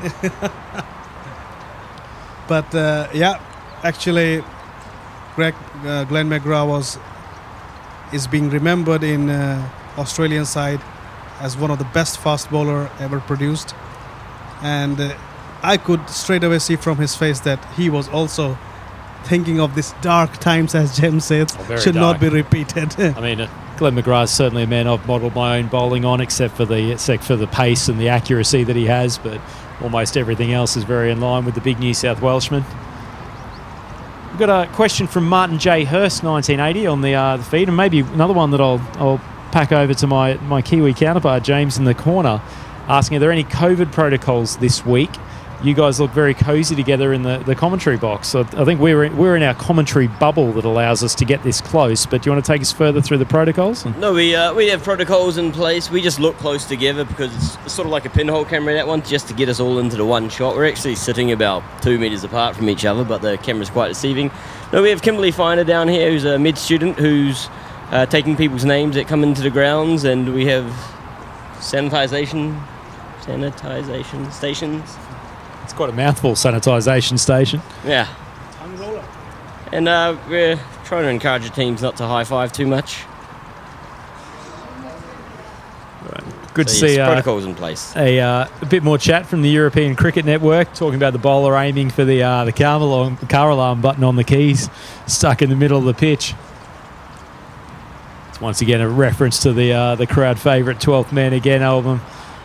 Tragically, as suggested on the chat, I don't have the Maserati parked behind the grandstand. Unfortunately, it's more like a 2006 Mercedes that only just came out of the mechanics garage after the shutdown period.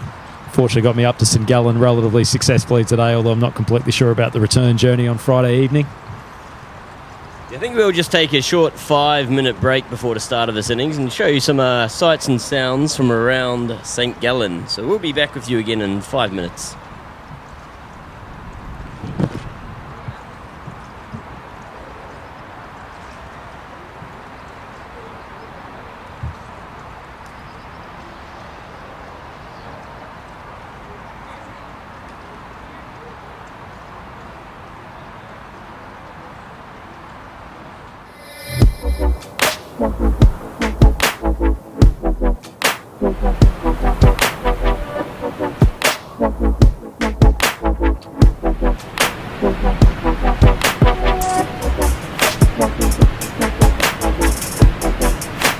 And after a long period of playing cricket, the best place to come in Europe is the great Rhine Falls.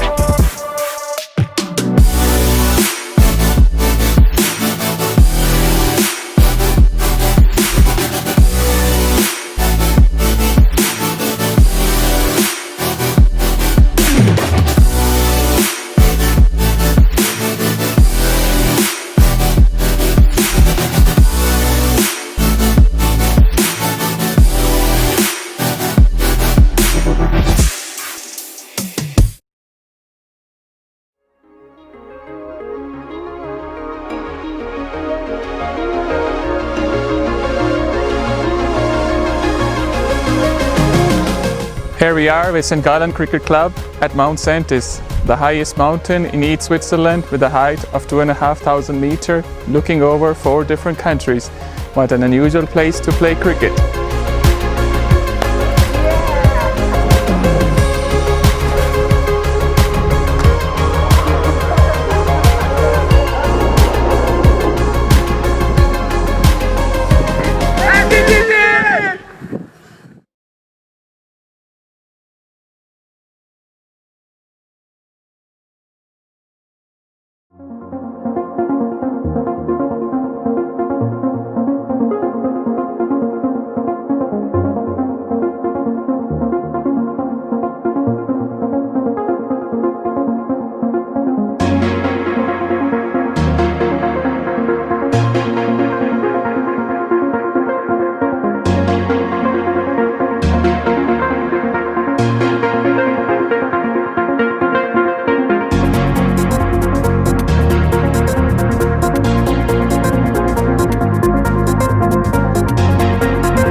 Same.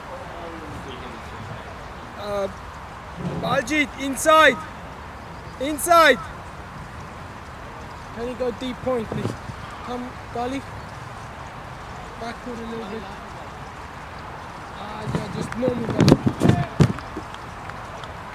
Waffle. Nej, Waffle, warte. Da. Come round. Nein, that's good. And welcome everyone. We're back here for the second innings of this game up here in St Gallen for the final match of day one of the Dream11 European Cricket Series here in Switzerland. It's just before we move to take you through the proceedings for what I suspect could be a relatively rapid chase of the fairly small target of 63 to win this game for Power Winterthur. I think there's been a suggestion from ECN on the YouTube chat that we have a classic commentary competition. Imagine this will be sponsored by Plummet Airways.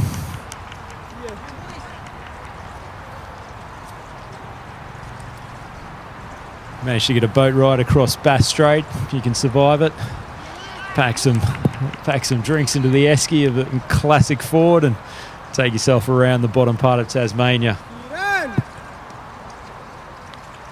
Good recognition there for a big high five from Kimberly, who's helping us out with the COVID protocols as well. Certainly be running through and giving her probably more one of the alternative elbow high fives. The first ball by Nice. Zurich Cricket Club. First, no run at all. So we've got Chima, who's been wrapped up by some of the chat on the ECN YouTube, which is great to see. Also, a bit of a tip that Tijuana hits a very, very long ball. I suspect he's probably not the only one within this Winterthur squad. We've got Bashir, who's on strike at the moment. And speaking of hitting big, he's lofted that one to the outer reach to the boundary. It hasn't quite passed on the full, so just trickling over for a four. But that's a nice start for the Winterthur side as Ravindran cops a bit of early punishment. That was a nice shot. There are only two fielders and one just on the boundary. He just lofted it over his head. It was very close to getting a six, but he got a boundary in the end.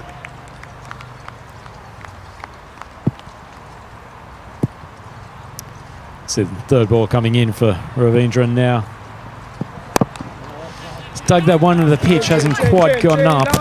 Just pulled straight back to the bowler.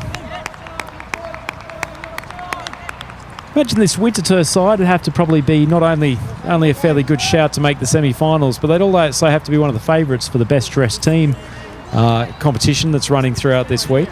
Undoubtedly. They are, as you said in the beginning, with their cherry reds and whites, they are really under this sun, looking quite bright. Magnificent conglomeration of colours. I think the St Gallen team, the home team, representing with the resplendent lime green they've got, they'd have to also be up there. But the jersey of Zurich Cricket Club and Olten Cricket Club is quite similar. I just wonder how would they differentiate when they're playing with each other. I think it's one team will be batting and one team will be bowling. I hope so. By just seeing this field, I thought we are playing football. So the responsive and operations manager who has clearly thought about this thorny issue well in advance of the event.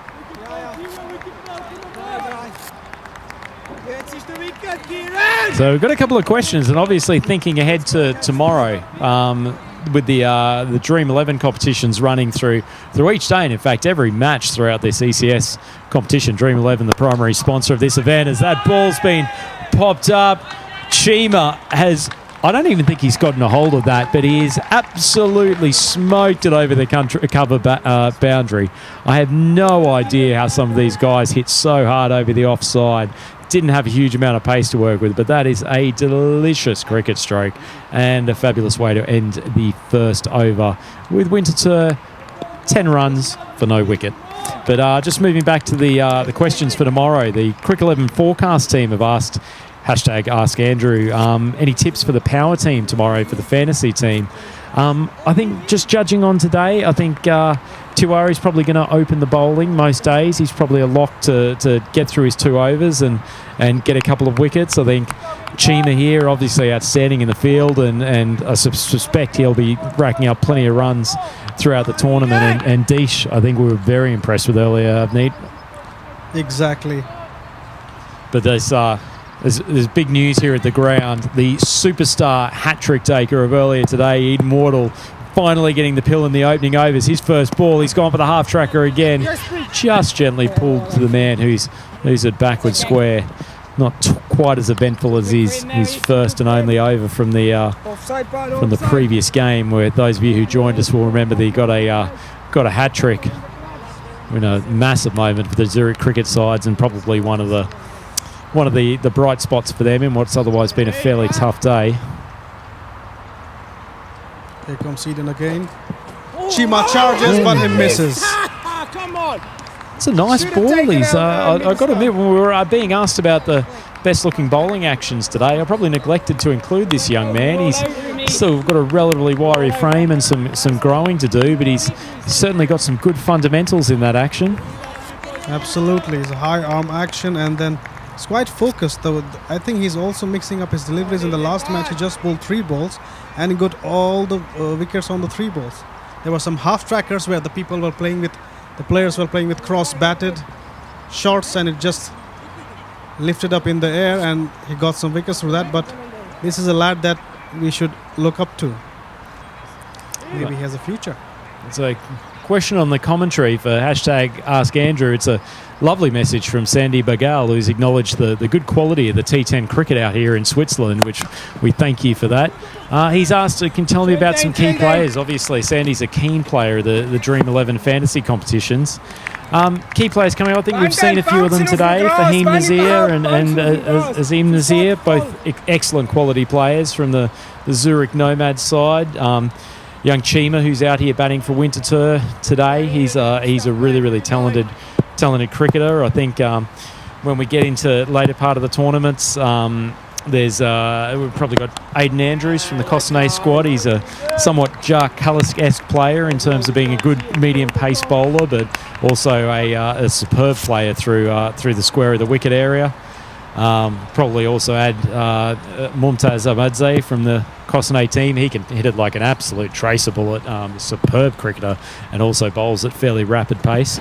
I think I've seen Aidan before. Is he South African? He's South African, absolutely. Yeah, so I saw him, I think, back in 2017 when the Swiss under-19 team were playing in a tournament up there that I was filming. Yep, he's a very good player. Been making runs at every level. Unfortunately, hasn't grown much since he was in that under-17s team, but it gives him the distinct advantage that he gets to play almost everything square of the wicket, which really does suit his game. So he's an extremely talented player, Aidan, and unfortunately for him, he got stuck opening the batting with me for Costanet for a couple of years, but his game has certainly flourished since I've moved down the order. That was shot in the cover area. Good chase, Eden. Go. Sorry, Suleiman. Eden is also a very humble guy. After he took 3 wickets, I went to congratulate him, and he was very humble the way he reacted. He said, thanks a lot. He's a superb young man, but to be fair, I think it's a characteristic of a lot of the young chaps who play cricket throughout Switzerland. There's some just really impressive young guys, and I think it certainly makes everyone within Cricket Switzerland really, really proud of the quality of young person that we're producing through the sport here, not just the quality of cricketer that's on show. There's no need to put any sort of lipstick on faces, so to speak, here in order to drum up sort of, behaviour when teams are out. These guys are just actually really, really responsible, well-behaved young chaps, and they certainly do their clubs and their teams proud, and their families as they travel around with Swiss cricket. So as Andrew got a question for Dream11, there were a lot of nice performances today. Also, Ali Nair, the captain of Alton CC, played very well. Wakar from St. Gallen, for 2 matches, he scored quite good runs. But he was a sole warrior. Probably from... Bashir has absolutely Bashired that one over the cover boundary. That has gone a long way. Admittedly, a fairly juicy full toss. Owen's eye, but that's still beautifully struck.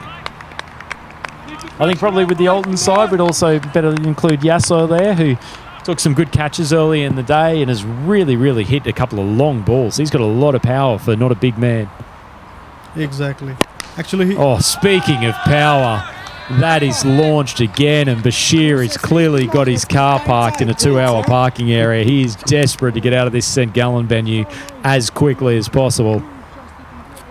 And it might be worth the Zurich Crickets actually leaving that young chap who's just gone to retrieve that ball standing 20 metres behind the boundary, because I don't get the sense that this is the last 6 that we'll see from this innings.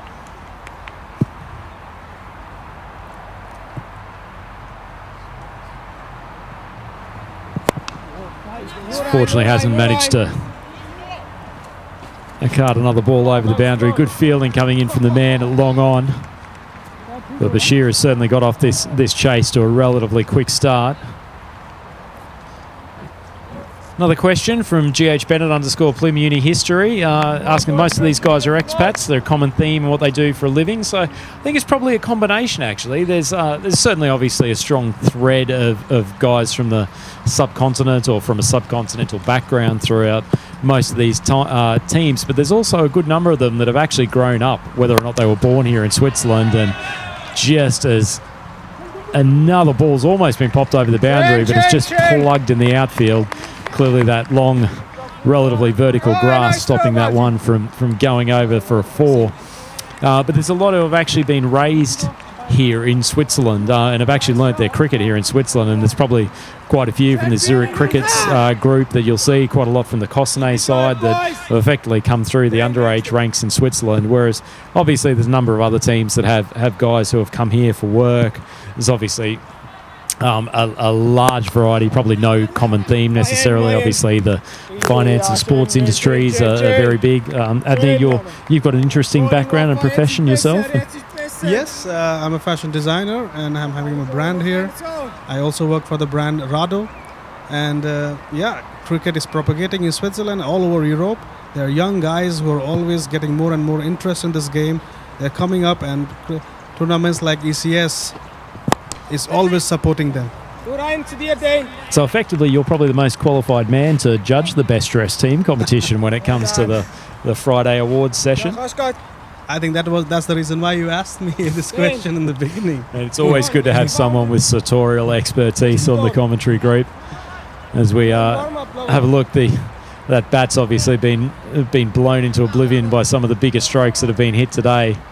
Winterthur sitting at 15 for no wicket after the first 2 overs and looking reasonably comfortable in this chase, needing 48 from the last 48 balls of the innings. So we'll just revert to the chat for a moment. The next hashtag Ask Andrew. Bobby just thanking us for the interaction. So it's lovely to see. He's a very polite man, Bobby Singh, and fit in well with the Swiss cricket group around here. Cricket 11 forecasts, hashtag Ask Andrew. Are we going to see you in action day after tomorrow? So, yes, I will. So, remarkably, and not a full-time commentator, actually the captain of the Cossonay Cricket Club, who is the lone representative from the western part of Switzerland in this tournament, and as a result have had their games packed in on Wednesday and Thursday, so we've got 3 contests on each day. So I'll, as captain, I'll no doubt select myself for each game, but frankly I'll probably be relying on the younger chaps throughout the group to do most of the batting and bowling, and I'll stand there directing traffic in the field most of the time. All the best to you, Andrew. Thank you very much, Abneet. I certainly wouldn't be recommending anyone to pick me in their Dream11 fantasy squad unless we get to the latter reaches of the tournament, and my change-ups are called on for some of the to stop some of the bigger hitters. He's just being humble, guys. Don't listen to him. Too generous, Abneet. I'm trying to be relatively truthful for the Dream11 punters. But yeah, we'll be seeing you in action on Wednesday. You have to play 3 games, I think. We do. So it's a compressed schedule. Just as Jim, it's almost a good catch out in the boundary. He's actually done well to come in and smother that ball. Bashir continuing to take the long handle, and he's, as we said, determined to finish this game as quickly as possible. No, it's a tough one. I think on the one hand, we've seen the Zurich Crickets probably tire here in this 3rd game, and obviously not helped by the fact that they've had 2 early losses and so probably not feeling particularly sprightly at this time. But on the other hand, you've got to think that when you're batting later in the day, you've already had a couple of hit-outs. There's got to be some advantages to that. I think the most difficult part for our team will simply be just adjusting in that first game. We'll be coming in cold after all the other teams have had 3 or 4 contests already, so it'll certainly take some effort from the boys to get up to speed. But I've got full confidence in there. We've got a really good bowling lineup, a really, really talented fielding group. Probably lack a few of the explosive hitters, so there's a couple of guys in our team who will rely on for that. But I'm really, really keen to see how we go in the defensive aspects of the game, and I think we'll give a really, really good show. You captain your side, as am I correct? That is correct. Yeah. So seeing the powerhouse of your team and seeing the 4 teams today. Unfortunately, Phil, looks like you might have lost that one in the sun. It's a slightly mistimed cut shot from Chima, and he's lucky not to have had that one go straight down his throat and need his captain to go and retrieve it for him. Sorry, Abneet, you were saying? Yeah, so my question was, what chances would you give your team to be in the semi-finals or finals? Because you know the power of your team and you have seen teams here playing whole day long. Yeah, to be honest, I think we'll be really pushing for a semi-final spot. I think there'll be a glut of teams in the middle. I think Alton have probably shown themselves today to be the standout. Certainly the Zurich Nomads are some of the best power hitting in the competition. But they're teams we've played in the past. Probably once again felt that our bowling lineup matches quite well against them. Certainly with the batting, we've got to probably step up a gear for this tournament. But we've also got some solid new recruits that have come in over the off season with some transfers. So I think we'll be really confident, and we're very fortunate at Costenay. We've actually got our own permanent ground, permanent pitch installation, so we have been able to train reasonably regularly since the COVID-19 shutdown was brought to an end here in Switzerland. So we feel like we've prepared well, and it's just a matter of executing throughout the 6 games. Straight down the ground. That's what an amazing catch by Baljit. Baljit pull a ripper. Stay out. That's a great catch, Abner. I mean, he had to make some ground, took it low, diving forward. Certainly not one of the younger members of the Zurich Crickets team, but showing the rest of his team how to do it. Absolutely. We were just talking, they have already played 2 games and they must be tired. But what they are doing in the outfield does not seem so that they are tired. That's a great snare, and they really needed that wicket, Zurich.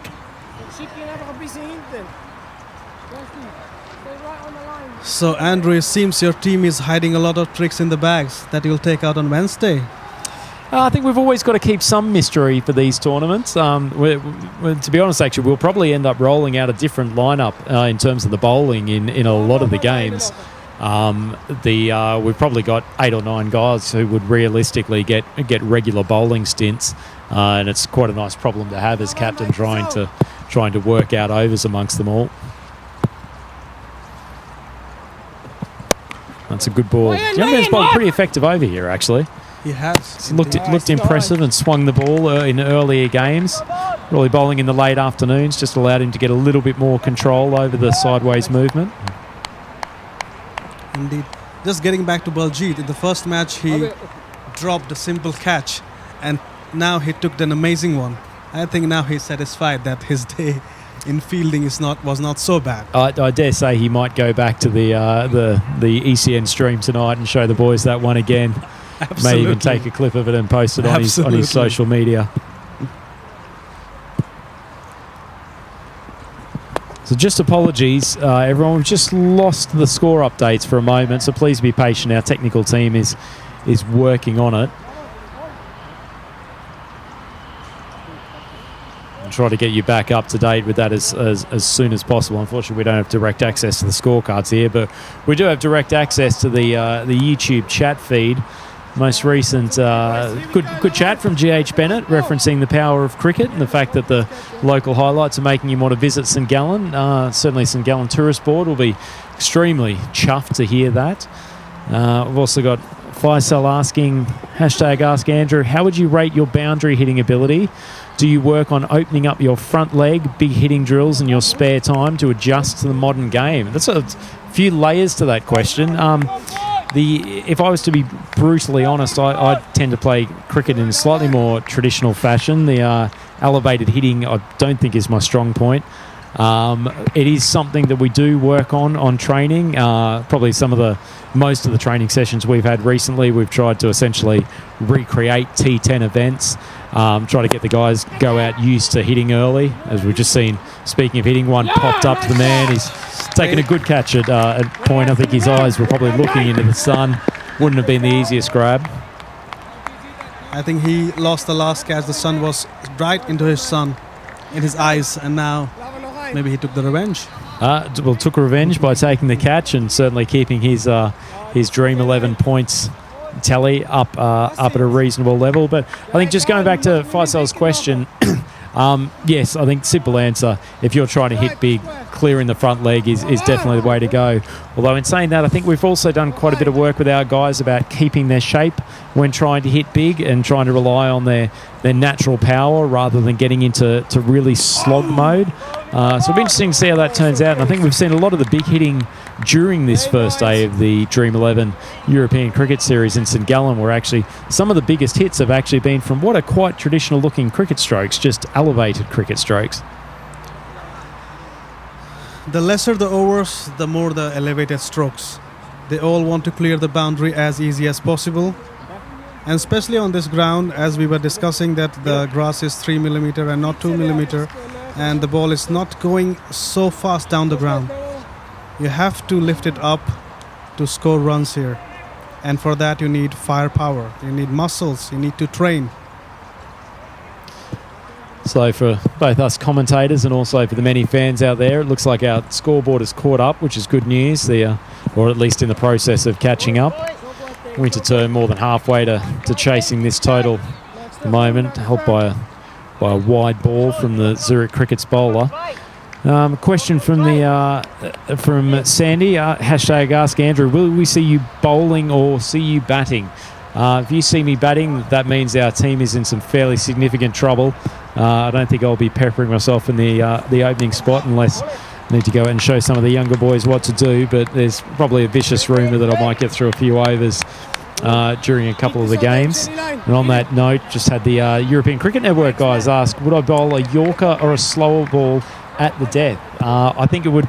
The answer to this is probably it would depend on what I'd bowled the ball before. I think bowling consecutive slower balls a tough one, although I do love putting in a bit of an old split finger or a rolled over leg cutter at some point during the over. But I think during the day so far today, actually we've seen a dearth of slower balls. Actually, it's particularly getting into the later hitting overs.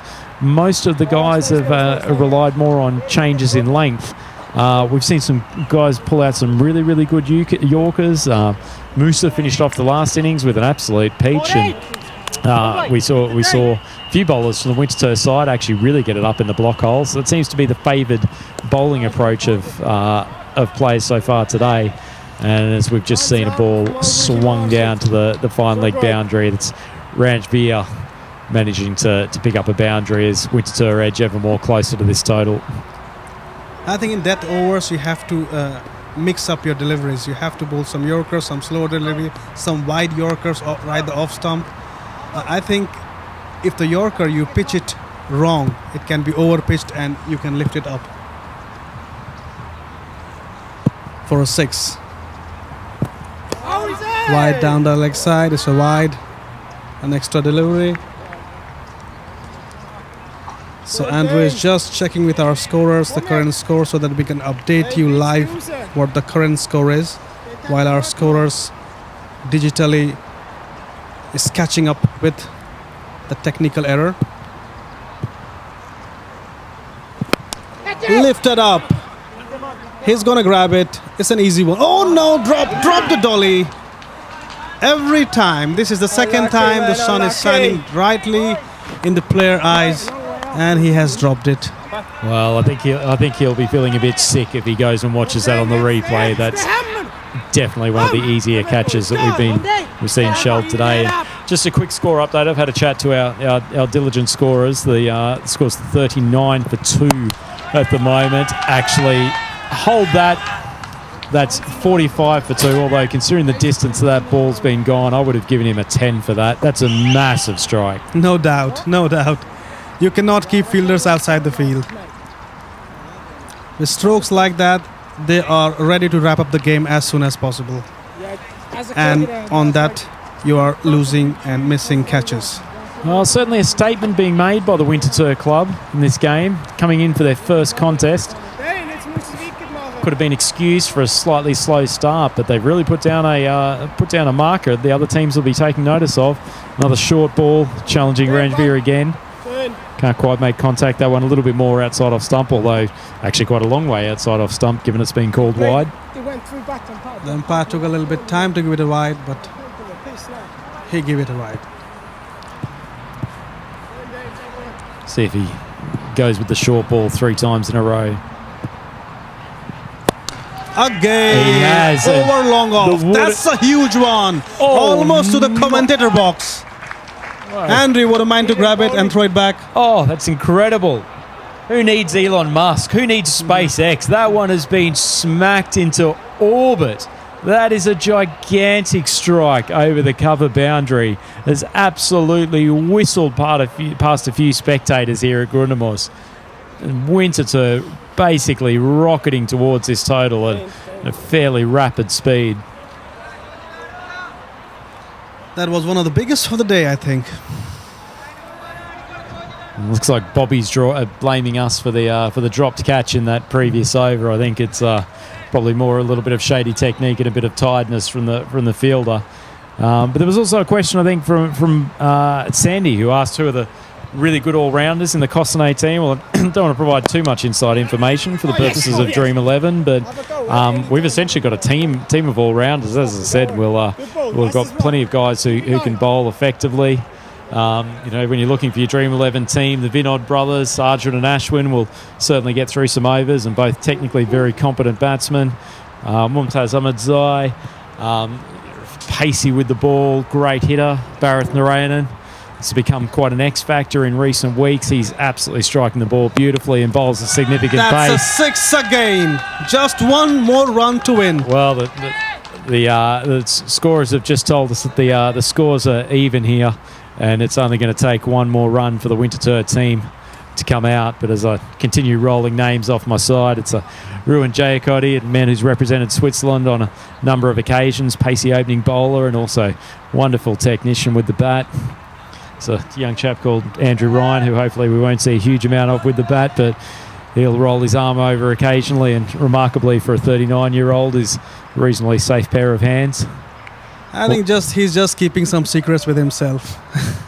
He'll just open his book on Wednesday and then you guys will see. Oh, speaking of opening the book, that's a nice way to finish this game. And the book is closed for today. The book has been closed in no uncertain terms by a fairly savage defeat from Power Winterthur. They have certainly deserved the Power name within their squad today, and they have thrown down the gauntlet to the Alton and Nomads teams. So, thoughts on man of the match? It's a relatively difficult one, isn't it? Actually, because I think the real work from the Winterthur side was probably done with the ball. Bashir, nice innings of 27 off 17, but I'd probably actually go back to the bowling effort and beat the. It should be for 10 overs. They just conceded 63 runs, and the bowling effort was brilliant. Dish for me was pick of the bowlers who just gave 5 runs in 2 balls. And the unintentional molly grubber, which was probably the ball of the day. Exactly. To dismiss Nick Henderson, one of the better batsmen from the Zurich Crickets, that's probably my highlight, and I'll expect to see a clip on that on the European Cricket Network social feeds later this evening. But he bowled very well. I thought Mahmoodi was impressive, particularly bowling against some of the top order batsmen. Bashir bowled a tight over and maybe adding to his work with the bat. He's also been very good. We'll probably take you through the card. So we started off, as I said, Bashir really, really good. Struck a couple of hefty blows, 3 6s, 1 4. He had 27 off 17. Chima, his opening partner, was probably a little bit more subdued. He had 6 off 10. Expected to see a few more lusty blows, but Lavan actually got him. Continuing his good match, actually, Lavan. He got some runs with the bat, and he was the sole wicket taker for Winterthur with a couple of good overs. Gunnar Sakaram, he came in, hit 15 off 8, dealing almost exclusively in boundaries with 2 4s and a 6. And Rajveer Singh Tiwana, man who it was noted earlier in the coverage that he hits a big ball, and he certainly proved that with 2 mighty 6s to take himself to 13 off 4. So Anvid, I'll hand over to you for the bowling analysis. For bowling, Zurich Cricket Club, Ili Kiran Ravindran, 1 over 10 runs and no wickets. Eden, who was quite brilliant in the last 2 games, took a hat-trick and also 2 wickets in the first game. He conceded 15 runs in 1.3 overs. Noor Khan Ahmadi, 15 runs, 1 over. Dane, 2 overs, 24, the most expensive of them all.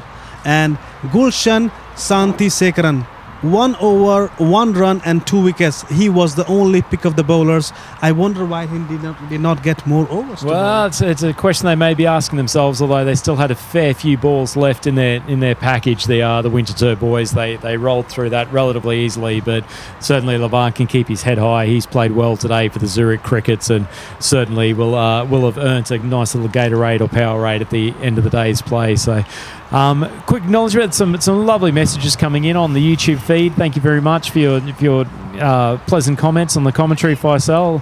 Also to Bobby Singh, it's been an absolute pleasure to bring you the first day of coverage here from St Gallen. Vinny Sandhu was certainly one of the inspirations for the coverage here, Mr Maximo. I'd highly recommend you check out his preview of the first game, which should be posted later tonight. For all of those of you who are playing the Dream11 fantasy competitions, certainly look out for Mr. Maximo's previews.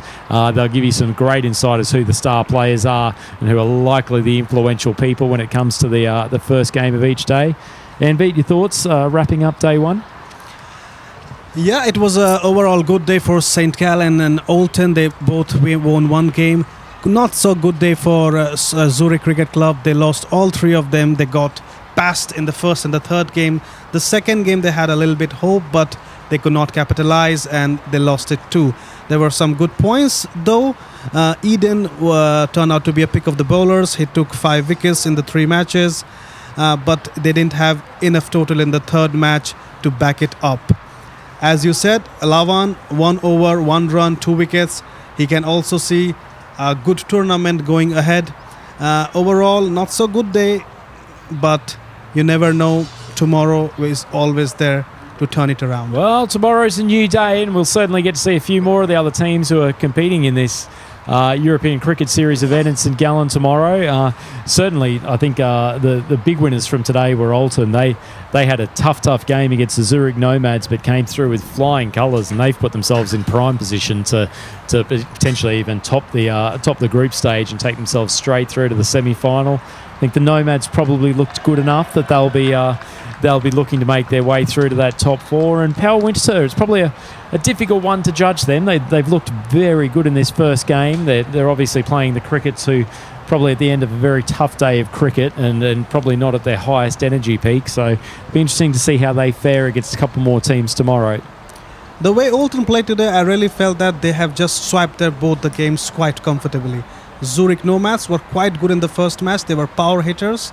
But with Oulton, they felt like they had a good competition. But in the end, Oulton took it away. Zurich Cricket Club, first match, not good at all. Second match, competition. Third match, again the same. So I think they need to go back, sit together, chat it, and see where they're going wrong. They are young lads. We know that they are young lads and they are having a bright future ahead.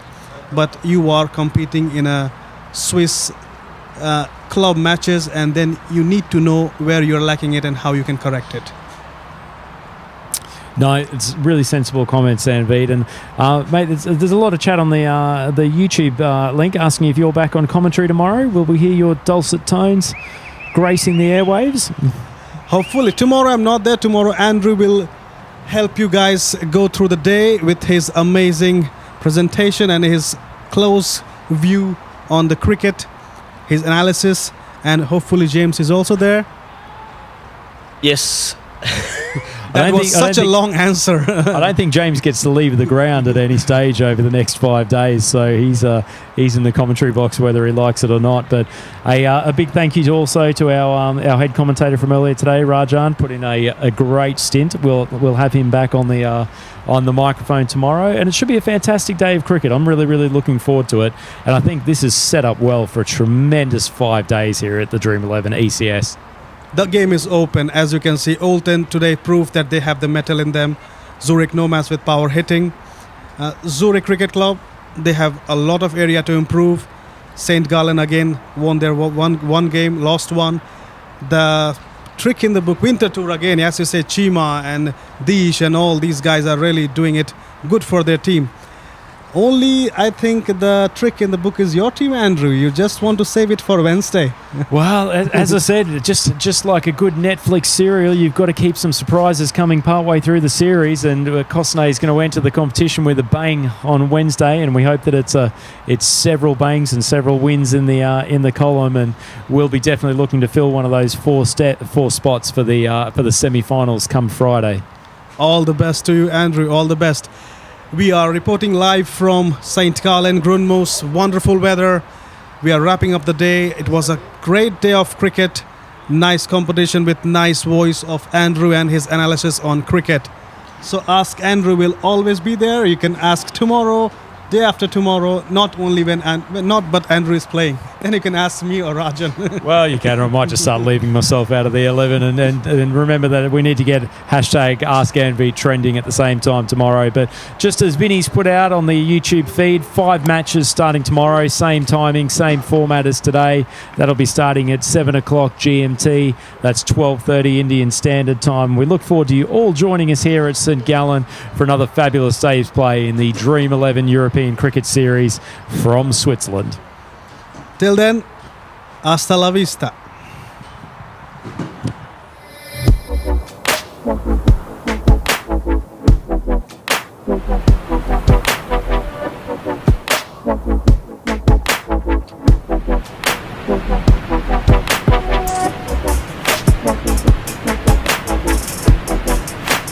And after a long period of playing cricket, the best place to come in Europe is the great Rhine Falls.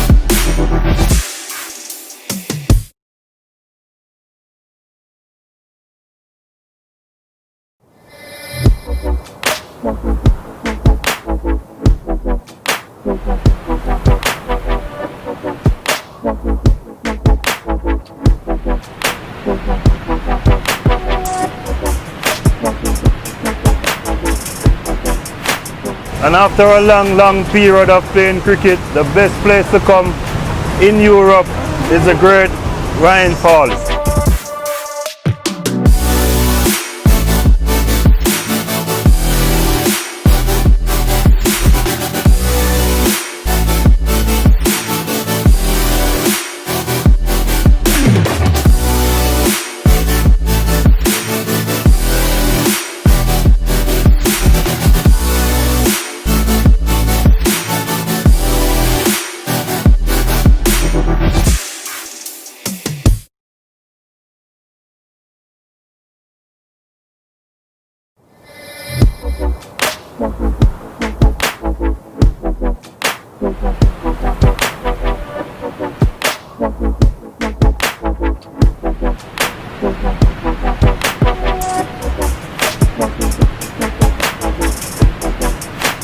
And after a long period of playing cricket, the best place to come in Europe is the great Rhine Falls.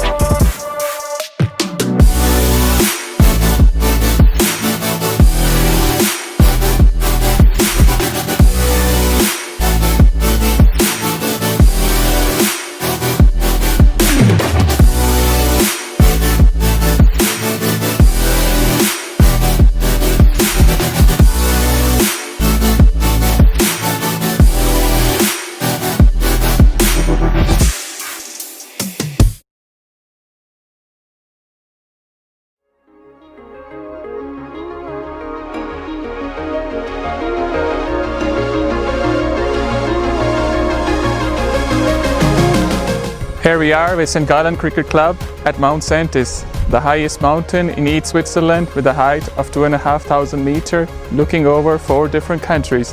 What an unusual place to play cricket.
seems like he's fairly divisive. Yeah, I mean, when the guy here, I mean, he did want to go, he was caught behind, but he did want to go.